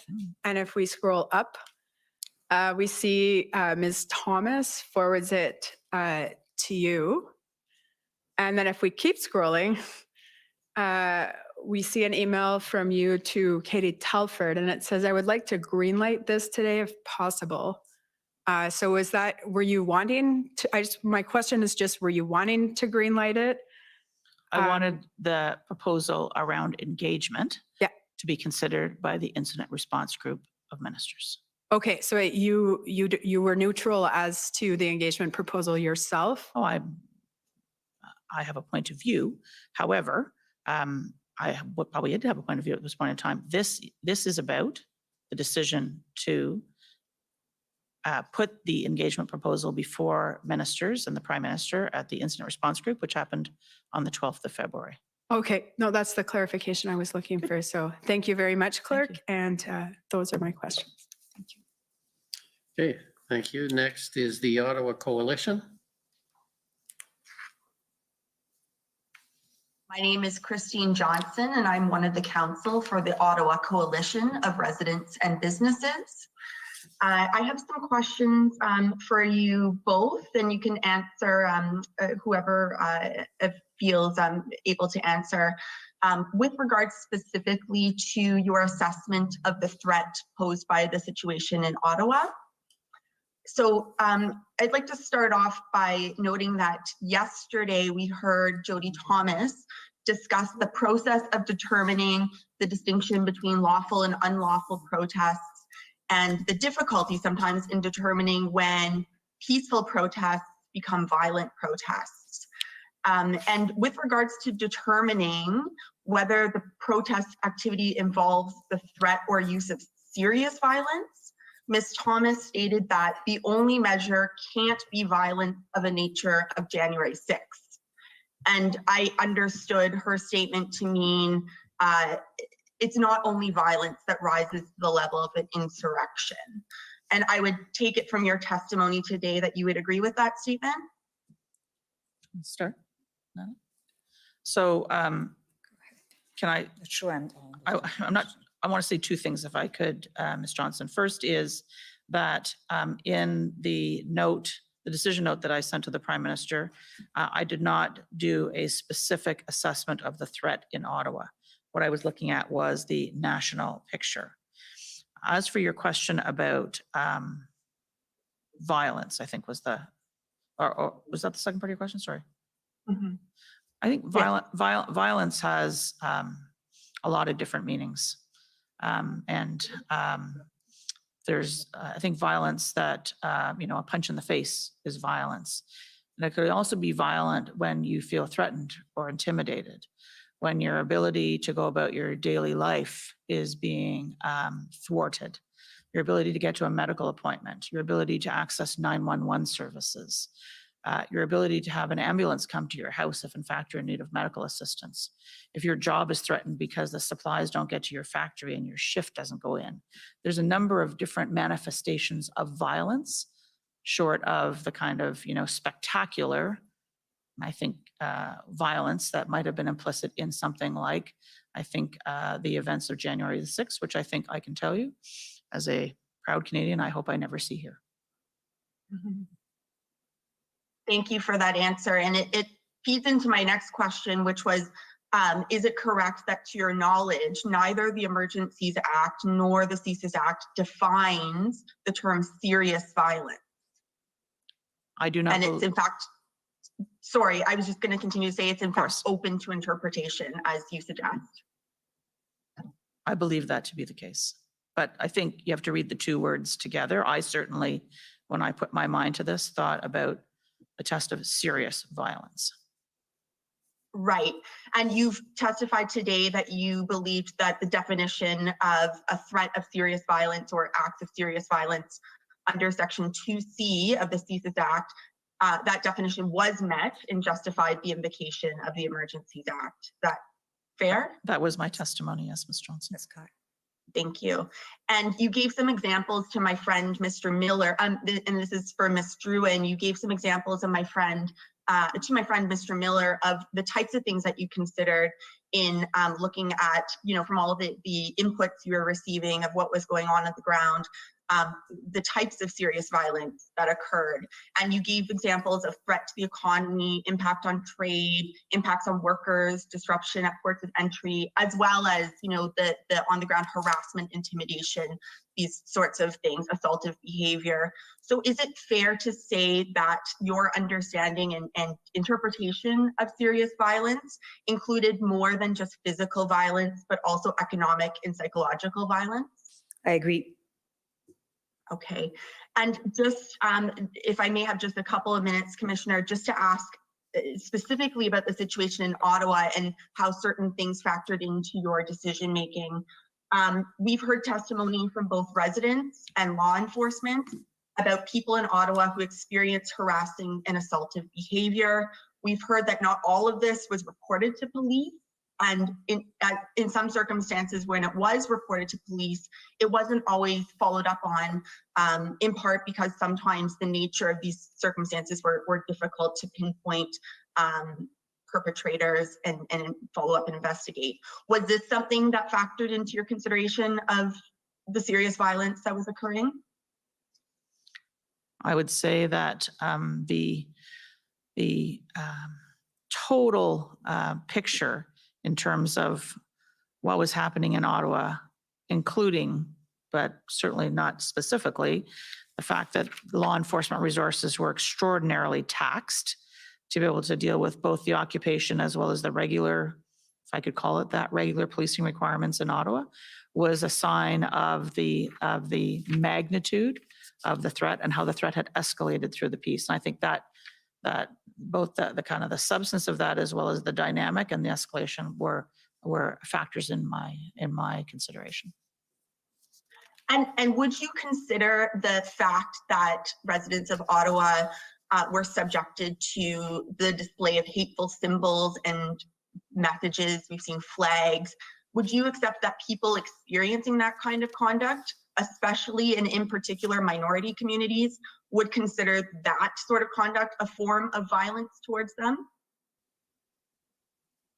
They may well, yes. And would you consider that a form of violence? If I was the subject of it, I may well feel that way, but I mean, the groups that you're describing, Ms. Johnson, I think it's fair to say have some form of vulnerability. And so if you're a 2SL GBTQI plus individual and you are subjected to a threat against your choice of your sexual preference, your sexuality, you may find that quite intimidating. And similarly, misogyny, anti-Semitism, and so on. So some form of identity being threatened or intimidated or criticized, I think can be quite jarring. And was there consideration, again, in your understanding of whether there was serious violence involved in these protests? What about the situation of swarms of maskless protesters entering into stores and restaurants, posing serious risk potentially of illness to employees, business owners, other patrons? Would that be a form of violence that you considered? I think in my earlier explanation, I indicated kind of public unrest, including the kinds of behavior you describe, with or without the public health dimension, would be a manifestation of a situation which would be part of that broad threat and risk environment. You're well over your time, so if you could wrap up, please. I'll leave it there. That's fine, Commissioner. Thank you very much, panel, for answering my questions. Okay, thank you. Next is the OPP.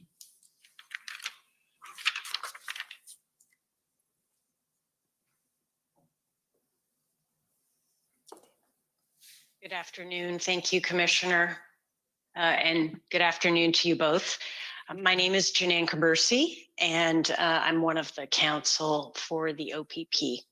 So I have just a few minutes with you today. So I'd like to ask you just a few short questions and briefly deal about your understanding of what was happening in that weekend leading up to the arrival of the convoy in Ottawa.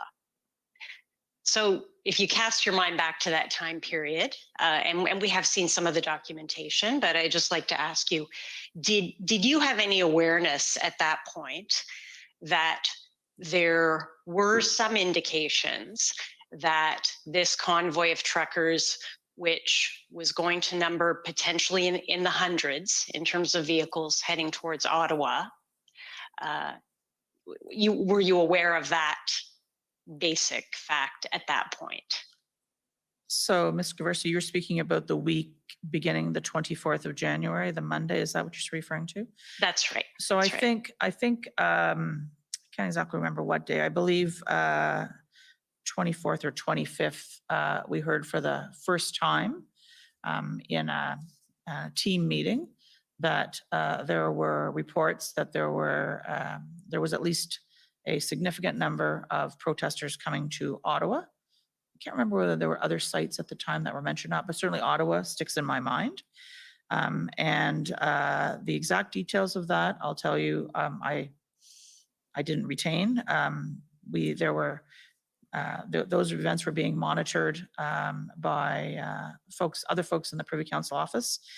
You may recall earlier I said that there was a cabinet retreat underway, and a lot of my attention was focused on supporting the cabinet retreat, but I had others in the organization and in the Privy Council office who were monitoring that and conducting daily briefings with ministers' offices and meetings between the PCO and PMO, which led into the ministers and so on and so forth. So that was the beginning for sure.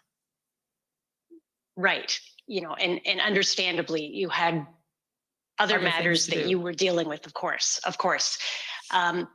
So can I take it as you're saying you had some awareness and you have some recollection of hearing that there were going to be a large number of truckers, perhaps vehicles. Not a specific vehicles. Thank you for that correction. Vehicles that would include some trucks, were on their way to Ottawa.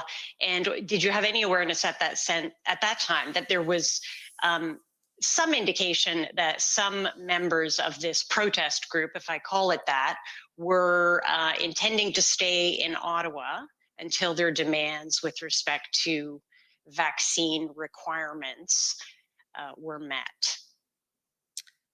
I would say that I did not know how long they were planning to stay or what they wanted to achieve before they were prepared to leave. I would think, and I've said this earlier, that a protest was coming to Ottawa. We get a lot of protests that they were coming for the weekend. Sunday night arrived. They had not left. We were now into a very different situation. Right. But would you agree with me that early information that there was at least a group indicating a commitment to staying in Ottawa until certain demands were met, and early indications that some vehicles, including heavy machinery, with the truck that were on the way to Ottawa, would all be indications that would be at least informative for you and your colleagues in terms of what you might expect? Yes. Yes, okay. And so I now we've know, heard in this. Sorry, may I add something, Yeah. ma'am? Yes, I think please. what we have heard through the work of this Commission of Inquiry is that there were reports, there was more information available that was being shared with law enforcement that we have found out after the fact. And I think the Hendon reports is an example of the kind of information that was being shared, but that wasn't my focus at the time. Right, not your focus, and not within your awareness, because you're not direct recipients of these reports. They're shared within a law enforcement community. But you'd agree that through your appropriate information channels, including the National Security and Intelligence Advisor, communicating with the RCMP. It's of course helpful to ensure that the communication channels are working effectively so that you have early information that can assist you in your role and then ultimately, decision making. I think it's absolutely true that the more better information we have about what's happening or what's going to happen will inform our actions every single time. The fact that there may have been information known by some people, but not all, is I think what's known in the business as an intelligence gap. And we've taken a lot of steps to correct that in terms of the international dimension of our work, following up on the events of 9/11 to make sure that the information is shared, that there's an ability to assess and to integrate threat assessment. And I think the National Security Intelligence Advisor may have talked about some of that. I think earlier I talked about there may have been gaps in what we knew or didn't know in terms of OSINT, open source information, social media information, and there may have been domestic sources of intelligence that maybe we need to do a better job of pulling together and looking across.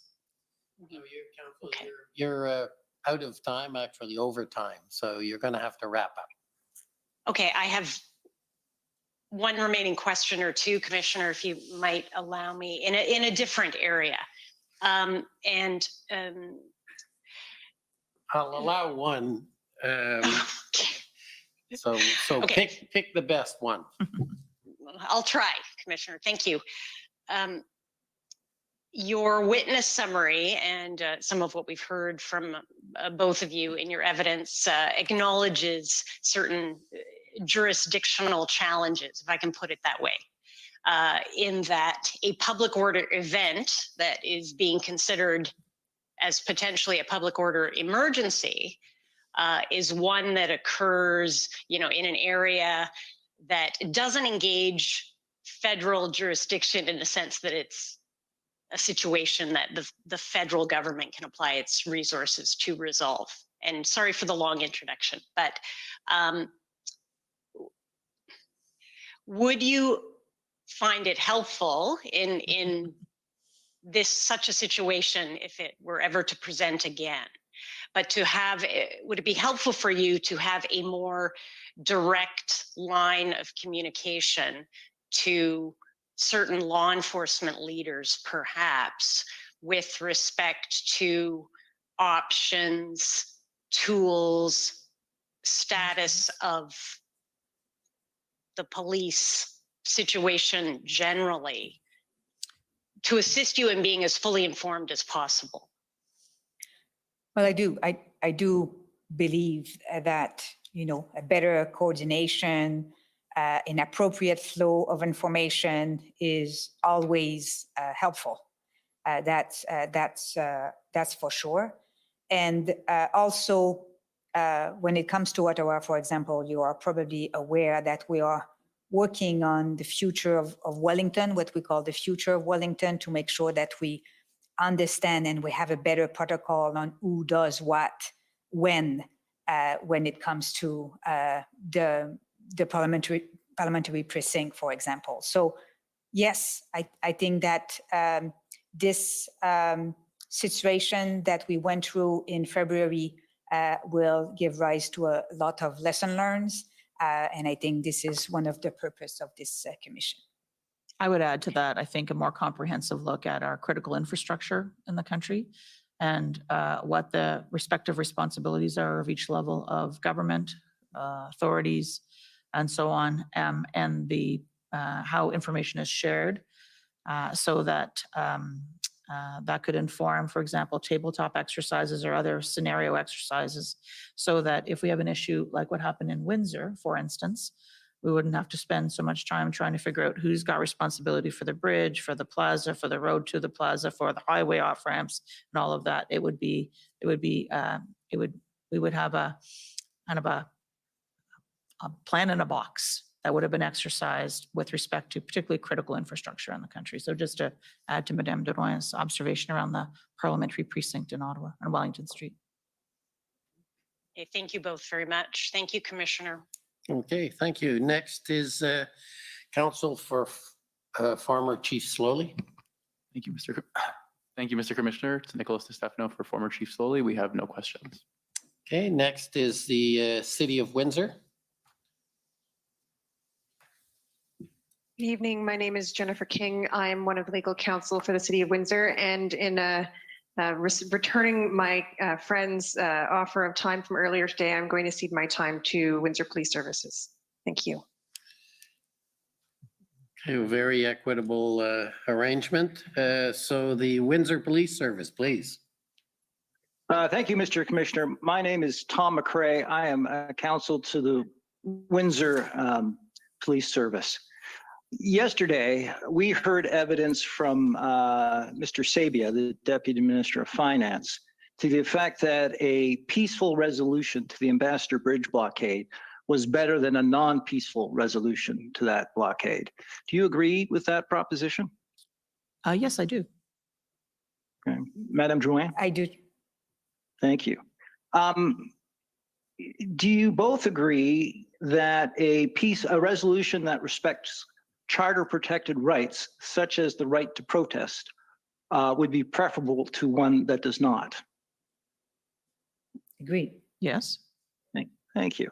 Can I ask Mr. Clerk to turn up the witness statement? It's 6074. And while the clerk's doing that, can I ask you, do you know when the Windsor Ambassador Bridge blockade started? Oh, I think there were blockades that started in the week of, let me just get my dates here, right? Excuse me for a moment, Mr. McCrae. Take your time, take your time. I think we were seeing kind of on and off in and around the 5th, 6th, there was kind of slow down, slow rolls, up, down. And then the kind of the crescendo, if you want to call it that, happened around the 9th, 8th, 9th, to the 10th. Is that fair? I think it was the 7th. I think it was the 7th, actually, when a truck just stopped in the middle of the road there. Oh, there you go. If I can take you, please, to the top of page 7 of Witness Statement 74.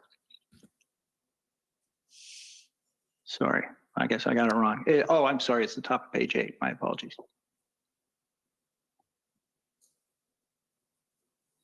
And this has the time frame of this, and maybe you could scroll up a bit just to give the witnesses the proper context. I apologize for that. There's a heading at the top of that. It's about the invocation of the Emergencies Act. If you could go back to the top of page 8. Now, and this is really a question for Madame Drouin, because as I read this statement, Ms. Drouin recalled that PCO considered options as varied as shutting down cell towers, shutting down gas stations, and even deploying federal employees with commercial licenses to remove trucks entrenched in Ottawa. This is the part I want to focus on. She recalled losing hope that local police forces in Ottawa and Windsor were capable of executing their operational plans as time went on and no concrete police actions materialized. Madame Drouin, when is it that you lost that hope? Well, first of all, I think that we saw a crescendo in terms of the movements all across Canada. And when we were approaching what I think the clerk will call the third weekend, so the week of February 9 until the 13th, I think this is where, and I think we talked about that a lot, we were hearing about we have a plan. And then the plan was not being executed. And that was true for the different sites across Canada.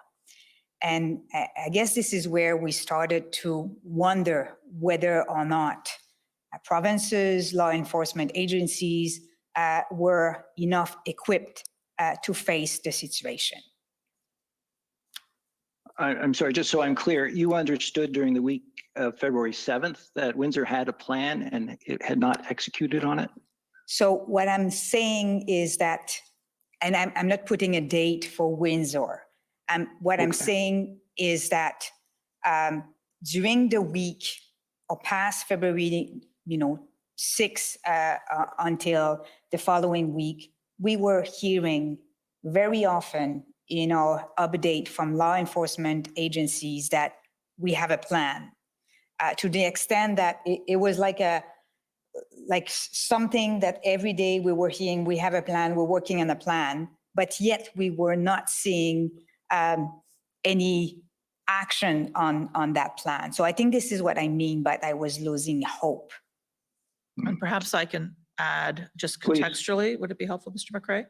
That as we went into that week, the 7th, 8th, 9th, I think you've heard earlier in our testimony on the 9th, for example, that I attended a meeting with the deputy ministers involved in kind of national security and intelligence, having heard a growing degree of frustration and concern on the part of ministers with the situation, to make sure that we were looking at all available instruments, all available resources, all available tools, every crazy shut down cell towers, as an example, find public servants who could drive tow trucks, anything to try to help to resolve the situation, because the situation facing law enforcement in Ottawa and in Windsor were complex and challenging. Windsor in particular, we had a lot of concern about, as you know, our colleagues from the Canadian Border Service Agency, directly involved working with the police of local jurisdiction on the ground. But what could we do to help? That was the focus here. Police alone, without more help, were they going to be able to deal with the size and the intensity of the challenge? I think that's what our focus was in our attempt to try to bring all of the resources and the might of the federal government that we could to try to help. We've heard evidence that the OPP came promptly upon a request for help. The RCMP from London came promptly on a request for help. Police forces from Waterloo and Hamilton also came promptly on a request for help. Were you aware of that at the time around February 9th? I'd say, Mr. McRae, that I was watching these events kind of unfolding on the television screen. Okay. Maybe just to add, and I'm sure me now saying, I think you would agree that where we saw a positive outcome in Windsor, we also heard that it will require a lot of resources to keep it open. So it was also time intensive in terms of making sure that the passage will stay open.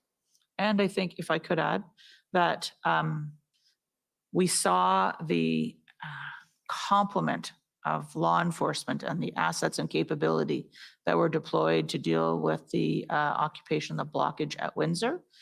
I know that some of those measures were left in place even after the Emergency Act was invoked, and to try and make sure that the Windsor port of entry, the Ambassador Bridge, was remained open.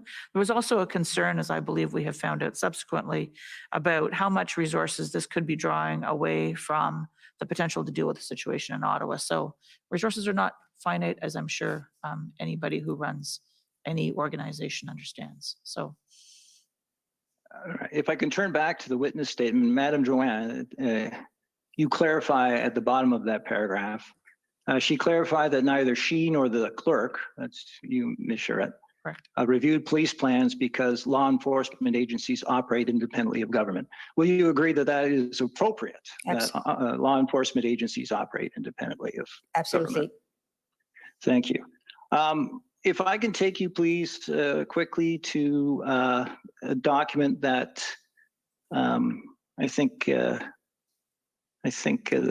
Commission Council took you to. It's Canada, I think 403256. It is an email, I think, that you received, even though it's dated the 14th, I think someone received it on the 13th, the evening before the invocation of the Emergencies Act.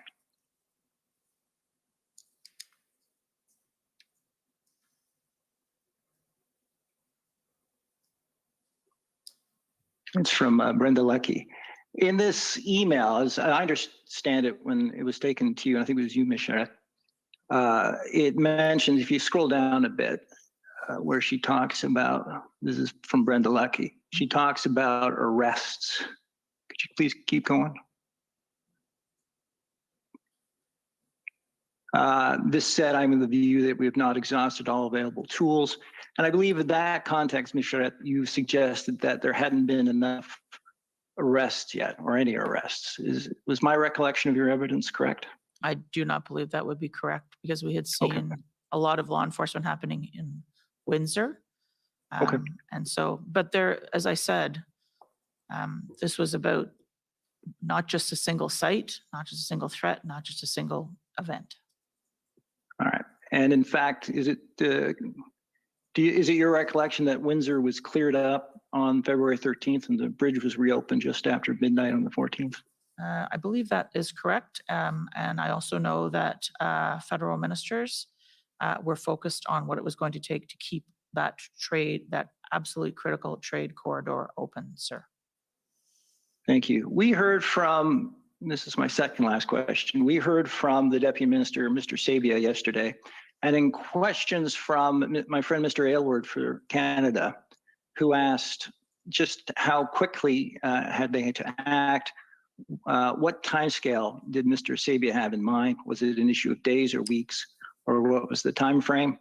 Mr. Sabia's evidence, and this is in the transcript, but I don't know how to call it up, but it's the one that's publicly available, was that they varied the length by where they were in the country, but these disruptions had already gone on for a reasonable period of time, so reasonably lengthy period of time. So our objective here was we were thinking about this in a period of several days or a week or a bit more than a week. So do you agree with Mr. Sabia, at least as I read his evidence, that a week to resolve a protest is a reasonable period of time? I don't think I can really answer that question, Mr. McCrae. How big of a protest? What kind of a protest? Where is the protest? I think that's... Oh, let's focus on the Ambassador Bridge blockade. Do you think a week to resolve the Ambassador Bridge blockade was a reasonable period of time? I think it depends who you are. If you are a manufacturer operating a large car assembly plant in Southern Ontario, depending on just-in-time delivery of critical supplies to run that plant and keep your production line going, I don't think a week is necessarily going to be fast enough. If you are worried about the transport of food or fuels or medicine, which are coming across that critical supply point, I think you may have a different measurement, sir. If you're keeping in mind, please continue. If I can add, after Windsor Bridge was clear, we had also threat about other port of entries. And I think, I don't want to put words in Deputy Minister Sabia's mouth, but he was also looking at the whole situation, making sure that, not other supply chain will be affected.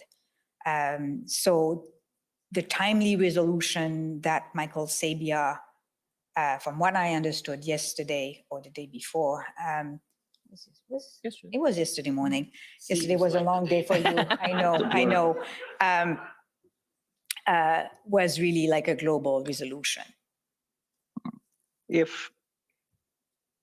And I'm, Ms. Charest, I guess this is focused at you. I'll rephrase the question. If you are looking for a peaceful resolution that respects people's charter rights, do you think, or do you agree with how I read Mr. Sabia's evidence, that 1 week is a reasonable period for that to happen in?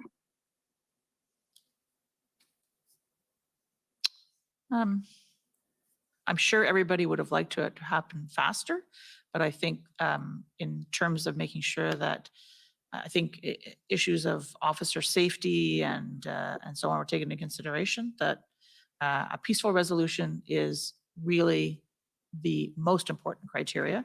And if it takes a week, it takes a week, sir. Thank you. And I'm just tying up something you said earlier, and then I'll be done. There is evidence before this commission that, for example, if there's a car crash on the Ambassador Bridge, it is the Windsor Police who respond. Did you know that? I did not know that. Okay. Those are my questions. Thank you very much for your time and have a good evening. Thank you. Thank you. Next, you call on the province of Alberta, please. Good evening. My name is Stephanie Bose. I'm counsel for the province of Alberta. Ms. Charette, I believe that your evidence today was that you learned about the arrests in Coots sometime on the morning of February 14th. Is that correct? That is what I said, ma'am. Okay. And this commission has heard evidence that the arrests and the discovery of the cache of weapons by the RCMP was a trigger for the protesters involved in the Coots blockade to indicate a desire to leave the protest, and that their intent to do so was communicated to the RCMP that day. Did either you or Madame Duran learn that the protesters indicated an intent to leave the protest site? Well, I was not aware of that. No, that's not true. I've heard about potential breakthrough in Coots. And when it comes to your previous question, we were aware of potential presence of firearms in Coots, but prior to the enforcement action, we didn't know about the cache. Okay, but in terms of a breakthrough in Coots, at least as with respect to the protesters clearing the site and no longer blockading the port of entry, when did you learn about that? So what I do recall during the FMM meeting is Alberta being aware, being afraid that invoking the Emergency Act can put, potential breakthrough in danger in Coots. So we were aware that it was imminent. Okay, thank you. Now, in your decision document for the Prime Minister, which for the record is ssm.nsc.can.403224, we've looked at it a number of times today. I don't intend to bring it back up, but was invoking the Emergencies Act the only option presented to the Prime Minister in that document? It was the decision that was sought in this document. Okay. But just to be clear, and I think that if you look at the many IRG trackers, many other options have been looked at. And the Prime Minister was present during the conversations when we looked at the different options. So fair to say then, this was a decision note about a specific decision that was being sought, and there were other activities underway with the Prime Minister's full knowledge. Okay, so at that time, the only option was Emergencies Act, yes or no? No, ma'am, that was not what I said. It's not No, the option in the note, excuse me, I should be. Yes, that's what and I'll clarify, that's what I mean in the decision document. The Prime Minister can decide to invoke, he could decide not to invoke, he could decide to ask for more information, he could call for a meeting. I mean, he has a number of options available to him. To invoke, not to invoke would be two very obvious ones, to be fair, Ms. Bose. But the Prime Minister can write us back and say no, or call and say, there are alternative courses I'd like to pursue here. And did any of that happen? We got an affirmative decision to invoke the Emergency Act and to proceed with the implementation. All right, thank you. And Madame Duran, I believe your evidence today was that Canada first started thinking about the Emergencies Act in the context of these protests after the demock on February 9th. Is that correct? That's what I said, yeah. Okay, and then the two-track process where the Emergencies Act was identified as track 2 was started on February 12th? Well, no? I think we also talk about, the predecessor of the two tracks document, which was a document developed by Jackie Bogden, I think the following night. So we started the two tracks at the beginning. I think we were talking about Plan A and Plan B. So it was, I think it was before the RRD on the 12th, maybe more the one on the 10th, that we first developed the track 1 and track 2 document. We were doing our, all right. May I add, we were doing our homework on the 9th to feed into deliberations, which became at the incident response group on the 10th. And then that homework came back on the 12th with work that had been done after the IRG on the 10th through the 11th and back into ministers on the 12th. All right. And there's nothing in the Emergencies Act that prevented the Government of Canada from beginning consultation with the First Ministers on February 9th, correct? So on February 9, not the decision, but the path of using the Emergency Act was not sufficiently developed to consult. Like it was one of the options we were working on, but we were not in a position at that time because it was not serious enough as an option to start the consultation. I'd like also to add something. I received a question earlier this afternoon about, another consultation we did on the Emergency Act in relation with COVID. And the situation was quite different. Remember that we also discussed today that the moment we talk about the Emergency Act, that can trigger some reactions. And that was the CSIS assessment on the risk of triggering or invoking the Emergency Act. So we were quite aware that the moment we talk publicly about the Emergency Act, the timeline to take a decision is very short. It can be a go or no go, but you cannot wait. You cannot put that in the domain without taking a decision. And what we were afraid happened very rapidly. The moment we hang off the call on the FMM, it was already out there that we were thinking about the Emergency Act.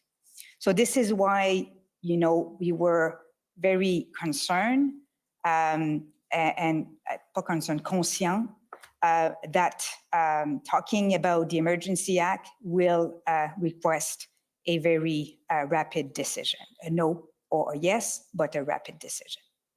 Okay, so there was a concern there, but certainly no limit on the ability of the Government of Canada to start the consultation process.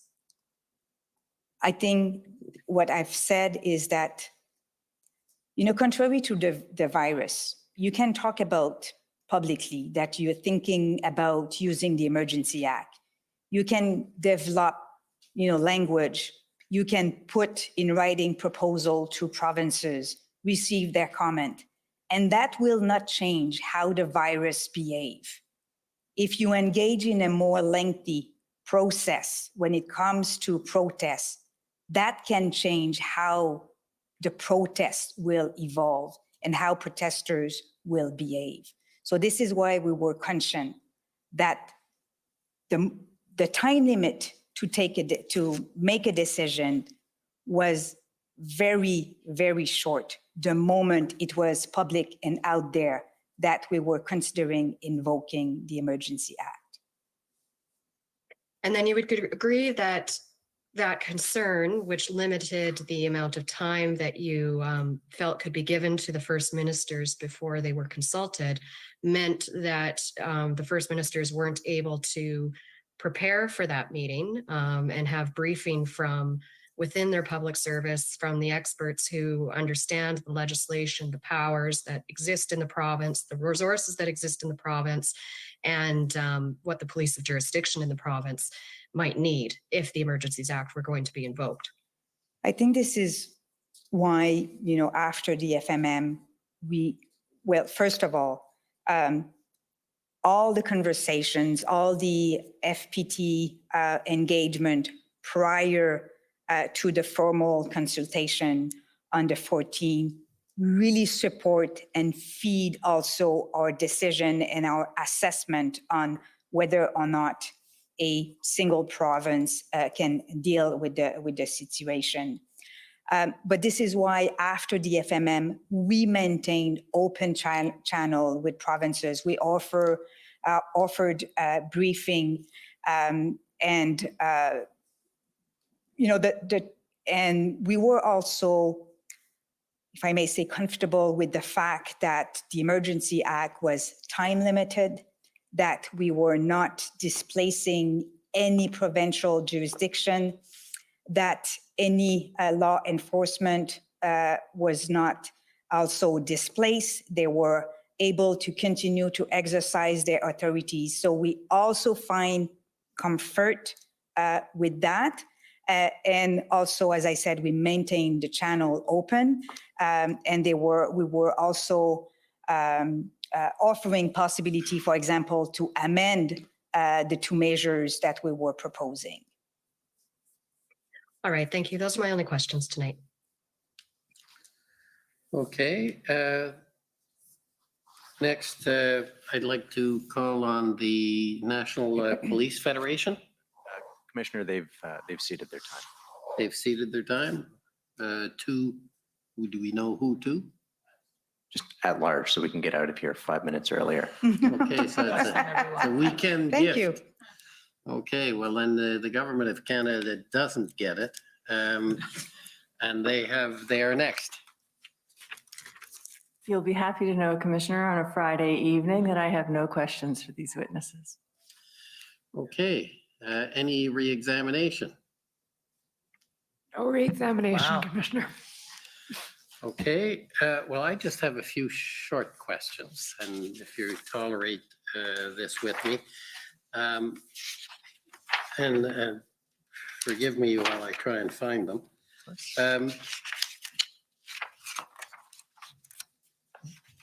In your drafting of a proposal and the timing for the decision by the Prime Minister, did you consider the appropriateness or desirability of scheduling a debate in Parliament? Not a vote, just a debate to consult, because the Emergencies Act is a delegation from the legislative to the executive. Was that considered and discarded, or was that not considered? And any comments you may have on that? Thank you, Mr. Commissioner. I believe I mentioned earlier that there had been a debate in the House of Commons on February the 7th, which would have been, I think, in the form of a take note debate on the situation overall. It wasn't specifically, of course, on the Emergency Act. I think as with respect to the role of Parliament and the consideration of the role of Parliament, in the invocation note, I think I indicated to the Prime Minister the broad outlines of the role of Parliament, but I haven't gone into detail, and there was subsequent advice that was provided to him around that. I think it does come back to the point that Madame Drouin was making. The sequence of events from the IRG on the afternoon of the 13th into Cabinet the night of the 13th, into the FMM the next day, the Prime Minister's time and space for final deliberations, mine to give my advice. It sounds like a long time. It wasn't a lot of time at this point. And it was also, we were anxious that that news getting out there, that information getting out there would have had an effect, cause an effect on the nature of what was happening. And it was already a volatile situation. And so there was to be a debate. There was in the House of Commons, there was to be a vote in the House of Commons. And I would say that we thought that was the parliamentary process to be followed in this case. I was going to say something else. I believe the Prime Minister had a consultation with the leaders of the opposition. In addition, I believe Ms. Thomas, the National Security Intelligence Advisor, referred to this on the evening of the 10th.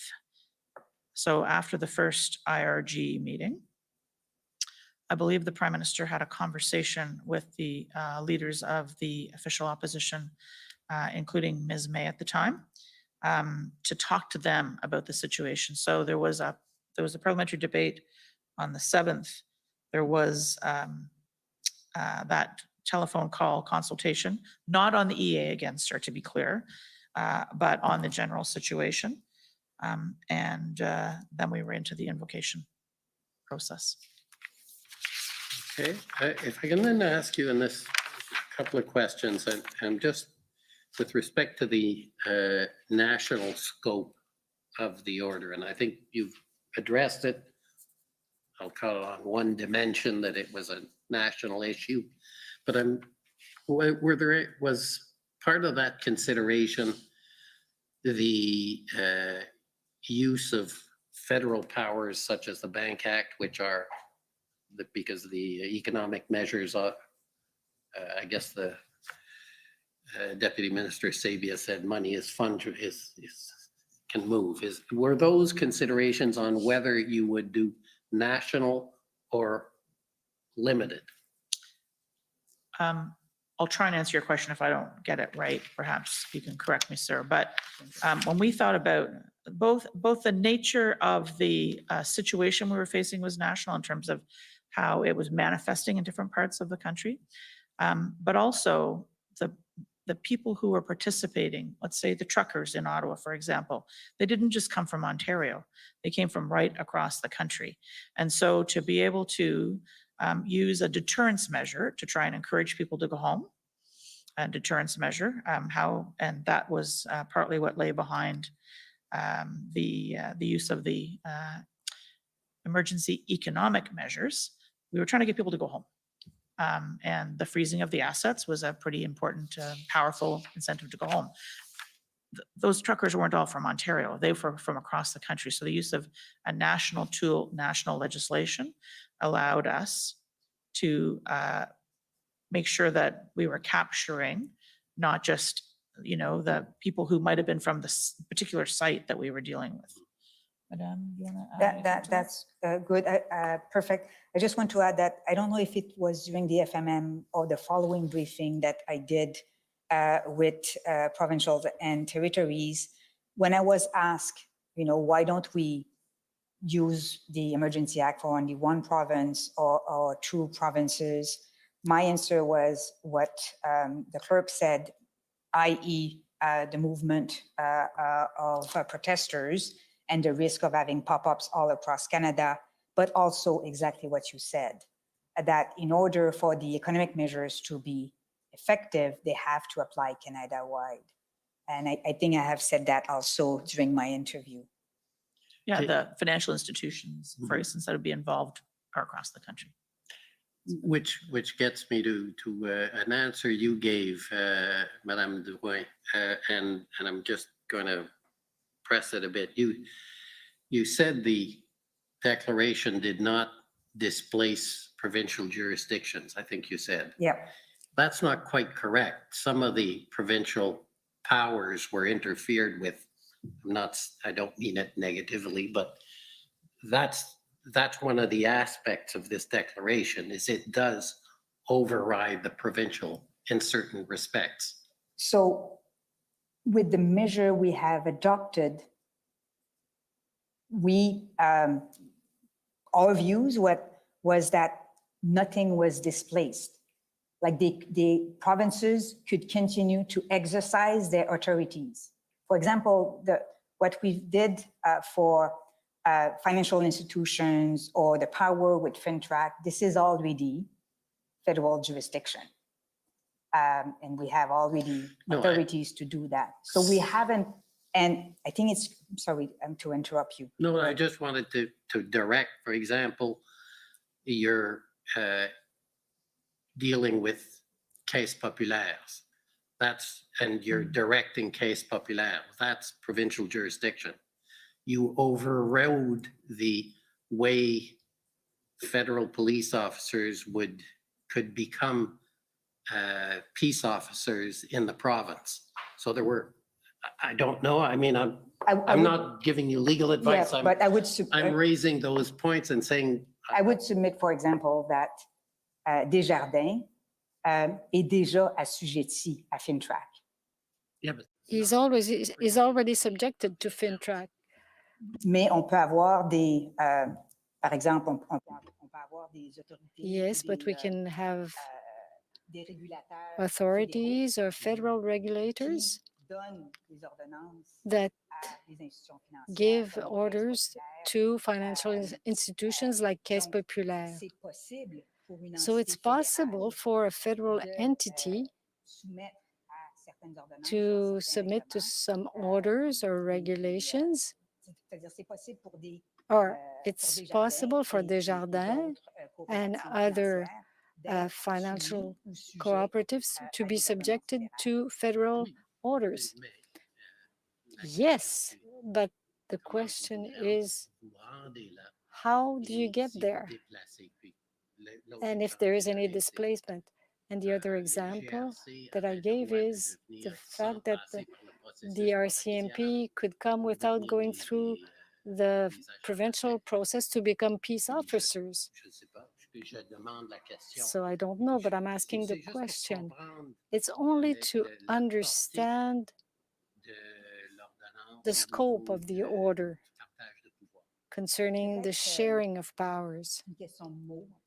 Well, it may be a matter of wording. Submit factums, but I think when I say displace means that what we are offering was in addition of what provinces and law enforcement agencies can do. Like, this is what I mean by not displacing. It was supplementing and not reducing. Yeah, I understand the intention.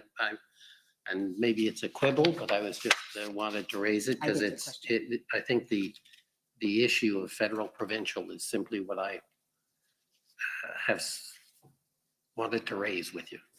Commissioner, could I take up the matter of the RCMP? Yep. Point, and no doubt our fantastic legal advisors will correct me if I'm wrong in their eventual information they'll file before you, but I believe what we were trying to achieve there was a facilitation tool that was available to be taken up, not something that was being forced on. So it was discretionary as opposed to obligatory, as that's, is that, so maybe I'm not trying to quibble either. I'm trying to. No, help you understand. I'm just raising these things because obviously that's part of the exercise. Of course. And it's an odd process, to say the least. Those are all the questions I had, other than to thank you very much for taking the time, especially on a Friday, and to allow us to have extended it beyond what was planned. So thank you very much. And we will adjourn until 9:30 on Monday morning. Okay. The commission is adjourned. La commission est adjournée.